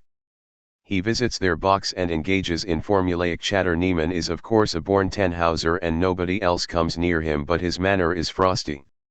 Later, he calls on Cecile and berates her, refusing to be a mere plaything in a woman's hands. When Cecile's husband learns of Robert's visit, he challenges his rival to a duel and kills him. Cecile herself sees no way out but suicide. Fontaine gives Tannhauser two functions, neither exalted.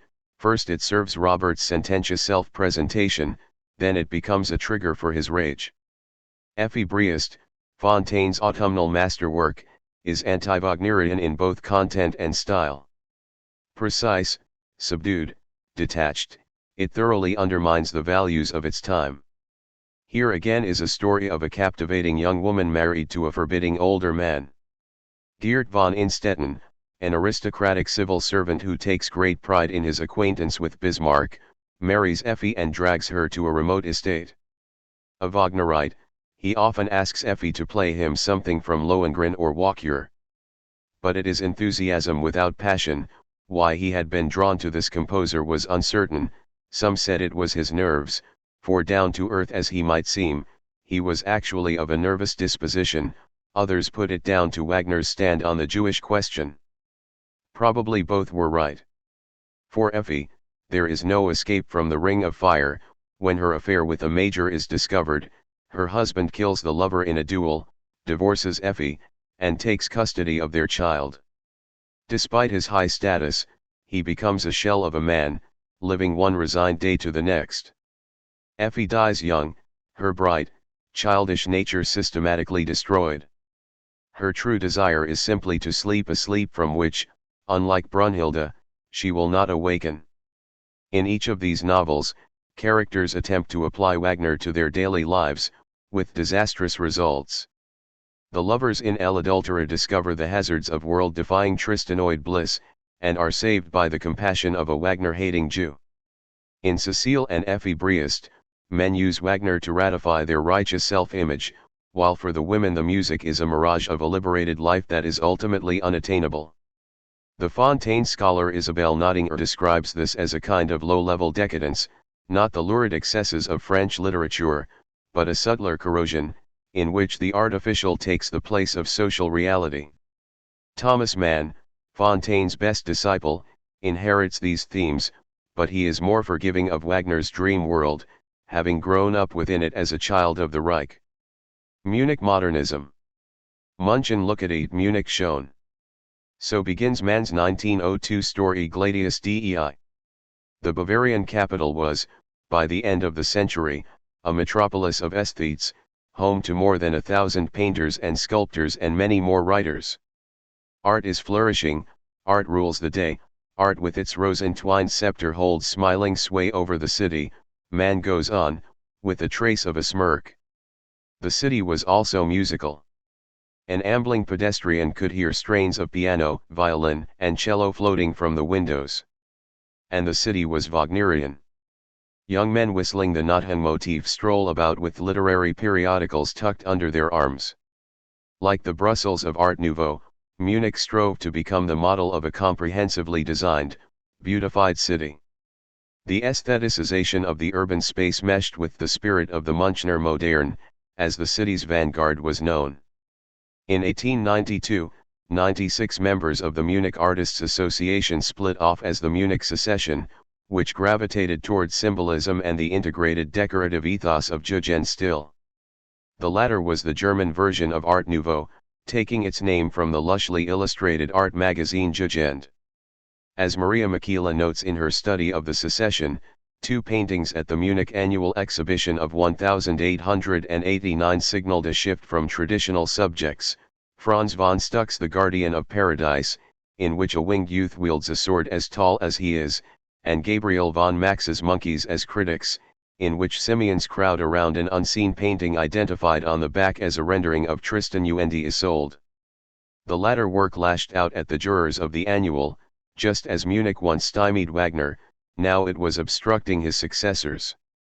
Secession painters, like their Parisian counterparts, used the Bayreuth master as a shield against reactionary opposition. At the head of the Münchner Moderne was the writer and critic Michael George Conrad, who made much of the Gesamtkunstwerk. Like Henry van de Velde in Belgium, Conrad applied Wagner's concept not just to freestanding artworks but to the spaces of daily life. In 1898, in his journal Die Gesellschaft, Society, Conrad wrote, "From the Gesamtkunstwerk of the stage there follows, at a distance, the Gesamtkunstwerk of the house, of the bourgeois residence." The formulation has a chic, cosmopolitan sound, yet it is embedded in a nationalist outlook. Vicious antisemitism surfaced often in the pages of Die Gesellschaft. Some 2 decades later, Conrad was an early convert to Nazism, helping to forge links between Hitler and the Wagner family. Seen darkly, his total art is a kind of aesthetic imperialism. The secretive high priest of Munich literature was the poet Stefan George, who acquired immense fame in the German-speaking world in the early years of the 20th century. An early adherent of French symbolism, George went to Paris in 1889, when he was in his early 20s, and attended Mallarmé's Tuesday salons. A skilled translator, he introduced German readers to Mallarmé, Verlaine, and Rimbaud as well as to Rossetti and Swinburne. Symbolist atmosphere hangs over George's poetry, but it parts to reveal a complex interior landscape in which heroic self-fashioning shares space with despair, doubt, and visions of destruction. Schweige die Klage, from the early collection Pilgrimages, begins. Lament be silent. Which envy too? Aligned with your gifts. Seek and bear. And over suffering. The song will prevail. In 1892, George launched the magazine Blätter für die Kunst, which resembled the Revue Wagnerienne and other French symbolist organs. His inaugural manifesto demoted naturalism in favor of a new form of spiritual art, unbesmirched by quotidian concerns. From a distance, George could have been mistaken for a Wagner epigone. Styling himself a Meister surrounded by acolytes, he drew on a vocabulary of rings, heroes, swords, and temples. The early poems are flecked with Wagnerisms.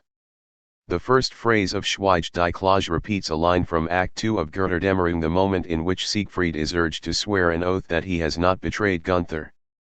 The 1892 poetic cycle Algabal, a rhapsody on the ultra-decadent Roman Emperor Heliogabalus, depicts a Venice-Barry-like subterranean kingdom filled with artificial flora and fauna. The 1904 poem Litanie includes the line "Kill the longing / close the wound / take love from me / give me your joy," an apparent allusion to Amphrodite's lament in Parsifal, "Take my inheritance from me / close the wound." Yet the hectic theatricality of the Wagner business grated against the poet's temperament, much as it had alienated Nietzsche. George later condemned the composer as a bad actor mime and The Ring as a Valhalla swindle. Bayreuth committed the sin of dragging the cultish onto the stage. Still, references to Wagner peppered George's conversation. He could not negotiate the terrain of Germanness, legendary history, and esoteric heroism without acknowledging the Meister of the previous generation. Like many artists on the cusp of modernism, George saw Wagner as an influence to be subsumed and overcome. Poetry becomes a forge in which Wagnerian imagery is melted down into new, more abstract forms. The god Richard Wagner came in for brutal treatment from the more subversive Munich writers and their allies elsewhere. In 1911, Friedrich Huch, a friend of Thomas Mann's, published a trio of short grotesque comedies, titled Tristan und Isolde, Lohengrin, and The Flying Dutchman, in which Wagner's characters wander into modern milieu and struggle to find their bearings. Tristan and Isolde are confused when King Mark reacts to their forbidden love by running off with Brain Jane. An exasperated Elsa says of Lohengrin, "In God's name, let him keep his own name to himself. Nobody is interested." And the Dutchman seems aware of his operatic nature. "For some time now I have been fixated on the idea that my entire destiny has played out as if on a stage, that I perform my own passion every 7 years." George Kaiser's 1913 play King Cuckold tells the Tristan story from the point of view of King Mark, now a senile, dirty old man who obtains vicarious arousal through the escapades of the lovers. Frank Wedekind was in some ways the most brutal of the lot. Although his target was less the operas themselves, he found them variously irritating and engrossing than the culture industry that fed on their allure. His full name, Benjamin Franklin Wedekind, advertises his exotic origins. He was born in Hanover, Germany, but conceived in San Francisco, California. His father, a doctor with a knack for real estate speculation, had settled in California as part of the wave of 48ers fleeing counter-revolution.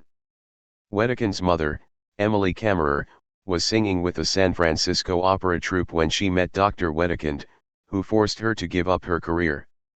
Erica Wedekind, Frank's sister, was able to realize her mother's deferred dream, establishing herself as a coloratura soprano. With that background, Wedekind knew of the yawning gap between opera's aesthetic fantasy and social reality. In his 1906 play Music, a young woman aspiring to sing the Wagner roles goes to study with an eminent teacher, and is smitten by his irresistibly beautiful Flying Dutchman beard.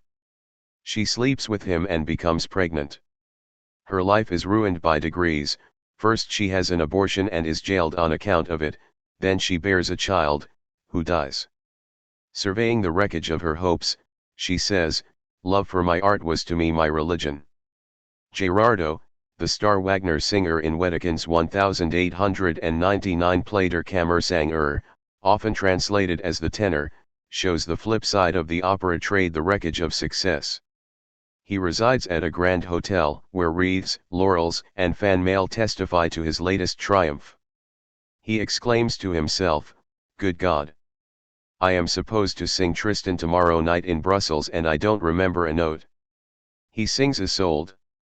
Gillette, in half voice, then goes to the window, where he finds a young admirer hiding behind the curtain. He fends off her advances, not on moral grounds but because the exertion would strain his voice.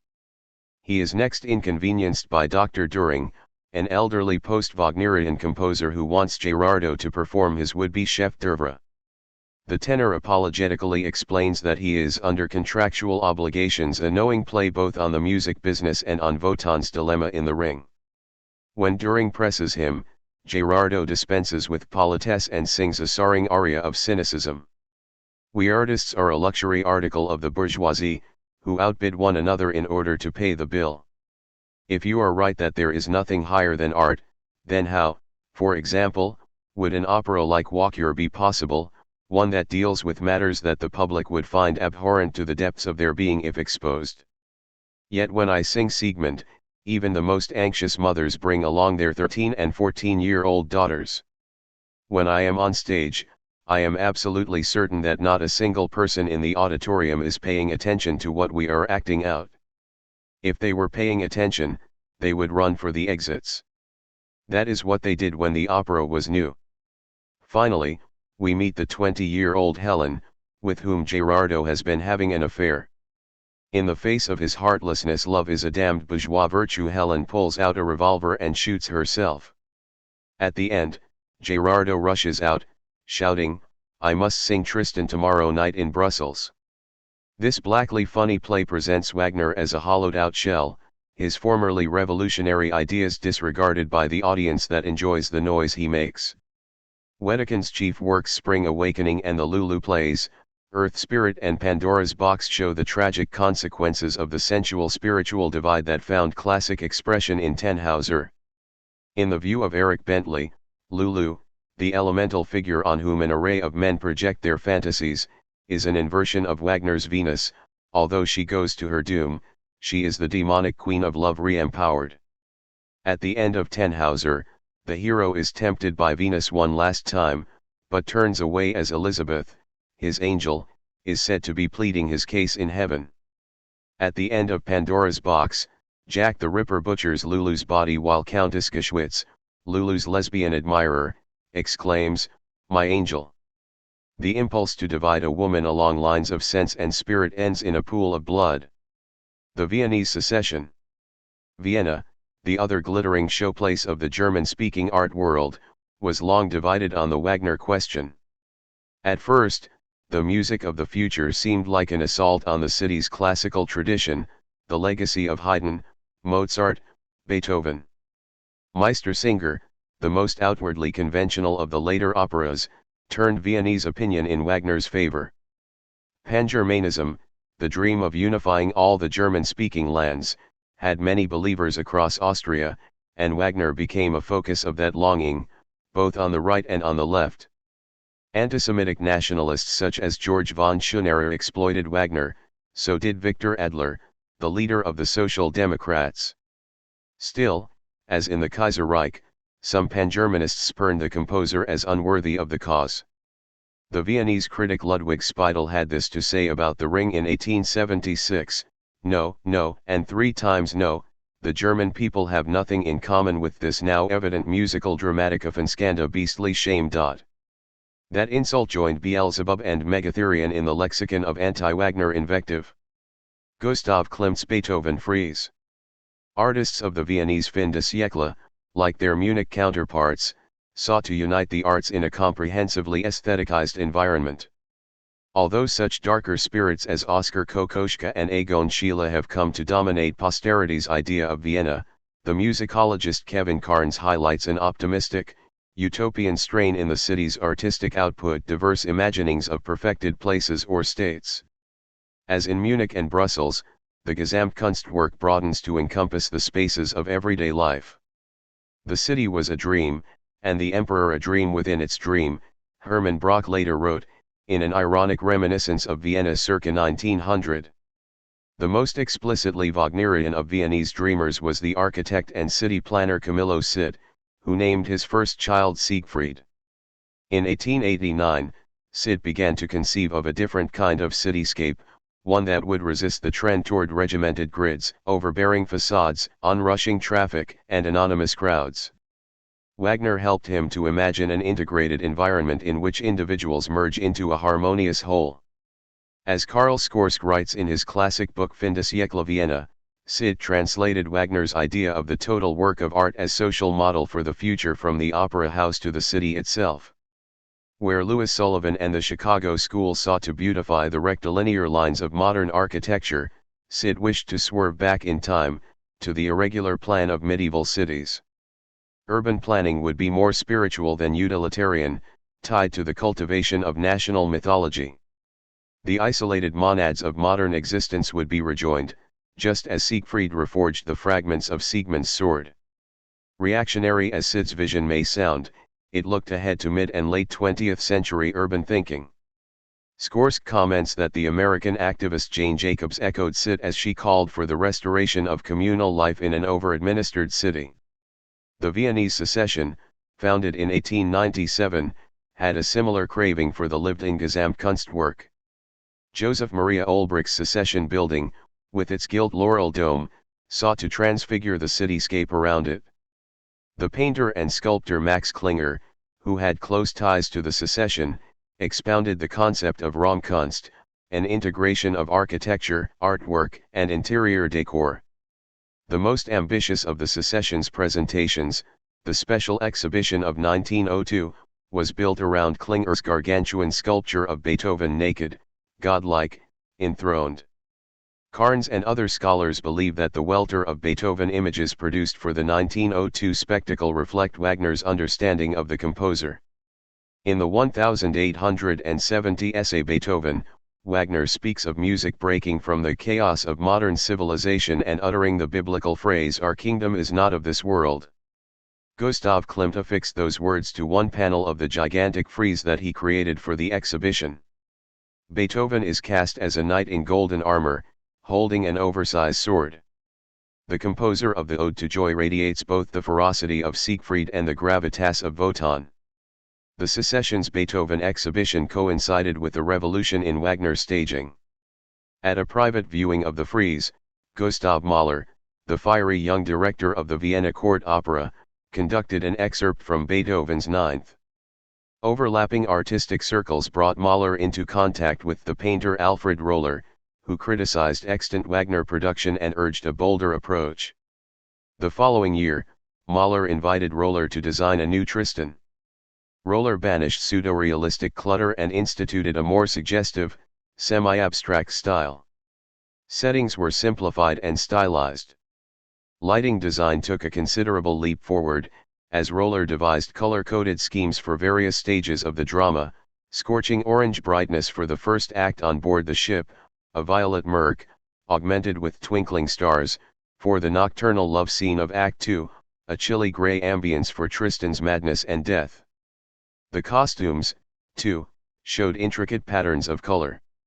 The critic Max Graf wrote that when Tristan asks in Act 3 what flag is flying on Isolde's ship, the answer could have been the flag of the Secession. Staging Wagner as a symphony of changing light was not a new notion, although it had never been done with such success. Roller probably knew of the theories of Adolphe Appia, who had critiqued traditional Wagner productions and propounded a new art of sculptured light. Analogous ideas were percolating in France, where the painters known as the Nobbies made spare designs for symbolist theatre, and in Italy, where the inadequacies of extant Wagner productions spurred the Spanish-born painter and designer Mariano Fortuny y Madrazo to develop new technologies of theatrical lighting. Wagnerism became a kind of feedback loop. The composer impelled experiments in other fields, and those experiments affected perceptions of his work in turn. For the cultured youth of Vienna, Wagner productions blended with the general dream consciousness of the city, which promised a realization of Schiller's aesthetic state. In 1891, the prodigiously gifted teenaged poet Hugo von Hofmannsthal wrote a sonnet called Music of the Future, in which images from The Ring, Tristan, and Parsifal swirl together in a reverie on musical rapture and the limits of language. Rushing waves of sacred pity beat in sound on every heart. Words are forms that cannot speak, cannot grasp the glowing spirits. A decade later, in his letter to Lord Chandos, Hofmannsthal wrote at length about the problem of the unsayable, seeking a language in which mute things sometimes speak to me. He, too, is confronting the challenge articulated by Mallarmé and Stephen George: poets must now write their own music of the future, in an unknown tongue. D'Annunzio. In 1899, the German publisher Samuel Fischer released a book with the florid title Der Triumph des Todes, or The Triumph of Death. The following year, Albert Langen, in Munich, published Feuer, or Flame. Both were translations of novels by Gabriel D'Annunzio, one of the brighter and weirder stars in the firmament of fin de siècle literature.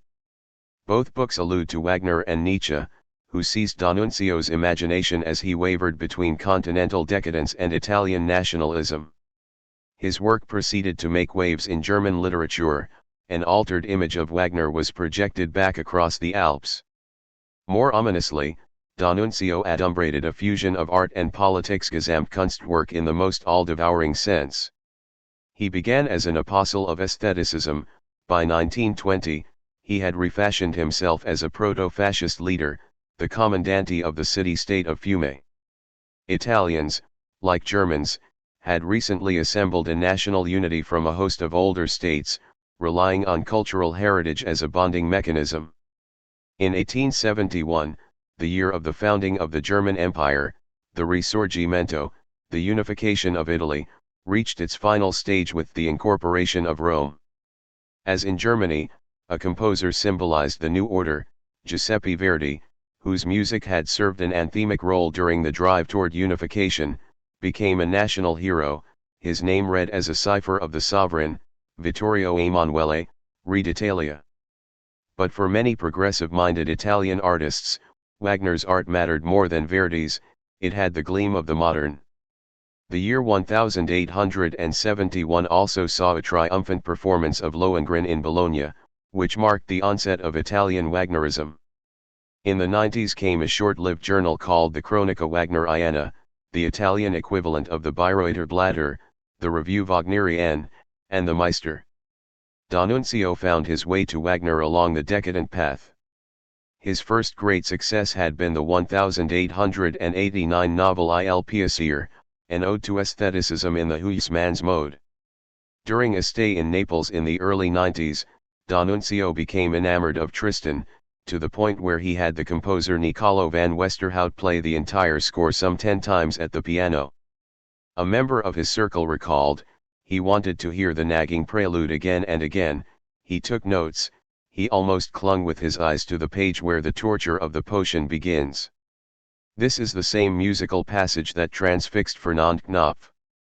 In 1893, D'Annunzio published a 3-part article titled The Wagner Case, which appropriates the title of Nietzsche's famous broadside but reaches quite different conclusions. In articulating our need for metaphysics, Wagner has revealed to us a hidden part of our interior life. D'Annunzio goes on to savor the Alteis, the sad old shepherd's tune that preoccupies the dying Tristan in Act 3 of the opera. For what fate am I born? For what destiny? The old melody tells me once more, to desire and to die. To die of desire. D'Annunzio was then at work on the triumph of death, and his paraphrase of the mad Tristan reappears in the novel, in a scene of climactic Wagnerian frenzy that may have influenced the ghoulish love-making of Marcel Batiliot's chair mystique. Giorgio Aurispa, a morbidly narcissistic nobleman of rural origins, is in love with a married woman named Ippolita. Wagnerian Nietzschean dreams of Dionysiac passion simmer in Giorgio's mind. Troubled by a nameless malady, he feels marked for a dark but fulfilling fate. At first, the affair is thrillingly depleting. The lovers spend 2 days at the Hotel Danieli in Venice, in a state of oblivion, supreme intoxication. Wagner spent his first night in Venice at the Danieli, as D'Annunzio was probably aware. Then the excess of lust becomes oppressive. Giorgio begins to see Ippolita as the enemy, as a purely sexual being who is sapping his higher spiritual yearnings. The only apparent solution to this conundrum, which his own misogyny has created, is death. By the end, the lovers are alone in a house on the cliffs of San Vito Chietino, on the Adriatic coast. A piano arrives, and they play on it for hours, progressing through Schumann, Chopin, and Grieg to Tristan. The narrator speaks in praise of Bayreuth, vividly describing its architecture, acoustics, and ambience, a feat on D'Annunzio's part, since he never went to the festival. An almost blow-by-blow account of the opera ensues, refracted through Giorgio's fixations. The mystic gulf truly became irradiated like a sky. The sonorities of the orchestra seem to imitate those distant planetary harmonies that, long ago, the souls of vigilant contemplators believed they surprised in the nocturnal silence. Gradually, the long tremblings of restlessness, the long bursts of anguish, the pantings of vain pursuits, and the efforts of the ever-deceived desire, and all the agitations of terrestrial misery, were appeased, became dissipated. Tristan had finally crossed the limit of the marvelous empire, he had finally entered into eternal night. And Isolde, bent over the inert shell, felt at last the heavy weight that still crushed her slowly dissolve. The sorceress of Ireland, the formidable mistress of philters, the poisoner, the homicide, became transfigured by the power of death into a being of light and of joy, exempt from all impure lust, free from all base attachment, throbbing and respiring in the breast of the diffused soul of the universe. It is a pyrotechnic elaboration both of Wagner's text and of his endless melody, but in the service of a hideous twist. Giorgio tries to persuade Ippolita that they should perish together, asking, "Wouldn't you like to die such a death as Isolde's?" She answers, "I would. But on earth, people don't die like that." Atop the cliff, he pulls her toward the edge. She resists, shouting, "Are you mad, and I love you? Forgive me," and, finally, "Assassino." They plunge to their deaths. Isolde cannot imagine life without her lover, and therefore falls dead. Giorgio cannot imagine his lover living on without him, and therefore kills her. Liebestod has become Lustmord, the German term for sexual murder. When, in 1900, D'Annunzio returned to Wagner in Il Fuoco, the fire, self-destructive decadence gave way to self-mythologizing heroism. The story is set in Venice, in late 1882 and early 1883. The protagonist, Stelio Iferina, is a poet and composer who admires Wagner and aspires to surpass him. Free of orispicicliness, Iferina feels at one with the multitude. He believes that poets should pursue not only pure beauty but also violent action. Early in the novel, he delivers a fiery speech in which he prophesizes the arrival of a new god. The oration is free of normal political content, but the fever it incites in the crowd is charged with revolutionary potential. Iferina dreams of building a theater on the Janiculum in Rome, eclipsing Bayreuth.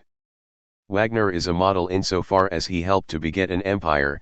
His musical figures had contributed as much as the will of the chancellor, as much as the blood of the soldiers, to the work of exalting and perpetuating the soul of his race. But as an Italian, Iferina must find his own style.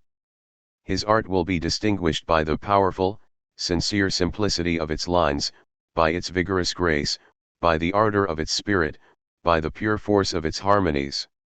When Iferina learns that Wagner is in Venice, he asks a gondolier to take him past the Palazzo Vendramini.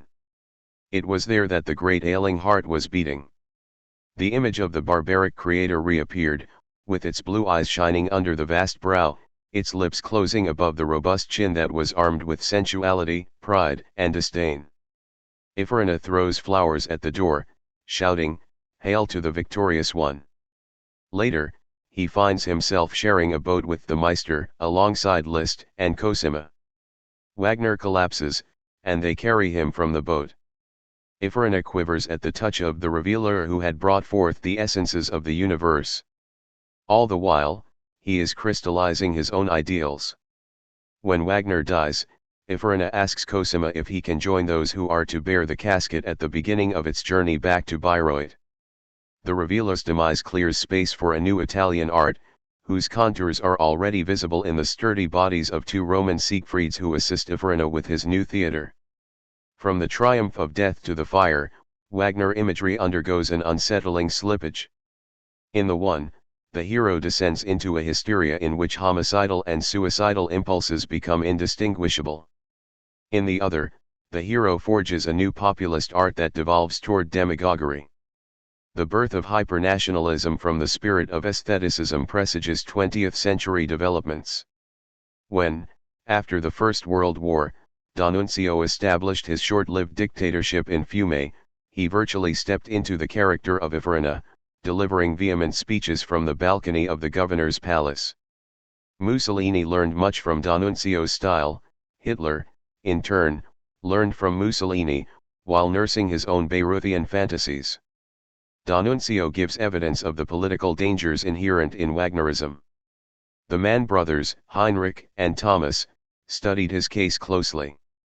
The brothers Mann, Heinrich Mann, born in 1871, and Thomas Mann, born in 1875, reached adulthood at the crest of imperial pomp. Their divergent trajectories gave evidence of the Kaiserreich's split nature. Heinrich veered strongly to the political left, lambasting Wilhelmine culture, Wagner included. Thomas stayed aloof from politics, then bent to the right. Although the younger brother freely admitted that Wagner was a questionable quantity, renunciation was unthinkable. In 1911, while staying at the Grand Hotel de Bains, on the Lido of Venice, Thomas characterized his relationship with the composer as an affair skeptical, pessimistic, clairvoyant, almost testy, and yet full of passion and indescribable joie de vivre. The phases of that affair, intersecting with issues of Germanness, Jewishness, sexuality, and politics, extends through the turmoil of the First World War, the Weimar Republic, the rise of Hitler, and Mann's exile in Switzerland and California. The Wilhelmine period is merely the first stage of the saga. The brothers grew up in the Baltic Sea port of Lübeck, sons of the grain merchant Thomas Johann Heinrich Mann and of the Brazilian-born immigrant Julia da Silva Bruins. Lübeck had once been the chief port of the Hanseatic League, but in the later 19th century Hamburg displaced it in importance. Although the family grain business was in decline, the brothers still enjoyed the trappings of bourgeois luxury. Music filled the house. Julia Mann was an opera lover and amateur musician who sang Schubert, Schumann, and Brahms to her children. Lübeck also had its share of Wagnerites. Ludwig Winkelmann, Thomas's violin teacher, was the brother of Hermann Winkelmann, who created the role of Parsifal. One of Thomas's classmates, Franz Sucher, was the son of Rosa Sucher, a noted Isolde. Thomas's first experience of Wagner was sometime in 1892 or 1893, when the tenor Emil Gerhauser sang in Tannhauser, Lohengrin, and Meistersinger at the Lübeck Stadttheater. Although Thomas was immediately beguiled, in a piece for his school newspaper he affected disinterest, saying that the Wagner had been hard to digest and that an operetta had come as a relief. The death, in 1891, of Johann Mann, the brothers' father, led to the liquidation of the family firm. Thomas and Heinrich received generous allowances and were able to devote themselves to writing. Heinrich lived variously in Berlin, Switzerland, and Italy, working on his first novel, In a Family, a Fontaine-like story of frigid marriages and hot-blooded adultery. Thomas finished school and joined his mother in Munich. Michael George Conrad's Gesellschaft published some of the brothers' earliest work.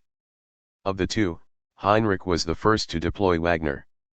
In a Family has a scene in which the weak-willed, excitable protagonist attends a performance of Tannhauser and becomes inflamed with desire for the young woman seated next to him, confusingly, the second wife of his father-in-law. Heinrich writes, in the accompaniment of the Venusberg scene, with madly swirling violins struggling to free themselves from the orchestra's roar, heightened ever more massively through invading trumpet motifs, the passion reached a point where, in a strange way, it became unbearable for him. Early on, Heinrich followed the fin de siècle fashion for cultural pessimism. As the editor of the conservative-tending journal The 20th Century, he wrote articles that contained pro forma anti-Semitic slurs. Thomas contributed to the same journal. Both brothers read Nietzsche, though they took different lessons from him. Heinrich emulated Nietzsche's slashing, acerbic mode, while Thomas adopted the philosopher's pervasive skepticism. The brothers also absorbed the latest continental literature. D'Annunzio caused a division of opinion. Heinrich held him in high regard, while Thomas thought him a bad little Wagner imitator. Around the turn of the century, Heinrich turned to social critique. His 1900 novel Im Schlaraffenland, translated as In the Land of Kochen, assailed the Berlin literary scene and the moneyed interests that it served. There followed a trilogy of Renaissance-era novels called The Goddesses, redolent of D'Annunzio, fantastical, erotic, espousing a liberal philosophy of freedom. Thomas found all this distasteful. "I have no interest whatsoever in political freedom," he wrote to Heinrich. The younger man remained wedded to aestheticism and bourgeois bohemianism. Homosexual longings gave him a sense of separateness, both from the conservative mainstream and from its radical alternative. He held fast to Wagner, seldom missing a chance to hear the operas in performance, particularly Tristan. Thomas's first Wagner scene occurs in the 1897 story Little Herr Friedemann. The title character, based on a subsidiary figure in Effi Briest, is a hunchbacked young man who renounces love and buries himself in books, music, and the theater. Until the age of 30, Friedemann avoids entanglements, but then a new commandant comes to town, bringing with him Gerda, his enchanting wife. Lohengrin is playing at the city theater, and Herr Friedemann finds himself seated next to Gerda. As in Fontaine's Cecile, the enjoyment of a favorite score becomes impossible under the pressure of raw emotion. The violins sang, the trombones blared. Telramund was struck down, the orchestra sounded a general triumph, and little Herr Friedemann sat motionless, pale and silent, with his head drooping right down between his shoulders, one forefinger propped against his mouth and the other hand thrust under his lapel. Friedemann flees the box in mental disarray. Wagner again activates suppressed Dionysian desires.